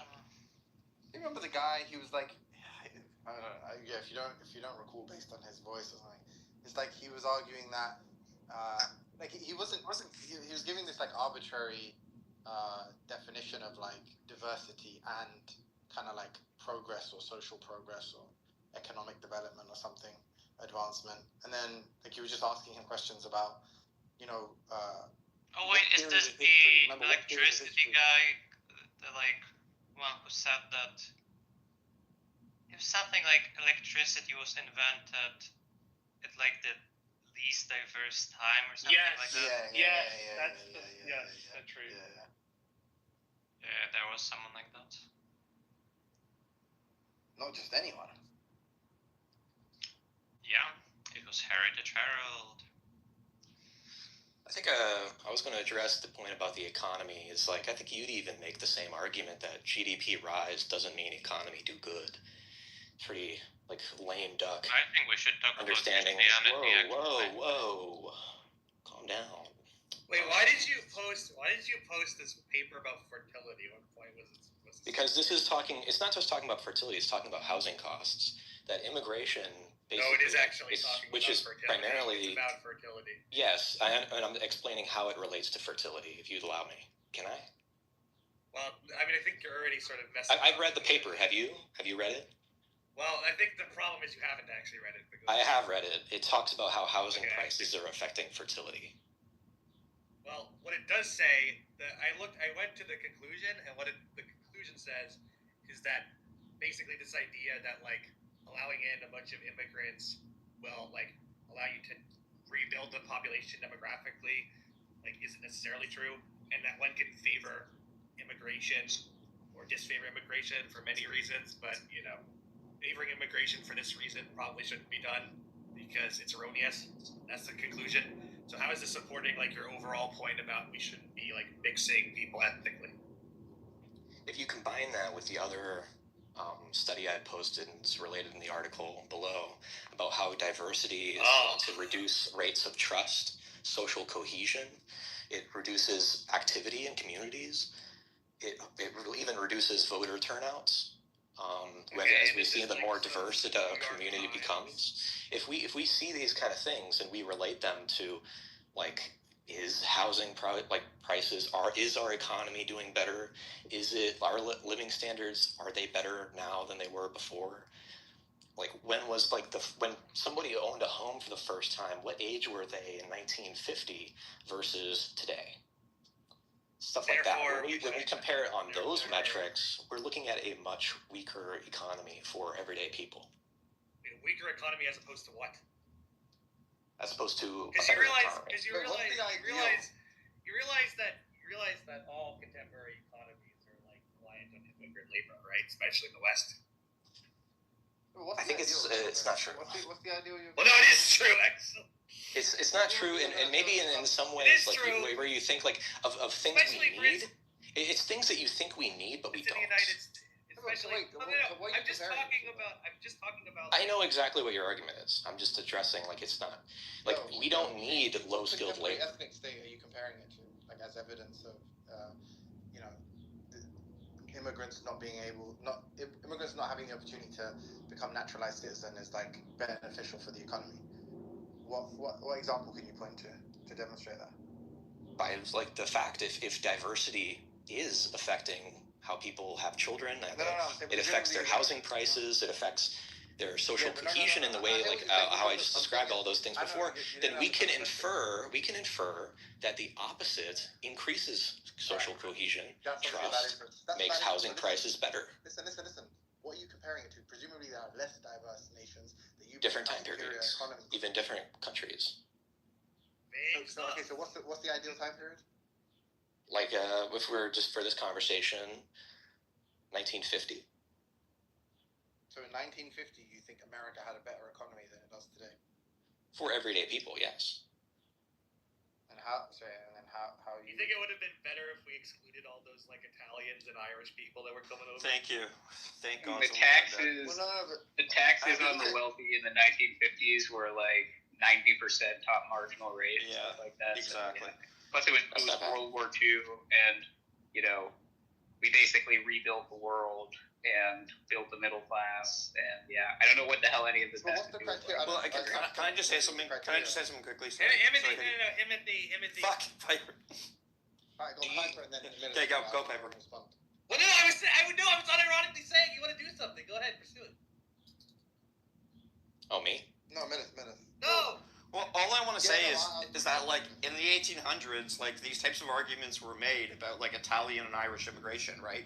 Specifically, like, in, like, the 1850s. No, they weren't. Specifically in, like, the 1850s. One second. No, but he just said... I just want to finish. Those arguments were correct. But this was yours, like, the golden period you're citing is when that immigration was happening, right? It's not exactly. I'm going to say some partly correct. No, but just look up the history of the Know Nothing Party, right, in America, right? I think it's literally an anti-Catholic immigration party, right? And Catholic immigration, especially Irish and Italian immigration, led to a huge boom in the economies where these people were being housed. I think that's a good thing. I think we should just be kind of a bit more precise about what we're discussing. So when you say that, maybe you've already kind of revealed it during the discussion, and I missed that part. But what's the precise criteria for what you consider to be, economic development to a standard that you think is superior to? Where it benefits the people. Welcome, Tim, to the stage. Backwards, Reverend David, welcome back. And I know Matt would like to defend the color of his skin at some point, so we'll like to move into that whenever we get a chance. But just to be clear, just so they know what they're arguing for. What's your name? Heritage. Like what do you think constitutes this kind of ideal economic standard in the 50s? I don't think it's actually bad to have a strong GDP. And your first question was your first question was what constitutes a good economy for for a country, and I would say like an economy that benefits the people. And its national security, even a strong military, strong government, is just fine. But that's not what we see today. We don't really see a government or military or a national security that really represents the values of the people, or at least not in their best interests. Therefore, white nationalism. I understand. Yes. Confused. Okay, but all right, I understand that. But is there a way of quantifying that? Is the question I'm asking. I get it. So you're saying hey, if I jumped in a time machine and I went back to 1950, the government would serve me better. Okay, all right, fine. And then because of that, you're lamenting this bygone era. But I'm asking, okay, what could you show to demonstrate that this economy is kind of I hate to say it, but objectively worse by that standard? Absolutely, it's easy to do. Do you think the American dream is still alive today? I mean, I literally said quantify. I didn't say it's directly related to the time period. Timothy, that's all. Dream achievable? Is the American dream achievable today? That's all he's gonna do. No matter how the more you ask him to get specific, and I know this because I went over this with him. The more you ask him to get specific, he's just gonna. You just don't want to play along.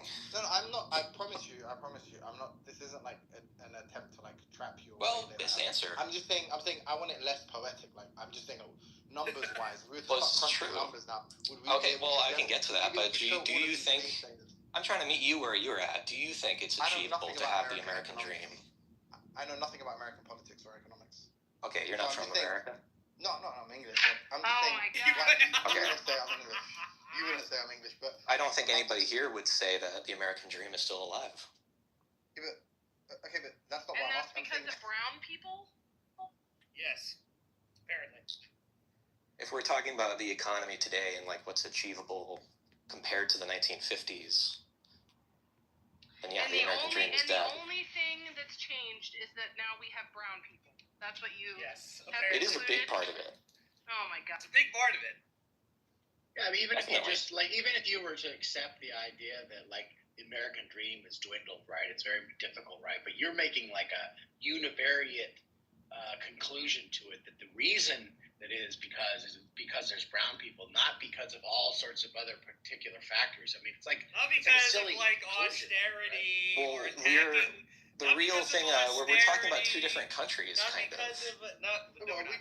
We really are. We're talking about two different places. One where it was 90% white, and now we're talking about a place that's 55% white. And the only thing that changed was the whiteness. Did you not? You don't think the whiteness had? What do you think the whiteness reduction had? Did you not hear Sully talk about the tax changes? Do you think that had not any contribution to the welfare of the people as a whole?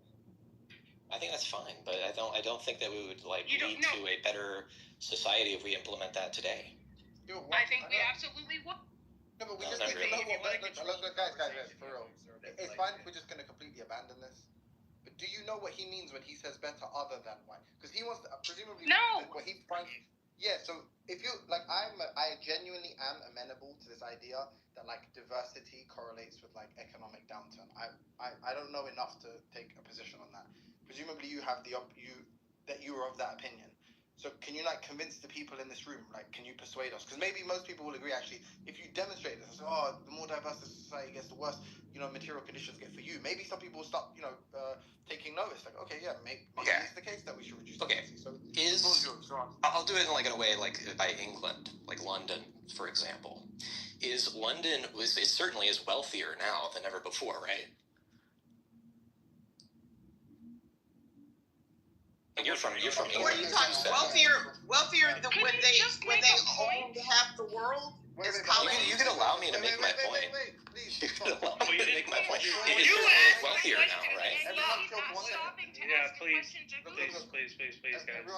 You did probably don't ask a question when you are making your point. Just like, you probably, it's more I don't want anyways. Yeah, I understand. I just don't want anybody to go like, oh, well, London is actually not doing better now. Just forget about that. I don't want anyone to deny my Don't ask a question unless it's the answer I want. No one unmute your mic for a moment, please. The point is, that's the question. Economically, by what standard? That's what we're asking. So it's probably best not to use any kind of analogies and just explain the criteria. No, it's not an analogy. No, I'm saying, it's very direct. But I'm saying to you is get straight to the criteria if you wouldn't mind. So what exactly means is economically worse off than the 1950s, like precisely. For white people, like let's go based off property ownership. White people own the minority of property in London. That's just a fact.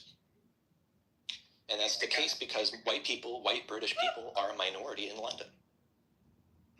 But yet King Charles owns most of the land all over the world. Okay. So that's more land than anywhere in the world. Okay. One guy. White people are the minority in London. White people are the minority in London. They're definitely not the minority. 36% of property owners. They are. No, Indian people own more property than white people in London. I don't know about land ownership. It's true. Look it up. Well, I'll look into that. But so really, what your point is, just to be clear, is. Like wealth for who? Wait, I just want to so I understand what you mean when you talk about. Well, like wealth for who? You mean white American? I'm not sure if this is true, but you mean white Americans in the 1950s were wealthier than white Americans in the 2025? That's your point. That's what you mean. Oh, 2025. The three richest guys in America are white dudes, right? And they're worth as much as the bottom 50% of the country combined. Yeah, so I don't know what seems like the wealth concentration is going to the white dudes, and also like look, he can't care about the mean, right? Because like he doesn't care if he has more money in his pocket. He just cares that white people in general have more money in their pocket. That's what he values. That the money is in the hands of the whites. That's what he cares about. Not that it's in his. So true. But I'm not sure that's true though. Like because he just said it's true. I just said it's true. I believe that. That would impact but that would impact the mean too, though. Like the fact that there's like this great wealth disparity, even if it's true amongst white people, it still mean that like white people collectively have. There's a problem with the ultra rich. Like I Yeah, so what are you complaining about? You got Elon, I agree with the tax rates. Musk. White people.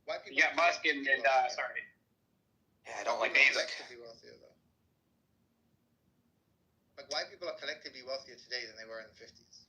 Yeah, like by what metric? By what? By the number. By like dollar amount. The dollar value. Have you considered that? Can I ask him any question? Go on. Yeah. So where were you trying to go with that? That they are economically weaker off for immigration. No, Heritage, I'm not talking to you. I'm talking to fucking. Oh, okay. Saying either we're not talking to him or we're talking to him. If we're talking to him, I just want to understand what he's saying. So. Can you put me to cue him, Empty, please? Yeah, I mean, talk away if you want. I don't have any. I think a decent metric to look at is purchase powering parity. Because I can't yell over all these men, and they're just like, I start talking and they just start. So, is there some order here? I wanted to ask the. There's not going to be like. I'm probably not going to like question. take like a one-on-one. We're gonna do round robin. Fire away. What? No, I wanted to ask Heritage. Do you think it was a mistake for America to forcefully bring black African slaves to this country, thereby kind of fucking up their Shangri-La of a white island here? Yes. Do you think that was a mistake? They shouldn't have done that. They should. Totally shouldn't have done it. Look at the mess we're in now. Yeah, white people are pretty fucking stupid. Yeah. Okay. I'm just asking if y'all know that that was good for nobody. You're recognizing the white folks are the Nobody cause like that of the shit that you're complaining about. Now the natives, they were all already here, and you did the best you did the best you could to rid most of them. But Africa and places like South America, already full of brown people, and white folks can't seem to stay out of there. As much as it's a shithole, as it's referred to, they just can't seem to stay out. And everywhere they go, they plant a flag where brown people are, and they're trying to turn it white, but it wasn't already white. It wasn't already white. And I'm just cracking up because I'm trying for you to understand your logic. So true. Europe was all yours, and y'all would have been just chilled if you just minded your fucking business and just didn't. I mean, so sure, trade with people, but the way the imperialist colonization came back to bite you in the ass now, after hundreds of years, is kind of like crying over. Well, let me get this right. No. Let me get this right. Diversity is our strength, and it's great, and it's benefiting us, but it's also our punishment. Didn't address. Did you hear any part of what I said? I'm just curious. That's what you're trying to She's talking from your point of view. You view it as a punishment. You just said it's biting us in the ass. From your point of view. Guys, if you're gonna, that's what you're sounding like. It's like you're displeased. If you guys want to here's do the thing. this, let him talk. Go ahead. Let him talk. No, he doesn't. When he wants to weasel, don't let him weasel out of it, Piper. Let him answer me. All right, so this is what I was referring to before, I think maybe before you were even in here, but there are going to be different interests for different people, and they're going to be opposed to each other. You don't like that nature of white people. They do.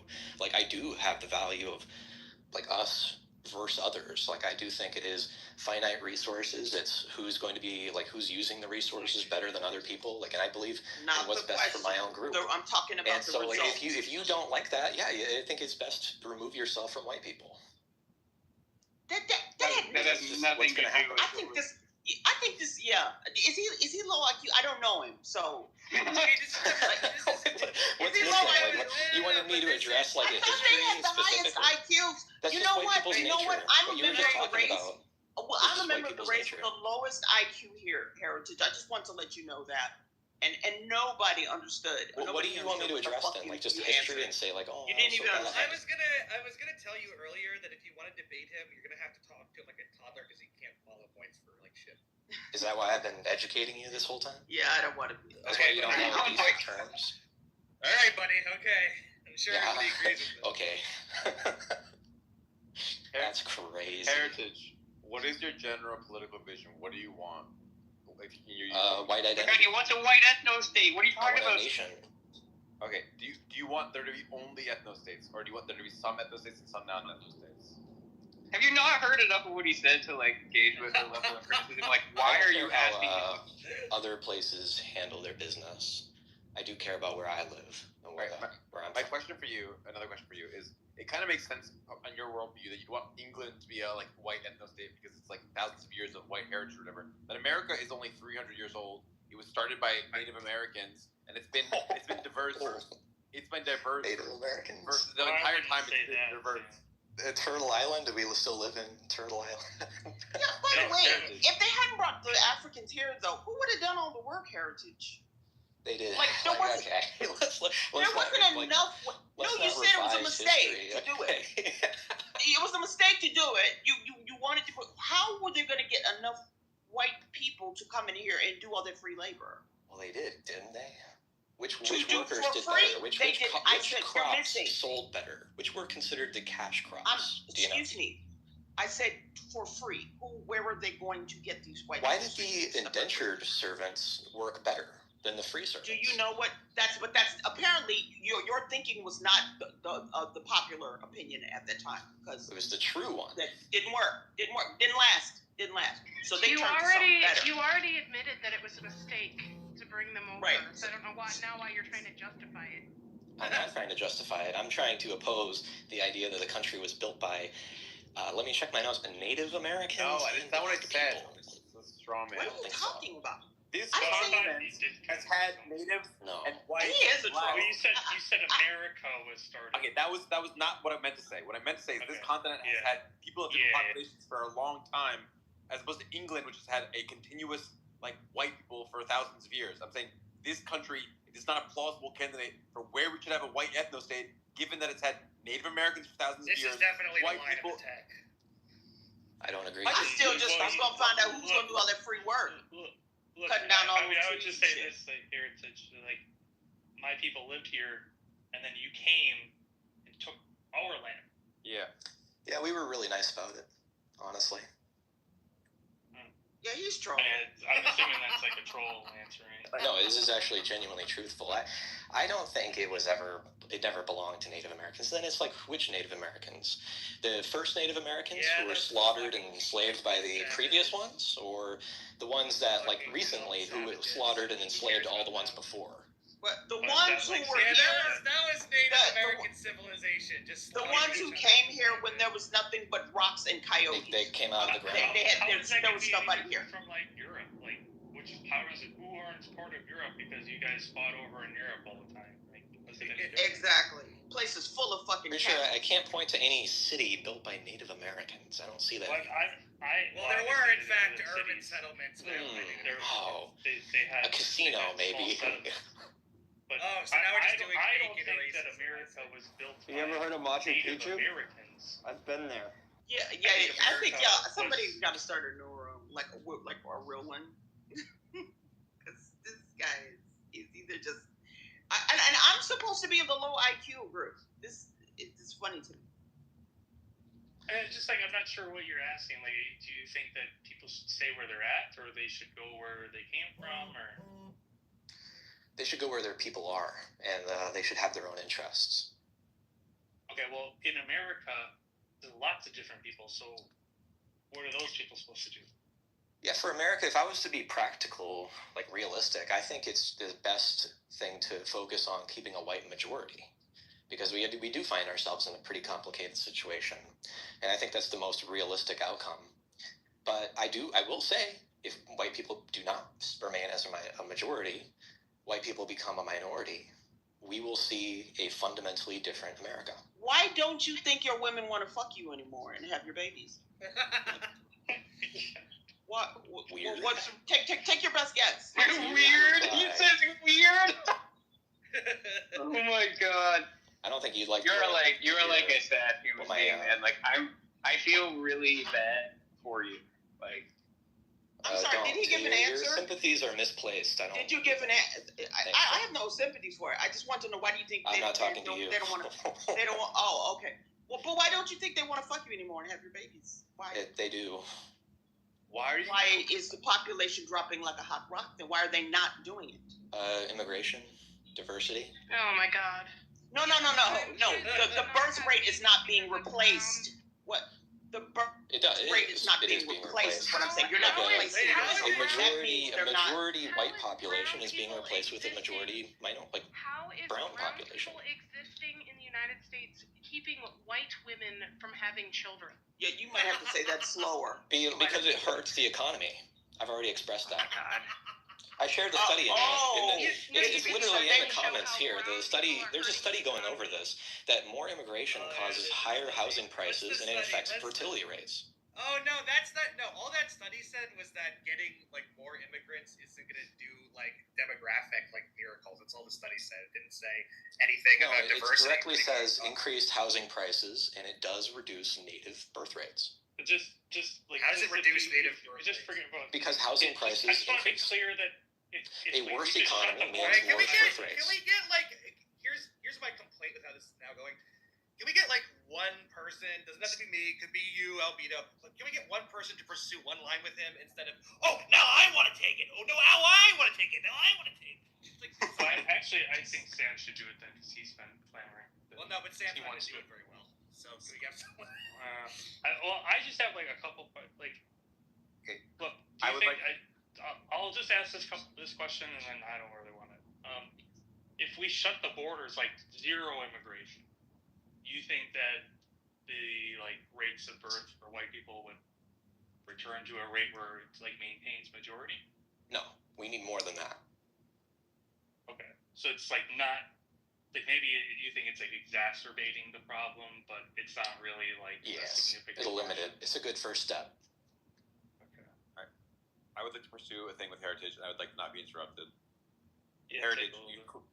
You claimed that cities did not exist in the Americas before Europeans showed up. This is just empirically false. There's Aztec cities. There were cities in Mississippi. There was lots of cities. Let's go with the United States. Okay. The thing that would make my fucking claim true.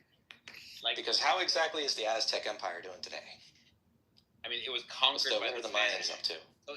You're denying that there was like permanent settlements, but there were the places that didn't have written languages. What? I mean, none of those places had written languages. What gave Europeans the right to conquer the Americas, given that there were people that lived here that had settlements? What gave them the right to do that? The thing is it's a false dichotomy. We're relating two different things. Like we're comparing conquering to a sort of, it's like a suicide that we're doing now in America by choosing not like white, like all I care about for white people and white identity is white people just have their own interests, have their own values. But like think of like what's best for their own people, which they're a part of, whether they want to be or not. You do realize you and by them not doing so is just suicide. They're not being conquered. They're not being invaded even. It's just like they're complacent. So I don't think it's related. I don't think it's the same. Justify that they came over here and they treated the people well. Why do you think they treated them well? And then also, why did they like? Why the fuck should we have a white ethno-state in a place that we like evilly conquered? Like, why is that the appropriate thing to do? I don't think it was evil. Why wasn't it evil? Because it was for our own interests. Okay, so people should just conquer for their own interests. That is it your view that like might makes right and that we should conquer? That's just a war. That's just the way it is. So is your view that we should just conquer like humans should try to conquer each other and take as much territory as they can because that's good? Is that your view? If it benefits white people, yes. Okay, so you just want a zero-sum struggle between white races and other races, and whoever gets on top, that's good. It would be if white people win, that's good, and that's the. That's reality, yeah.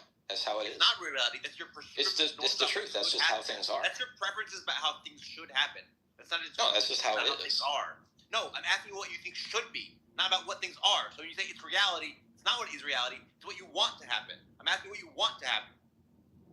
I want us to realize the truth, which is what you just described. Okay, I am asking you what you want to happen, not what is the descriptive facts about what tends to. I've already expressed like what I want to happen about white identity and choosing our own interests. Like, what else do you need from that? What's missing? Would you be mad if a different group did have the same goal? I can't do this. I can't have lines with people. Sam. Owned. That would be why. Hey, Albedo. I have a KD 10. Albedo, that would be why I didn't want Sam to do it. Yeah, but you said that it's moral for a group to act with their own best interest in mind. Is that correct? Yes. So why did you have a problem with that's what Native Americans were doing? You said that was not right, and it was in fact wrong for them to do that. It's not wrong if you were of that tribe, if you were of that group, because it was kill or be killed. Then why were you saying that it was morally wrong? I'm not saying it was morally wrong. I'm saying, like, if we're basing it off of... No. I'm clarifying now. If we're trying to make the premise that they were here first, we have to have the conversation of under what nature, how were they here first? If we're saying that the slaughtering and conquering and enslaving of them is terrible, why are we ignoring their very same actions? No, what you said was we had the moral right to take their land over because they were being immoral by conquering each other and using their own self-interest as their guiding principle. You said that earlier, and now you're saying that the most moral thing a group of people can do is act with their own self-interest. So I don't know why you said they were being immoral, and that's why we needed to take over their land and conquer them, if that's what you view as moral. That's not true. It's this straw manning. It is what you said. That is what you said. I just clarified it. You can make the obvious interpretation. I want to get back in terms of the morality thing. That when he said the thing about Native Americans, what he was trying to do was to say he was basically trying to like erase Native Americans like sort of claim to the land by saying that they were fighting each other. He wasn't necessarily saying, "Oh, that was immoral." Well, I know, but that's he was using it as justification. If America had the right to take them over because they were acting immorally by overtaking. Well, it wasn't. I don't think it was so much a moral claim. I think it was like, if you're saying, well, I think it was like, oh, well, they clearly didn't care about the land because they weren't sharing it among themselves, so we could take it. Yeah, that's a good point. That's accurate. That's not. If you're trying to say that we don't have a right to the land. It's actually not a good point because that is actually not. Well, maybe a good representation of what I'm saying. Well, it's a good representation of what you were saying, but what you were saying is stupid because that isn't actually what happened. It is what happened. I mean, they did not get along. They slaughtered each other, enslaved each other, cannibalized each other, did far worse things. That's about as accurate. That's about as. You think white people don't cannibalize each other? As Albedo already pointed out to you, that saying that about Native Americans is about as accurate as saying that about Europeans. No. Like maybe different time periods, but then you're comparing. No, because Native Americans. Native Americans completely different time periods. No. Native Americans in the United States lived here for thousands of years, and so they cooperated and they built cultures, thriving cultures that were there for thousands of years before they were destroyed by colonists. Right, so they weren't just, even if there were conflicts among them, they weren't just like pillaging and killing each other the whole time. Right, so representing that as what happened, right, is about as accurate as saying, oh, that's all the Europeans were doing, right? So you're just like, once again, you don't actually know anything about history or social science. Okay, you're just that's sort of what's required. Now you're just misinterpreting everything. That's sort of what's required to be a white nationalist. That's right. Is it really? In London, I think it's 58. It's 58. Oh, like just give or take 58%, but so round up to 59. But it's 59% of all owned homes are owned by white British people. It's not. I'll post the actual truth in the comments here. What you're talking about is you're saying 66% of Indian occupants own their homes. Obviously, Indian people are like, let's say, Asian, South Asian, but South Asian people are like a minority, constitute the minority of the population. And I think white British is something like 40%. Like white, including white Irish and stuff, is like over 50%. So London is majority white. Yeah, London is majority white, and of all the owned homes in London, so I think it's like 50% of occupied premises are owned, 59% of those are owned by white British people. And I think the nearest competitor is like India, South Asia, which is at 6%.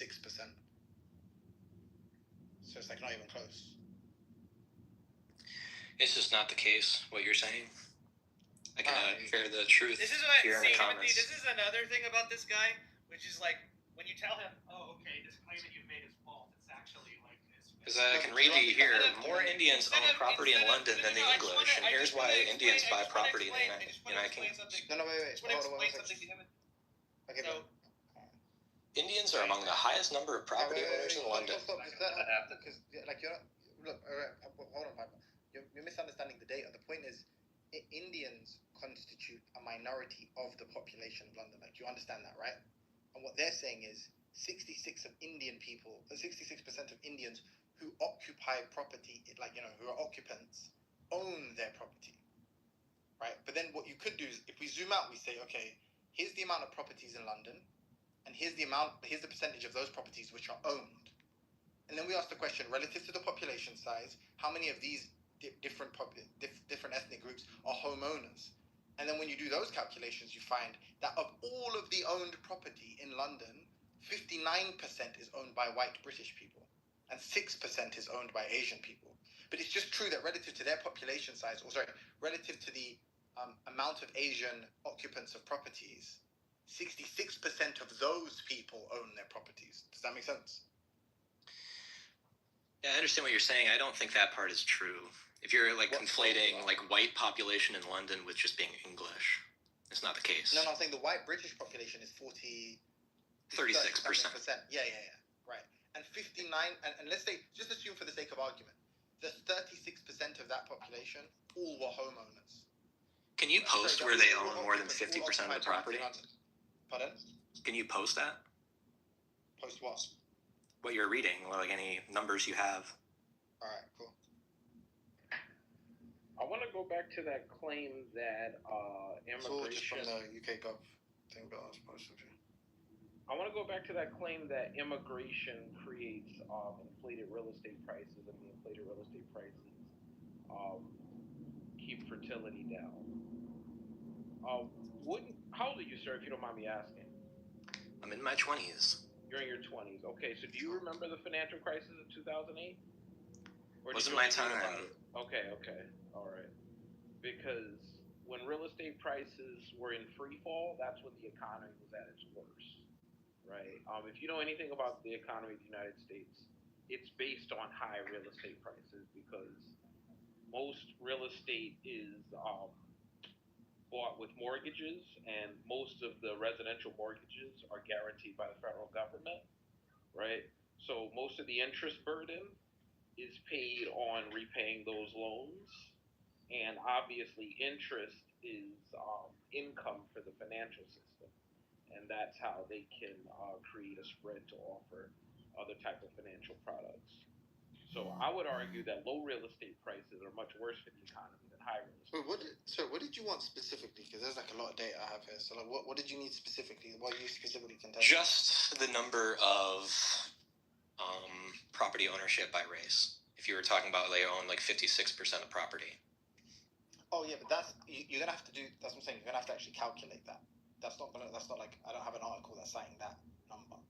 So I'm saying what you have to do is you have to say, okay, they're this percent of the population. They own. So this is how much owned property exists in London. That white people constitute this percentage of the population. This percentage of white people own their own homes, and then that's where you get. And then you have to do the same thing with all these other groups, and then you can get a picture of like what the actual layout looks like. So if we take I think it's like 1.8 million homes that are owned in London, then you can get an idea of how many of those people, how many of those homes are owned by white people. So you'd actually. So you just say that the Indian groups do disproportionately own more. Yeah. So like relative to their populations, yeah, that's what I'm saying. If you just say, look, white people who occupy premises in the UK, in London, own 59% of the premises they occupy, versus Asian people that occupy premises in London own 66% of them are homeowners.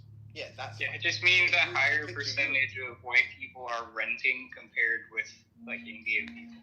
I think when he's hearing they go over that in their fertility. I think what he's hearing you say, Timothy, is that 66% of the homes are owned by Indian people.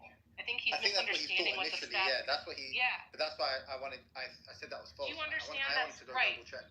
But does he understand that now? Yeah, I understand. If you're saying white people rent more, that's also a consideration. Yeah, the fertility, reducing birth rates of native people. The growth people. number is less, white people. No, but that's not. Actually, maybe it's not less. Switching he's still just drawing spurious connections between this. Look, the point is they're not switching to renting. The point is still that of the properties that are owned, right, most of them are owned by white people. Right. Are the prices going up or down? Like 60% of properties that are owned in London are owned by white British people, not white people, just white British. And by the way, even if he gets this part now, even if hold on, just so you understand this, even if that's not true, and it is. Oh my God, even if property values are going up, okay, you understand that there's two things to be said about this. One is that just because there's a correlation, if there even is one, with immigration, doesn't mean that it's causal. And then secondly, if the prices of the homes go up and they're mostly owned by white people, right? That just means that white people's wealth is increasing. Okay? So it's stupid from two different.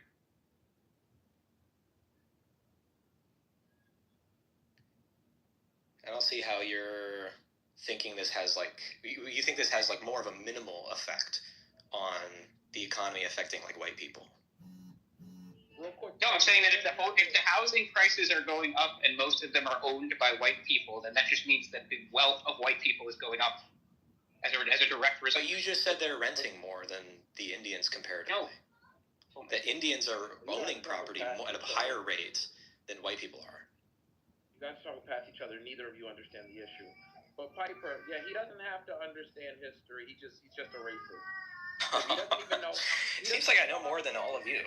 No, because you don't even know how the economy works. I mean, I assume you're talking about the United States. I know you guys are talking about data from London, so forgive me if I'm ignorant of that. But initially, you were talking about the United States. And the bedrock of our economy is residential real estate, right? It's what underpins Wall Street's ability to lend money, right?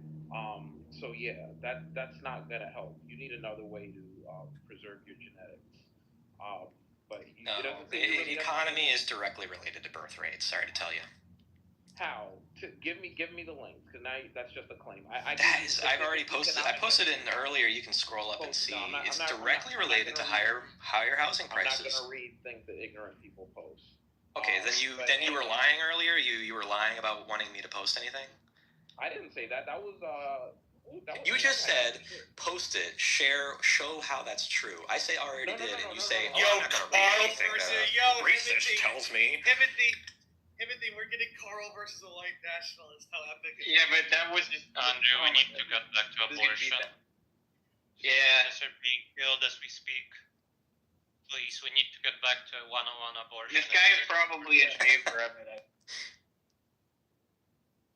Andrew, we need to get back to abortion. Well, I think this guy. Well, I will say, I think this guy's position is sort of the old-style position on abortion in the United States, which is abortions for brown people, sometimes forced, but not for white people. Imagine that too. That's probably what he's going. Yeah, let him speak for himself. He's basically a cartoon character, so it's pretty predictable. I think there's a more amicable solution to things. Yeah, just that simple. Everybody voluntarily chooses to live in ethnic enclaves. Well, they do. I'm saying we should allow them. Well, we should go with the flow, with the grain, rather than against it. I realize that that's the narrative that you'd like to believe, but the fact that they're not doing that currently seems like an obstacle. You are allowed to just go and start your little white Amish village if you want to, dude. Well, I don't want that. I want New York. Yeah. Well, good luck. I want Chicago. It's funny. I want the cities that we built. Sorry, I don't want to live in a rural town. Okay, well that's great. Well, not going to accept that. There is this. Okay, then we'll just fight about it then. How's that? there is this funny thing, this like juxtaposition where it's like, oh, on the one hand, you know, we don't want to dredge up the memory of the Holocaust and this kind of thing, right? So we don't. Oh no, we just want everybody to, you know, voluntarily separate, right? But then, like, you know, when the possibility of them going out in the wilderness and doing that is brought up, then it becomes, oh no, actually we're imperialists. We want to take everything for ourselves. It's like, okay, so that's when the mask actually starts. And also, like, you're not going to get all white people on your side. Like, I'm not. I totally agree with that. So good luck. Like I said, you know, like, just need most or a good chunk. you're not going to get. The real problem of being in the Amish town is if we do go to the Amish town, we're going to make it. Well, hear me out. Hear me out. Is like if we really do go to the Amish town, we're going to make it the best place on earth, and all of you guys will want to go. Like you'll want to go in there. Alright, go do it. All you people who are so fascinated, who are just like, oh, the most fascinating and interesting thing. Like, the thing about me that makes, you know, that I care about the most is my race. It's true. It is very important to everybody's day-to-day life. It's important to everybody. Yes, and this is why I said I feel bad for you, right? Because that's all you fucking have. That's what you have to make you feel good about yourself. You don't know anything about me. Well, at least I'm a white guy. At least I'm white. You know, that's really like cool. Your penultimate value. Cool You're like, oh my god, I'm so thankful I was born as a white guy. It's just sad. It's sad that that's how you decide to feel special about yourself. I definitely wouldn't have it. I'm happy I'm not Indian. No, hold on. We need to discuss God's existence. Well, yeah, that's true. Also. But putting aside this guy's like pathetic bullshit that has managed to win over exactly nobody who's been watching this entire time. Putting all of that aside, Andrew, can you tell us about these like Midas arguments that you would think were epic? Why don't you tell us? Oh yeah, that's also like it's important as well. Well, Shabbat Shalom. I do think that Midas should be able to give them himself. He's really very articulate. Last night, you guys missed maybe some of the best stuff I've ever heard. Well, that's the hypothesis I'm trying to test right now, but it seems like you're trying to fudge the name. I need Timothy to back me up here. Timothy, would you like to confirm the hypothesis? Could I say something about just real quick? No, you cannot. Shut the fuck up, man. It's actually very. Matthew will refuse your right to speak. Can I just speak you one cannot. time about what you say cannot. about You cannot. Do they It'll want only their right? take 30 seconds. It's literally 30 cannot. seconds. Okay, No, it will Matt, take no time because you will not speak. Matt, do they want the right to abort you? Is that what they're trying to do? I don't know. We would like to abort Matthew. Did you ever see the episode of Seinfeld? Blah, blah, blah, blah, blah, blah. The baby was ugly, Andrew. And everybody knew the baby was ugly. No. And they described it as breathtaking. And Elaine had a crush on this doctor that called Elaine breathtaking, but then he also described the baby as breathtaking. But everybody knew. Oh yeah, I remember that. Elaine was confused. Andrew is like that. Andrew will say something about some person like, really intellectual. But he'll say that about Jack Strike, and then he'll say it about. This is what you get for allowing Matt to talk. You get some fucking. Yeah, it was actually kind of. What are you saying? No, it's kind of funny. It's funny what he said. Is breathtaking. If you've seen the Seinfeld. Yeah. Like the Seinfeld episode is that like the doctor said that she's. Sully, I get that you're a Let Sully explain it. No, it's funny. The rest of us. No, it's funny when he's saying. When they do like intellectual people, that's it. He's saying like there's. Okay. Well, yes, Midas. 1 second though. Just 1 second, real quick. In the episode, the doctor says she's breathtaking, and she's like, "Oh, I've never received that compliment before," but basically realizes that he just uses it as like a throwaway like comment when he doesn't actually mean anything by it, because he says it about this ugly baby too. And so, Matt saying Andrew calling somebody an intellectual is like, not actually. Well, you're done filibustering. Yeah. Well, you made that point a lot more effectively than he did. So the thing is, you don't want to be called an intellectual by enough, Andrew. Matthew. Enough, Matt. Here's the thing, Okay. Midas. I do think you are breathtaking, and I think you should be able to demonstrate that. So But go Andrew, ahead. Andrew, before that, Andre, before that,